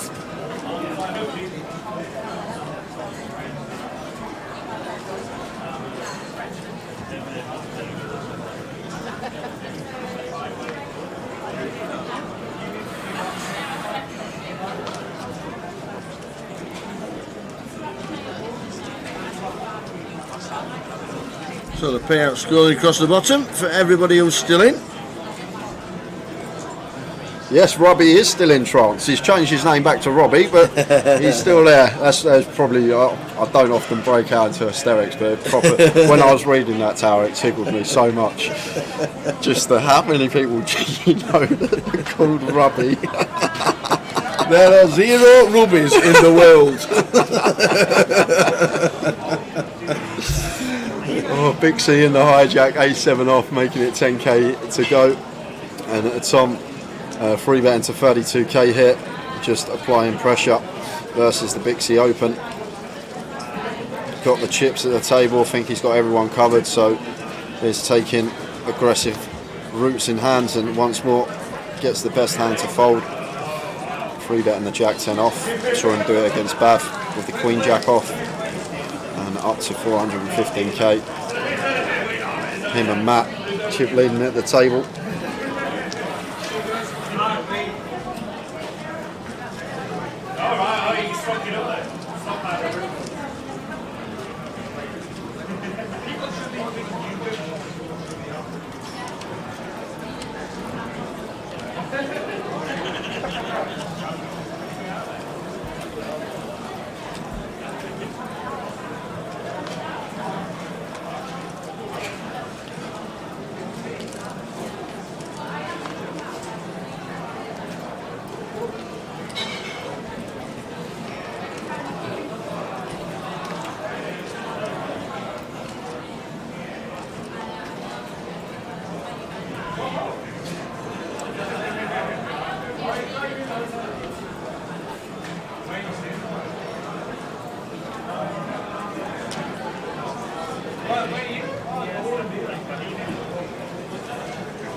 Cut-off open from Sat, making it 12k, and Jess finds the boots, 3 bets to 32 on the button. And Matt here, ace 10 in the big, never calling this spot tower. Going to be folding most of the time, and then some of the time, small frequency, might elect a cold 4 here. Cut-off versus button dynamic, not the worst 4-bet bluff hand here, pretty good hand to do it with. However, he would be running into the aces of Jess, and Matt is going to take the cold 4 spot here. Don't mind it at all. At some frequency, it would be perfectly fine. Cut off versus button versus big blind, and Jess loves to see this tower. when we're sat here with aces on the button. Can she find a flat though? That is the question. She'll be aware that Matt is more than capable of doing this light, but the thing is here, Matt does have an 8 hand like ace king, jacks, 10s. Sometimes we can lose our action on certain flops, so she may choose to just go for it now and does insta shove, and Matt just going to let the ace 10 off go. So Jess picks up over 100k there without having to see a flop. Very nice indeed. pick up for her with the boots. Matt did find the cold 4 tower, mentioned that he could, and did take the aggressive route. Lots of 3 betting, 4 betting going on this table. Seems like it's going to be a good watch. Good to see Will McMurray back at the tables and making money. Well done, Will. Yeah, Jess has got nearly $200,000 in live cashes, to answer your question, Straw. Her biggest live cash of $18,000. She plays a lot, Jess. First cash come for her back in 2013, so guessing she's been playing at least 10 years and regular on the circuit now. See her a lot. Lovely girl off the table as well. Nice to chat to. From around the Manchester area.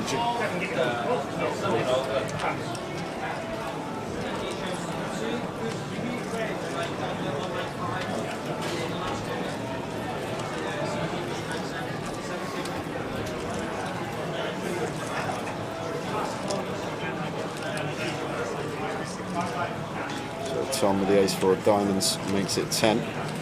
Matt just peeling the ace 8 suited in the small. That's going to bring Mr. McMurray along in the big blind, sporting the shades today.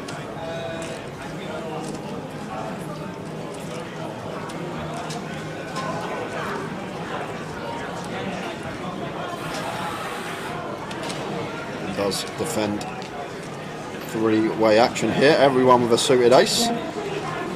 More often than not, one of these players will flop a flush draw. 7-9 queen, 2 diamonds. And Tom legs out is the man that flops the flush draw. And it's been checked to him here. Matt's small blind calling range. This is going to be a pretty good board for that. Going to have some like broadways in there, the middling cards, 10-9 suited, 8-9 suited, this type of stuff. But he's just happy to fire, because no matter what he's up against, he's going to have a nice bit of equity within the pot, drawing to the nuts. And that's going to get out of the way, and Will McMurray should promptly fold after. Absolutely.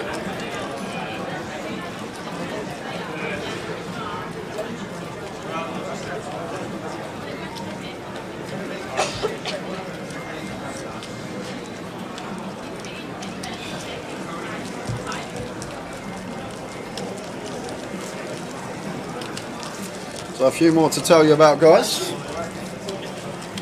We thought it would be like this just after the bubble. 3 more busts out. We've lost King High Tower. No! King High is gone. Michael Eglantine has gone. And Ian Kiffin has gone. So down to 38. Okay.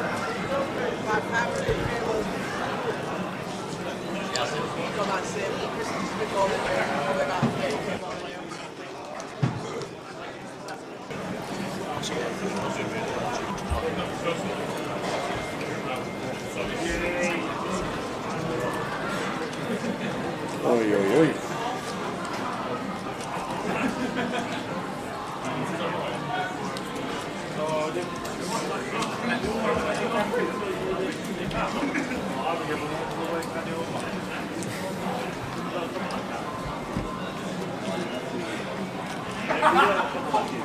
Another gun open from Bixie makes it 10.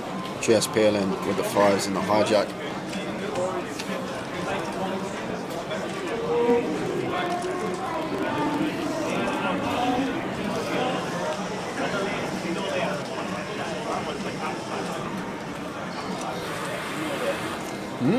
Dean in the big blind here, sitting with sub 14, pocket 6s, in they go, it looks like. I thought he was about to move all in.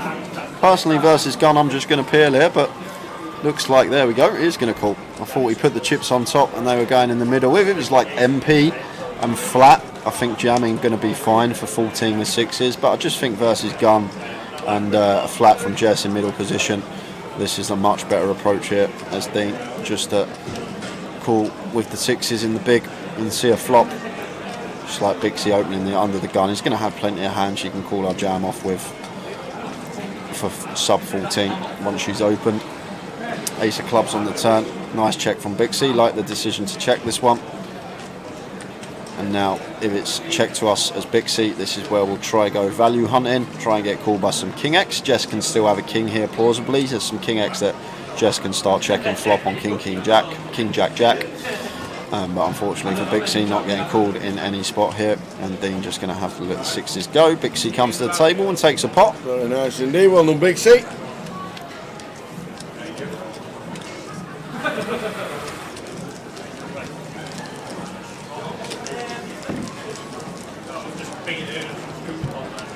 So we're on 38. Yeah, and another one just gone to Jack Allen. Has exited the field in 38th for £2,150. First player to get a ladder. So 37 remaining. And PK's on the outer, so we're going to head out to the outer table. Okay, what's happening? And see what's going on. Dean. That's Dean in C9. Dean Hutchinson with ace 2 against 3s. You need a favourite, aren't you, with that? Well, got counterfeit outs now. 7-4 spade or ace. And it's nice. the King king of of diamonds. So we do lose Dean Hutchinson in 37th. So just like that, a couple of bust outs. 36 players remaining now, and it looks like Arian is the man that takes the chips his way. So 36 players remain. Just like that. Well done to Dean for 21.50. 21.50.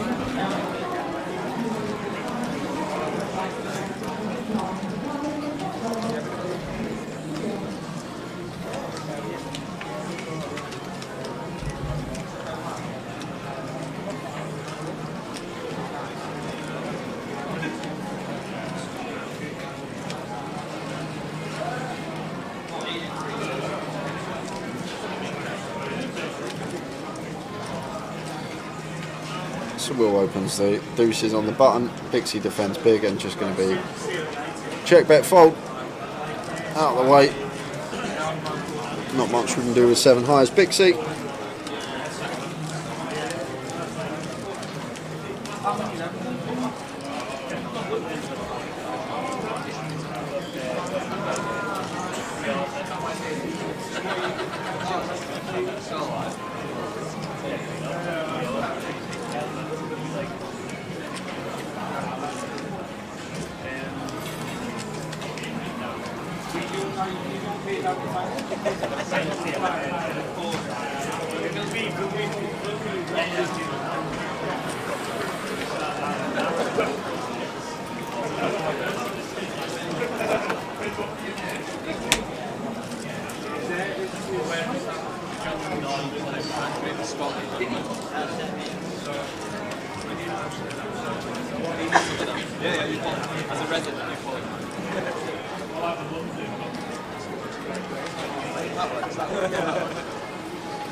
He's putting for sat under the gun.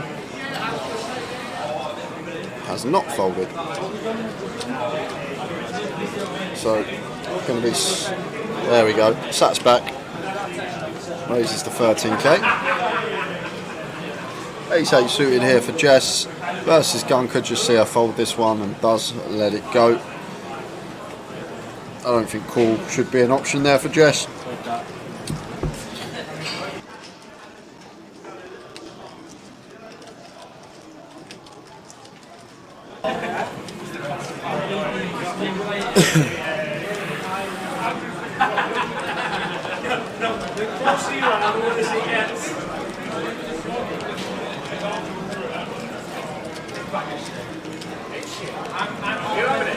I see in the background Chris Maguire's still in as well. Yes.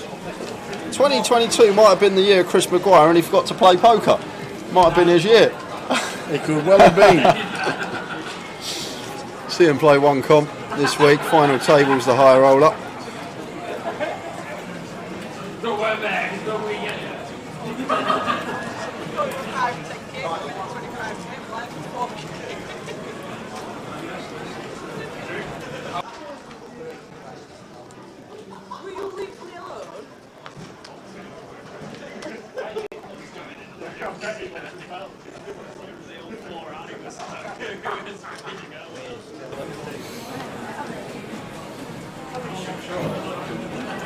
So 36, as you can see, top right hand corner, everybody's in the money. £2,150 locked up. And raised from Jess to 11 with ace 10.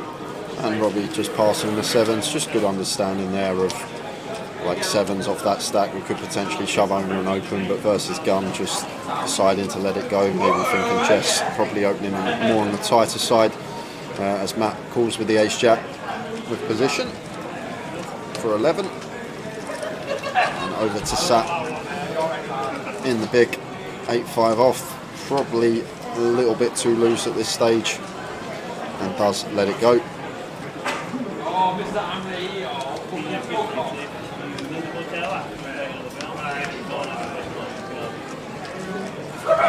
King, King 9.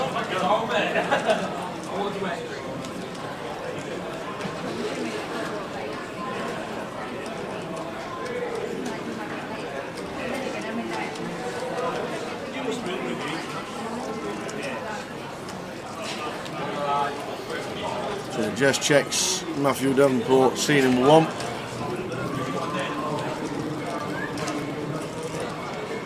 Talking about, is that, oh, just 8,000. 8k. It's a quarter pot here from Matt. Paired board, rainbow. Going to go small on, and Jess just gets out the way with the worst of it.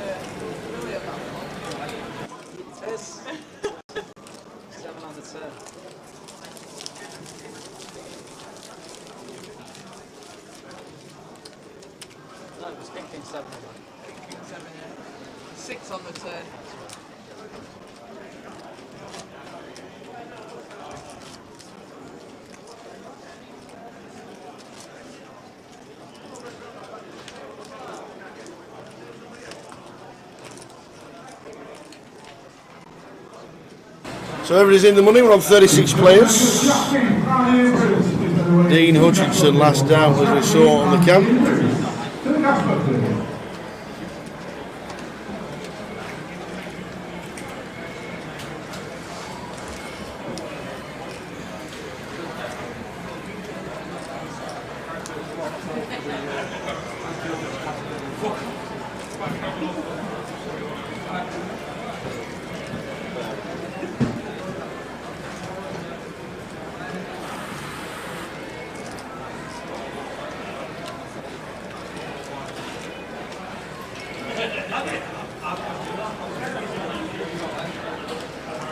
Bixie makes it 10. And the twos get it through.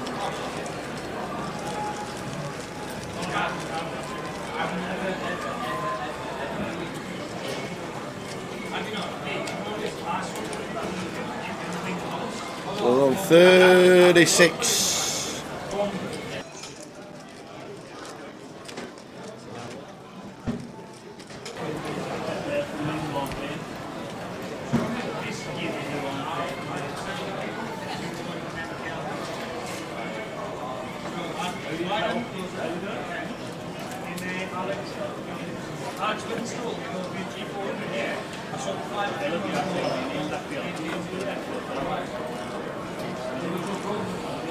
Ace do suited for Will McMurray.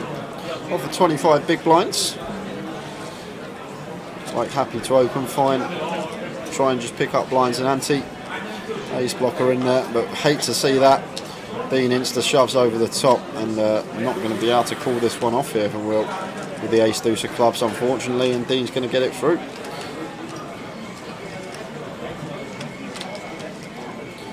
Quick fold from Will, and we're going to head over to an out, guys, because we got an all-in and a call. Tim Joyner bet 8k, Tony Filoni called, Gary Stephen Smith moved all in for 58k. Tim called, and then Tony Filoni is shoving. So now back on Tim. Wendy's still in. So it's gone bet from Tim, call from Tony, shove from Gary. Tim's called, and now Tony Filoni has set Tim in. So it's gone bet, call, all in, call, 3-bet, all in. And Tim announces fold. Was that 9-4? 9-4. 9-4. Tony. Oh, on the turn, I don't know. What's the other hand? Aces he's got. Another 9. Another 9. Aces get cracked by 9-4 of Gary, and Gary survives. Gary Stephen Smith, 9-4, gets it in, finds the 4 on the turn, and that's a treble for Gary because Tim's call was in there as well. 4 on the turn, 9 on the river, cracking the boots of Tony Filoni. Wow. Gary Stephen Smith gets the treble up. Wowzers, wowzers, wowzers. Look at Tony. He can't believe it. He can't believe it, Tower. Can't believe it, but he's still in his Tony Filoni. He's still in. And back to the action because we've got Tom opening hijack, Queen 9 off, and Matt defending the 10-8 in the big blind. Gut shot here for Tom. Backdoor clubs working with the Queen. Should be C-bet in this one. King Jack, 2 clubs with this hand. Should be C-bet in this one in 5 seconds time, Tower. 4, 3, 2, 1. There we are, just on the 10 seconds. No 19k from Tom, and Matt's going to have to let this one go, it looks like. Could have called there, Matt, I think, but just letting it go out of position.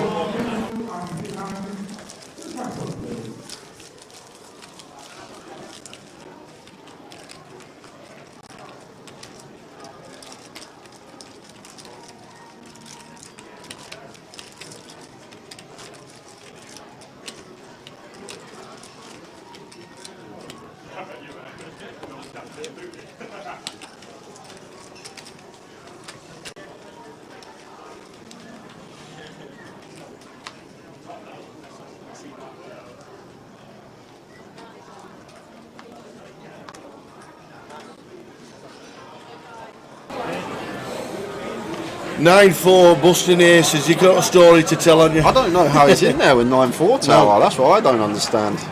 Unless it was a limp pot. That's the only thing I can think. Yeah. The fact that Tony's bet 8k on the flop, it could be a limp pot. Sorry, the fact that Tim bet 8k on the pot, it could have been a limp pot, and he might have got to check his option with a 9-4. And Jess, Kings in the cut-off. Saw with aces on the button. Kings in the cut-off this time, raising into the big blind of Will McMurray, who has 10-5 of hearts, and looks like happy to defend the suited 10-5.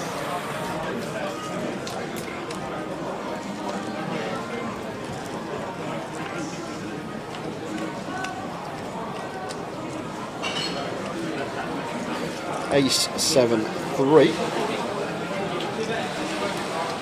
2 diamonds. Still, it's probably going to C-bet this one. Just a quick fold from Will. Ace on the board. Always an ace, as Tower says when you got kings, but Jess wins the pot versus C-bet.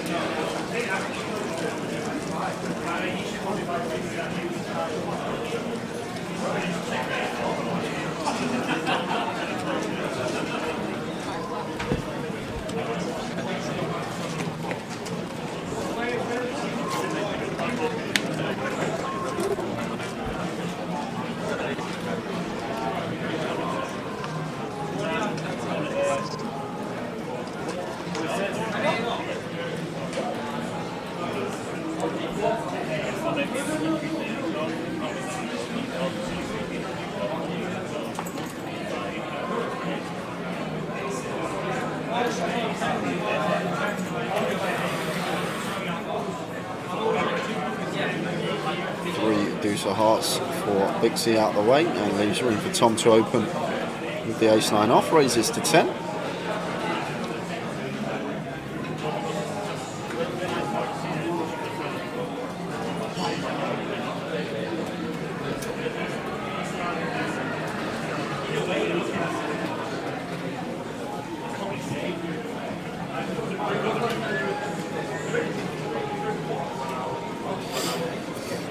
From the big, shoving for 16, and this is an easy fold for Tom with the ace-9 off. Not going to be calling off 16 bigs here when we've opened +1 and the big blind's ripped. Doubt Dean's ever going to have any worse aces in here. Maybe some suited wheel aces, but I think they're just going to always defend versus +1, and there's the fold from Tom.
Ace 5 of spades just raises to 11.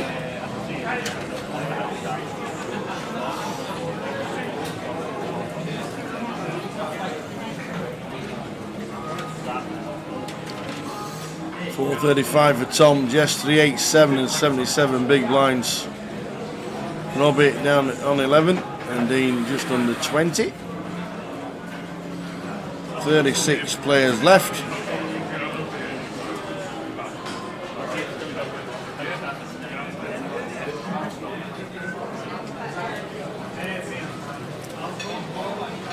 Yeah, man, the straw. Spurs weren't the best. I haven't actually watched it yet, but I know Emerson got sent off. Did say when he comes to the club the first few games he looks like Aurier's younger brother. Just a liability. It's headless chicken. Well, he must be good in training. That's what I said.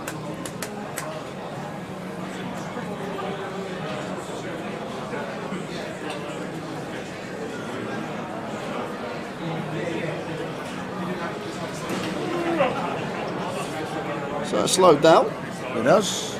Haven't lost one for 20 minutes. Dean was the last bust out, Dean Hutchinson.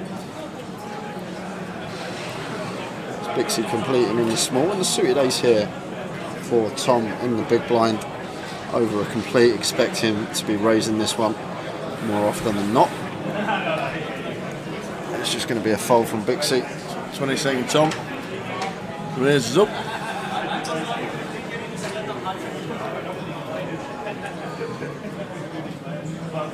Wow, big size tower. Where's Tom found the 7x from?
Ace King for Matt.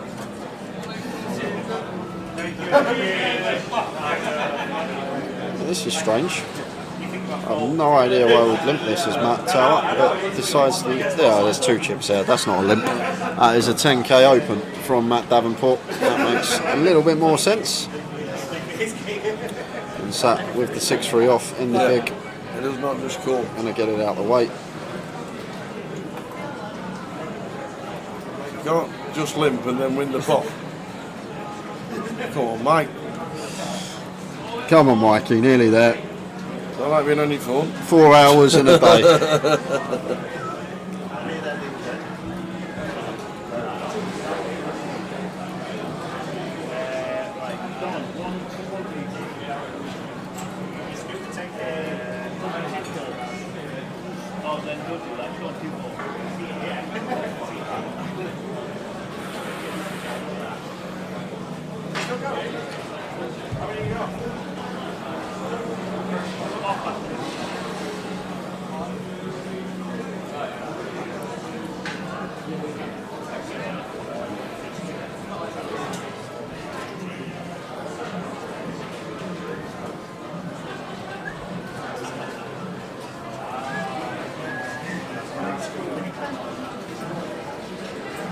Dean Lyle, good to see him back in the poker room. Plays a lot. Scotland, Dean Lyle. And in the money. The GUKPT winner, Robbie Bull, is in the money. And he's from Scotland as well.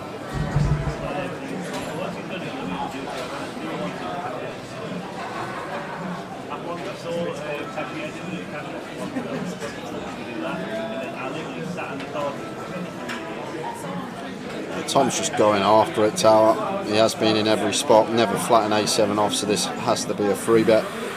And Dean has just got an easy 4-bet rip here. And smaller 3-bet size here, and when Dave was in, he was talking about the sizing, how it changes.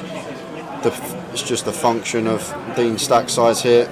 Time that Dean does 4-bet rip, we save ourselves a few chips, going the 2.5x sizing rather than the 3x.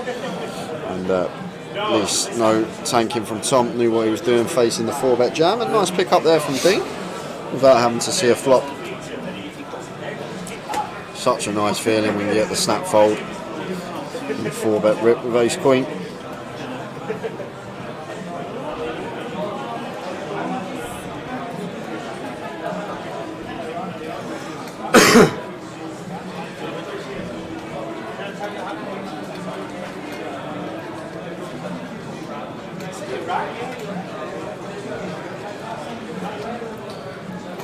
Are there any other well-known others on the FT of the feature table?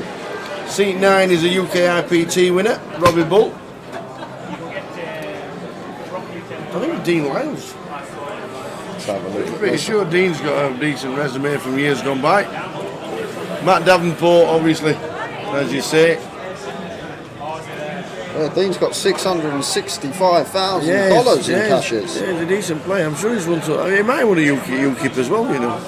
No, he comes second for a bracelet in the 5K 6 max back in 2018 for $380,000. So he lost heads up Dean Lyle in the 6 max for $380,000 back in 2018, losing to the one and only heads up JRB, Jean-Robert Belland. God, look at that ladder tower between heads up, 110k between third and second, and then 240k, 30k between second and first. That's a massive heads up. Wow. So Dean Lyle losing heads up to Jean-Robert Belland back in 2018 for a bracelet in the 6 max at the WSOP. So Dean, no stranger to the felt. Yep. Didn't realise he was Scottish either.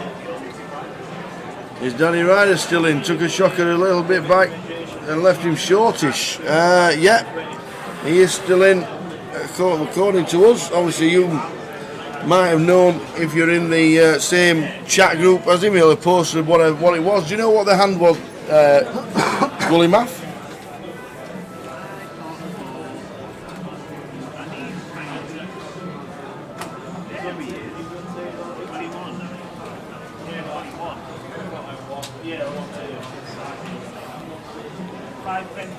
You're obviously in the same chat group as all the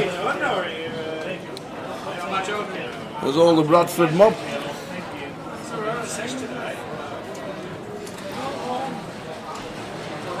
I don't know which table Danny sat at, is there?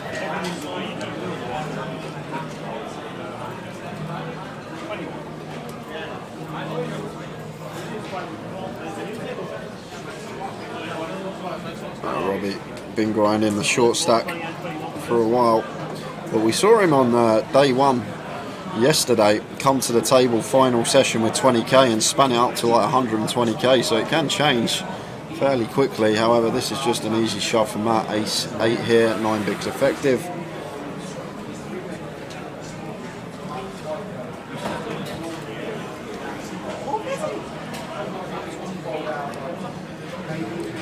We're in the money, Mizumo. We are indeed. Yeah, there is Danny. Oh yeah, Danny. Seat 5 on table 3 to the left of the left hand side, middle of the table, greyish hoodie. Danny Ryder still in.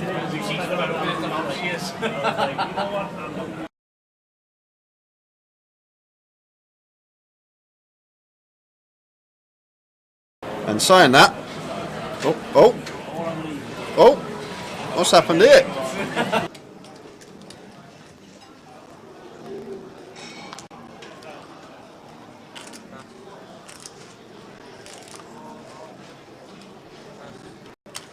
Well, we are going to go over to an outer, guys. Just see what happens this hand, if anything does happen.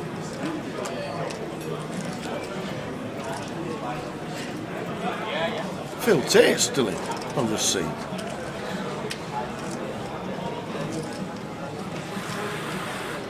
So sat raising to 13 with the ace queen, and in the big blind, Will McMurray. Oh, I lost aces against. Well, this is going to be going in tower. Will's going to shove. And so that's going to call. It's as simple as that. Yeah, the big chance to double Mr. Will McMurray. This is as standard as it comes. Shove from Will, and Sat will be calling this off with the ace queen. Yeah, this is a snap tower. Yeah. This is, maybe he's just getting a count because he can't see the stack sizes, but all in for 93,000. It's a pretty easy snap. Yep. But it's annoying as well, like these spots when players don't snap, because if Will sat there with ace jack, he's sitting there thinking, I want to call now, I want to call, and now does see that the ace queen flicks it in. Tens against ace queen. If he loses the hand, Will say Will would have said it was an automatic fold with the tens. If he doubles, he says there, told you. Tens was always a shove.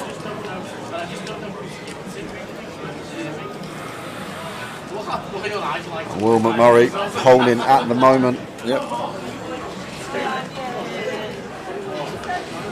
2 of hearts on the turn.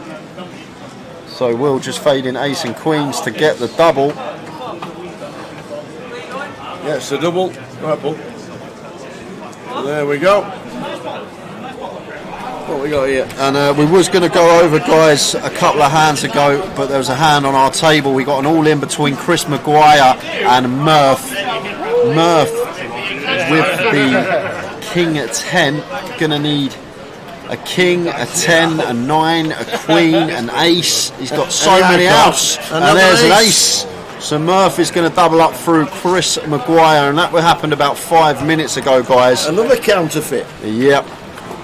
How many times has that happened? It's happened a lot this event. So Murph doubling up through Chris Maguire. That's going to leave Chris pretty short. Yep. And a couple of hands after that. Unfortunately, we missed it. When we go back to the live pictures, you probably will see Danny Ryder has busted. So was in seat 5, just busted then. So Danny is out in 36th place, which means we're down to 35 players. Chris Maguire crippled but not out. Well done, Danny.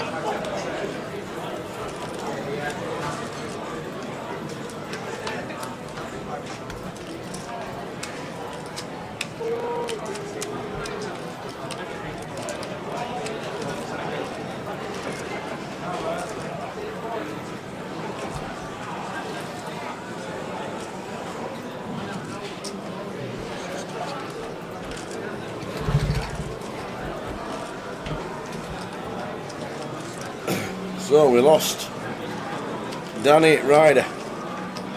Stood up. Chris Maguire taking a hit off Andy Taylor. So Andy Taylor doubles up.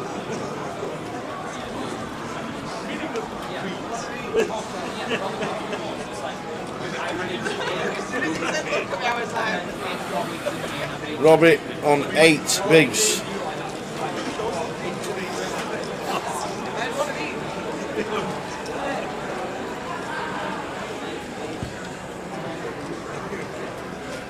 As Dean Lyle goes to balance the tables.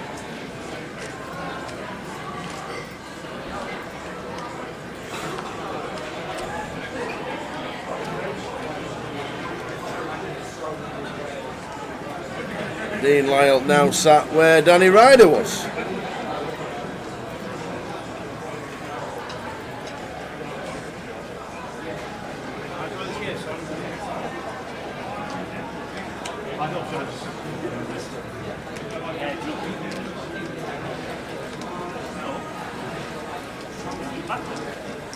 So we're on 35. We're all in the money. We've locked up £2,150.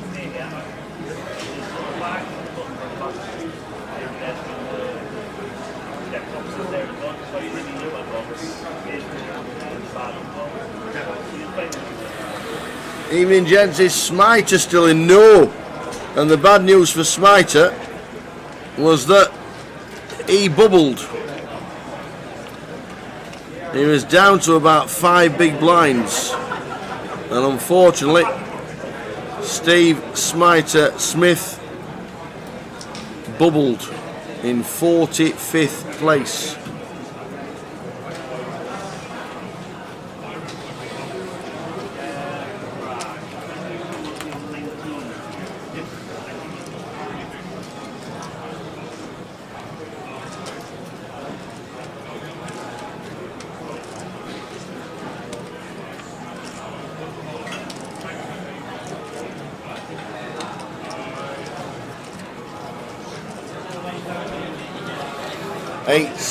Fives for Jess, flopping a set against Will. She has the check mark.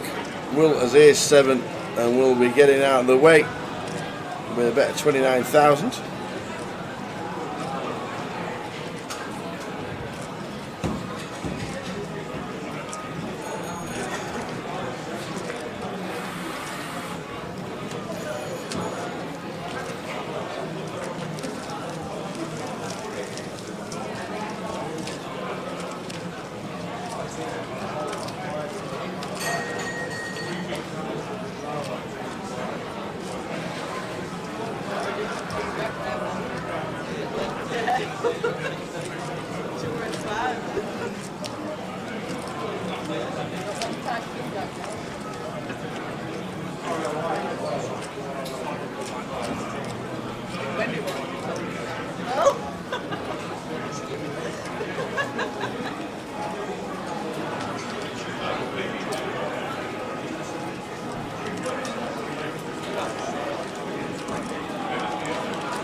So the blinds up next hand.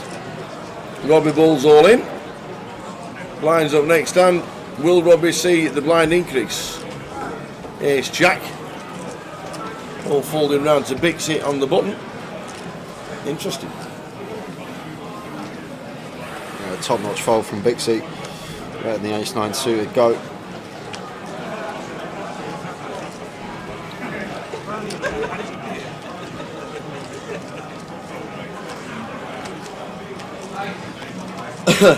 Ash says Almiron scored the goal of the month today. Did he really?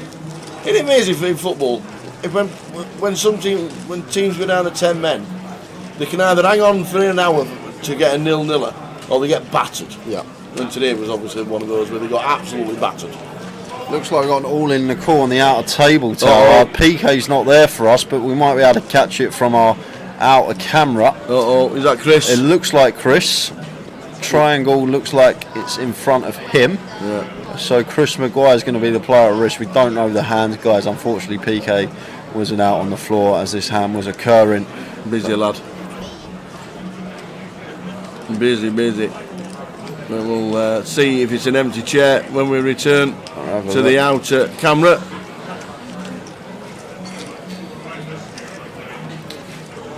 Well, looks like Calvert's pushing him that way. Is that towards Maguire? It looks like they're going to Murph, actually. Oh.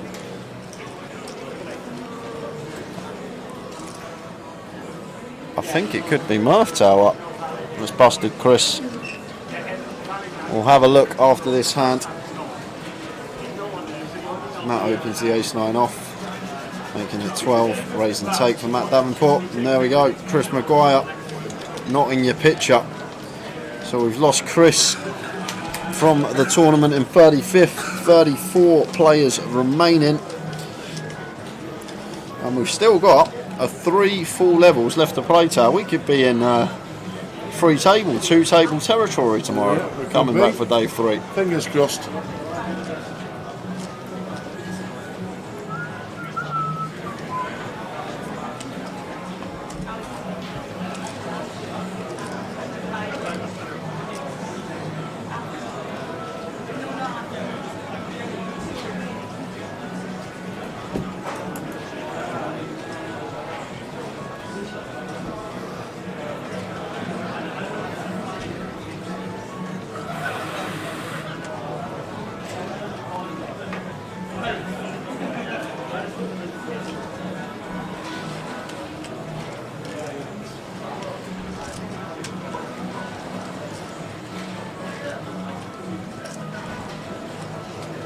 So 22nd Tom only took 10 seconds. Can't change his name. Refuse.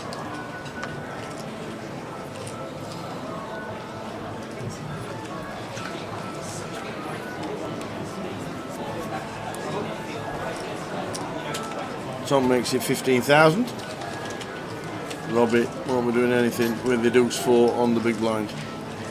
Has to give it up. Yeah, bubble Scott. Yeah, we're in the money. 35 left. In the money. Everybody's in the money.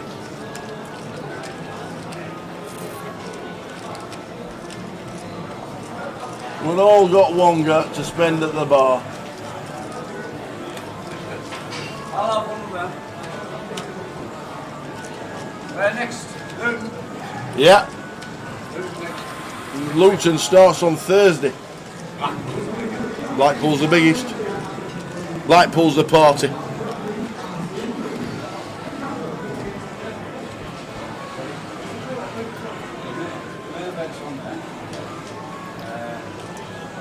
Kids do suited for Big C, under the gun +1. Suited ace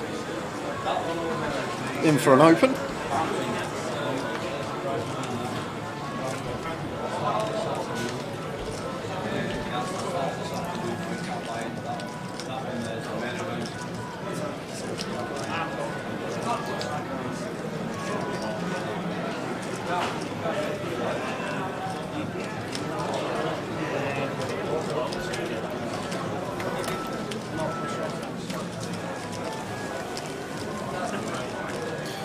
Big C raise and take, Matt not defending the 8 deuce in the big blind. 7 bigs for Robbie.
Matt looks like he's raising it up. I'm just going to complete with the 7-3 of spades.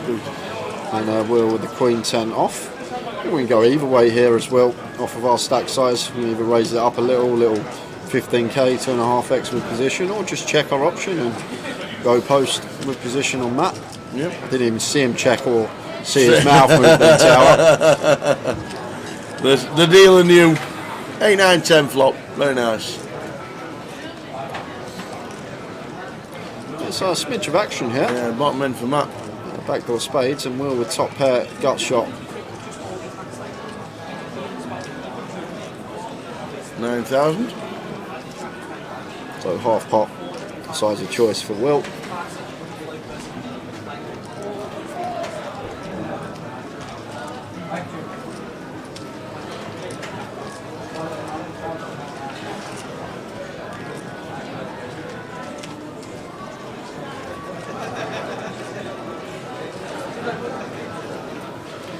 King of hearts on the turn.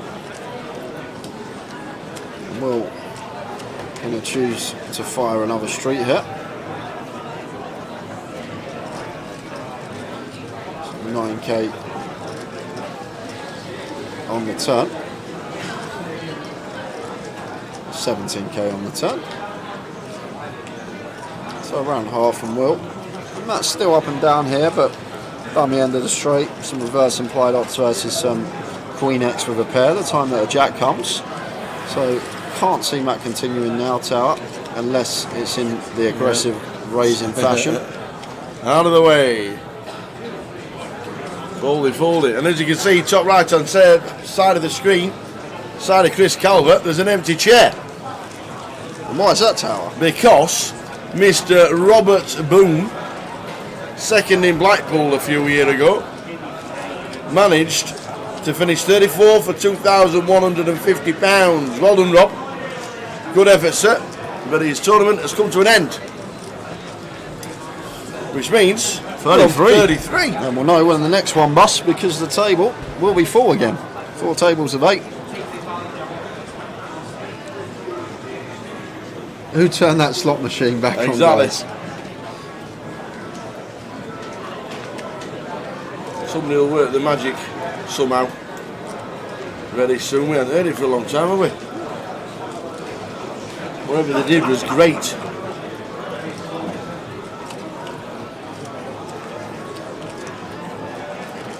Queen Jack for Tom, raises to 12. Sat here, ace 10 suited, 15 big blinds versus gun.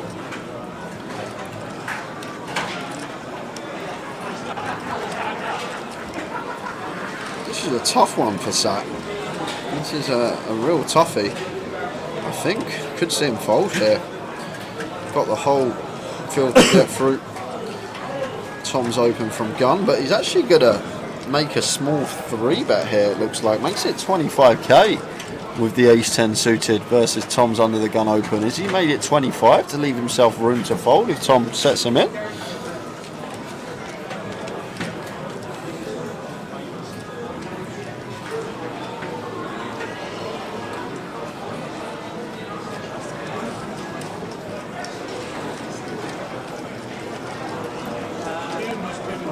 Probably the option I wouldn't have picked, but it works perfectly well for Sat there. 3 bets 25 and it's a winner. Yes. Even the time make me take more than 30 seconds. I don't know.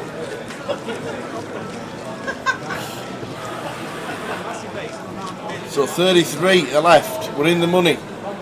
When we get to 32, with 4 tables of 8. And then when we get to 24, there'll be a redraw. That's what they do now.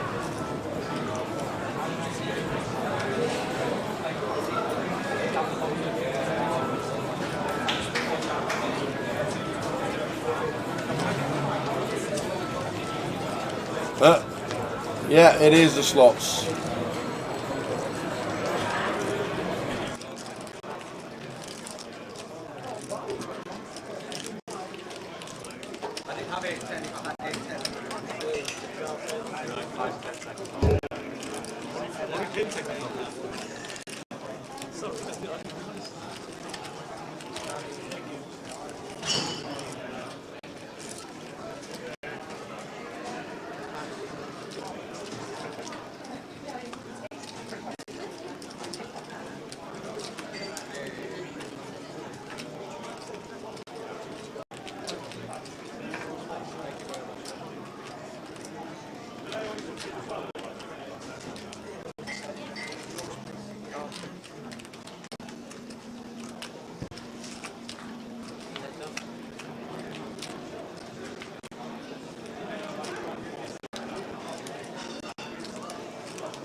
So we're on 33.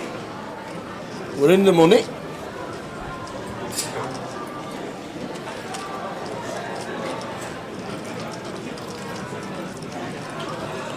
Any people stand up around the room and we see them, we'll let you know.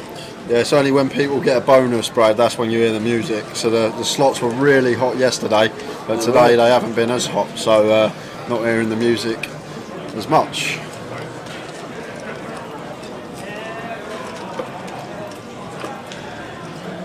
Continuing, Tom calling, 10 of hearts on the turn. Does bring in dummy and gutter for Matt Davenport here, and just sitting with 8 high versus big blind range. May elect a double barrel here. Would like the double barrel from Matt. Start folding the 4x, the 3x, the ace highs, hands like 5-6, 5 deuce. Get these all out the pot, but Matt going to take a freebie, and the river is the deuce of hearts.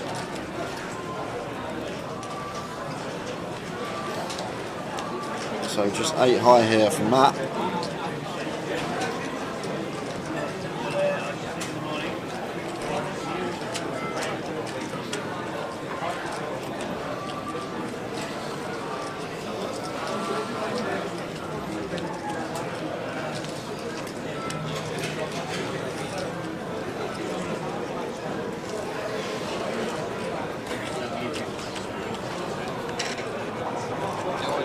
So Potts 50k out there, guys. That was definitely went to Matt on the action, but it went check and then Matt just mucked rather than checking back. He just mucked, and then I think the chips went on Matt's stack. Definitely saw it come up plus Matt.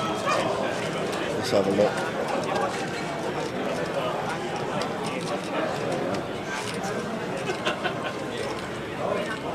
Oh wait.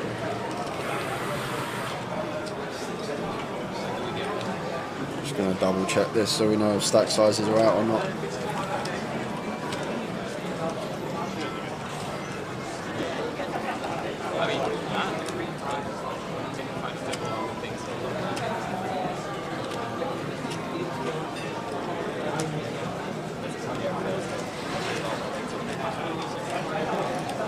Next hand, Jess with A6 of clubs, just choosing to muck it under the gun.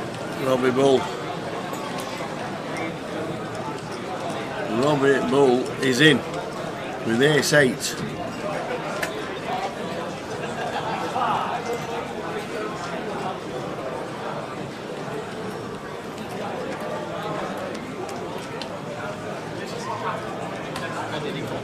Wow, Will McMurray calls with Ace King. Robbie Bull's in a world of hurt. Robbie Bull is in a world of hurt.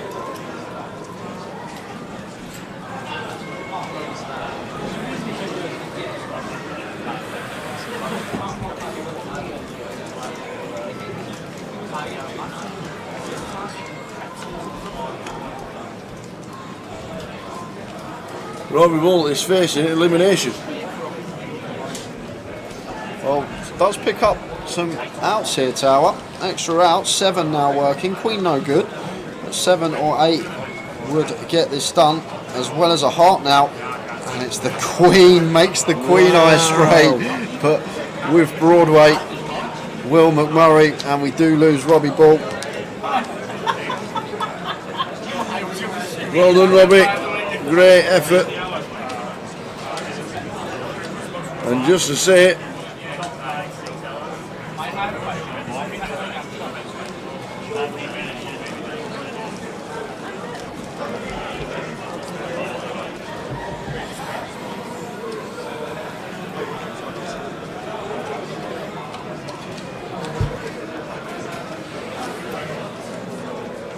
well done, Robbie.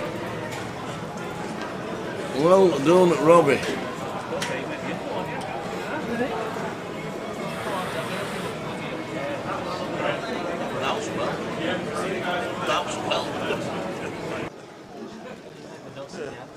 To make you sweat, doesn't it? Yeah, I was going to say. Take the seat.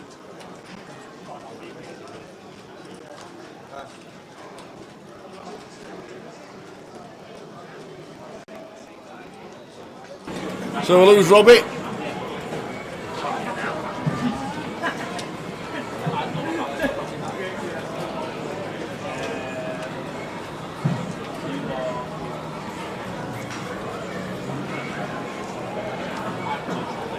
Where is Jack and when is it the final table? It's the final table tomorrow, and it'll be however many come back today will be contesting for the final table as Richard Horton comes to the table.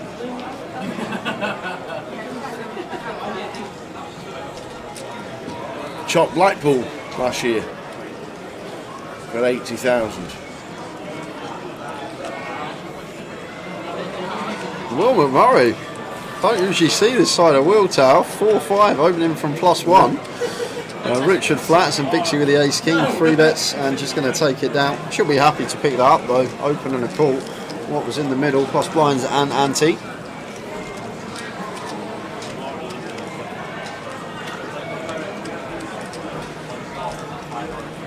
It's on call, not that.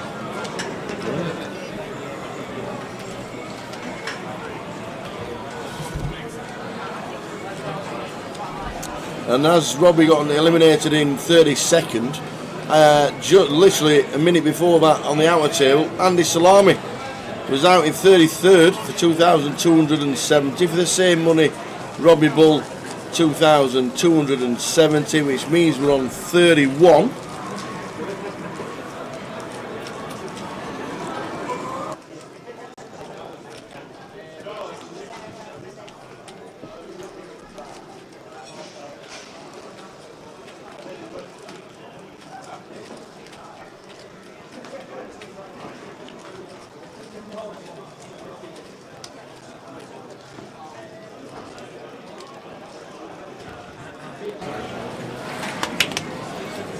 Jack is on the outer table.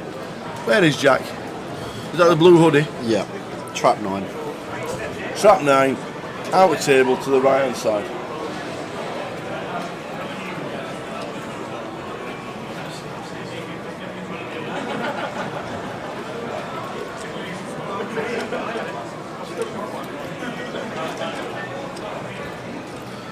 Cut off open from Tom with the ace-5 and sat here. This is just an easy jam for him, looking like he's going to choose the small free bet again. But 16 bigs, cut off open, ace-queen suited. Should just be an all-in, but Sat is going to elect to free bet small once more. Done it with the ace-10, now doing it with the ace-queen. Quick fold from Tom.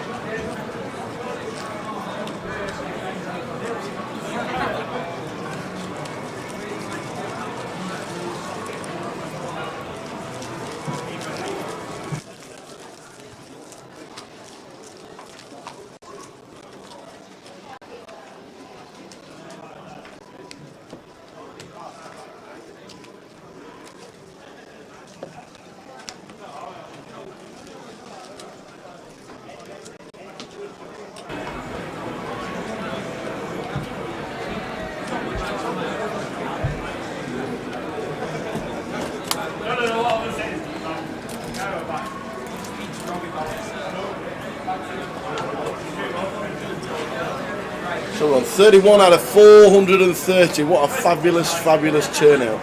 Unbelievable turnout. 430. It's amazing.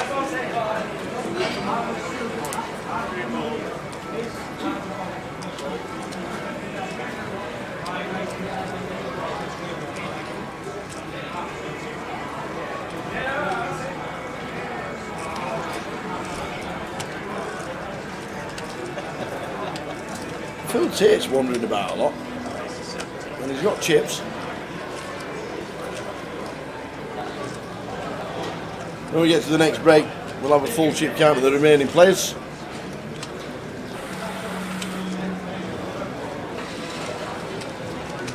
We're on 4 tables.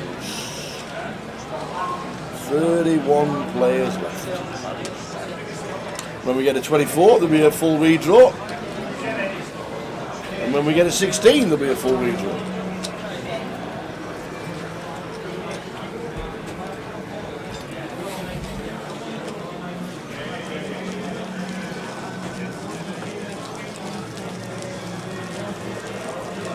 I can't even remember. What time did we come back from break, Tower? I have no idea where we're at in terms of time. Don't know. Can't remember. I can't see the clock, unfortunately. Nope. Don't know. We'll just wait until the players get up, I guess. And then we go, well, there's half an hour left. Well, we know it's more than a half hour because they're still playing live at the moment. Yeah, they are.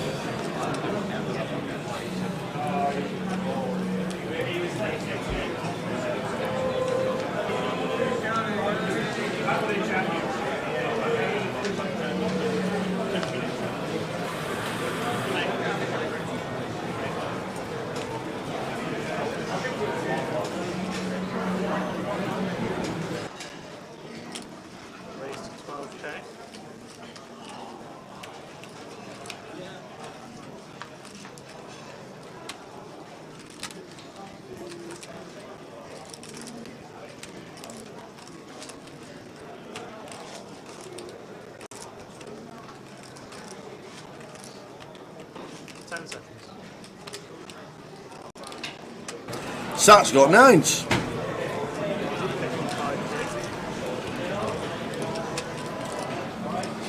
Tom's going to be getting sick of Sat. This is the 4th time he's done this against him. And he's going to have to slow things down, Tom. If Sat keeps free betting his opens, he's going to have to open tighter, Tom. I'm surprised he hasn't adjusted yet, Tower. He's continued to open some marginal holdings from EP, and Sat's just been putting the hammer down on him. I know we can see Sat's had kind of the goods, ace-10, ace-queen. Not sure what he had that time, but I'm surprised that we haven't seen Tom adjust yet and start opening a little bit tighter.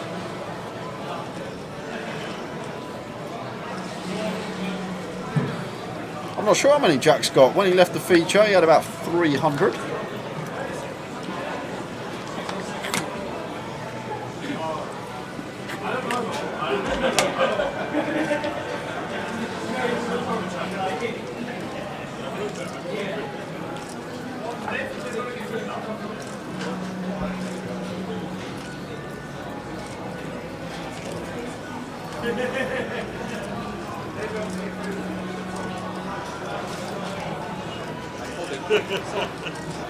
He's for Will on the bottom.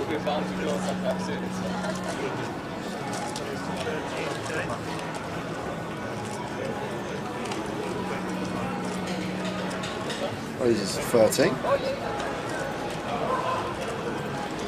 Oh yeah, of course, that had the 9s. It was Tom's hand that weren't shown. Cheers, Gully. And Rich here, working with 23 bigs and ace queen. We could just see a shove here, tower. I think this is going to be the right approach here. 23 big blinds versus button, and just ripping it in over Will. It is indeed. And Will shows the ace and going to let it go.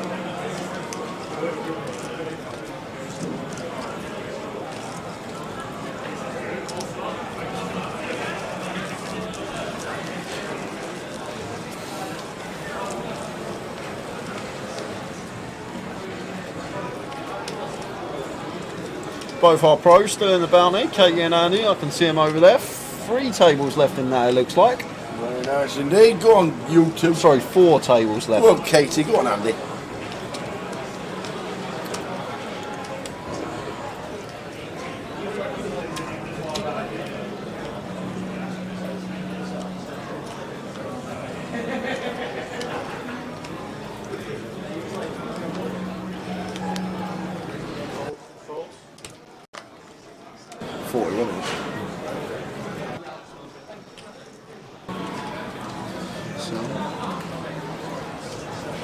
Nines for Will.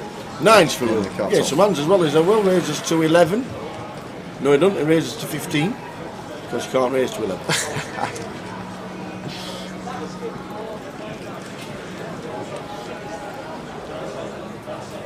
6-5 off for Tom. 2.5x. Still expect him to defend this in a heads-up situation.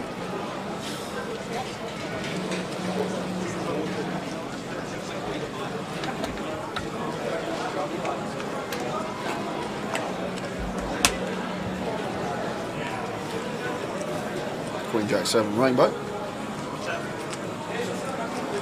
Check from Tom, and Will McMurray going to continue here, and just should be a quick fold from Tom.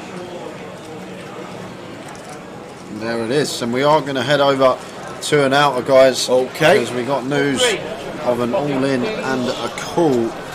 We've got Chris Johnson and Michael Oakes. Jacks against Kings. So this is a big pot, guys.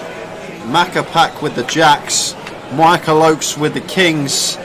Chris has picked up a gut shot and just deads him on the turn, drawing to a chop, needs a jack, and it's not, it's the 5 of diamonds. Chris Johnson taking a huge one against Michael Oakes. We're not sure if he's out, stacks are close, but we know it's around a $500,000 chip pot. Jeez. For the Macca Pack. More, it looks like. That looks about 260, just over. So let's see if Michael survives. Has he got any chips left? Wowzers, wowzers, wowzers. That is nigh on exactly the same stack by the looks of that. What's he got there? He's got 4K? 5K. 5,000? 5.5. Wow. He's got a big blind, tower. He's got a big blind. So Michael Oakes left with 1 big blind after a cruel turn card versus Chris Johnson. And now Chris, he's going to have chips in front of him. He's going to be a force. Can you feel it? The force. The force. It's a song. It's alright. Can you feel it? I know. Chris doesn't lose all ins. These runouts are brutal. Absolutely. Pocket 6s for Jess, and really small free bet here from Sat. Like, this is just a trivial shove here for 22, 23 big blinds versus gun. It's just so much better to shove tower. We blast Jess off her sixes. There's a lot of hands we get Jess to fold that are actually in front of us, like the small pairs, and still can get called from worse. Now whiffing on the Queen 10-9 rainbow board as Sat looks like going to choose to continue, and Jess just going to get out of the way. So playing it in this manner actually earned him an extra 24k. If he shoved, Jess just would have folded, but earning a little extra 24k playing it in the unorthodox fashion. And Sat, love to see his free bet frequency this session. I think that's his 6th, maybe 7th free bet at the table. Probably free betting near like 15%. But he has had the hands each time, so sometimes you do just get dealt the goods. And we can tell you guys, you see at the top of your screens there, just walk past the cash desk right at the top. We've lost Michael Oakes from the tournament, busting very next hand, but that was a freeway all in because Min G was also involved. So we lost Michael Oakes and Min G at the same time on the same table. Wowzers. So we are down to 29 tower, 29 remaining.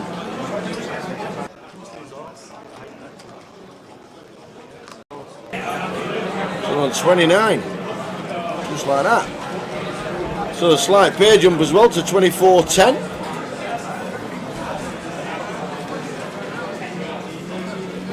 $24.10.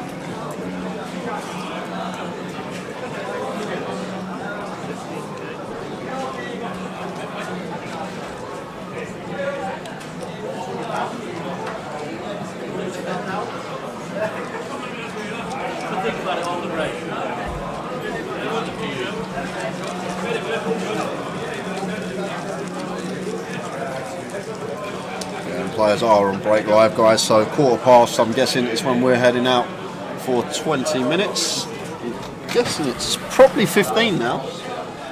No, it is 20 minutes again. Okay. This is a lively tournament. This is great.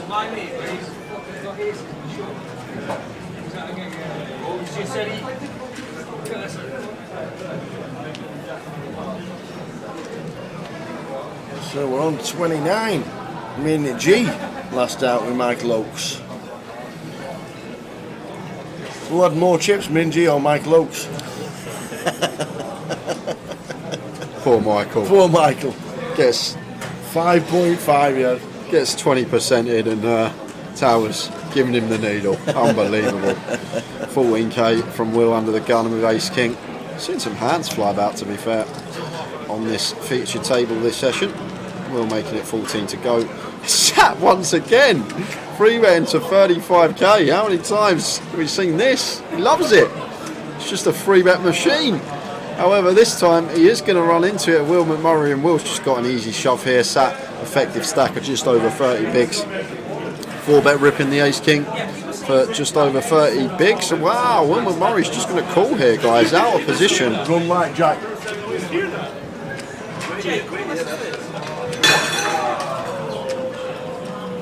And this is the problem, Tower. What are we doing now? Out of position as well.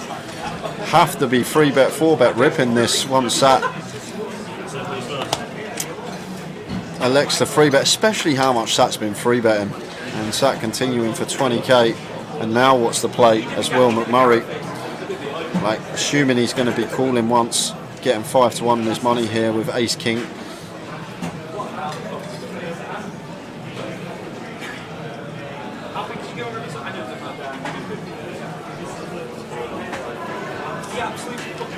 Did he just shove? He raised to 45. Will McMurray. Oh, well. Unorthodox 50. Oh my word, Tower.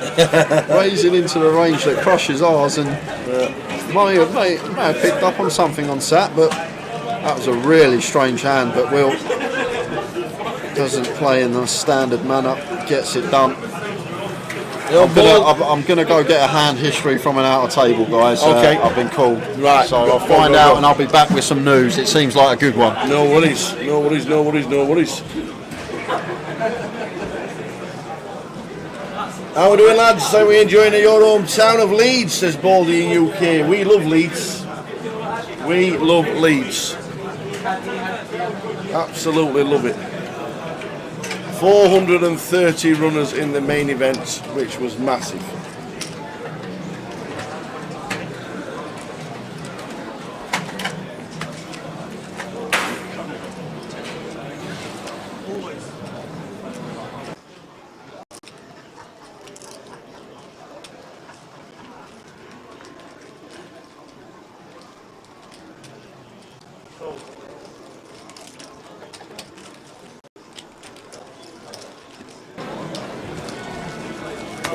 No time off work to play Baldy in UK. Well, we've got Luton coming up, as Jay's just nipped out to get some kind of oh my days, I'm not being funny. I'm not being funny. I'll quickly show you Jay's face. And that's it. That's Jay's face as he's speaking to Jack Hardcastle on the outer rail, and he's literally, his face is, so I can't wait for the story. That is Luton all the way down. Take a screenshot if you want to save it. Take a screenshot if you want to save it, because Luton is going to be massive. What have Leeds got, by the way, this weekend? Are they playing? I've not seen the fixtures for tomorrow. Marching on together, we're gonna sing and win, na na na na na na. We are so proud. That one.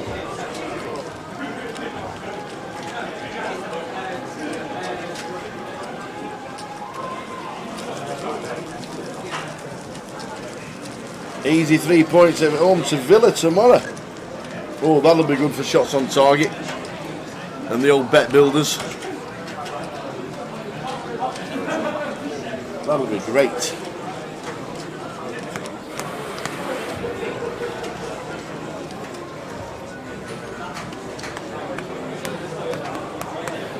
So here he comes.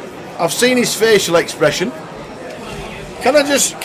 Should we get a camera on for this one? Wait, can we just show the? You were talking to Jack. Yeah. And I saw like that. Right. So. Jack Hardcastle opens. Yeah.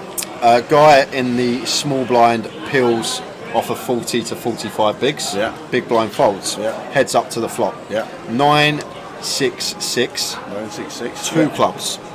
Jack continues for 12. Gets raised to 30k. Yeah. Jack calls with Jack 9. 2 pair. Yeah. Turn is the ace of clubs, bringing in the flush. The small blind now chooses a third pot sizing. Jack calls with the Jack 9. River Jack of clubs. So the board is ace, Jack, 9, 6, 6. Ace, Jack, 9, 6, 6. 4 clubs. Jack's got Jack 9 of hearts. Checks the Jack. He overbets shoves for 250k into 155. Okay. And the player Yeah. folds aces face up. On ace, Jack 9, 6, 6. Full house. 4 clubs. Nut boat. Only losing to quads. Folds aces face up because he didn't realise he had a full house and he thought there was a 4 to a flush on the board. And Jack Hardcastle has just got away with one. He's bluffing with the boat blockers on a 4-liner to a flush. And somehow, aces pass. It would have been like a 700-800k pot. Aces pass. Face up. Ace Jack 966 board, 4 clubs. I am not joking, you guys. This is a real hand history. How does this guy run? He's got someone to misread their hand, not realise they've got top bow, bluff and get the fold because they think they're beaten by a flush. There's no one you stood there going like that. And they're calling him voodoo over there, like, like he's controlling him, like controlling this guy with a little doll, making him fold. Unbelievable. Run like Hardcastle. Honestly, that is the most insane hand history I've ever heard. Wow. Wow. And the final 30 of a GUKPT. Oh my days. So Jack's turned Jack 9 of hearts into a bluff. Perfect hand to do it with, the boat blockers, and somehow gets aces to fold, which is crazy. But to be fair to the guy, he didn't realise he had a full house. He thought he just had top set. He said after, because there were 4 clubs on the board, he thought he lost to any bare club, but didn't misread his hand. Didn't realise he had top boat. Well, and yeah, so that is the hand history from the outer table, guys. Quick rundown. Wow. Oh my days. And we got Tim Joyner all in and at risk here, and Ron has had a great day so far. He has actually, Ron has. Yeah, he's been walking on water. Can Tim Joyner stop him? Tim Joyner with the 6s, Ron with the Queen Jack off. Tim the player at risk.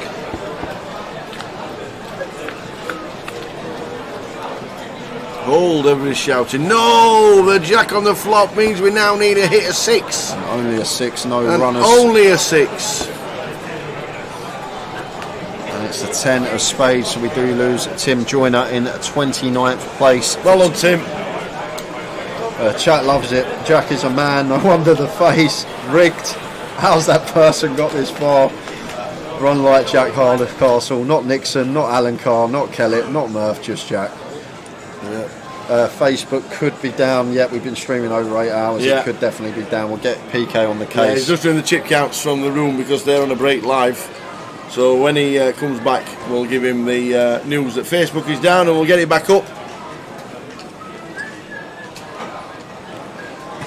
29 down to 28 now, guys, after just losing Tim.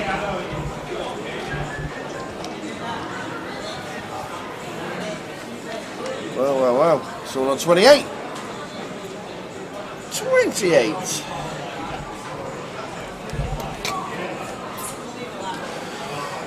Rory Play says, was playing with Jack at the UKIPT not long ago, and a very similar situation happened. An opponent misread his hand and Jack scooped the pot for free. He is a voodoo. He's got a voodoo doll, every poker player in the UK, and he's playing with it under the table and making them fold the nuts.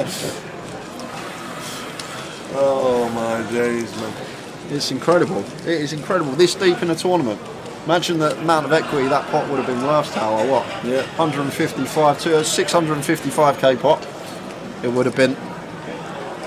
Wendy's still in. Magical Jarrett. We're going to get a full chip count from all the tables during the break. We're going on break in 20 minutes, quarter past, I believe, and then when we come back at what will be 25 to 11, then we will have a full chip count of every player left in.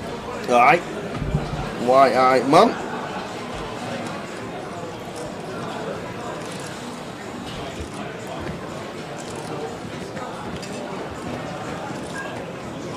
I still can't believe that hand. Imagine misreading your hand when you got nut boat and you got Hardcastle ripping into you for like 170% pot.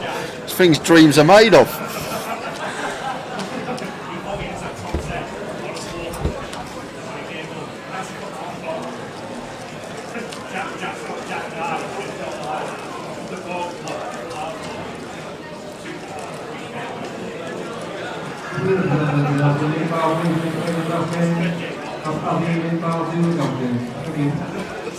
It's like a bit off.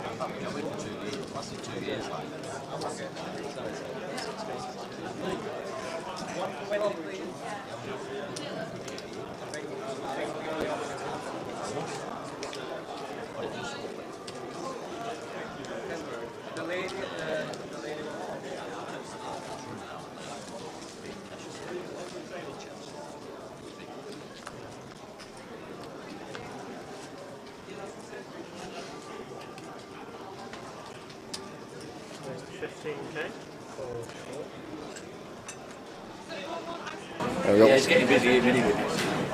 We've got Will here with the 9s, makes it 15k under the gun. Pocket 9s folds round to Jess in the small. She's out the way. Matt Davenport in the big blind. Quick check of Will's stack.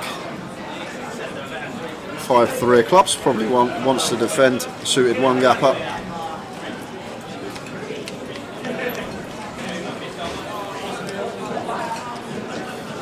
King, Jack, 8, 2-spade board. Board that's supposed to be a lot better for us as well in terms of range, but going to check this one behind. More interested in his ice cream. 7 of diamonds on the turn. does bring in gut shot for Will now. And Matt checking once more. Delayed C-bet, that's going to get it done. Matt can't continue with 5 high. Because he played it like a demon. Will McMurray comes to join me while he's live on break. I hope you're not all in the next 20 minutes, Will, because that's a spoiler if it is. Definitely not. Oh, there we go. Good, good. Would have been a spoiler for the viewers if you were all in the next 20 minutes. All right, see you in a bit. So we know Mr. McMurray makes the next break. That's all we can tell you. What's happening? Will's just come in the booth Oh, with me. no. I wanted to What does he want? see how he goes. You better He's not. not coming, He goes. You better not be slagging me off. He goes. I've got boys at home watching the cash game. Yeah, they said, why are you playing Ace King like that? And he put back, that's the only way to play it.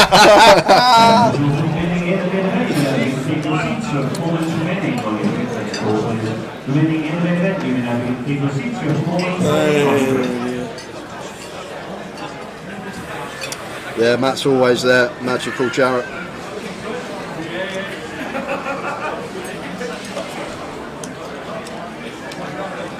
Jack 10 of clubs. Yeah, unbelievable. We had it on there, yeah. Did you live? Yeah.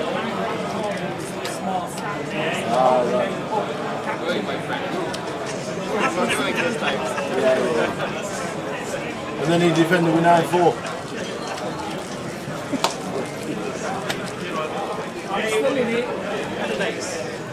Nice one. Tony Filoni telling us about the aces hand with a 9-4 that there was a min raise and he just called with the short stacks behind him, hoping that one of them was going to shove, but they didn't. They all just made it up, and that was how we got caught.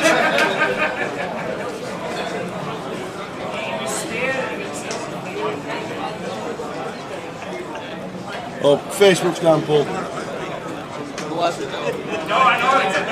And YouTube, apparently. We'll just check YouTube. No, YouTube's up. We've got YouTube open. YouTube is open.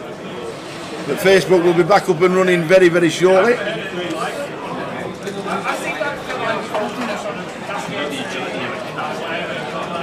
9 of clubs for Tom.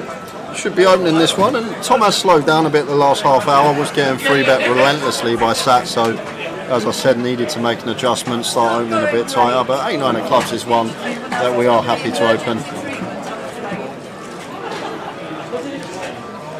Jess peeling 3s in the cut-off. We'll hear King 10 off in the small blind. Could see him going either way here, Tower. Looks like calling is what he wants to do. And a fold from Ritual and the big 3-way action here. So Karen on Twitch is the magical Jarrett. There you go. Watching for the first time on Twitch. Ace King 2 diamonds. Yeah, interesting flop because it's meant to be the best board here for Tom, opening EP. Going to have all the strong hands, but not really much going on for us with our particular hand in question. 8-9 high. Does have backdoor clubs. Queen of spades on the turn.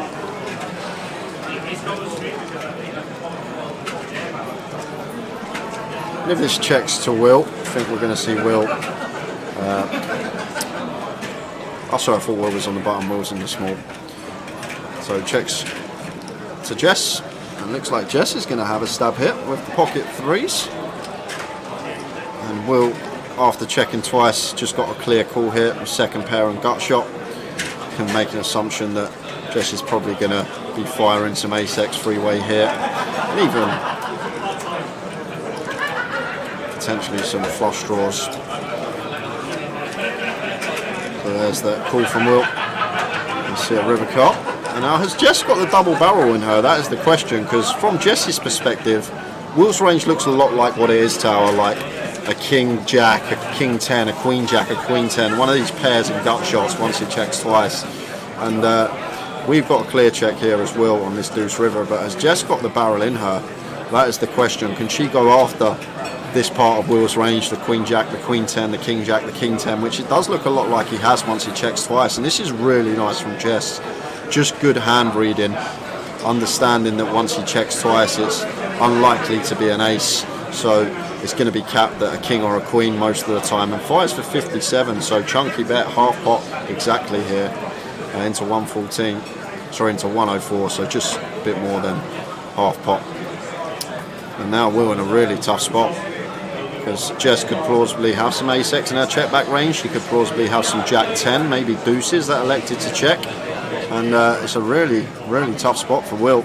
Does he think Jess is ever going to fire a king-jack, trying to get him off of her chop? And there it is. Nice play, Jess Pilkington. Really, well played, Jess. Really nice tower. Just good understanding of ranges and what Will is supposed to have there. And once he checks twice, a lot of the time, he's going to be capped at a king at best. And she just went after that part of his range with freeze and got him off the best of it. Nice play.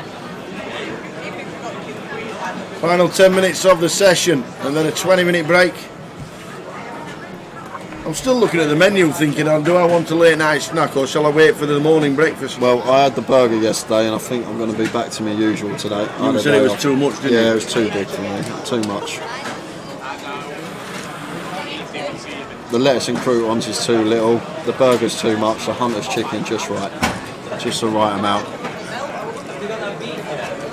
Yeah, I had it the first night I was here. It was alright, but it was a bit salty and there's not enough mash. The mash to beef ratio is a bit... They need more mash, I think, with it. Well, does that not mean there's a lot of meat? No, there's a lot of meat, but there's not much mash to go with the meat. And Karen's back on Facebook. I might have the slow braised beef tomorrow for Sunday dinner. That's all. That's definitely what I'm having. Definitely what I'm having. I think I can wait till tomorrow's breakfast. What time is breakfast until tomorrow, Paul? 10:30 on the Sunday. Was it? Right, I'm up for breakfast. I'm not eating tonight, I'm up for breakfast. That's me. Sorted, team. Sorted, everybody. No food for Tower tonight. He's going to wait for breakfast in the morning before the final day of GUKPT Leeds. Looking after this temple. That's the thing, I go home, I eat a little bit better than I do when I'm commentating. Before I know it, a week later I'm back commentating again. It's impossible. 6 on the turn, love to see it. Turning 2 pair after calling on the flop as Bixie. She is going to be loving that turn card. And Richard, Richard's got the 6-5. Richard's got the 6-5. Richard Orton, chopped Blackpool last year. Thought it was Bixie with the 6-5, but Bixie checking her option here and big with the King-Queen tower. I'm not too sure about this from Bixie. I think once Richard limps, King-Queen just going to be a hand we want to raise almost always blind on blind versus small, but maybe check in to see if she can catch some top pair and induce some bets from Richard. So calling once more with the King-Queen. And Richard now just got a clear value bet here, just hoping that Bixie has an ace here, like an ace deuce, ace 3 off type holding.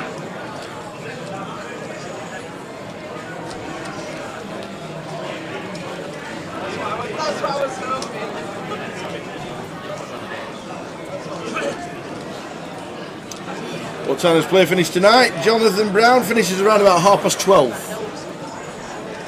About 12:30 it finishes.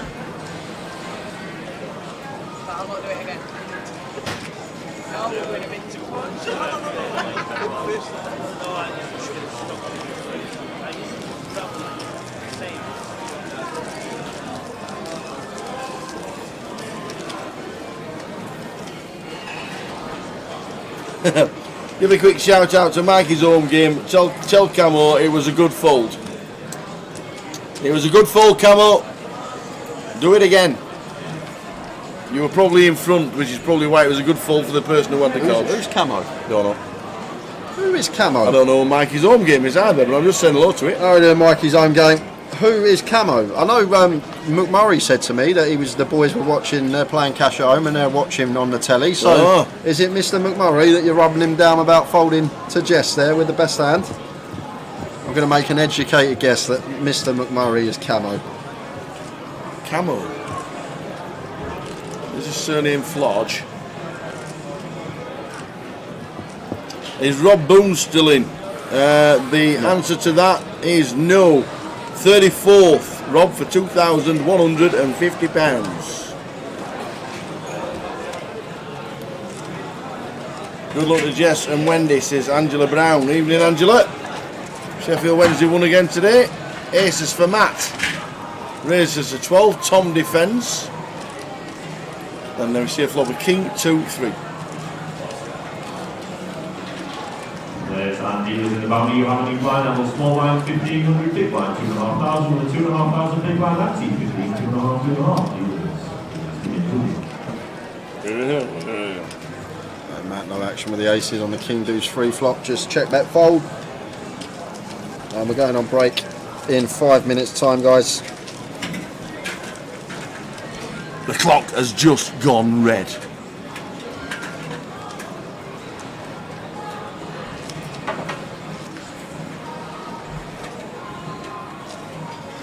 Two levels of poker to play after the break for the evening.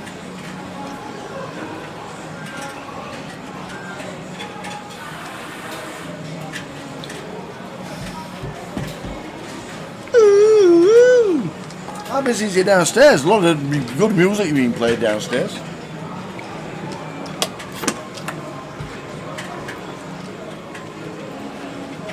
Are you including the 2 o'clock game tomorrow in any bingo? What? You do bingo last week, didn't you? You do bingo last week? Did you some money?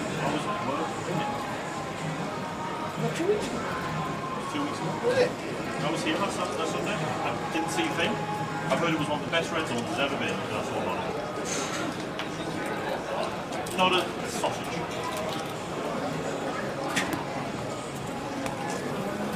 So Matt raises to 12, another gun +1. Hijack and button call. And Tom 3.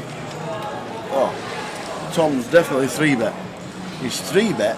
That's not 77, that's 52, isn't it?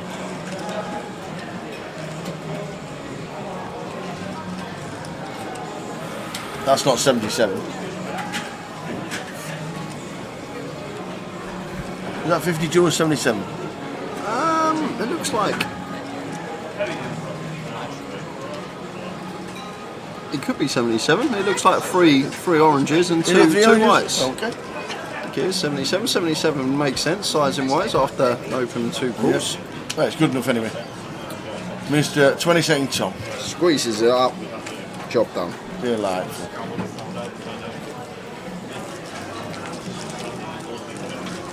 So table change at 20 at the break. I can tell you, Wendy is going to be joining us when we return. Oh, go on, Wend.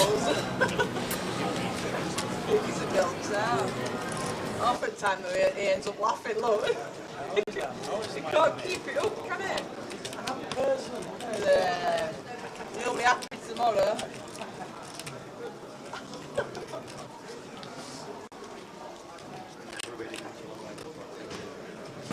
So we're going on a break in about 3 minutes' time. We'll be back at 10:30 with more of the same.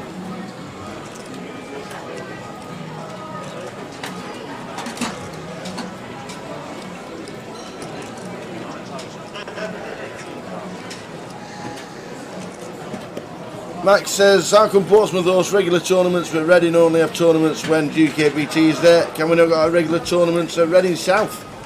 I'm guessing it's all about staffing and local staff. Do they have enough to run tournaments?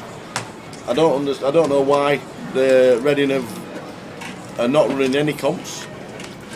Could they run self-deal comps? I don't know. I don't know the reason behind it. We're not involved in any of that discussions, obviously. We work for Card Room Direct and come and live stream the GUKPTs. So I don't know.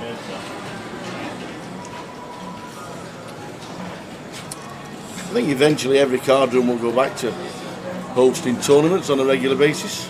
What a flop this is for Mr. McMurray. And going to be check call for Jess still though. Can still have the best hand with ace queen. Will deciding for 13k size of choice with his wheel draw himself, but nut flush draw and 2 overs to go with it. And 5 of diamonds on the turn, and this is one we probably want to check here as well and just take our equity. It's just a disaster for us if we bet here and Jess opts to raise, and she's just going to have a lot more 5x, but he is going to barrel and is actually going to work versus Jess's particular hand. think Jess would just let the ace queen go now. Fine to call once, but I think once we met with this barrel on the turn, just going to be letting it go. And fair play to Will, does double barrel and it gets the job done. Jess did have the best hand, but Will blasting her off it. I'm going to be one more hand, guys, and then, oh no, there's not going to be one more hand. We have got 5 seconds on the clock. Are we going to get one more? 5 seconds. 4, 3, 2, 1. We're on a break. We're on a break. See you then, guys. We're on a break. See you in 20. He's told it. Good old He was trying. He was trying. If he'd have got it then, I'd have run over to the table and I'd have been like that. Would, honest. So we're on 20 minutes, full 20 minutes for us. We are back at 1:30, guys. See you then. I'm going to let you know this though. Second in chips on our table's got 275k coming back, and the biggest chip leader has got 1.035 million. So the biggest stack on the table's got over 1 million. Second in chips has got 275k. It could be a good table on its way. We will see you in 20. See you in 20.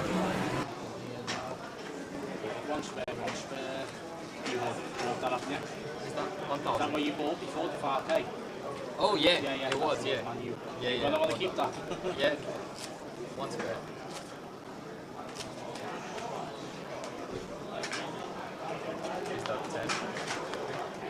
How are you doing, Wendy? 1,000, please, sir. Did you have a spare? Do you have a spare? That's the spare, yeah. Oh yeah, I think. Oh, you don't know. Yeah. Yeah, it is the spare. So yeah. So basically that, you've got that one there. There, because obviously you've got 1,500. So queen to him, take the 6 to him. Okay, so let me see what we want. Yeah. That's 10k. 20k. 22. 25. Thank you. I mean, I don't think I'm really going to see. Yeah, I don't think so either, because like they've got the spares of 1 days and stuff. Happy with it? Yeah. If you had chunks, I'd rip them apart. No, I'm good. Like, literally got like that. Yeah. You pretty much got like that. Yeah, I'm good. Yeah, I'm happy. Good stuff, man. Yeah, I gave you a 25 now. Yeah.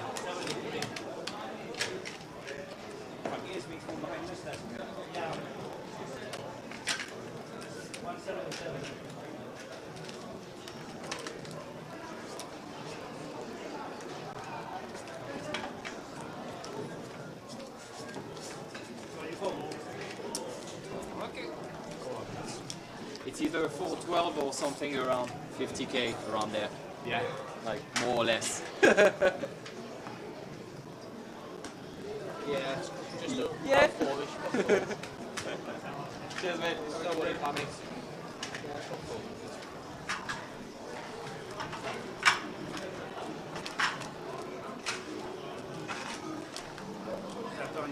Yeah, he was here with me, so I only changed up from 25k. So, he just wanted to have a look.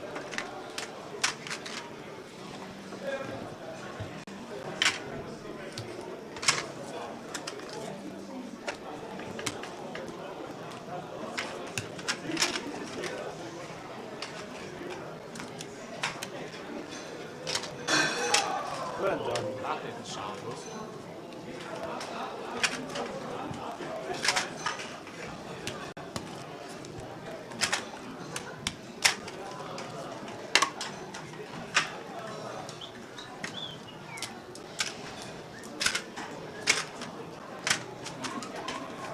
Seat 8 is empty, yeah?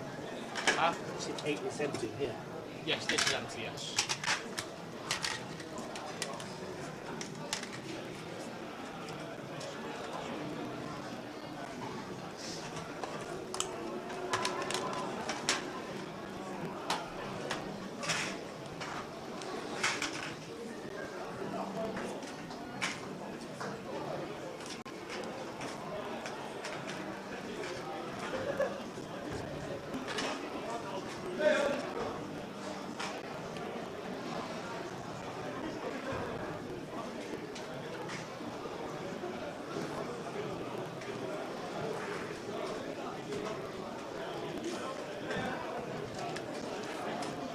start to order food before me. There's literally no one behind the bar who can take an order.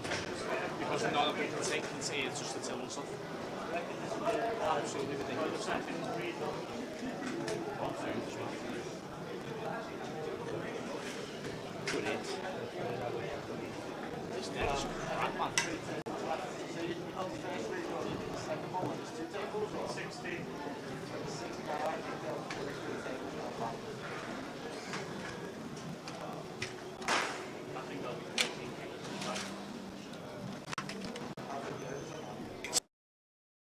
He's having a minute. That's quite shows quite a level of maturity for someone who's 18, just to think, right, I'm going to have a minute away. That's a really ridiculous hand. Bobby. If ever there was a day to have the hearts there, Tower, and not the Black Kings, it was today, wasn't it?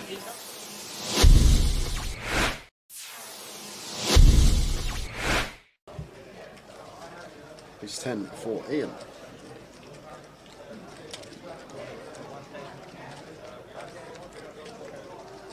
Raises to 1.3 under the gun +1. And Radu here with the ace jack in the hijack. Surprised if he went anywhere this deep with Ian. Probably more inclined to just flat this one versus the early position open. But obviously can mix in a 3-bet some of the time. And it looks like that's exactly what he's done. 3-bets to 3.2.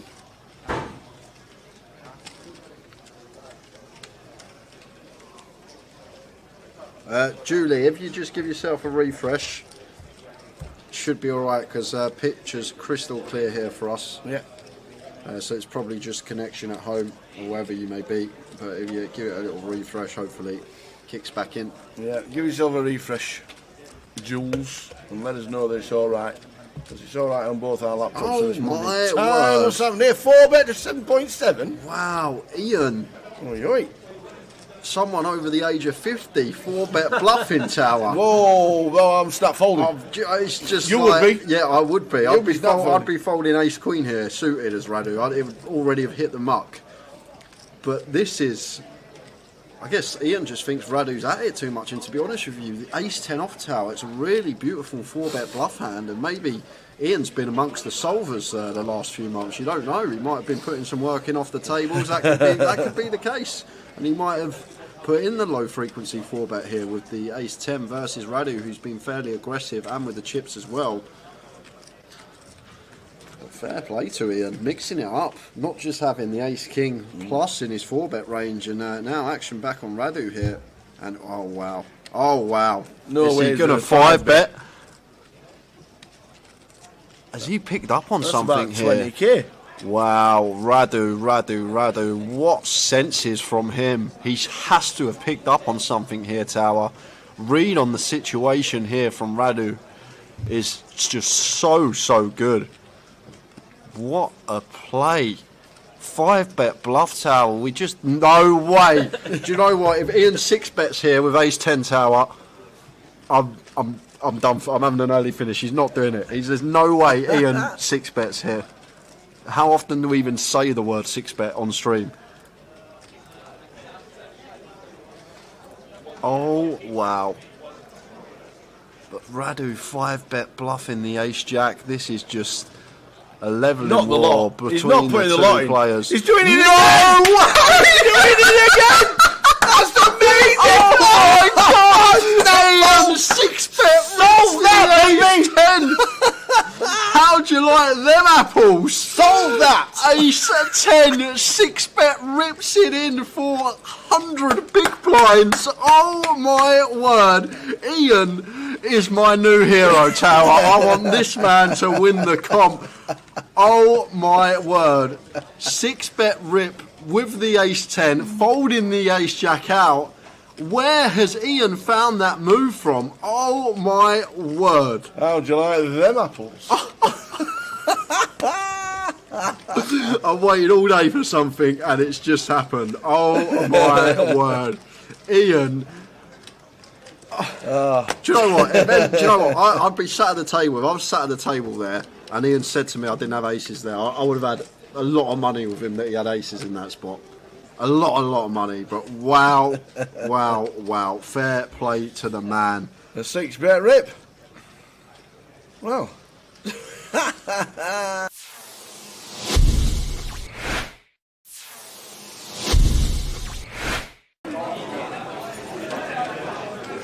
Ian can decide to make a decent sized raise here against a pretty tight player in the big blind, or he can decide to call. Either's fine. Just decides to call. Anthony check his option. It's fine.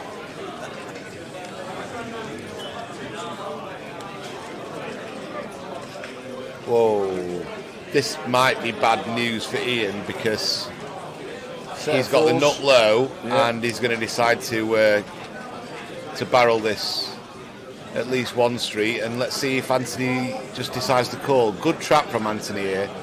I half expected him to raise it, Tower, but he's playing it well. Now this is a spot where if I am Ian, I'm betting pretty big now. About pot. 50,000. He goes for 27,000. Again, Anthony, if I'm Anthony, I'm just calling. Yeah, me too.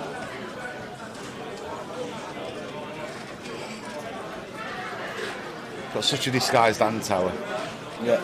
Yeah, he just calls again. Yeah, great play from any Anthony. Low sets really disguised, aren't they? Yeah. And now a queen. Queen of spades on the river. Are we going to rep the king? Are we going to rep something like ace, king, king, jack, king, queen? I'm betting massive here, Tower. At least pot, maybe pot and a half. We've got the nut low.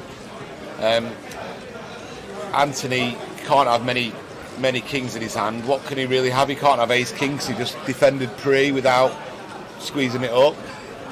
Wow, I like this play. I really like this play. I really like this play. And if Anthony finds the call, good luck to him. But I really like this play. There's not. Let's think about it. Ace king. He can't have ace king. He can have king jack. Anthony can and make a pretty tight check back on the flop before the flop. But what other kings can he have, Tower? He's got to have something to call the flop with. So he's got to have a king to call the flop with. So king 10 he could have. That's reasonable. Turns a pair, calls the bet. Queen king, possibly. But then that's about it, Tower. He can't have ace king. He can't have two kings. And whereas Ian, we could have any king. We could be bluffing in the got there. We could have. He's decided to call, and that's pretty sick. And I think it's really unlucky for Ian. I think he played the hand really, really, really well, and just got unlucky that Anthony had a set. I mean, how can he have a set? That set of fours is kind of like the only really strong non-king hand he can have, Tower. And obviously he can have a hand like ace six. He's got to call twice and fold. There's just so many hands that he's got to fold. And although Ian did come in, didn't he, Tower? And Ian did come in and try and ask if he could explain his decision, but I thought he played the hand well. Yeah. Maybe he didn't need to go quite all in. Maybe pot and a half, something would suffice. But I said as soon as I saw the river bet that I'd go over pot. Yeah. And I think it's a fine play. He just ran into someone who had a set and wasn't going to move for folding it, Tower. Yeah. But if you think about the actual King X combos, it's not that many, Tower. It's not that many at all. Ian's got way more King X combos. If Anthony just had an ace, for example, he has to call the flop, he has to call the turn, and he has to just immediately fold the river. Yeah. Same with his two pair combos, but he had a set and he could have folded the set. He had a long tank about it. I think he played that hand well.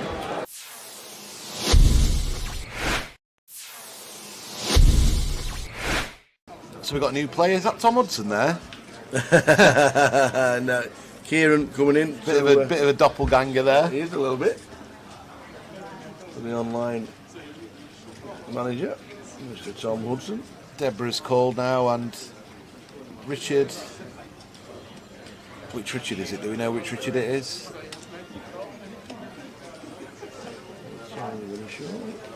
hearts and hearts fighting off again. 3 times. A lot of hearts been dealt out, Tal, but not many on the flop. I did well. He hit the straight flushing hearts, didn't he? Yeah. Kieran Davey comes to our table. Richard Griffiths in C1. Richard Griffiths? I don't think I know him. Oh, look, what the 10, hell? 9, 3, Tower, all hearts. 3 of them have flopped hearts. They've all flopped. Queen to high, flush. king high, ace high. Wow. This is going to be carnage. Oh my gosh. There's nearly every out on the board. The jack of Have you hearts seen is this? out for Richard. This could be a 3-way all-in, Tower, if it's played fast by any of them. This is absolutely ridiculous. When Kieran gets all this action, he'll have to check his cards back, see if he's bloody actually got the ace of hearts, Tower, and not the ace of diamonds. So Richard's just called. Oh, Richard's called just with a jack, with a king, with a jack. Yeah, he's got the redraw to the Oh. straight flush, he thinks. Blow me neck. So what's going to happen now? KK's going to squeeze it up. He's just called as well. Now what's Peter going to do? Yeah, Kieran's got the nuts. I don't mind. No, KK just flattered with his queen eye flush. Oh yes, and now Kieran's it's on got the Peter nuts. with the king eye flush. He's going to raise here. Here we go. So he's going to raise. Oh man.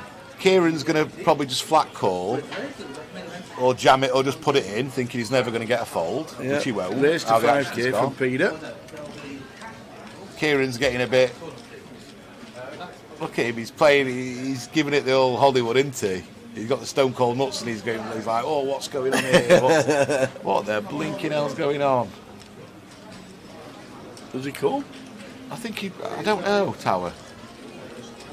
Or is it, does he think he's up against I just don't think he's. Well, he's with all it- in. Yeah. He's and all in. now what's KK going to do with his queen eye? He's going to have to go move all in, surely. Yeah. This hand. Let's see what we can do. Where's that Mike fella gone? Oh, this is a nice table though, isn't it? All the fan favourites. Love to see it. Mikey, pass that in, please, mate. Please. I've asked of 2 things of you. I'll tier up. S tier. Was this, oh, was that yours? Was it some, anyone? I have no idea who this is. Mine. Afternoon, good evening. Here he comes. I'm here. We're here. You guys. Right, we've got one more session left. Last 2 hours of the day, guys, and that will be it for us for day 2. We've got a nice little table coming up for the next 2 hours. It's a short stack fest, and Mark Foggin, who's got the absolute lock tower, to be fair. Phil Tate in 1, Tony Filoni in 2, Anthony Gardner in 3, Gary Stephen Smith in 4, Ariane Hassan Kashani in 6, Wendy Watson in 8, and Mark Foggin is in 9. Awesome. But the way the stacks are, guys, this is insane. Phil Tate's got 53k, Tony Filoni 280, Anthony Gardner 70, Gary Stephen Smith 175, Ariane 275, Wendy Watson 69, and then Mark Foggin's got a million, over a million. He's literally got 5x stack of anyone else on the table. All right, lovely, thank you. Look at that lot. So all them down there, basically on here. All them down there are all basically on this table. Wow. Richard Orton's still in, Bixie's still in, Will McMurray, Matt Davenport, the Murph, Harry, Tom. Oh. Let's do it. Final session is upon us. See you then. I still can't get over that avatar. The avatar's amazing.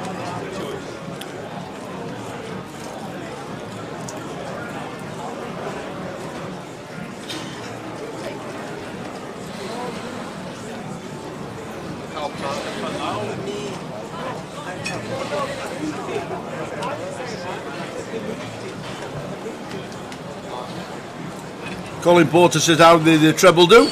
Unfortunately, Sunderland let us down. 2 winners and a 0-0 draw.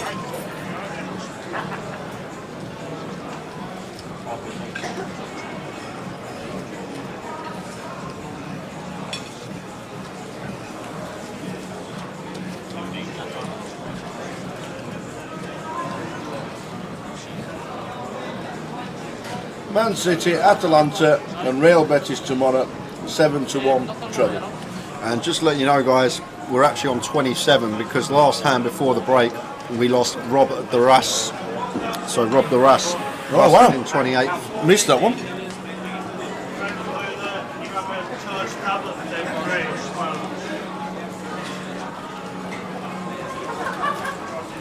Missed that one.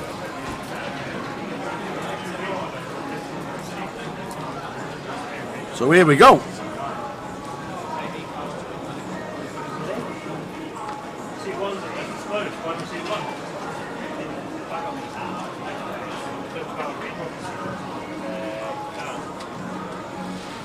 And the weird thing is that with Rob going out in 28, that leaves us 27.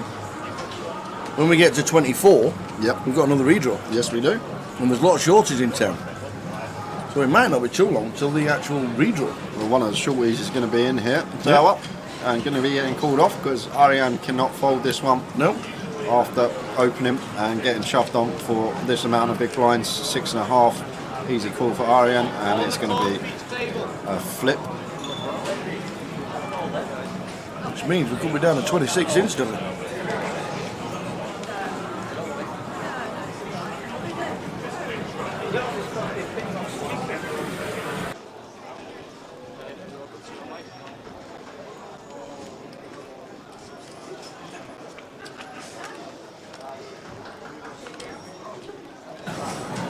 So ace, 10, queen, eights, no help. We now need an 8 to survive.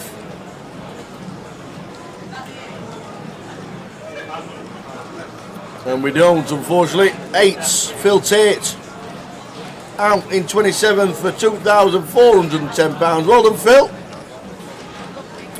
These were on 26. Did Rob Duras lose a big pot? We don't know how he lost his chips, unfortunately. We missed the one. But he did go out. I spoke to him actually on live break. Lost a big pot. He ran a bluff with king 9, king of spades, 9 of hearts, or vice versa. I can't remember exactly. Open, he defends big blind, jack 8-7, 2 hearts. Bet, he decides to raise, gets called. Turn is a 4, bringing 2 flush draws, spades and hearts. Rob bet 35k, call, river paired the 4, Rob jammed, and then matey 10 called off for pocket 10s on jack 8-7-4-4, left Rob short, and then got it in the standard weight, and that's how Rob busted. Oh my lord, hope that helps.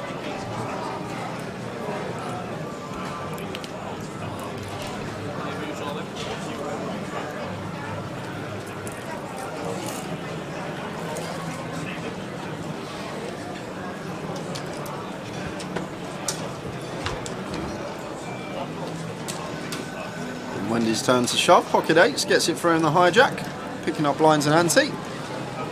Great to see Wendy still in.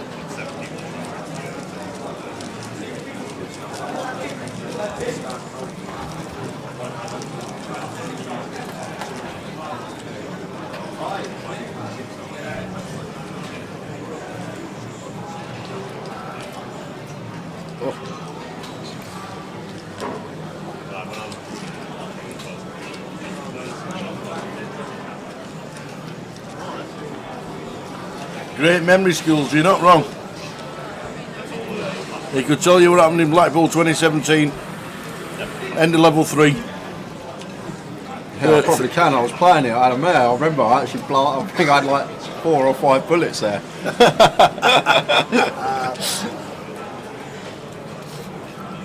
Told you.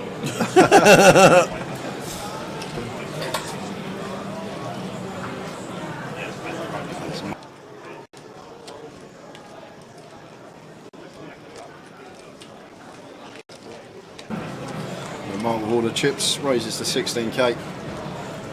Got to be fairly careful, Mark, with all these short stacks around him. Like, could even opt for a limp strategy with everyone sitting here, other than 2 players with sub 20. Although we've just lost Phil, so it's only actually Wendy and Anthony who are sitting short.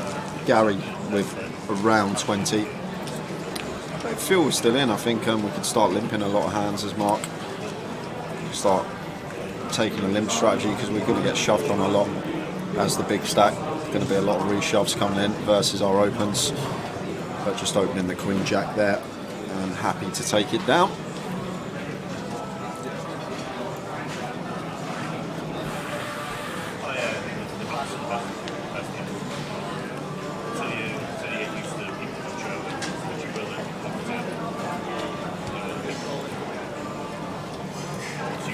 $53k from Anthony in the cut-off, standard shove for him. Into Wendy's big blind, and Wendy's still in the last longer tower. That's the other thing, she's still got a patch on, so I'm not sure how many are left in that. Wendy's still going. We never saw Simon today.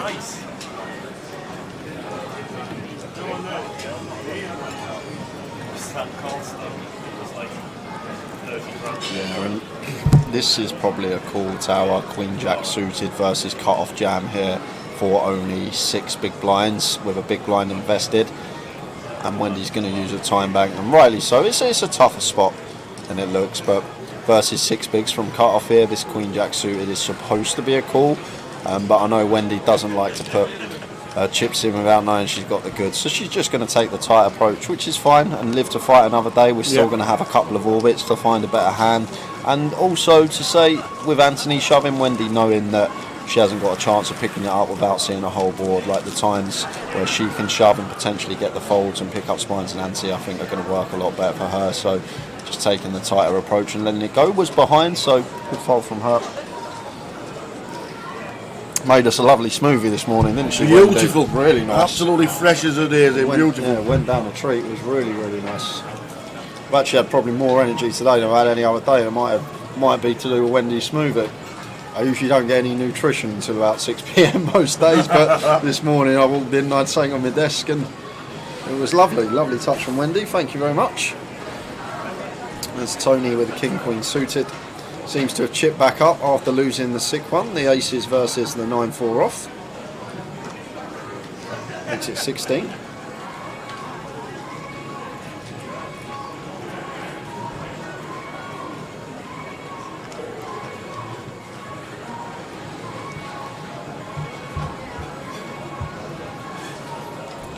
Karen, I'm still waiting on mine. Tower had some broccoli for dinner. Bit of broccoli for Tower. They do some tempura broccoli on one of those small plates, and it's absolutely delicious. And I've got my usual, but it's not, chicken. Yeah, it's not here yet. It's busy in the casino, so fair enough. The staff are busy. Yeah. I'm sure they're getting plenty of orders in the kitchen. So when mine's here, will probably lose me for 5 minutes, but hopefully not for too long. Hopefully don't miss any action. There's Mark. Yeah, the tempura broccoli is absolutely lovely. I love it. Comes with a lovely, like, mild sriracha sauce underneath. It's really tasty. And it's broccoli. Air fried broccoli. Have you got an air fryer at home? Air fry? You have an air fryer at home? She might do. she might have. Alice, have you got an air fryer? Because air fried broccoli is beautiful.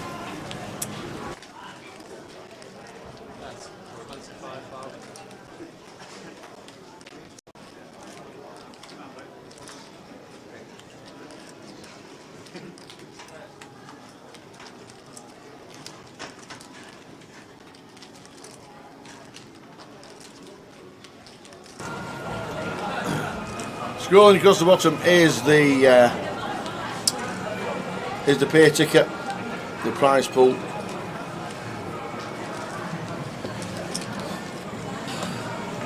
So lost Phil Tate in 27th, and on the outer table we just lost Sat Higher. Oh, Sat's gone from Walsall. So Sat is out in 26th, so 25 remaining. When we lose one more player, guys, we are going to be on a 3-table redraw. We won't be leaving pictures because it literally does take 5 minutes.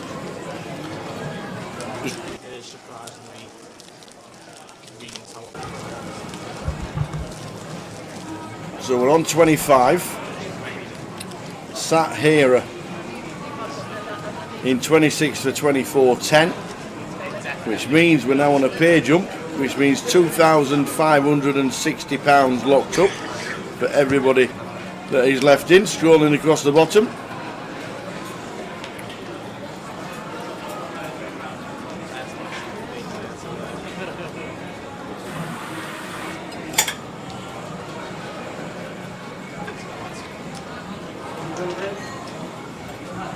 Make the mod. Bust out the bounty about 6 hours ago. He's had 18 pints of course since. Well played, sir. Are you playing the seniors tomorrow? Good lad.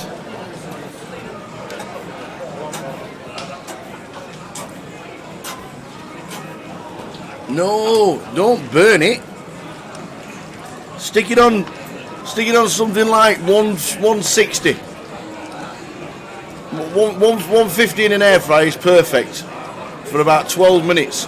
But you need to use a little bit of oil on your broccoli, and then I'd use a little bit of garlic salt or onion salt. Spread it around. Stick it in your air fryer around about 150, 160.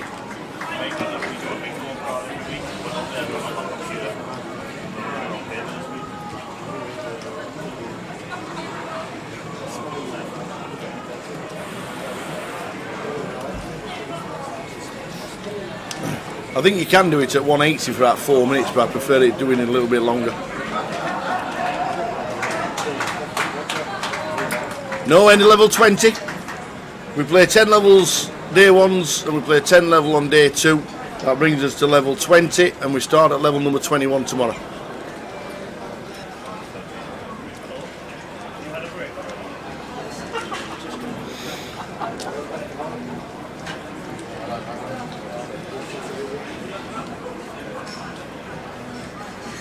You spelled Robbie wrong? Spelled it Robbie?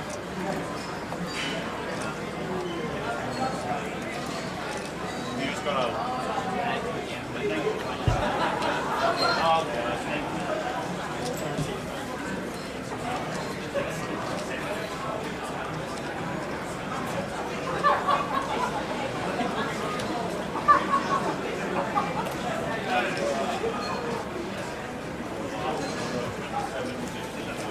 So Foggy, very small pot off Tony in seat number 2.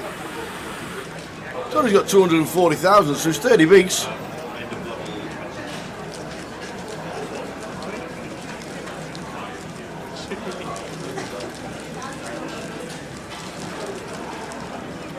I'll tell you what else is really good in an air fryer as well. Apples. If you chop up apples into cubes and you cover them in cinnamon and maple syrup or honey and stick them in for 5 minutes at 180, they are delicious. Some fantastic food done in an air fryer. So good. Yeah, Southie loves his Ninja. I do a lot of smoothies in mine as well, to be fair, I must admit. What are we doing for, Jimmy?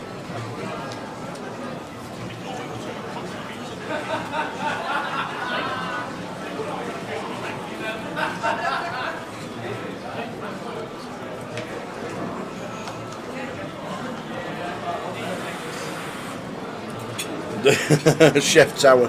That's it. We've got Ref Brad, we need a chef. So here I am. Do I know who chip leader is in the bounty? No, unfortunately not. When we get down to the final table, we'll try and get you the names of the players on the final table.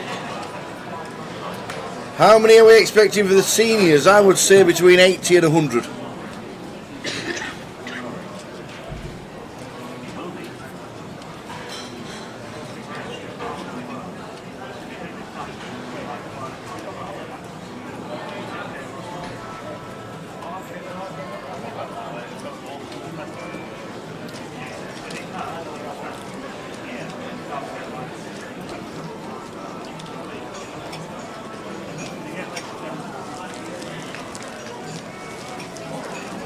And when you've done the apples in an air fryer, either have creme fraiche on top or coconut yogurt and whip it up a little bit to make it a little bit more thick. Oh, delicious.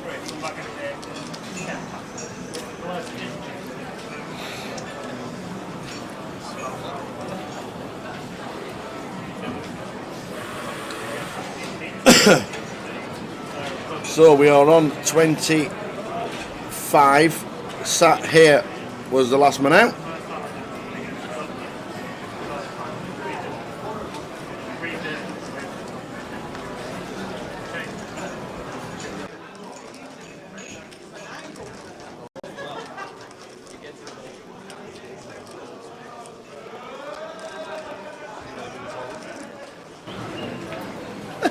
No, creme fraiche.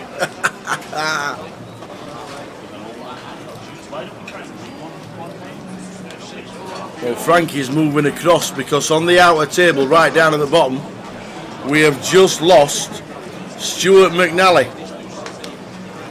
McSwally, as he's affectionately known. Stuart McNally has just been eliminated, which means when we finish our hand, we'll be having a redraw. Oh, we're having a redraw now. Take your blinds back. It's a weird one. Should have finished our hand, to be fair, but never mind.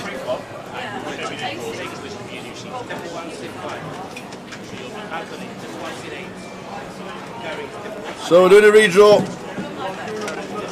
Final 24, final 16. There is a redraw.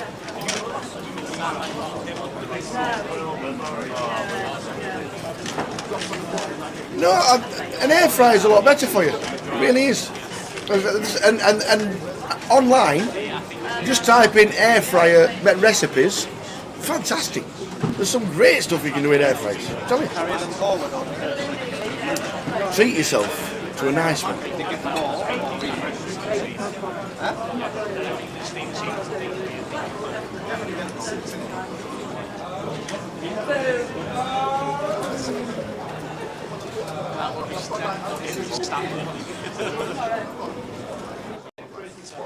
Oh, you're back. Oh, that is wonderful news. Right, give me your trays, guys. Let's. Pull my trousers. What did you say? Pull my trousers. Thank you.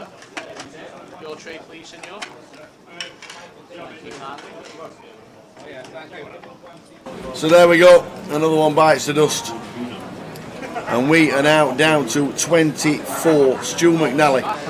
So we've got Matt Davenport in seat number 3. We've got Tony Filoni in 5. We've got Jess. I know it's 5 already. So obviously, it can be like a little bit like that way you need to start. Yeah, you're fine. These ones are Jack Hardcastle is on the way. Who's forgot their time bank cards? Jack Hardcastle in seat 2. There you go, you see, Gary. Tips coming in. You can even crisp your roast potatoes up in the air fryer. You can indeed. And I tell you what is nice on little crispy roast potatoes. Marmite. Oh, a little drizzle of Marmite, then shove them back in for 1 more minute.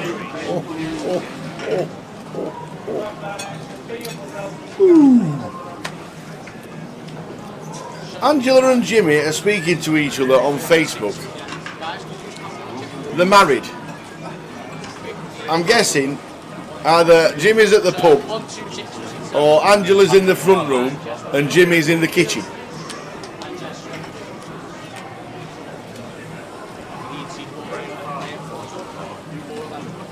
So here we go. We have had a redraw.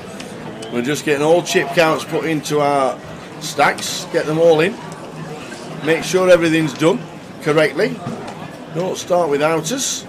And we'll start with the final 24.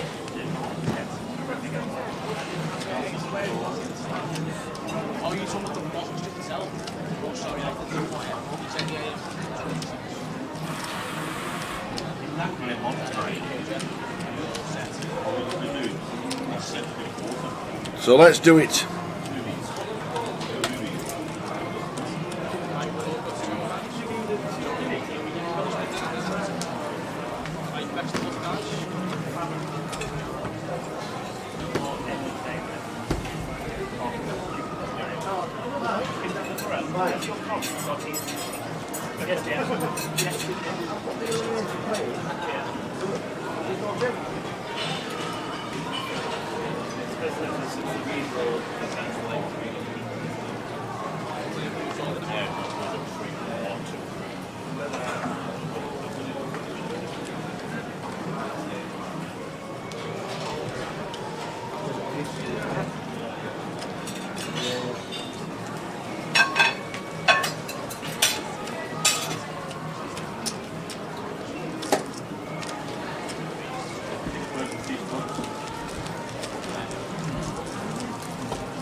So Anthony's all in.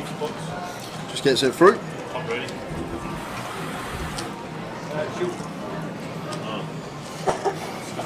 Last one left in Fletch is Mr. Hardcastle.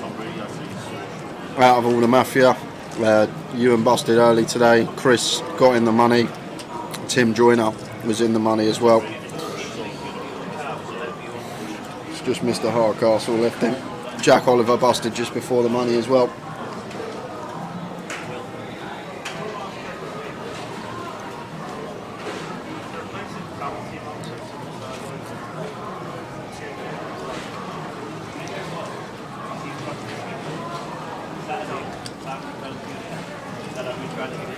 Folds Matt Davenport in the cut-off.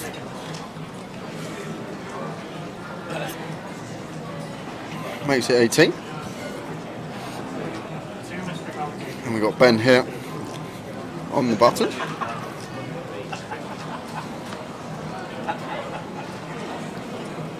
Makes it 50. And the Matt just has to get out of the way.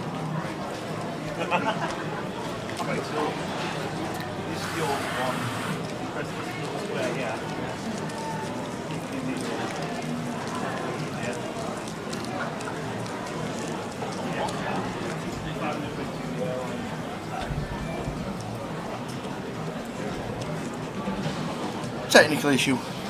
Got it sorted.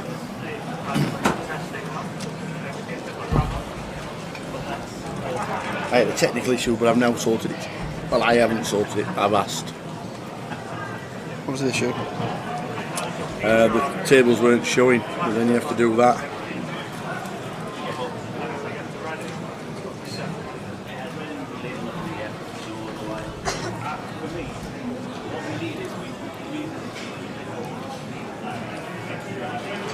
So Mr. McSworley, last out. Stu McNally. Looks like someone's just got up on table 2 there, Tower. In the background, Don collecting the cards in now. Looked like there was an all in the court. You're absolutely right. You're absolutely right, young man. Eagle-eyed cherry. Who have we lost now? And not another one. We have. Shall we tell him? Should we tell him? Shall we? Give it to ourselves. We know. We'll tell him. We know. Anthony Hughes. Out in 24th for £2,560.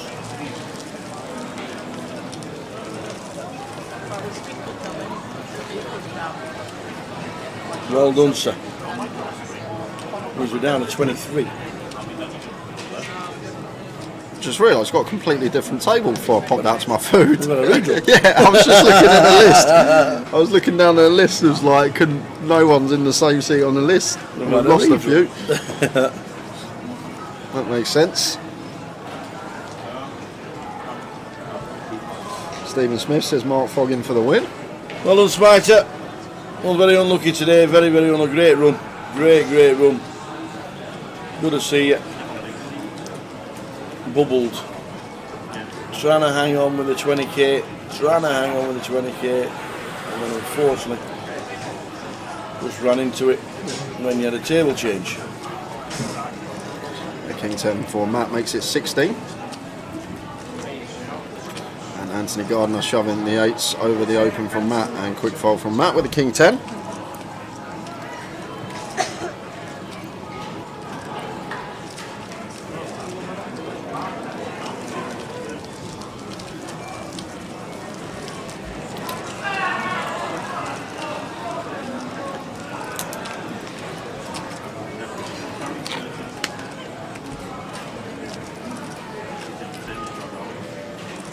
Three tables with About 90 minutes to go tonight.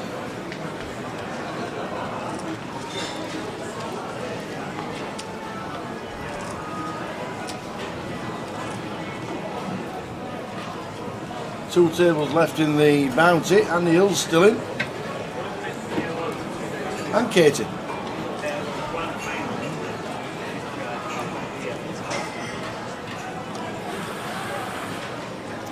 And Tower's favourite poker player is still in. Chun Man is still going in the bounty.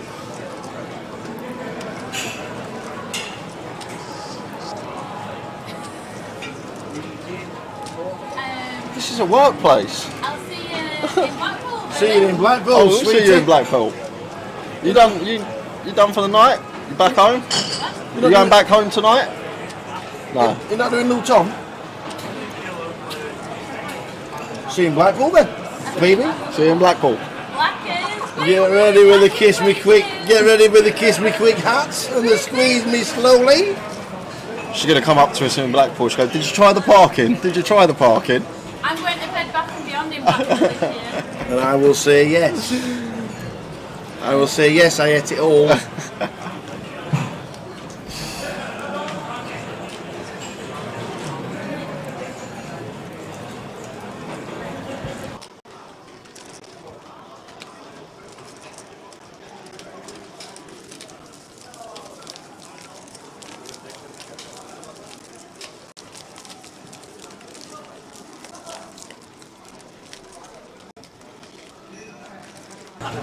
See you later, Cara.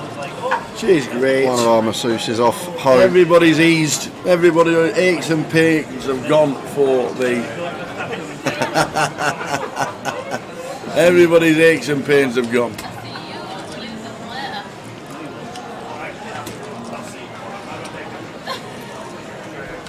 Not being funny, but have you seen the size of that pizza that's just been delivered on the table? That's like a wheel. It's like a Range Rover wheel. Evening, Eraser Kev, what have I missed? When did you leave us? Have you been on all day? I've not noticed.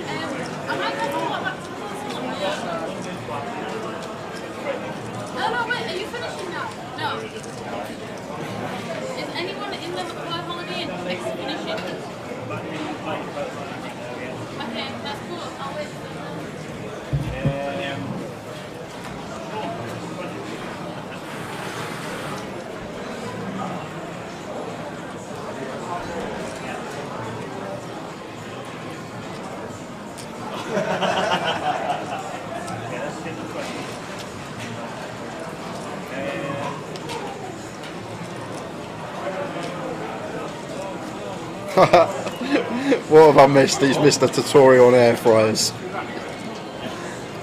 I'll ask if we got one, Tao. We got one. Might whip some stuff up in the air fryer. You've got one, have you? No, I'll ask. Oh, if right. we've got one. He has. He's missed a tutorial on the air fryer, says Fletch. You're not wrong.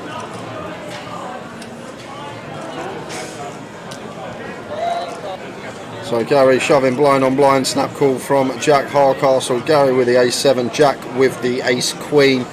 Gary Stephen Smith gonna need help here, looking for a 7.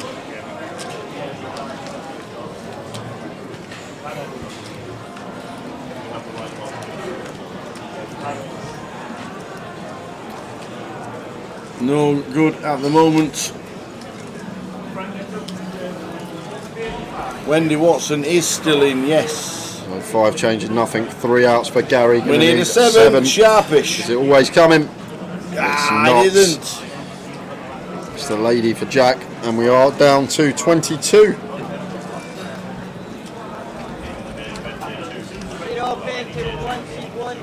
Two and 2, 22.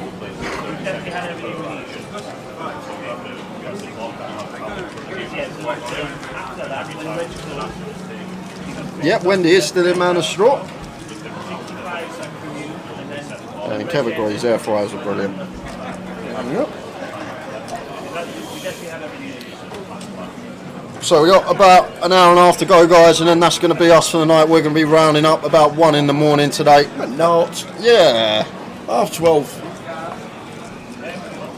Yeah, half 12 sounds good, Tower. Yeah, we'll have half 12 instead, shall we?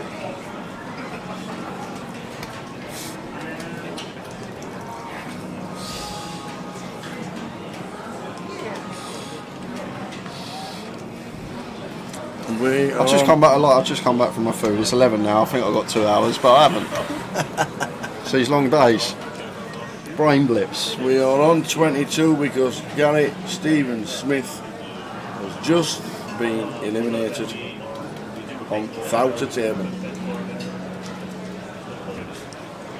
Jack 10 of spades for Ben, raises to 18.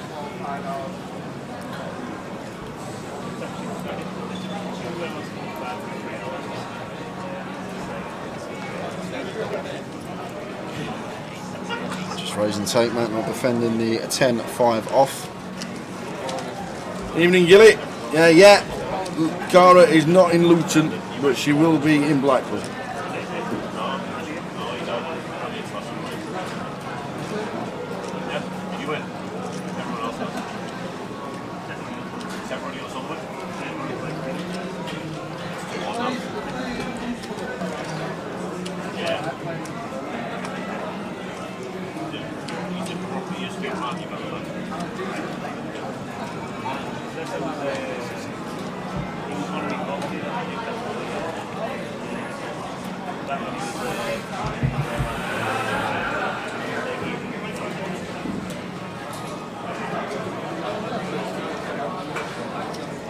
Ace 5 of diamonds for Jess. Makes it 16.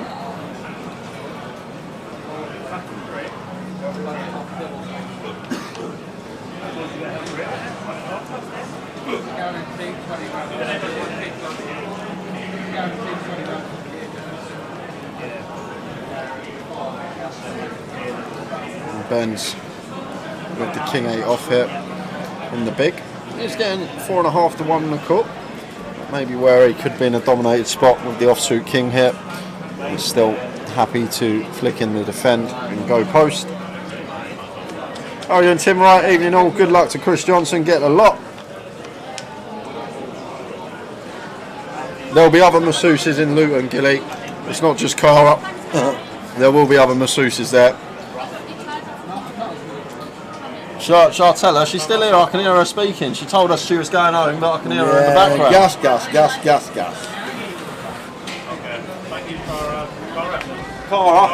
Cara. You've got to come to Luton.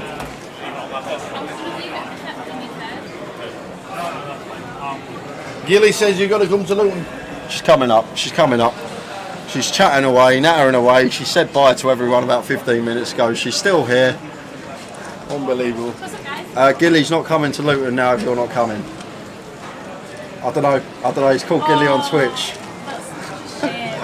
He said if Cara's not working Luton, tell her I won't be there. Oh, you're breaking my heart. It doesn't have any other massage lady. I'm pretty sure yeah, well, I'll be at Blackpool. Blackpool it is, Gilly. Only events from now on. Northern only events. What you got against our Southerners? It's not the Southerners exactly.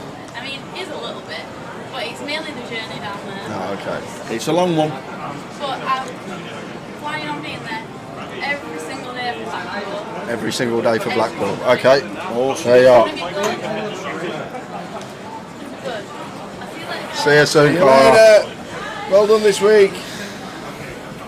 Cara's gone. Back to the action. Back to speaking to everybody. And Jack in the cut-off with King Jack. Going to be opening.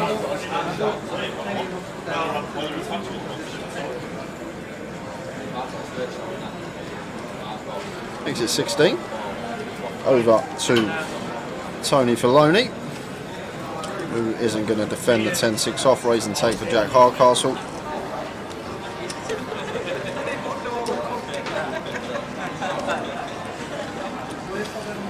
Come on, CJ says so, 6777. Chris Johnson still in. There he is, top left, seat 5. Sat aside of Bouty.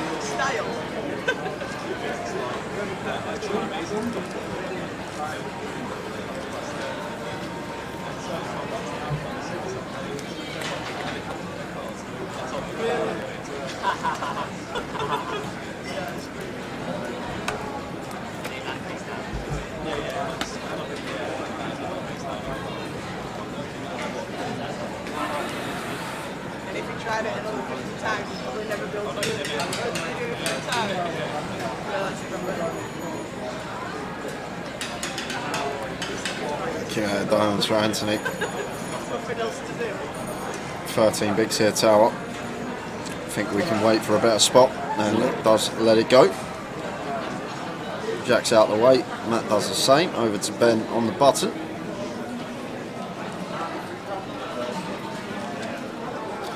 Seven, 8 off here. Not too sure about the stacks in the blinds. I don't think either Jess or Nick have got a reshove stack here, so I think it's just going to be an open from Ben to 18. Tony out the way, and Jess not defending. Gary Spinks, how are we doing? Good luck, Jess. Smash them up. She has been doing. Been playing really well.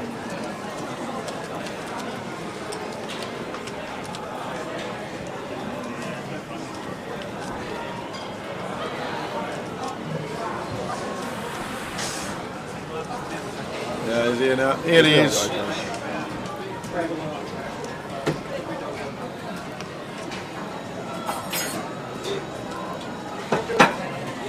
Cheers, mate. Thank you very much.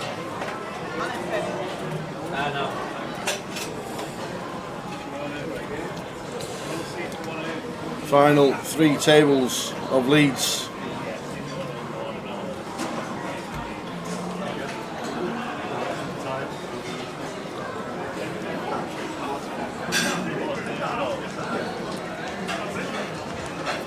Right, an hour and 20 minutes to go on the live stream today.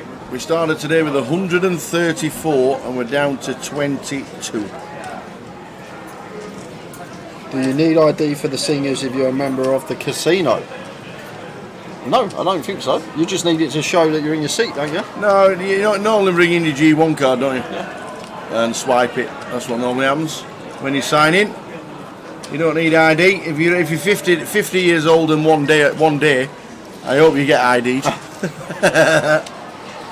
But no, if you're a member, they'll have your birth date on there, so they can check if you are over 50.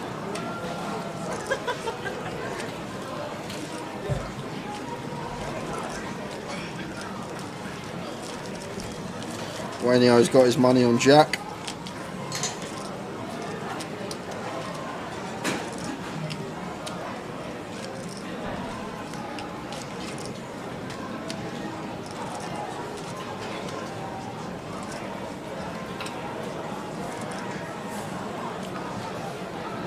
Shame we didn't get to see the chip leader for long today. He's gone after the redraw.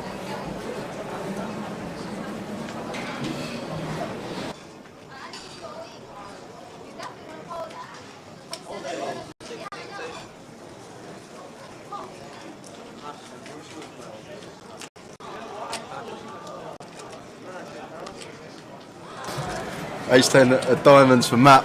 16k the opening size. Any odds in the morning? No, Wayneo. We've not got a sports book this first time in a while. We haven't had a sports book. Yeah, we don't know why. The word came through is that there's no sports book, unfortunately.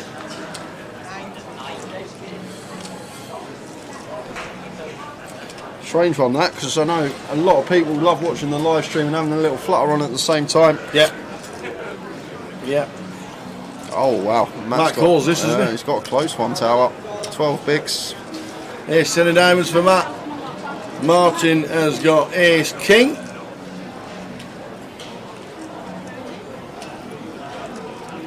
If it's anything to go by for the last 9 months of the year, Matt Davenport probably flops 10, 10, 6. Well,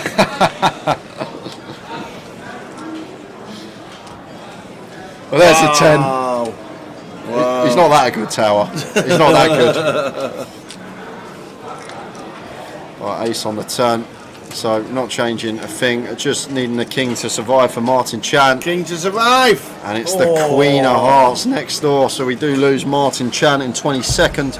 21 remain. So we're down to 21. Oh. Oh!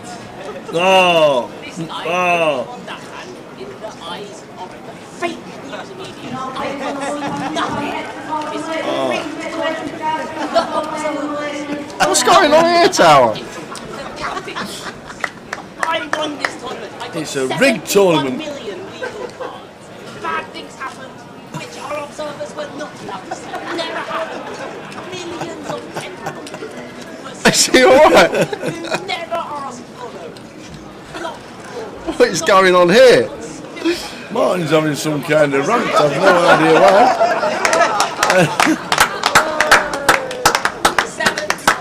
In a funny way. Yeah, I get it. I get it. In a funny way, he was having a rant about losing. He was blaming Donald Trump and everything. 71 million permutations of cards and you. And Jack sat there thinking, what the hell just he talking about? Oh, brilliant. There was a fist bump between Matt and Martin at the end. Oh, that was funny. Here comes 22nd Tom. Yeah, that was funny. Just a bit is that Matt's the forward. That's just a bit. Is that what you understood, Matt? I wish I could have heard it all, heard what he was saying. 15 minutes on the clock before blinds going up, and that will move us into the final level of the day, guys. Nearly there for Leeds. Jack Hardcastle amongst it again, Matt Davenport amongst it again, Chris Johnson amongst it again. There's just so many names you always reel off that are always here at this stage of the tournament. They must be the luckiest people in the world. Luckiest, can't, but that's what he was saying, Matt. That's what Martin was saying. 71 million permutations, and I get 8. I don't get a king, and you get a 10. You have to blame Donald Trump and the American presidency. Is that what he said? Oh, brilliant. Anthony in the small, shoving here for just sub 12 into the big blind of Tom. I think I would have liked the complete here from Anthony Tower. Tom Lagzal, very aggressive opponent in the big, could potentially, like, he might have ripped the 10-8 of clubs here, Tom, if we completed his Anthony versus our stack size and his. I just think we make a lot more chips in the long run. Second Tom, folded on 20.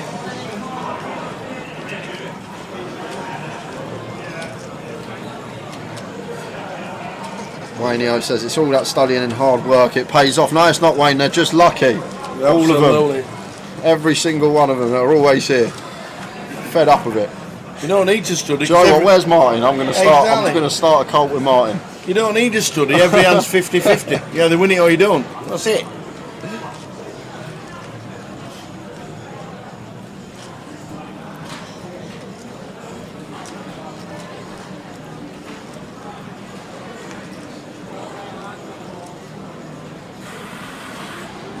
All in and a call just been announced. Oh, it's like table on the left hand side. We'll keep an eye over there. I know it's Dean Lyell is in because I just saw him turn some cards over. So Dean Lyell, who we know had some chips. Doubt he's at Wrist Tower. But we'll try and get some news for you guys. Oh, it's not. It's the right hand table. There's the cards. Yeah. It's Dean versus someone, Tower. That's Dean versus somebody. Dean versus somebody. Well, let's actually see if we can go and have a look at the hand. Here we go. Oh. Well, let's have a look. Oh, it's Wendy. Come on, Wend. Come on, Wend. Yes, let's go. What's Wendy got? Ace 6 of clubs and King 5 off for King Dean. 5? King 5? Go Wendy. Just a short stacks, obviously. Wendy was really short when she came to the final session. Oh, she hits a 6, but now fading 8s, 3s and kings. Yeah, so Wendy set for a double. Keep going. No king. That's an 8 of hearts. You don't do that to Wendy Watson. You do not do that to Wendy Watson. You won't bringing you in. Won't be bringing you a smoothie in tomorrow, Mr. Dean Lyle. It's a great run from Wendy. Not sure how she got on in the last longer, if she was the last one left. She wasn't, I'm being told. So great run from Wendy. There's Dean Lyle. Wendy taking home £2,750, and that is going to leave us with 20 players, guys. 20 remain. Beautiful. We lost Martin Rantin Chant and Wendy Watson. Fairly deep. What's the average stack? Average stack's around 450, so well over 50 big blinds is average, Craigie. Goodwill punting. Great show as always, guys. Any idea when the grand final schedule will be out? Probably while we're in Blackpool, I'm guessing, or maybe Luton. Yeah, well, I think Jim might have some exclusives in London. In Luton, sorry.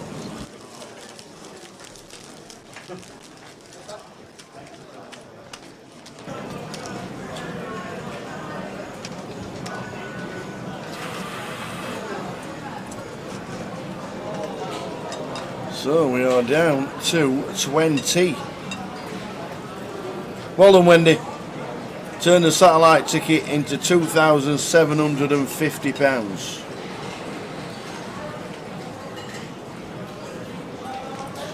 And she said she's back tomorrow to play the side, so yeah, she'll be playing the seniors tomorrow. We'll see Wendy tomorrow. She got second in it last year. Did she? Oh yeah, I remember, because we were taking down the table and the two ladies were heads up, and you went, "What are you gave them a little." So you went home and had all this. What are you doing at this time of night? Yeah, I remember. And one of them, I don't think they took it too well. No, if looks could kill. And all that malarkey. I remember that tower.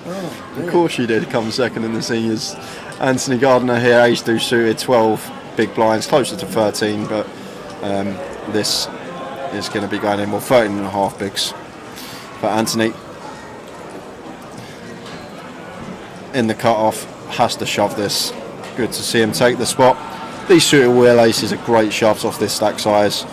Like, reason being, obviously blocking some of the calling range with the ace, and then the equity we have the times that we called. So the times that we don't get it through, we're still going to be rocking around 30% equity, so we'll still get the double 1 in 3 times. That's why they're just such effective shoves. I've just had some news. Just had some news.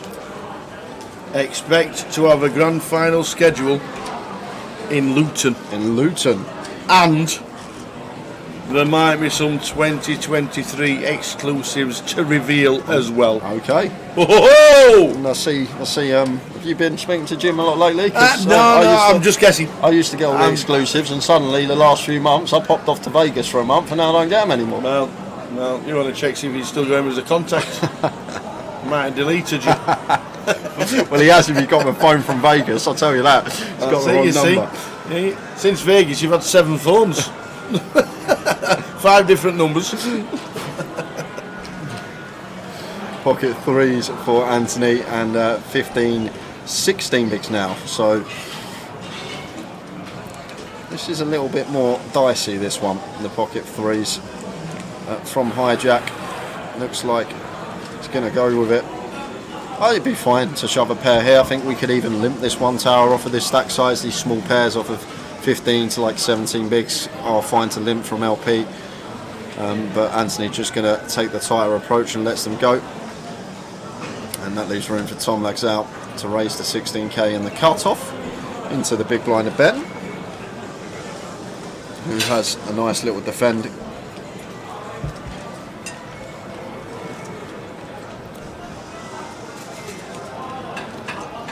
So we're on 20.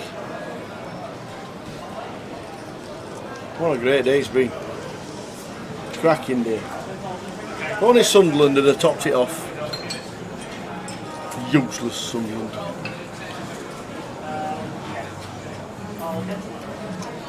Alright, he's 5-6 rainbow board here. Got Tom, not much going on for him, but expect him to be c-bet in this one. Got some nice backdoors, just queen high, so we're going to see high frequency c-bet on the ace 5-6 versus big blind. And Ben's got one which we're probably going to take it off versus a small size in. I know we don't have backdoor diamonds, but with a gut shot to the nuts here on rainbow board against a small size in third or quarter, can definitely be continuing. And Tom chooses 15. so 15 into 44, so around 40% sizing here, a little bigger, but still happy to take it off here. Times that we hit our 8, we're going to be winning a big pot. The times that Tom does have an ace-x holding. King of hearts on the turn. Yeah, and this is just mandatory double barrel now for Tom Lags out. These are one of the clear-cut spots that you know you should be double barrel bluffing here. King comes, good for our range. As well as that, we start folding out the 5x, the 6x that we're behind. And the times that we are called, we can sometimes go for the free barrel, try and put the pressure on the ace-x of Ben, which he still can have some in the big blind, or we can always get there with our equity, with our flush draw. So this is just a mandatory double barrel spot here, Tower, with Queen 9 of hearts, and Tom being a good player knows that as well, and going to size up to, looks around 60k, so 105k, going for the overbet here, 150% pop, love it. Literally 150%, 1.5x on the turn, and now Ben just going to be snap folding here. And there's the fold from Ben. So nice double barrel from Tom. It's pretty like it's a card we have to double barrel there, Tower. It'd be a mistake to be checking that one behind there. So goes finds 150% as well, which I think is fine on that board. Once the backdoor hearts come in and it's ace king 5-6 versus big blind, I think 150% would be fine there. Could even fold out some ace-x holdings of our opponent with that particular size. Bob's got it spot on. Never back Sunderland. Put Sheffield Wednesday in your treble. Hey dear. I think it would have been about an 8-1 treble if I put Sheffield Wednesday in like I was going to. I really wanted to put Wigan in and Derby. I could have had a 5-timer today. I'm going to listen to myself. But I never do.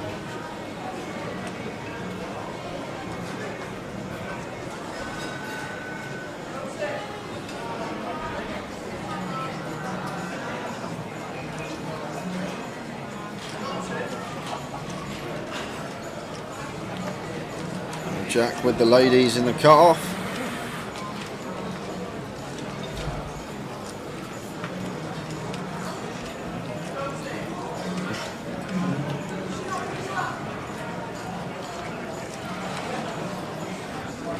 And Tony Filoni. 7-6. Definitely call this one for one big blind more. Tower 7-6 off, fine to defend. In a heads-up situation, getting 4.5 to 1 on the call.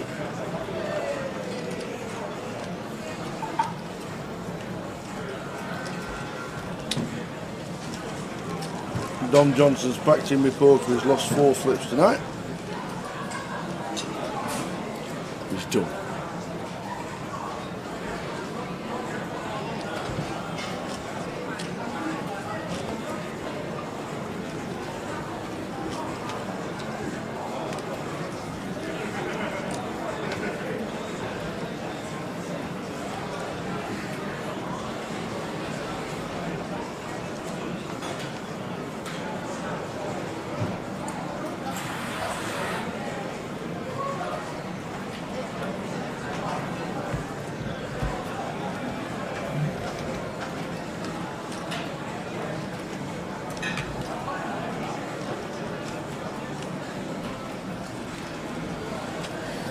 No, Jess and Big C, the two ladies left in, man of straw. Jess and Big C. Yep, Big C out, still in.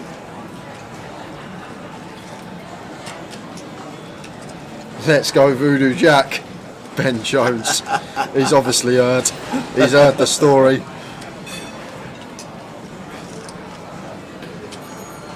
He can control other people's actions, just make people muck top boat tower. Yeah. Voodoo Hardcastle.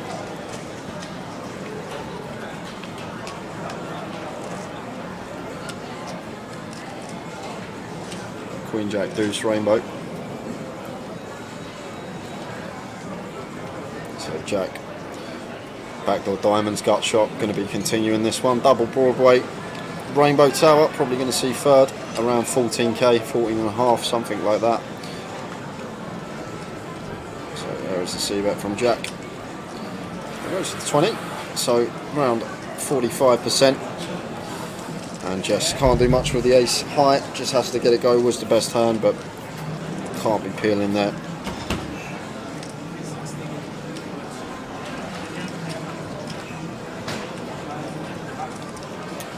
Oh, Swifty standing up and she doesn't look happy, Tower. Oh no. She could be out the bounty. Actually cashed, I think. She's probably got a few bounties as well. A good little cash for Swifty. Maybe it's a little weak saver.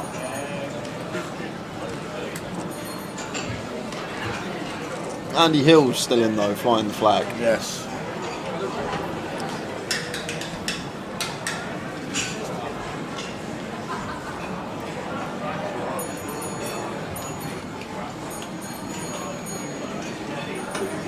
Tell you what, Tom's got a stack.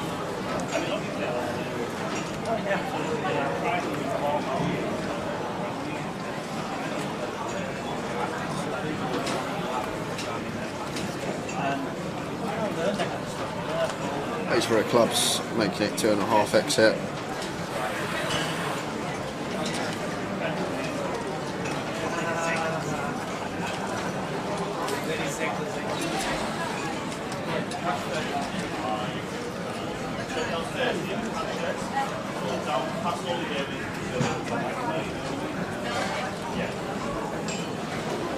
Tom with ace 3 under the gun, raises to 20. Gets right round to Anthony Gardner, who calls. Unbeknown to us what Anthony has, unfortunately. Queen 10-3. Bottom pair does Tom.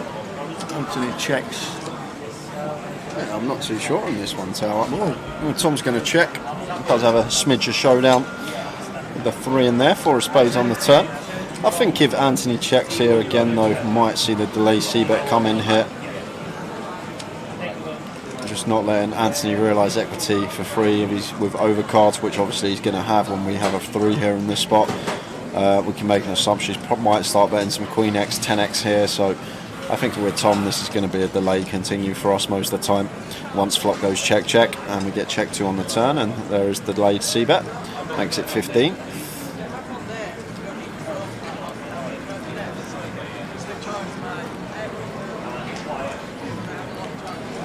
Looks like Anthony Gardner's out of time banks, Tower, but he is going to check shove.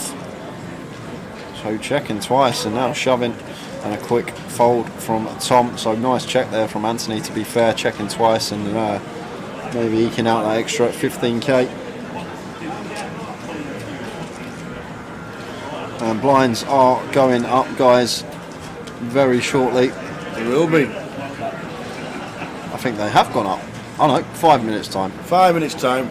Letters are red.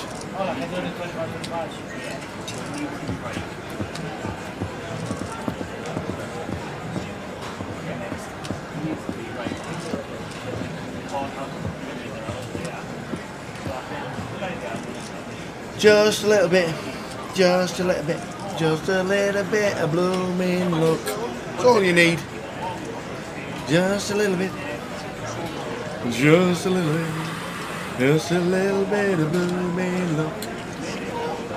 We have an hour. We have 1 hour and 5 minutes to go tonight. Probably 1:10, 1:15. Never ever when the clock's paused do we play less than the time on the clock for the final hands. Like ever, never, no, never happens. It's always, last session's always around 2 hours and 15 minutes, 2 hours and 10 minutes. So probably going to be 1:45-ish. Tower said half 12. I said 1. It would probably be 1:45. There you go.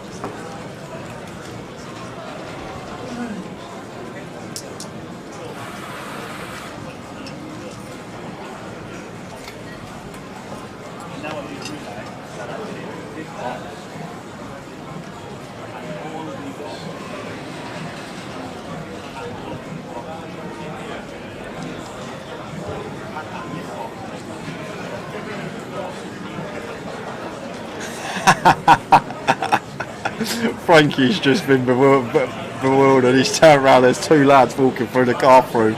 They've walked through the back bit of the staff and they've just appeared in front of Frankie. He's like, where them two come from? He's just gone to PK, where these two come from? Two young lads took the staff shortcut, walked through the card room. Evening, Rob. Oh, good morning. Hello then, Rob.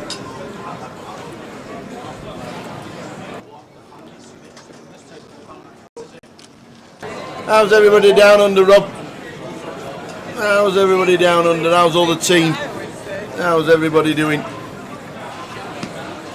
Oh, you're loving. Oh, you're loving Oz. I tell you what would be a good watch, lads. Tower and Jay heads up one day on stream. Get it sorted.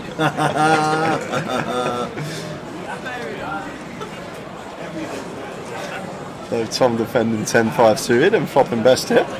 Queen Jack on this board. I think one that Ben potentially going to be c-betting on the 10-7 deuce.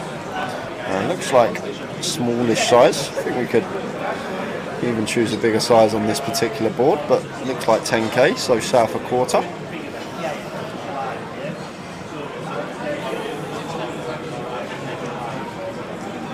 And Tom with the 10-5 not going anywhere.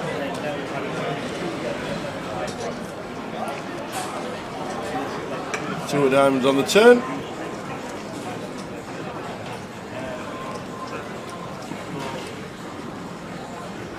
What did you see from the way? See you later, man.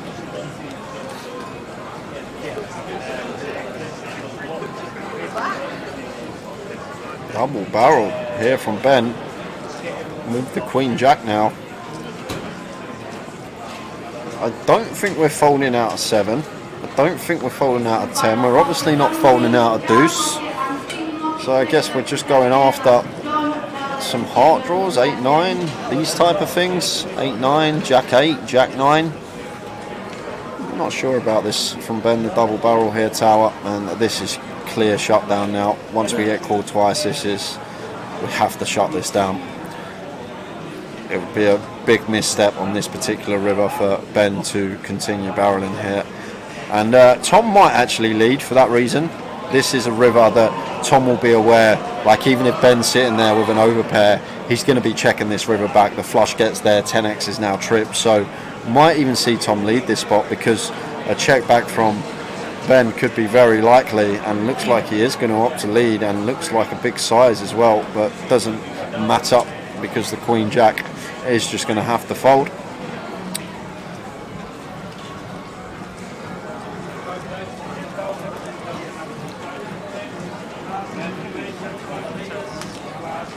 So next hand the blinds are up.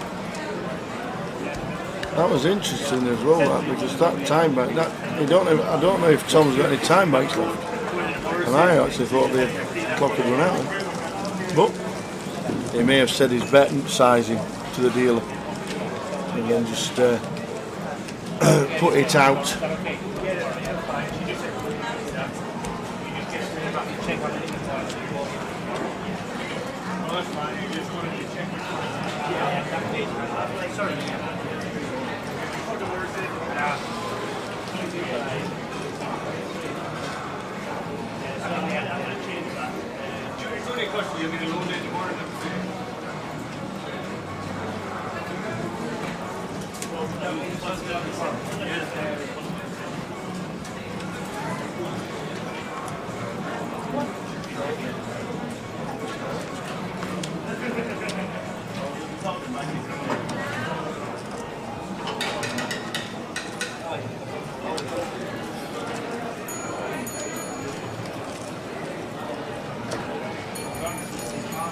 Blind and blind here between Tom and Jack.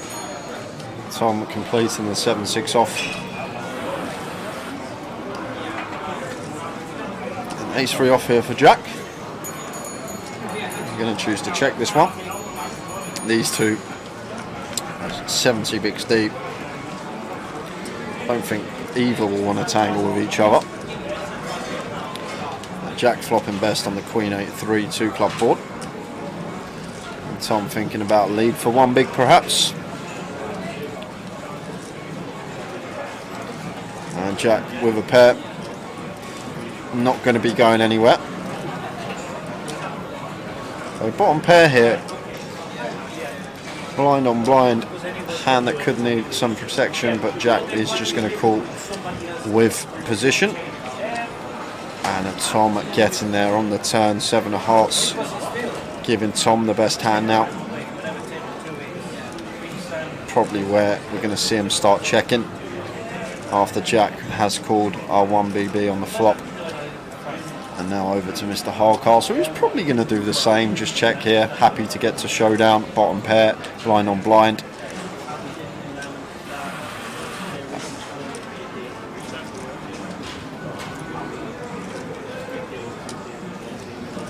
And Jack of spades on the river. Not either opponent's going to like that card.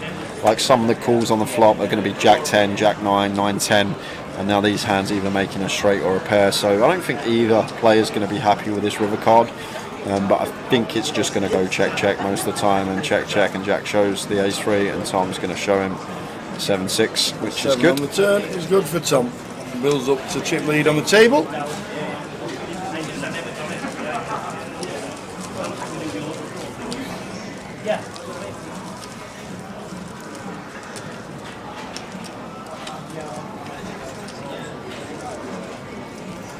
Last hour just started.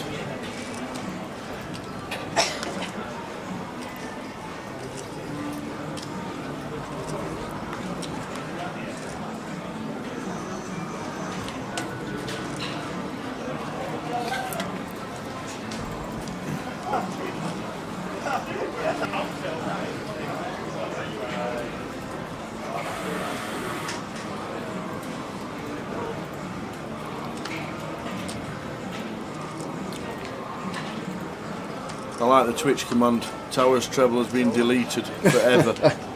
Oh, I don't say forever. Oh, sorry, I thought it did. Surprised it hasn't been 2/3 deleted the way your trebles go all the time. Always 2, never the third one.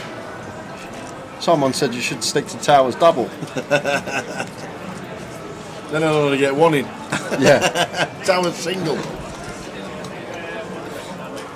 Luton. We'll be doing it again. Talking of Luton, oi. There we go. That's where we're off to. Starts on Thursday, guys. Thursday, no, I'm not lying. Why? No, I'm not being funny, just sit that way, mate. Look, No. that is exactly the same as the avatar. That's amazing. Head up. There you go. Amazing. It's brilliant. He's the best one ever. I love it.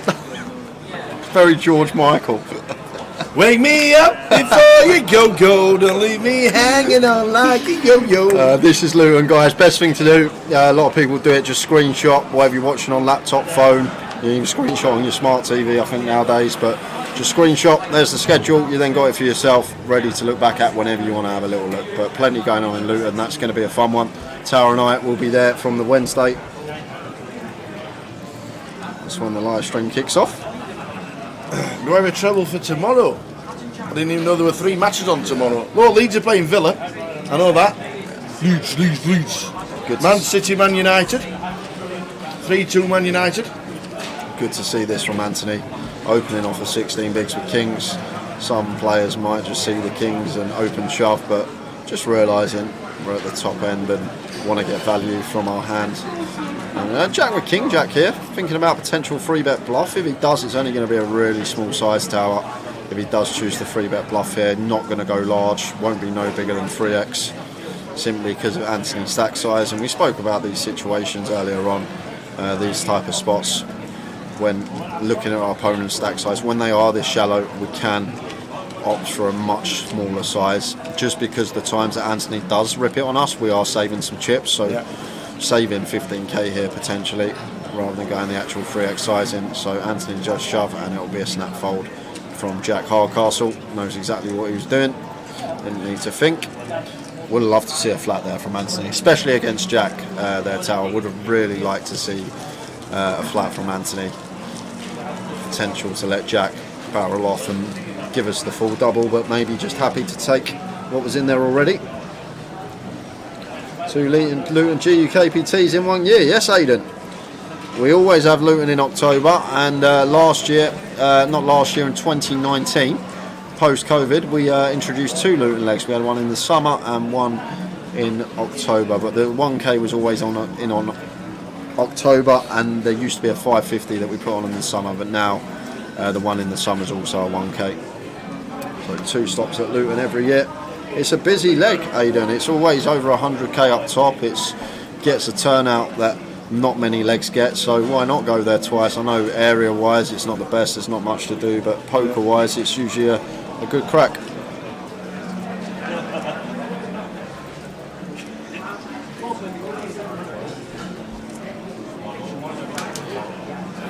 It's 10 for Anthony now, got a bit more wiggle room, 20 plus bigs. Ben in the small blind here off of 30. Dicey spot, but we're going to be continuing with the ace-jack. Chooses 2 with a call. Tony with ace-jack as well in the big blind, and this could be going in tower. 14 bigs, all this dead money out there in front of us. Could potentially move in here as Tony. And here it comes, there's the all-in from Tony Filoni. Anthony ace 10 off, probably not going to be calling this one. We've opened +1, there's a flat, yes we're only 7-handed, but I don't think Tony's ever going to be doing this with ace 9, ace 8, hands that we can dominate, king 10 suited, queen 10 suited. I don't think these are ever going to be in there. Some of the time we're going to be flipping, yes, but more often than not going to be behind, and Tony getting Ben to fold the same hands. A nice pickup. Sahir is not in. Sat went out in 26th place for £2,410.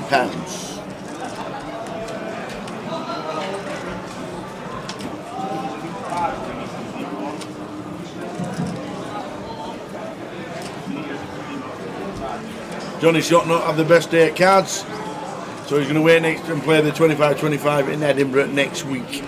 So talking of next week, so after this hand we'll show you the rest of the schedule with the side events while we're not here. The 25-25s and the deep stacks and the G400s.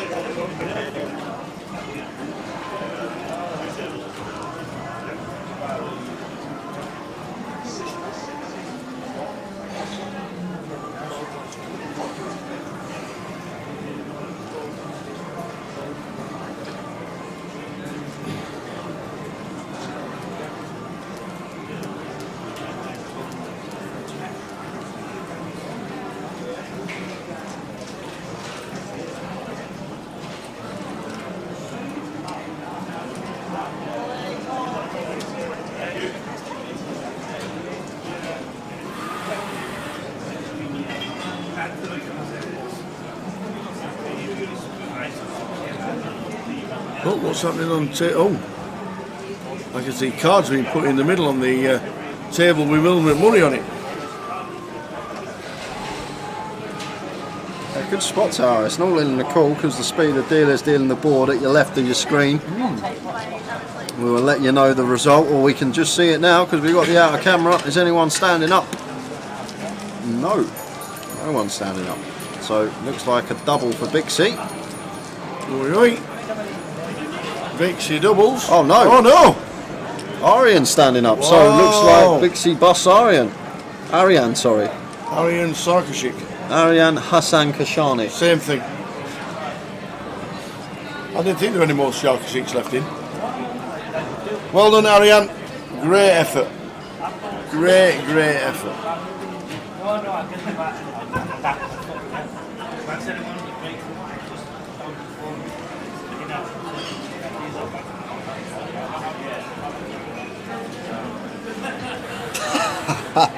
How are we doing, Mr. Miller? Gary in the chat, not the biggest fan of Luton. Johnny Scott went to play cards, been out all day, just got home, just realised it's his wedding anniversary. Okay.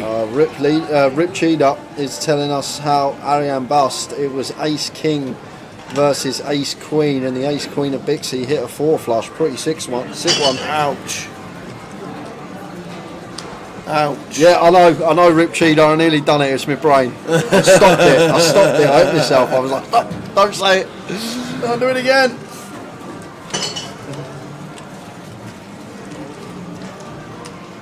Don't do it again.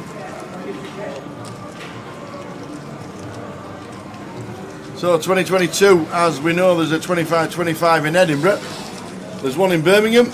There's one in Stockton, a deep stack in Stockton as well next weekend. And then GUKPT Luton. And then the week after, or the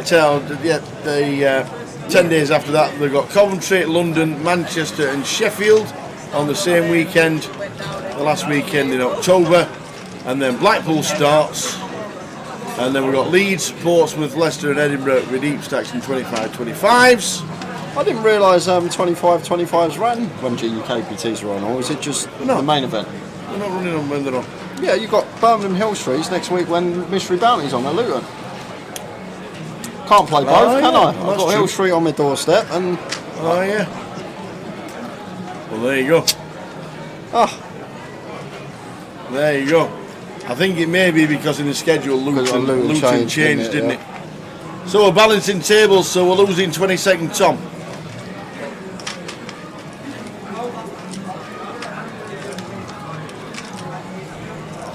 Yeah, me too, Gary. I hope he does win it soon tomorrow. Be nice to get an early finish in Leeds. I doubt we'll ever beat Ali Malou though. When he done that for us that year, that was just crazy.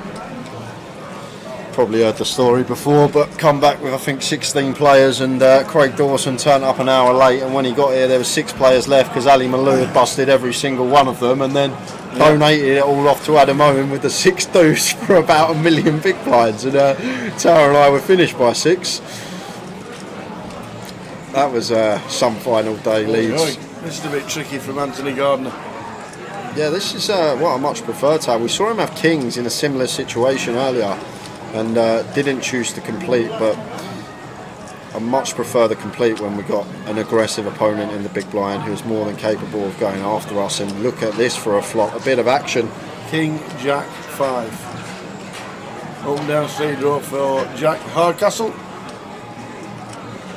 Yeah, I'm probably going to be firing here with backdoor clubs, but he's going to choose to check.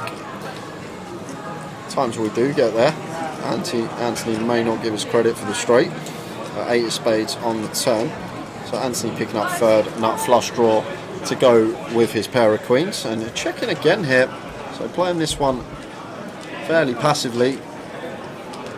And now Jack with just queen 10. This man's timing's impeccable, Tower. Like every time someone's got a check call hand, he finds the check behind, and like every time someone's got a hand that's just going to check fold, he finds the bet. It's just, timing is just impeccable of Mr. Hardcastle.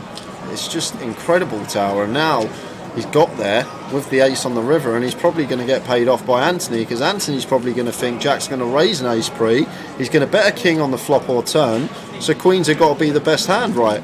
And it's just going to snap it off, and there's the snap, and sees the queen 10. And Jack Hardcastle up to nearly 700k again. Just like that. Yeah, there's no Glasgow GUKPT. There might have been a 25-25 or a deep stack. Edinburgh 25-25 next weekend.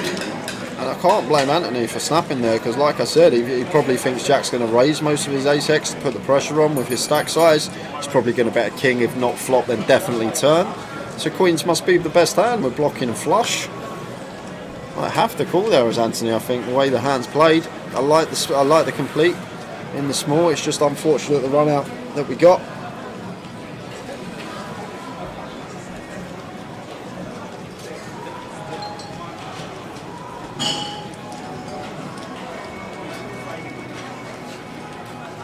Just over 35 minutes to go tonight, and then back tomorrow with the final 20 as it stands.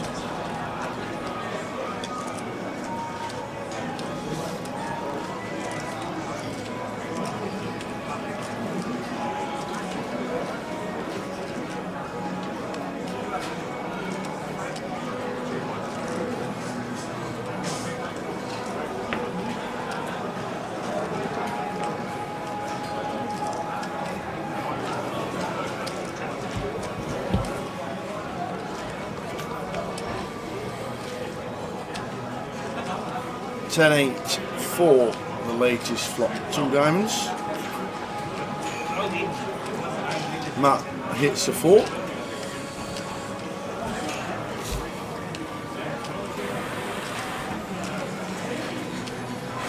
Well, we'll see you in Luton, Gary. We'll see you in Luton. I'll make sure to go vegetarian for the week. Won't take any chances. Chicken wars. Yeah, chicken wars, that's what it were. That's not even like some of the stories I've heard. Gary's is probably right at the bottom of the pack, to be honest with you, Tower. Some of the stories I've heard about that place, but some of the things I've seen as well. But the poker there is what we're there for, not the city or town. And I'm sure it'll be a great turnout in Luton. Yeah. Mizumo, a 25-25 is 25,000 starting stack, 25,000 guarantee. That's what 25-25 is.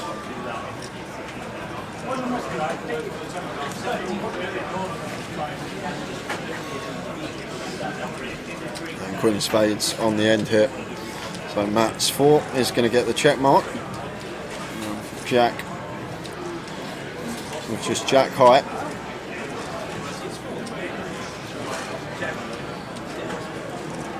Just the 10 seconds left. And looking like he's going to stab at this one.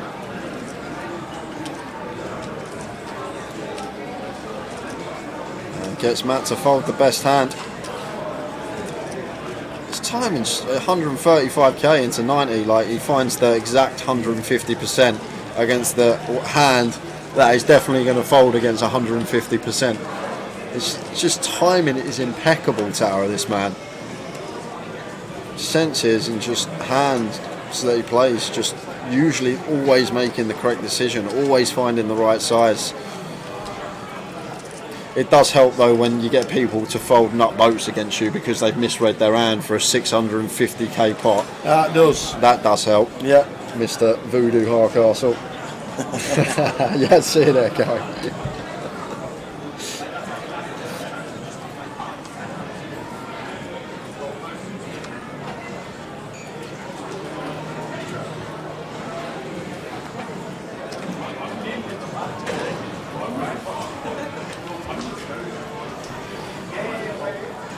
Someone just asking about the jack hand. I'll give you a rundown after this hand what happened earlier. It's actually insane, to be honest with you. It's the most Hardcastle thing I've ever heard, and it was deep as well. 3 tables left, maybe 4 tables left, 650k pot, and I will run you through the hand history after this hand, but it is a beauty. Rules of the event after the hand of progress. Please deal 6 more hands again to the player. That's 6 hands at the end of the point. So Jess with top pair, just going to fire. So we'll get a comms cam on for this one because it's going to be check, bet, fold. Hold on.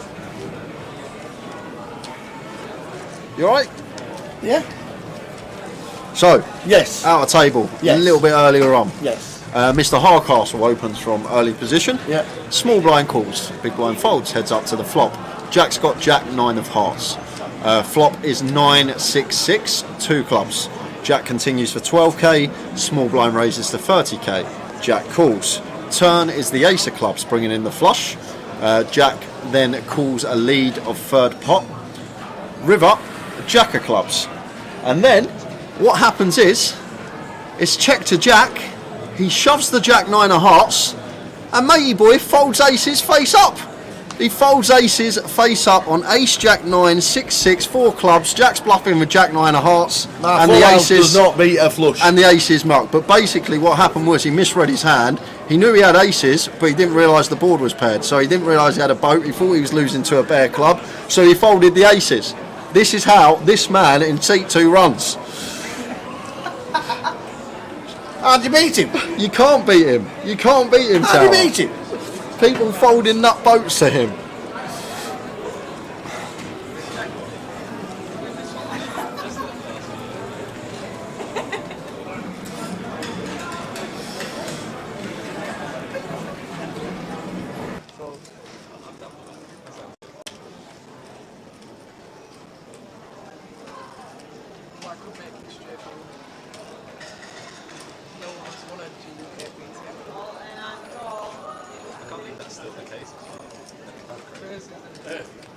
I'm going to change it here and now.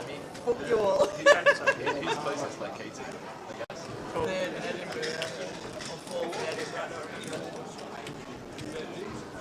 So Matt raising to 22k on the button, and Tony going to defend the Queen 10 off. First time Matt's been able to open the button, to be fair. Jack's been opening pretty much every time folded to him in the cut-off, so Matt gets a little treat this orbit. Folds to him, opens Queen 5 off, and Tony flopping middle pair.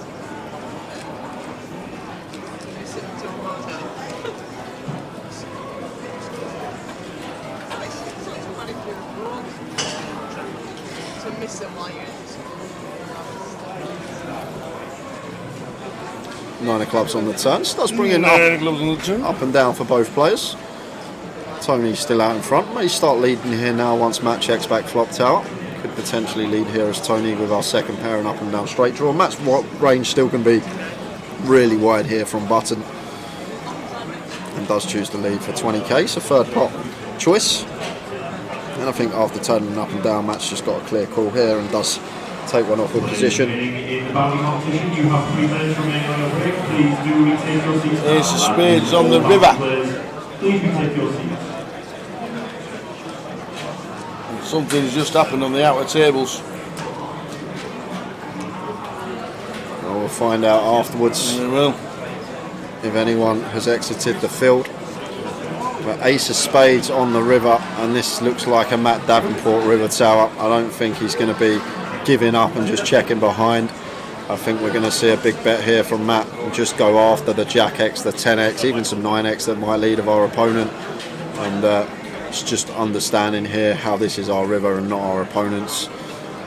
Like, shouldn't really have no leads with any ace X here, Tony, unless it's aces up on the river like ace Jack, ace 10, ace 9. So I think we could see Matt lay the hammer down here and put Mr. Filoni in a spot with just a 10, especially back end of the day as well, where players in live fields are prone to overfold tower, wanting to make that day free.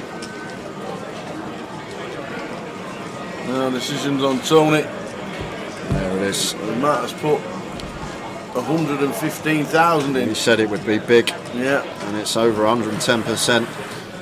And really putting Tony to the test here. I really love this from Matt. Back end of the day, players are going to be overfolding and not wanting to call off light. It's our river, not our opponents, and it just looks like Tony's always sitting there with a jack or a 10, so really just goes after that part of his range. And one time bank burnt off, 30 seconds used, and rightly so. This is a tough decision for Tony.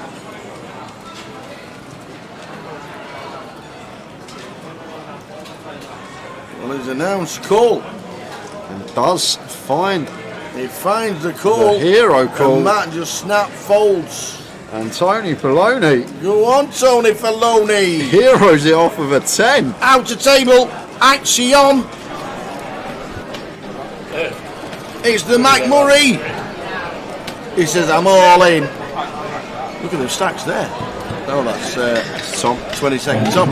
So Will's at risk with ace king. He's up against ace 4, and he's not going to like that window card. Oh my days. So Will needing a king, and only a king on the 9 of spades turn. King needed, and it's the 3 of diamonds. You know you're going to get blamed, don't you? Oh man. Leave it there. Takes the lads. Unlucky Will. What a great effort. Well played, Mr. Will McMurray. £2,970. Ron's been running hot today. No one's been able to stop old Ron, have they? Yeah. Seemed like every all in the call's been going Ron's way when he was on the feature. Yeah, absolutely right. And Jack with a legitimate hand here in the hijack raising. Conor Gallagher's last minute winner for Chelsea spanned somebody's £20. Oh, I saw that online. He had a £20 5-time, you know, both teams to score and a win. Yep. Went £20 into 40 grand. I saw that. I saw that online. I did. I saw that. He had win and both teams to score. Chelsea being the last one. And we're down to 18. Because Will McMurray finished in 19th for £2,970.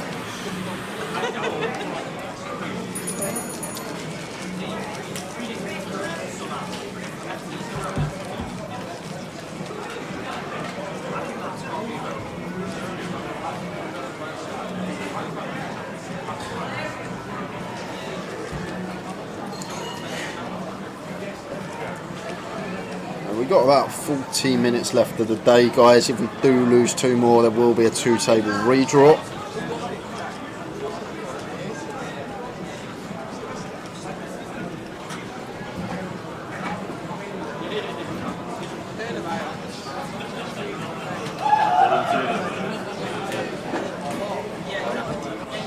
Wow, Nicky BT won 1,500 this afternoon from a 50p each way, lucky 31, no winners, 2 22 to 1s, 1 20 to 1, 1 6 to 1 and 1 9 to 1, all placed. Wow. Oi, oi. That's a nice little touch. How long left of the day? Half an hour plus. Round about 1:45 we'll finish.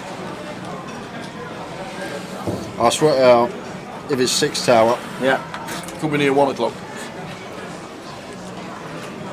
Is that what you're saying?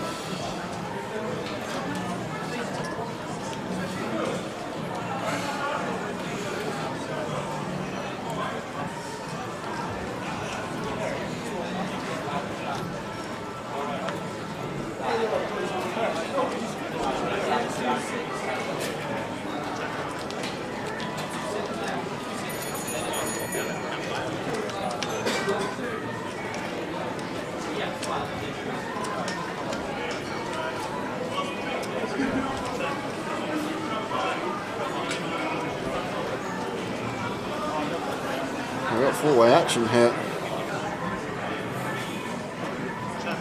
What an extra 1k with a bonus. Well done, Nicky. It's a limp pot here. Matt limping Jack 10 off of 22 from hijack. Tony limps button. And then both Jess and Anthony calling. Checks through, 8 of spades on turn. So Jess now hops into the lead and going to lead out here after turning 2 pair. Not letting her opponents realise equity for free with the overcards that could be out there. So just firing for 18 into 50. So 35% sizing choice.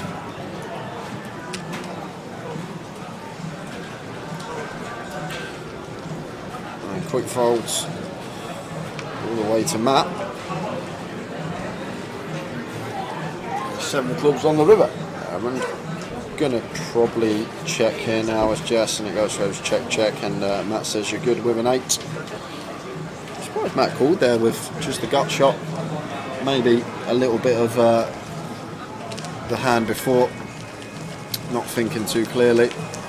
But it's fine. I think Matt's bluff's perfectly fine there. Be proud of your bluffs. Like, that's what I always say. You see players mucking their hand sometimes when they get snapped off, or when someone tank calls and they have got a bluff and you just see them muck their hands instantly. Show it. Show your bluff to the table. Be proud of your bluffs. There's a famous saying out there, if you never get caught bluffing, you're not bluffing enough, and it's a great saying in poker. If you ever are caught, guys, don't be embarrassed that you've been called and someone's called you with a marginal hand. Be proud that you've run it and that you're capable of doing it.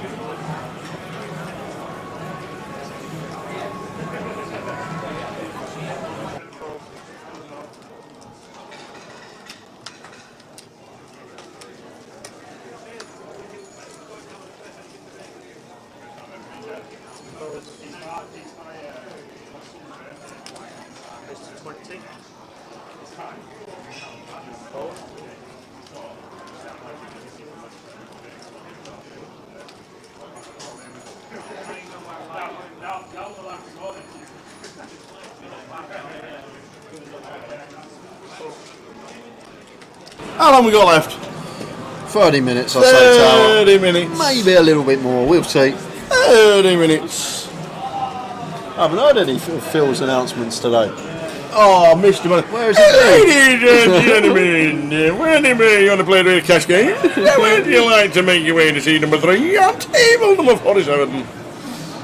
Great old Phil on the announcements. So just making it 20 into Jack's big blind with the ace-9 and continuing for 18. And Jack with top pair here, so not going to be going anywhere, just going to be an easy check call for us.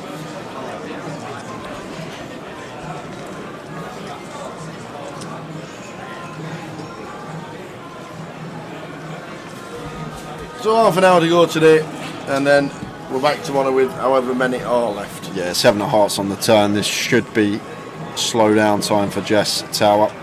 Jack's going to have defend any 2 suited cards versus our open, so going to have every possibility of heart flushes here. It's also going to have lots of Queen X, 7X in there as well. But Jack actually going to take that away from Jess and choose the lead here on this 7 of hearts turn for 25k. A lot better for his range as the big blind defender than Jess is on the button, and Jess just chooses to let it go. Jack's lead, getting the job done. Did have the best of it.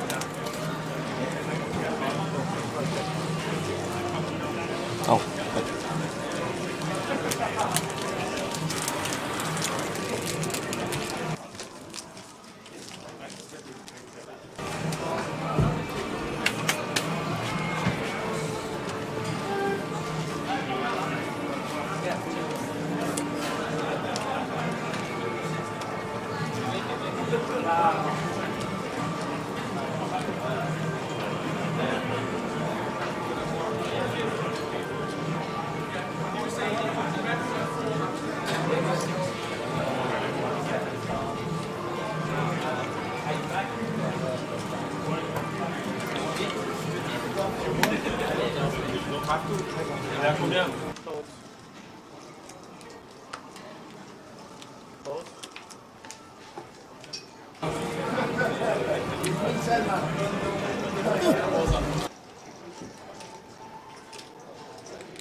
Jack with 3s, raises us to 305, so it's all in for Matt to call.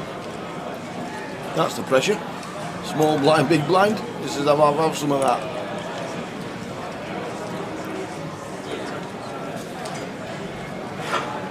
Yeah, I'm surprised. I thought Matt would call here quicker, Tower. Ace-8 here for 18 bigs, blind on blind versus a Jack Hardcastle shove, and there is the call from Matt Davenport. So we're lose Matt in 17th. The 2 Sunrunners. Yeah. Colliding. Who flips best? Matt. Looks like Matt, National League champion. This is 2022. Us 2 of hearts next door for Jack, needing a 3. Otherwise Matt will double. And it's a 5 of spades. I say National League champion, a bit premature, Tower, but I think it is going to be going the way of Matt Davenport. A load of points already. Yeah, at the end. Week. So National League leader wins the flip versus previous GUKPT champion, not just in Leeds, but the last GUKPT we had. So Jack going for what would be pretty interesting treble, winning the last leg here in Leeds last year, and then winning the last GUKPT we done in Coventry at the Goliath, and then if he won this one, that would be a very, very nice treble.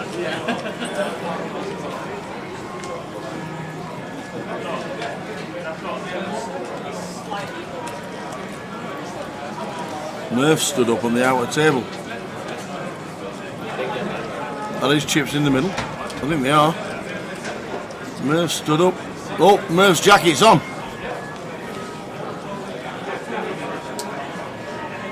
Murph's jacket is on. He just said ta-ra, guys. See you later, alligator. So 17 remain. 17 remaining.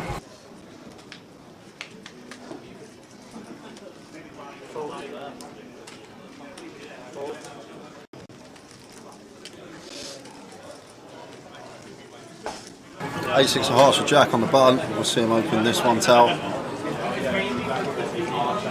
We've got about 20 minutes left. Ali, law. Ali, law. About 20 minutes. Murph finishing in 18th. And Ben with a 10-8 of clubs, just easy defend here versus Jack's button open.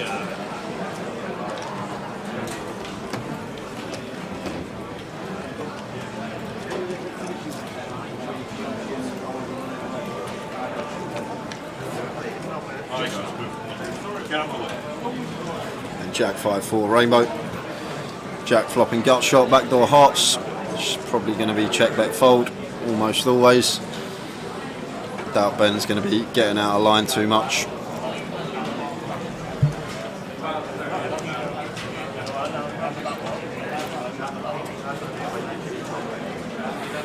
And 15k, size of choice. So around quarter, 15 into 59.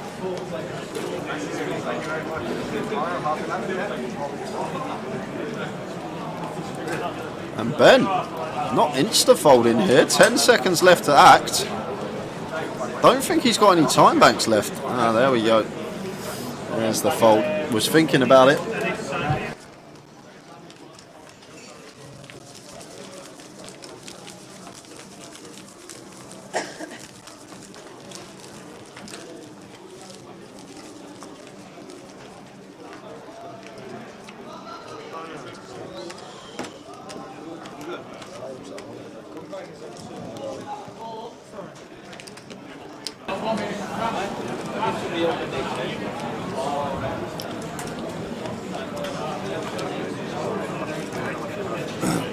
So Murph was 18th for £2,970, which means we get a pay jump.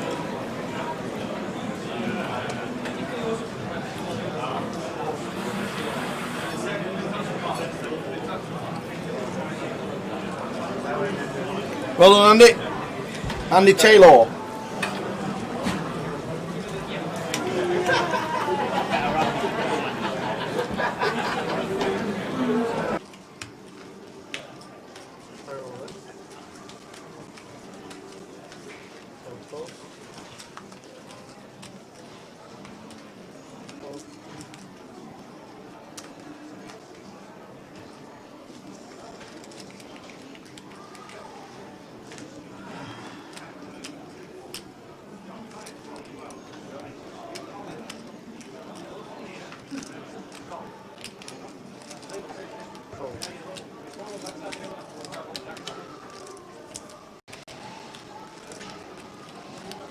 So we're on 17.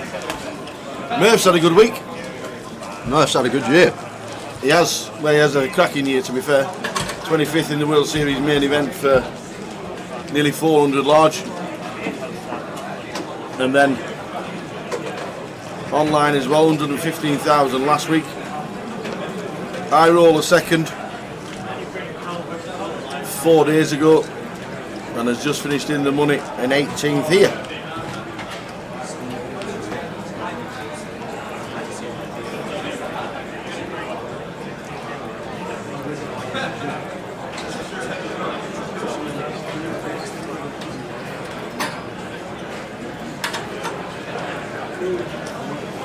Anthony, another big hand. He's had kings twice, he's had queens once, and now he's got aces all in this session. And 14 bigs here under the gun. And just chooses to open rip. Anthony Gardner.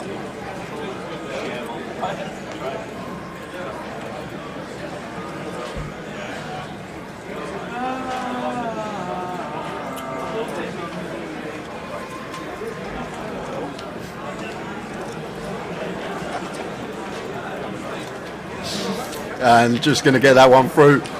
Jess obviously not calling off with 9-7 suited in the big blind.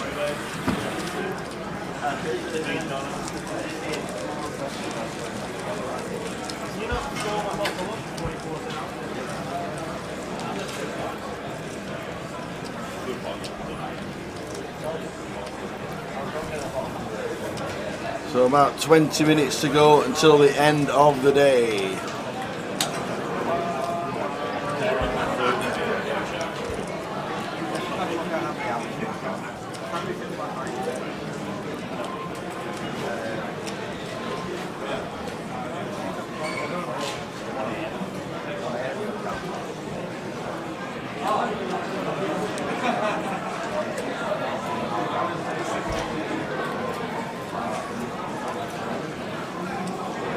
So jacks for Ben.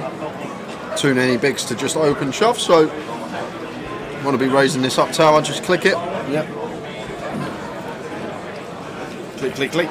No, Ben, no! We've got jacks in the cut-off. There's too many big blinds. 21 big shove. Just 20, but just over. And he probably gets the lot if he opens tower. If he just opens, Anthony ships the deuces and Ben busts Anthony, but Anthony's going to get saved here. Not calling off with deuces, not the hand we want to be calling off with. But if Ben just played this more standard and just opened, Anthony would have shoved the pair for sure versus a cut-off open. Anthony would have snapped, Ben would have snapped, and Anthony Gardner lives to fight another day. Could have definitely, or should have definitely just opened their tower. Some players think with jacks a lot of the time they don't want to see any overcards on the board, but it's such a strong hand. Want to get action and try and induce some shoves as well from a short stack.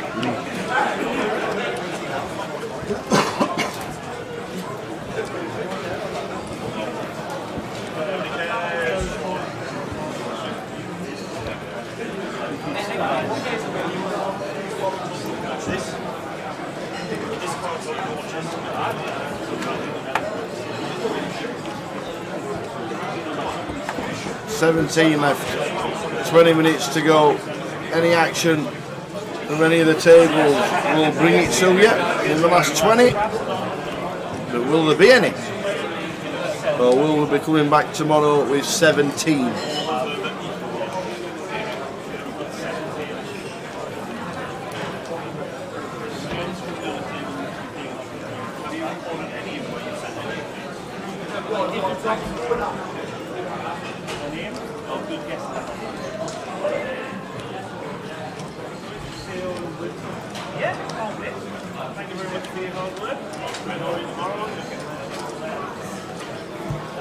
Pocket through some chess on the button.